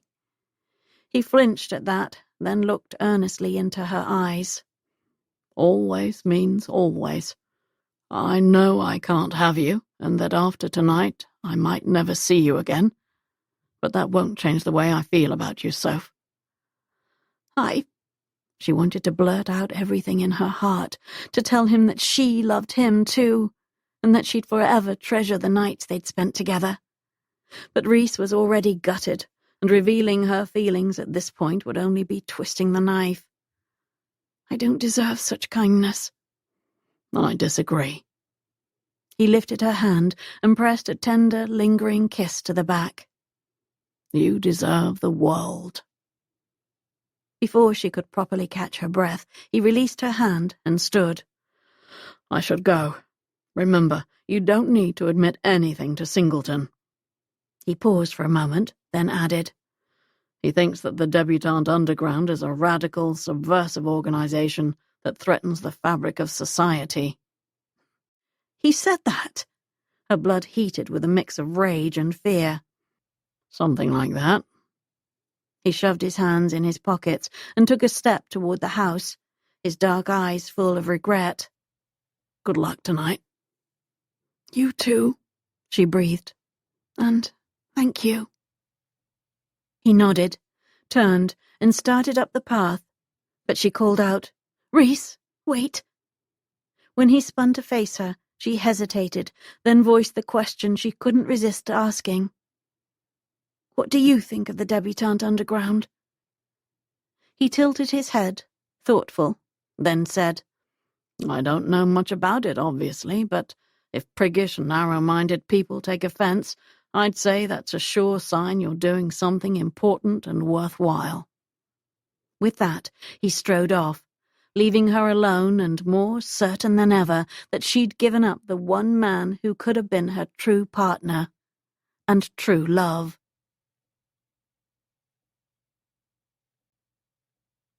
Chapter 34.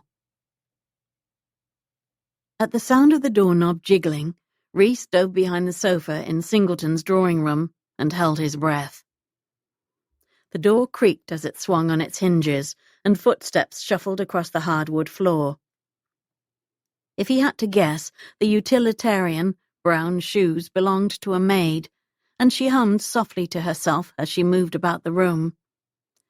Reese hoped she didn't walk to his side of the sofa, but if she did, he was prepared to play the part of a ball guest who'd drunk too much and gone in search of a quiet spot where he could sleep off his excesses. He'd spent the last hour furtively searching Singleton's study and bedchamber, but after scouring every shelf, drawer, and closet in both rooms, he still hadn't found the journal. He'd reasoned that the Marquess might have spent time in the drawing-room before the ball, and that he might have left the journal out on a table, or even stowed it in the desk drawer. But a thorough check of the room had yielded no sign of it, and now doubts were creeping into Reese's mind. What if Singleton had hidden the journal in a locked drawer or safe? What if he decided to keep it with him, and it was tucked inside the pocket of his bloody evening jacket right now? Frustrated, he grabbed a fistful of hair and cursed under his breath. "Is someone there?" the maid called out, her voice threaded with alarm. Damn it! He quickly debated whether to reveal himself now or to pretend to be passed out. Heaving a sigh, he rose on his haunches and— "Where have ye been, lass?" asked an older female in a scolding tone. "The mistress has been asking for her lorgnette. Can you not find it?"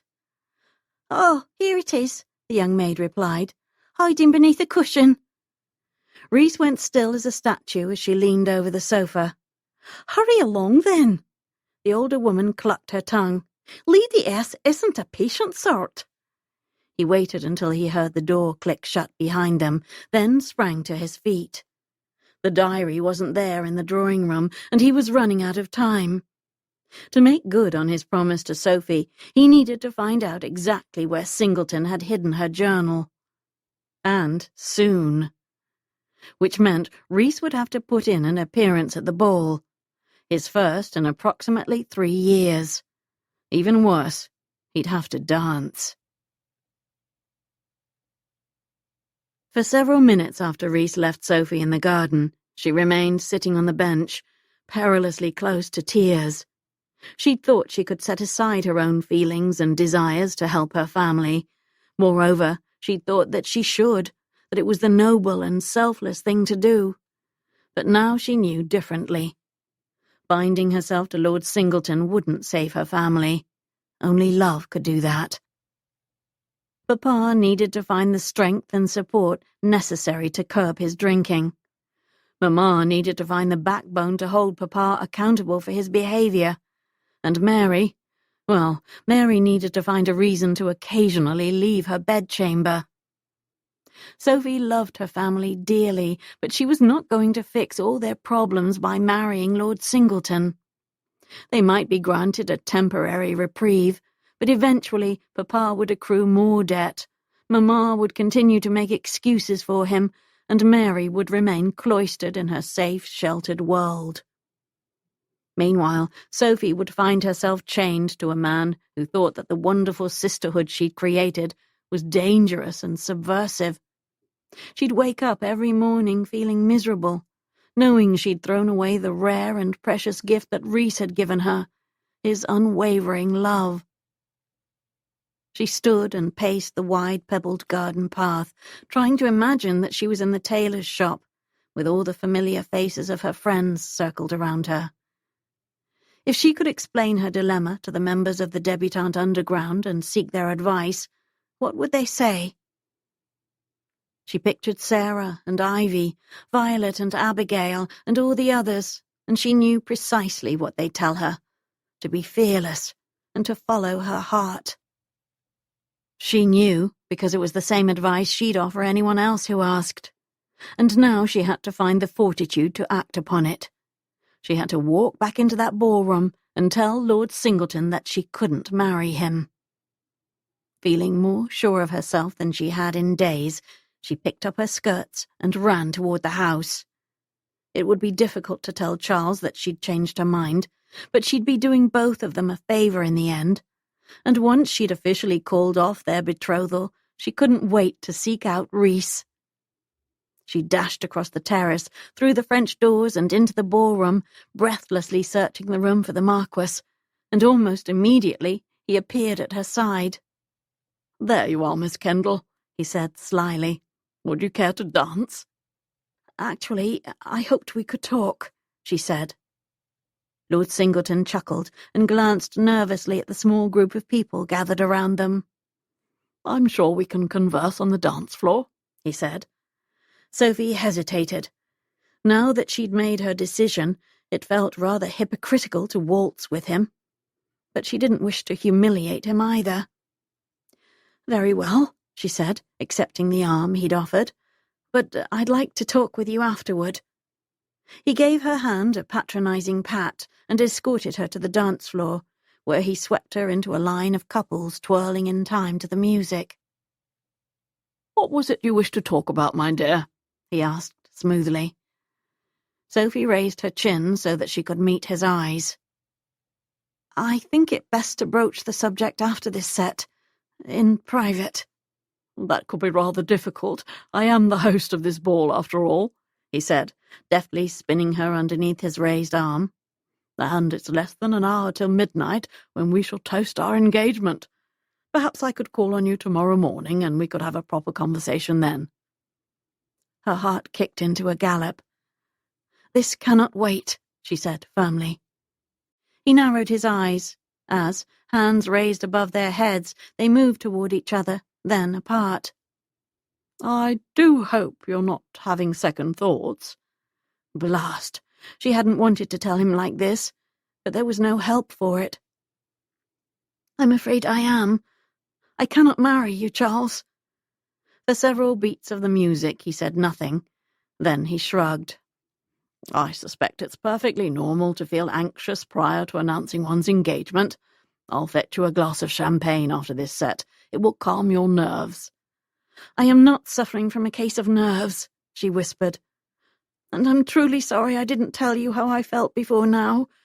I thought I could be a dutiful wife, that I could make our relationship work. But I can't." She glanced around to make sure no one could overhear them, and blinked at a new couple on the dance floor. The woman looked like Lily, and the man looked like... Heavens! Sophie clearly needed spectacles, because the man looked like Reese. Charles steered her away to a less crowded spot and leaned toward her ear. "I think I know what this is about." Sophie gulped. "You do?" "You've had strange ideas put into your head by that awful column, and the Debutante Underground." Sweet Jesus! She looked directly into his eyes. "I don't know what you're talking about." "I think you do," he said, his tone menacing. "And I have the proof right here." He released her waist so that he could tap his chest, where she could make out the rectangular outline of her journal. "You're speaking in riddles, Charles," she countered, even as heat rose up her chest and neck. "Then allow me to make myself very clear. I have invested a great deal of time, effort, and money into this arrangement. An arrangement that obviously benefits your father. We will announce our engagement tonight. And if you are foolish enough to cry off, not only will you be throwing your family to the lions, but you will force me to expose this secret society of yours. I'll publish the name of every last member in the London hearsay." Oh, God. The women of the Debutante Underground had placed their trust in her, and now she was letting them down. The room started to tilt, and her ears began to buzz. The silk-lined walls closed in on her like the cold stone of a Newgate jail cell. The corners of her vision turned grey, and her knees wobbled. "Please, let me explain," she mumbled, but her tongue was thick and uncooperative. Bam! Before she could finish her sentence, or properly swoon, another couple slammed into her and Charles, knocking her off her feet with a teeth-jarring jolt. "Sophie!" called a familiar feminine voice. A soft but surprisingly strong arm circled her waist. Green eyes gazed down at her with concern. Lily propped Sophie against her side, while Charles and Reese gained their footing. "Forgive my clumsiness," Reese was saying, giving Charles a good-natured slap on the shoulder. My dancing skills are sorely out of practice. I'll say, Charles scowled as he straightened his cravat. Turning to Lily, Reese said, Are you all right, Your Grace? I am fine, Lily replied, her shrewd eyes assessing. But I'm concerned about my friend. I'm going to escort Sophie to the terrace so she can take a bit of fresh air. Thank you, Charles said stiffly. Turning to Sophie, he said, Miss Kendall, I trust that you'll be feeling much improved in time for our midnight toast. Sophie blinked back tears of frustration and rage. I doubt that I shall, my lord. Please accept my apologies, Reese said.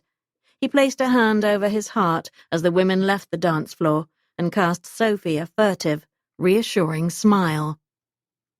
She tried to smile back, but faltered. Nothing was all right. Charles had the means to destroy the reputations and lives of dozens of her friends, and the only way Sophie could protect them was to deny her own heart and marry him.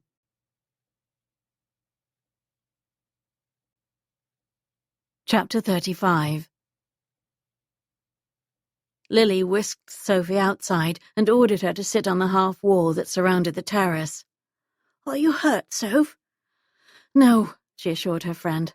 I'm fine, physically. Good, Lily said, smiling sweetly. Because I want to know what the bloody hell is going on, and you had better tell me.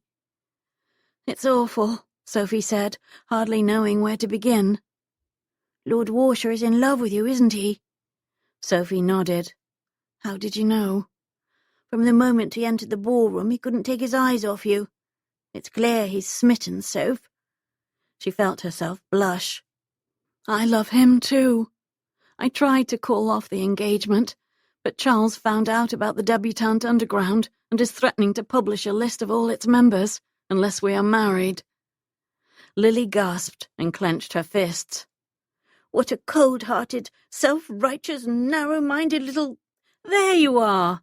Sophie and Lily turned to see Fiona anxiously gliding across the flagstones toward them, her auburn hair gleaming in the moonlight. I saw what happened on the dance floor. Are you both all right? Yes, Lily said, not bothering to hide her agitation. But it turns out Lord Singleton is a malicious prig.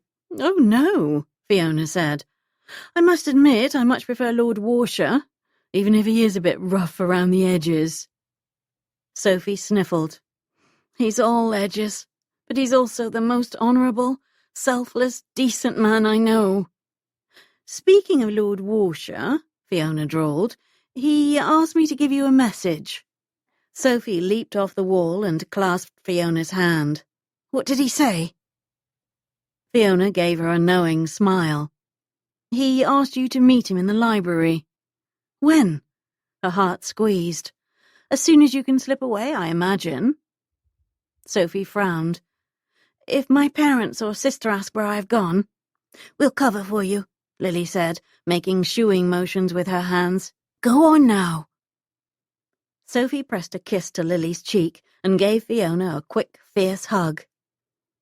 I'm afraid that Charles will still be announcing our engagement tonight, but at least I'll have a chance to explain myself to Reese, and to say one final goodbye. She smoothed her hair behind her ears and took a fortifying breath. Wish me luck. Sophie skulked down the dimly lit corridor, boldly peeking into various rooms as she searched for the library. The first door opened into a masculine-looking study that smelled faintly of tobacco and leather. The second was a small parlour that emanated the scents of rosewater and tea. The realization that this grand townhouse would soon be her home made her throat thick with sadness. There was no denying that the house was elegantly appointed and impeccably maintained, but somehow it still felt dry and inhospitable, like arid soil where nothing beautiful could grow or flourish. She was carefully closing the door to the parlour when she heard voices behind her, whispering. Blast! She hurried to the next door, opened it, and ducked inside the dark room, relieved to see the walls were lined with shelves of books. There was no sign of Reese, however, so she moved toward one of the tall mullioned windows where moonlight shimmered between the heavy drapes, and felt a strong, warm hand on the small of her back. "Soph?" She turned in to his chest, threw her arms around his neck and touched her forehead to his. She wanted to tell him that she needed him like a wildflower needs rain, that she'd miss him more than sunshine in December, that she loved him with her whole heart. But his eyes were dark and heavy-lidded with desire, his hard body was pressed against hers, and his wicked mouth was tantalizingly close, making him quite difficult to resist. Impossible, really. So she brushed her lips across his, savoring every touch, every taste. His racing heart beat against her chest, and he moaned softly into her mouth. It was a heady feeling, knowing she could affect him so. A lovely, sweet pulsing began in her core, and she melted into him, deepened the kiss into something raw and sensual and hot. He kissed a path down the column of her neck, greedily caressed the curves of her breasts and bottom. Their tongues tangled, and their bodies melded. When he grasped her hips and moved against her, she clung to his shoulder so that she wouldn't dissolve into a puddle. "Reese," she breathed, "Wait," he whispered, close to her ear. "I hear something." They froze, their senses on high alert. Muffled voices came from behind the door, and the knob rattled. Reese whisked Sophie toward a high-waist table where a large atlas was displayed. "Under here," he mouthed swiftly, pulling her beneath the table. He held her close to his side as the couple they'd heard shuffled into the room and drifted toward the far wall. Oh, God. Sophie covered her mouth with her hand. The night had started out badly and somehow turned even worse. She'd known that meeting Reese would be risky, and it seemed she'd tempted fate one time too many. She looked longingly at the library door, wondering if it was possible to make a dash for it. As though he'd guessed the direction of her thoughts, Reese flicked a glance at the door and shook his head. He was right. Leaving their hiding spot was far too dangerous at the moment. Her stomach sank, but then he squeezed her hand and gave her an encouraging smile. If she had to be trapped under a table with someone, terrified that her family's reputation would be dashed to bits, there was no one she'd rather be trapped with than Reese. She rested her head on his shoulder and huddled close to him while they listened, waiting for their chance to escape. She desperately hoped that the opportunity presented itself before midnight, for if she wasn't there when Lord Singleton, her family and friends, and every guest at the ball gathered to toast her engagement, it would look very bad. Indeed, everything she'd sacrificed, her happiness, her future, her one true love, would have been for naught. "There's no need for tears," crooned a male voice across the room, and her skin prickled with recognition. The man was Charles. "Come and have a drink," he said smoothly. Sophie heard the clink of glass and the splash of liquid. "That's Lord Singleton," she whispered in Reese's ear, and he arched a dark brow in response. "If I'm honest," Charles said to his female companion, "I find your reticence quite appealing and undeniably attractive, but I did not realize that you returned my feelings." Sophie supposed that she should have felt a smidge of jealousy or anger, but all she could summon was sympathy for the poor young woman who sobbed and mumbled incoherently. "You mustn't despair," Charles was saying. "We shall still see each other after all." Sophie's body went numb, but in truth she was more shocked than sad. "I chose Sophie because she'll make an excellent marchioness," Charles said, almost regretfully. "But there's no reason that you and I should deny the passion that simmers between us, even after I say my wedding vows. Yours are the lips I shall dream of kissing. Yours is the body I shall long to hold." Charles's confession was followed by sounds of sloppy slurping, heavy breathing, and passionate grunting. Sophie valiantly fought back a wave of nausea. Reese slipped an arm around her shoulders and pressed a kiss to her temple. "Singleton's a bastard," he said, earnestly. "Break off your engagement. Marry me." "You don't know how badly I want to," Sophie whispered. "But he's blackmailing me. My journal contains the names of every member of the Debutante Underground, and he's threatened to publish the complete list. I simply can't expose my friends. I must protect them, even if it means binding myself to him." Reese laced his fingers through hers. "Soph, you don't need to do that." A tear slipped down her cheek as she thought of Violet, Sarah, Ivy, and all her dear friends. "You don't understand." "It's 1:45, Charles said to his companion. "We must return to the ballroom for the toast, but I will be thinking of you, and I'll see you again soon." "Promise me," murmured a female voice. A voice that was also disturbingly familiar. But it couldn't be. Surely not. "Promise me that you'll arrange for us to meet within the week." "You know that I will try," he said huskily.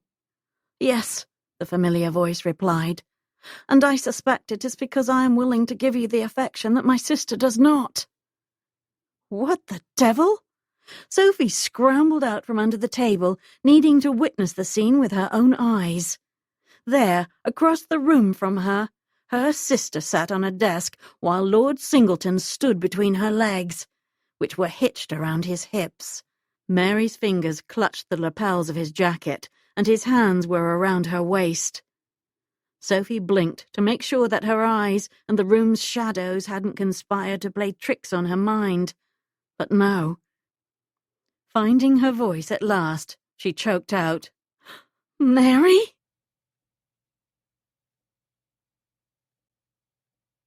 Chapter 36. "Bloody hell!" Lord Singleton spat. Sophie watched, dumbfounded, as he released her sister, turned, and grabbed a fistful of his hair. Meanwhile, Mary frantically pulled at the hem of her gown so that it covered her legs. Her cheeks turned red as strawberries. Reese had emerged from beneath the table and stood behind Sophie, placing a reassuring hand at the small of her back. She searched her sister's face. "You and Lord Singleton?" "I'm sorry," Mary said, her voice cracking. "It only happened once." Sophie arched a brow. She'd always been able to tell when Mary was lying. Her sister swallowed and glanced at the carpet. "Twice." "You should have told me you cared for him," Sophie said. Then she turned to Charles. "I should think it goes without saying, but the engagement is off." "Let's not be so hasty," he said.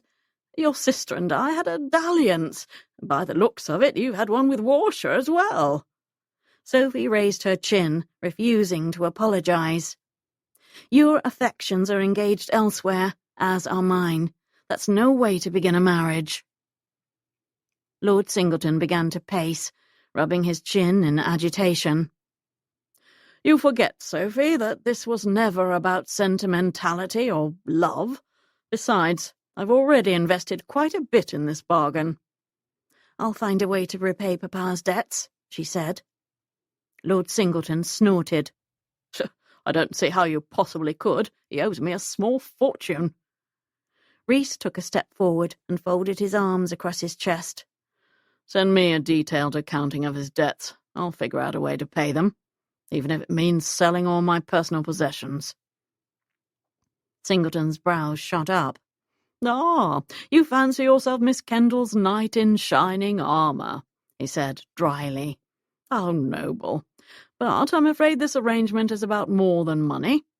I've spent the whole damned season courting Sophie and haven't any more time to waste. I'm eager to establish myself in society and proceed with the business of producing an heir." Sophie shuddered. "I will not marry you, and I most certainly will not be your broodmare." "Oh, but I think you will. Singleton drawled. "You forget that I have the means to ruin you and your friends." Sophie's heart dropped like a stone tossed into the Thames. Over by the desk, Mary sniffled. "What's he talking about, Sophie?" Before she could respond, Singleton said, "I have in my possession a journal that details the inner workings of a radical secret society of women and lists the names of all its members, some of whom may be witches." Mary inhaled sharply. "You're connected to the Debutante's Revenge?" Sophie's fingers went numb. I... Reese strode toward Charles, stood toe to toe with him, and clenched his fists. "I'm afraid you're mistaken, Singleton. Miss Kendall does not own a journal." "Your loyalty would be impressive," Charles flashed Reese a smug smile, "if it weren't so pathetic. You've seen the journal with your own eyes, Warshire. In fact, I have it right—" Sophie clutched the edge of the table beside her so that she wouldn't launch herself at Charles and pummel him. The Marquis patted his chest with one hand, then the other, and his pompous expression turned to panic. "What the devil? How did you—" His eyes narrowed and his nostrils flared. "The collision on the dance floor? Damn it, Warshire, you're no better than a St. Giles pickpocket." Reese shrugged. "I demand that you return the journal to me at once." Lord Singleton's mottled red nose was almost touching Reese's, but he didn't retreat an inch. "I thought it was clear. There is no journal. And if there ever was—" Reese's voice trailed off, and his gaze flicked to the fireplace. "You bastard!" Singleton spun on his boot heel, punched the plaster wall, and moaned, cradling his limp hand against his abdomen. Mary rushed to his side, eager to play nursemaid, while Sophie did her very best to refrain from rolling her eyes. "As luck would have it," Reese said, nonchalant, "there's an obvious solution to this dilemma, one that should be satisfactory to all of us." "Damn it, man!" Singleton cried. "It's 2 minutes to midnight!" Reese grinned. "Then we'd better not waste any more time." As the grandfather clock outside the ballroom began to chime, footmen weaved through the crowd, flourishing trays of fizzy champagne. Sophie slipped into the room through the main entrance, with Mary by her side. The air buzzed with speculation about the Marquis's impending toast. Most guests predicted that Lord Singleton would announce his engagement, but there was endless speculation as to who his fiancée would be. Behind Sophie, a group of rowdy gentlemen placed wagers. Apparently, a fresh-faced debutante named Lady Arabella was the favourite, with odds of 5-1. Sophie was mentioned as the dark horse. It seemed the dance-floor spectacle she'd been involved in earlier had made her even more of a long shot. "I'm so sorry, Sophie," Mary whispered. "I know, but the blame isn't all yours. I've been keeping secrets too." Mary nodded soberly. "Are you nervous?" "Yes," Sophie admitted. "My heart's beating so loudly it's a wonder you can't hear it." She craned her neck, looking for Charles and Reese, whom they'd left in the library only minutes ago. Mary lifted her chin in the direction of the doors leading to the terrace. "There they are now." The men sauntered into the ballroom as though they'd simply stepped outside to sneak a cigar. Reese hung back, while Charles smoothed his jacket and headed toward the dais, where the orchestra sat, resting their instruments and awaiting the toast. Sophie swallowed a knot the size of a goose egg. "We'd better make our way to the front." As they did, she spotted their parents near the refreshment table. Papa's glazed, bloodshot eyes could have been from too much drink or not enough. Mamma's thin-drawn lips and creased forehead betrayed her anxiousness. They all knew this was the final round of a high-stakes game, where a win would give their family peace of mind and prosperity, but a loss would mean complete ruin. But Sophie had gambled even more. Her heart, happiness, and soul. Across the room, standing beside their dashing husbands on the perimeter of the dance floor, Fiona and Lily smiled encouragingly at Sophie. She adored them for their valiant attempts to support her, but she could see the underlying sadness in their eyes as they watched Charles step onto the dais. They'd wanted more for Sophie. They'd wanted her to have passion and respect and love, the kind she could have had with Reese. "If I may interrupt the festivities for a moment," Charles announced loudly, "I'd like to make a toast." The room immediately quieted, and every head swiveled toward the handsome Marquess. "I apologize for keeping you in suspense all evening," he said, with the sort of self-deprecating charm that made several ladies titter. "But I do hope you'll agree with me when I say that the happy news will have been well worth the wait. It is with great pride and pleasure that, at long last, I can officially announce my engagement to my lovely fiancée, Miss Kendall." Dear God! A chorus of cheers and a smattering of applause rose above the crowd as every person in the room turned to stare at Sophie. Her limbs froze, and her body turned to ice so brittle that one tap would have left her in shards on the parquet floor. Charles cleared his throat and continued, "Miss Mary Kendall."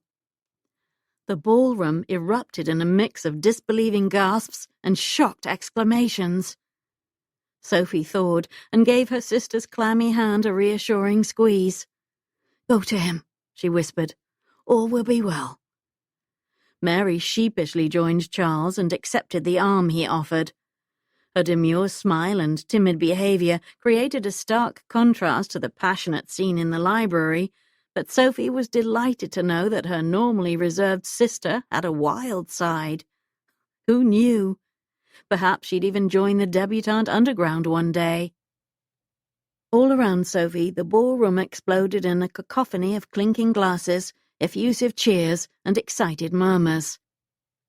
As well-wishers swarmed the dais, she hurried to her parents, who stood just outside the throng, each wearing the distinctly confused expression of one who bit into a tart, thinking it was raspberry, only to discover that it was, in fact, marmalade.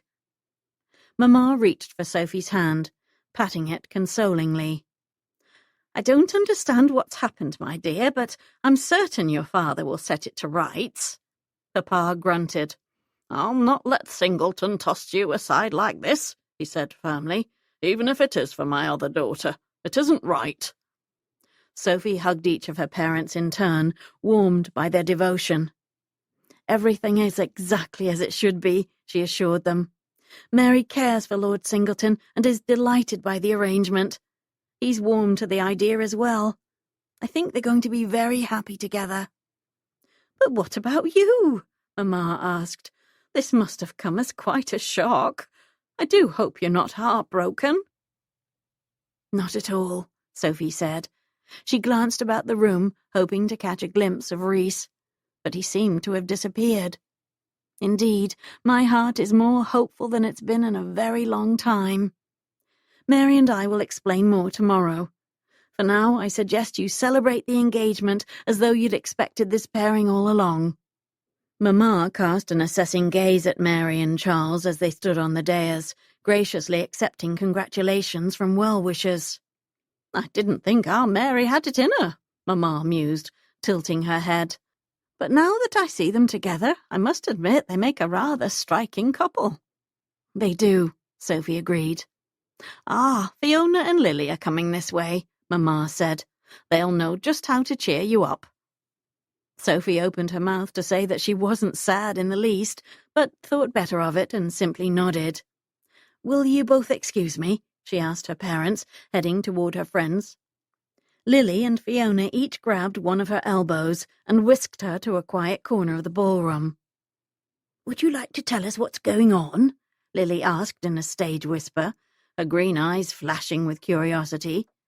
"How did Mary—" It's a rather long story, but suffice it to say that Mary's pleased with the outcome. Fiona rubbed Sophie's arm soothingly. "What about you?" "I'm delighted that I no longer have to marry Charles," she admitted.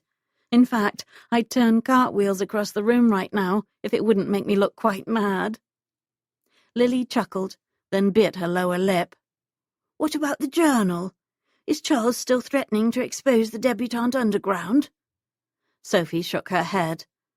When we collided on the dance floor earlier, Reese managed to reach into Charles's jacket and recover my journal. He destroyed it before Charles realized it was missing from his pocket. Thank heaven, Fiona said, sweeping an auburn curl behind one ear. Although I'm sad to hear your journal is gone. It is a shame, but considering the alternative. Sophie suppressed a shudder. Lily shot her a saucy smile. So, after tonight's events, we can conclude that your Reese is devastatingly handsome, terribly heroic, and wickedly good with his hands. I wonder where the mysterious Earl is now. Sophie wondered the same thing. To say that he's not particularly fond of balls would be a gross understatement. Now that disaster has been averted, I suspect he's on his way back to Warshire Manor, she said, trying to mask her disappointment. Good evening, ladies. Reese's voice, deep and gravelly, sent a delightful shiver over her skin, and she whirled to face him. She wanted to throw her arms around his neck and kiss him till the world around them faded away, but instead she properly introduced him to her friends, who smiled warmly, immediately accepting him into their tight circle. Gray introduced us a bit earlier, Fiona said. We're so happy that all has ended well. Reese surreptitiously reached for Sophie's hand and laced his fingers through hers. There are still a few matters to be resolved, he said. To Sophie, is there any chance you could slip away tonight? The moment Sophie gazed into his heavy-lidded eyes, she felt herself drowning in a sea of longing and love. I might be able to arrange that, she breathed. Good. His voice vibrated through her, and every nerve ending in her body came alive. I'll be outside in my coach waiting for you. He pressed a lingering, sensual kiss to the back of her hand, then bowed and strode away, leaving all three women fanning themselves, vigorously. Well, Lily said, a bit breathless, I can't imagine what you're waiting for, Soph. She watched Reese walk away, and the sight of his broad shoulders and taut backside made her insides flutter. Neither can I. She shot her friends a mischievous grin. But I might need a bit of help.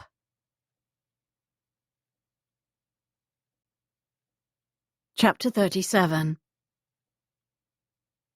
Reese sat in his coach, rapidly tapping the heel of his boot against the floor in an effort to expel his excess energy.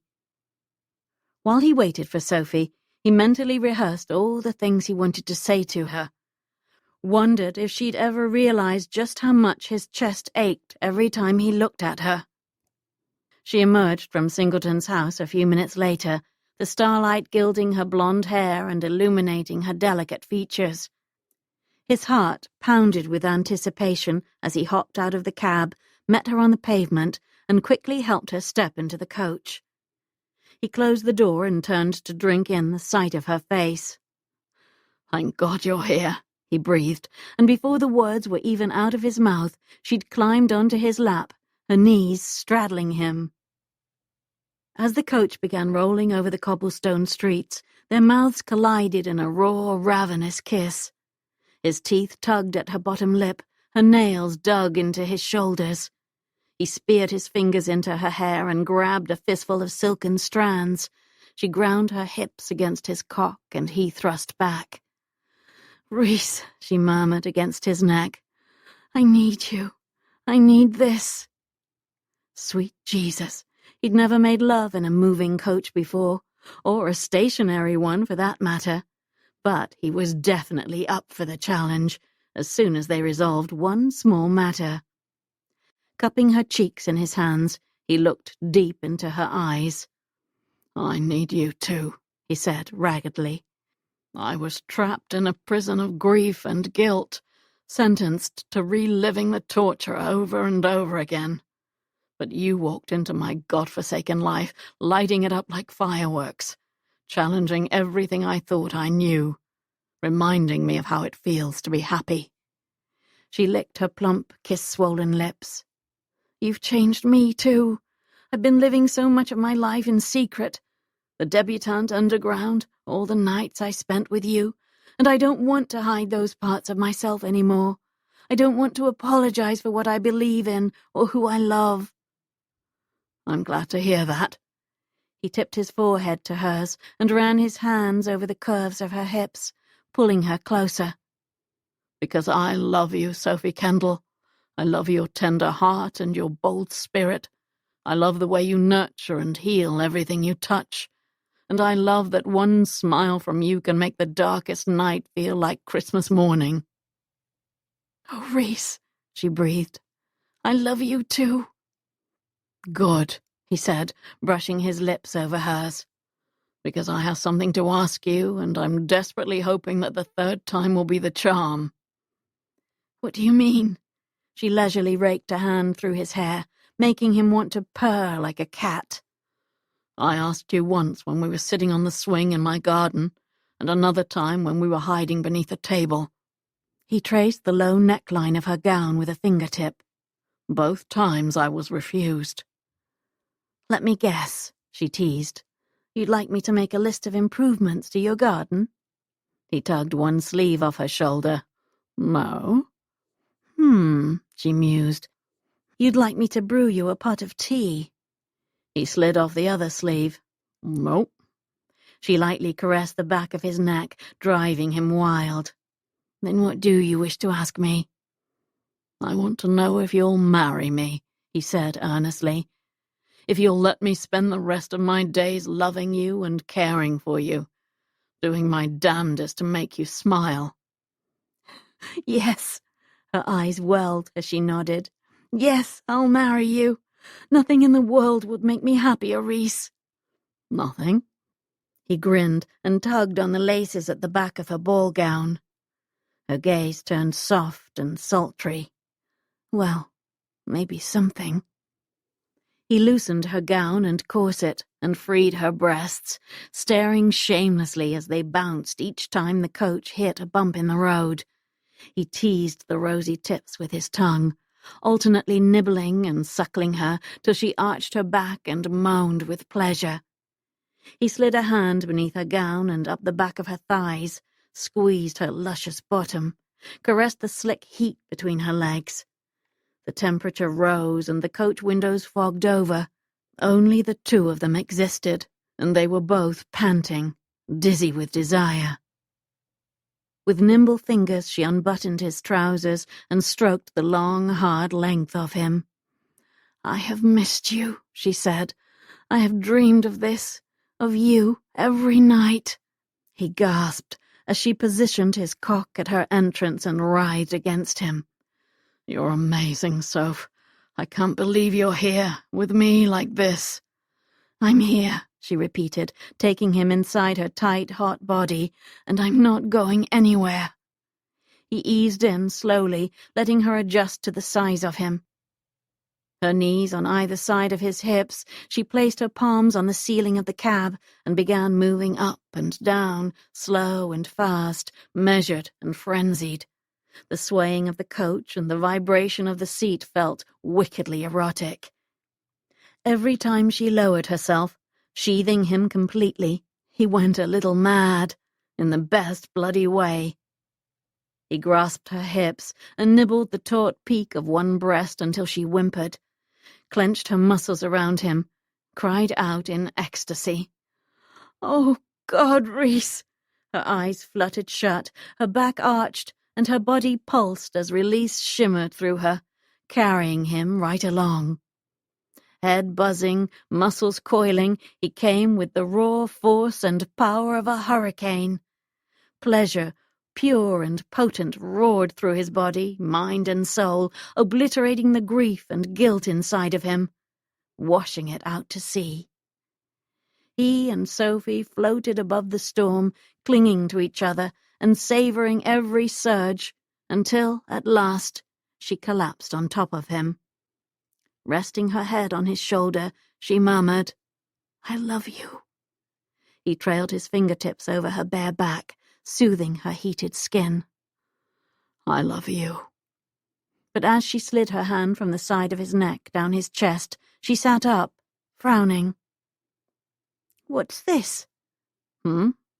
His mind was still pleasantly dazed, his body completely sated. She patted the outside of his jacket. There's something hard in here. Oh. Grinning, he sat up, pulled the object out of his pocket, and presented it to her. For you. My journal, she breathed. Once again her expression turned rapturous as she clutched the book to her gloriously naked breasts. I didn't think it possible to be jealous of a journal, he said, but I've proven myself wrong. I thought you'd burned this, she exclaimed. He shook his head. I only wanted Singleton to believe I had. Thank you. She leaned forward and kissed him, warming his chest and completely thawing the frozen center of his heart. Reluctantly, he pulled away. We'll be at Warshire Manor soon. Let me help you straighten your gown. He did his best, but it turned out he was far more adept at unlacing than lacing, and, after a few failed attempts, all he'd succeeded in doing was making Sophie giggle, which, he decided, was definitely not a bad thing. Stop, she chuckled, wiping her eyes. I've laughed so much my belly hurts. I never claimed to be a lady's maid, he grumbled, even though his heart felt lighter than ever before. I should say not, she teased, circling her arms around his neck. My gown is falling off, my hair is a disaster, and I'm in an utter state of dishabille. He gazed into her bottomless blue eyes. If it makes you feel any better, I can state with absolute authority that you have never, ever looked more beautiful. He shrugged off his jacket and slipped it around her shoulders. She gratefully snuggled into it and pressed a tender kiss to his cheek. As the coach rolled to a stop in front of the manor house, he took her hand and laced his fingers through hers, marveling at the rightness of it. How long can you stay? I told my parents I'd be spending the night with Fiona and Gray, she said, leaping out of the coach and into his arms, which means we have all night. In that case, he drawled, would you like to go for a walk in the garden? I would. She flashed him a smile so bright it lit up the evening sky. How did you guess? After stopping in the house briefly to drop off the journal and pick up a couple of lanterns and a quilt, Sophie and Reese slipped out of the back door, joined hands, and strolled toward the garden. As they crossed the quaint footbridge over the sparkling moat, all the happiness inside her bubbled up and escaped in a blissful sigh. I'll never tire of spending time here, she said, especially at night when everything from the rustling leaves to the fragrant flowers feels otherworldly and magical. This place never felt magical to me, Reese said. Not until you came here. You've changed the way I look at everything. She gazed at his handsome profile, wondering at the physical differences in him. The hollows had disappeared from his cheeks, the haunted look had vanished from his eyes. How have you been sleeping? She asked. I still wake up in a cold sweat occasionally, but not as often as before. They stepped up onto the pavilion and paused by the railing to take in the view. Twisted black poplars to one side, pale grey asphodels to the other, and a glimpse of paradise beckoning in between. That's good. She leaned her head on his shoulder, drinking in his sturdy, solid comfort. Maybe the nightmares will continue to lessen over time. Maybe, he mused. Maybe not. But I think the best way I can honor Conroy and the others we lost is to live each day to the fullest and to take care of the families they left behind. She slid a hand over his muscled biceps. Have you seen Sarah and the girls recently? I have. He turned toward her and circled his arms around her waist. She, Rose, and Julia were here a couple of days ago. Here? Sophie tipped up her chin so she could meet his eyes. In the garden? Not exactly. I was showing them a cottage on the edge of my property. I've spent the last couple of weeks improving it. The girls seemed to like it. Sophie blinked, stunned. Did they? They ran around the house like heathens. Reese's mouth quirked, softening the harsh angles of his face. Sarah had a difficult time prying them away from the rope swing I hung in the yard. You hung a... She shook her head, wondering if she'd heard him correctly. Are Sarah and the girls going to live in the cottage? He nodded slowly. Along with Violet and the babe once it's born. Violet wants to return to her old position in a few months, and Sarah was thrilled at the prospect of watching the little one while Violet is working at the manor house. And selfishly, I'm looking forward to watching my niece or nephew grow up. Conroy's girls, too. That's wonderful, Sophie breathed. It felt as though her heart would burst with happiness. I'm so proud of you, Reese. He shrugged. It took me a while to realize that Edmund wasn't perfect, that none of us is. I can't change decisions I've made in the past, but I can try to do the right thing now. He gazed at her, his dark eyes unexpectedly shy. I was thinking that since you have a talent for bringing people together, maybe you could help me with a new project. Of course I'm willing to help, she said, humbled by his trust in her. What did you have in mind? A regular gathering for soldiers who've returned from war, and their families too. A place where they can talk if they want to, and not feel so alone. Sophie found herself on the verge of tears again. She placed her palms on either side of his face and beamed at him. That is a beautiful idea. I'd be honored to play a part in bringing it to life. Grinning, she added, I happen to know of an excellent meeting location. It's booked on Friday evenings, but available any other day of the week. Is that so? He asked, flashing a wry grin of his own. I've been thinking about making some changes, too, she said. Oh? I've been keeping secrets from my family, my friends, even you. Maybe it's time for the Debutante Underground to come out of the shadows. I understand why you've kept the meetings a secret up until now, he said earnestly. But I can also see how that would create its own set of problems. Sometimes revealing your secrets releases you from their power and frees you. Whatever you decide, I'll stand by you.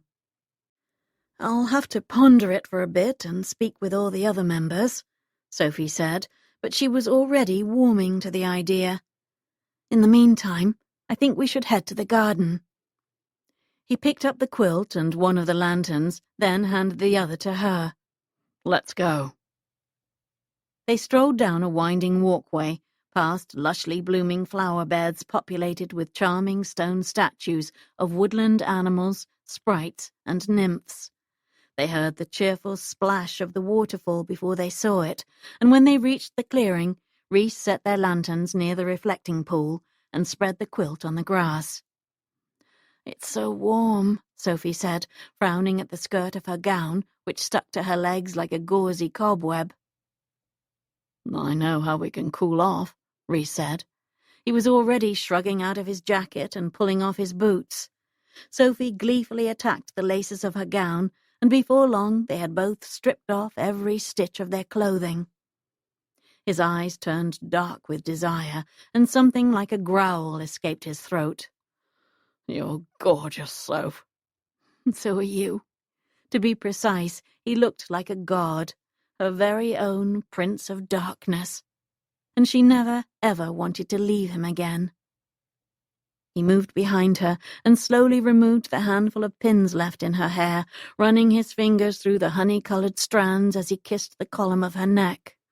You're mine, he murmured, sending a shiver through her limbs. Always and forever. His wicked hands cruised up her sides, beneath her swollen breasts and over the curves of her hips. When her knees wobbled, she leaned into him, and he easily scooped her into his arms. I have another special place to show you. He carried her toward the edge of the pool and behind the fall, where they were surrounded by cool rock on one side and clear water on the other. She snuggled against his hard, warm chest as she stuck a toe through the chilly, wet curtain. He arched a dark brow. How does it feel? Perfect. He shot her a grin that made her belly flutter. Want to walk through with me? He asked. Of course, she said, holding on a little tighter. I want to go everywhere with you. Deliberately, he eased his back below the sheet of water, and it sluiced over his tanned, chiseled body, splashing on his broad shoulders and spraying cool droplets on her head.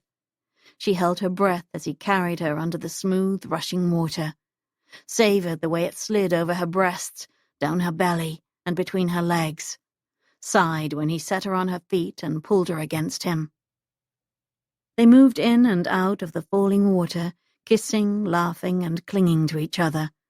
And when they both were dizzy with desire, they ran, dripping, back to the quilt and made love so slowly, so sensuously, that hot tears trickled down Sophie's cheeks.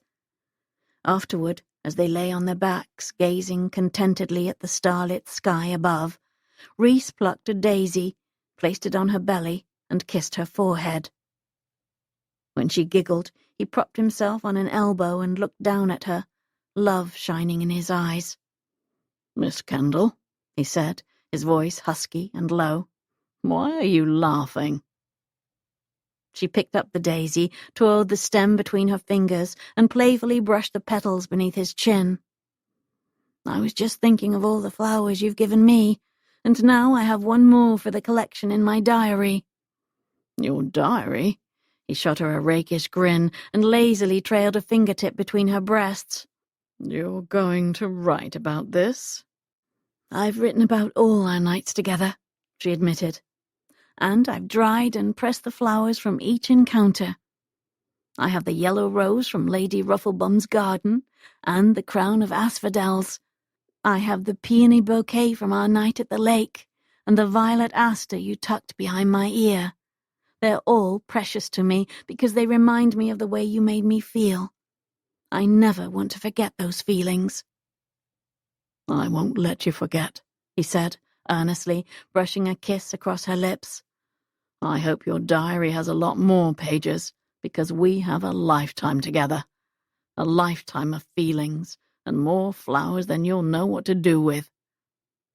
She swept the daisy's soft petals across the planes of his chest and lower, over the ridges of his abdomen, then shot him a sultry smile. I feel certain I'll think of something.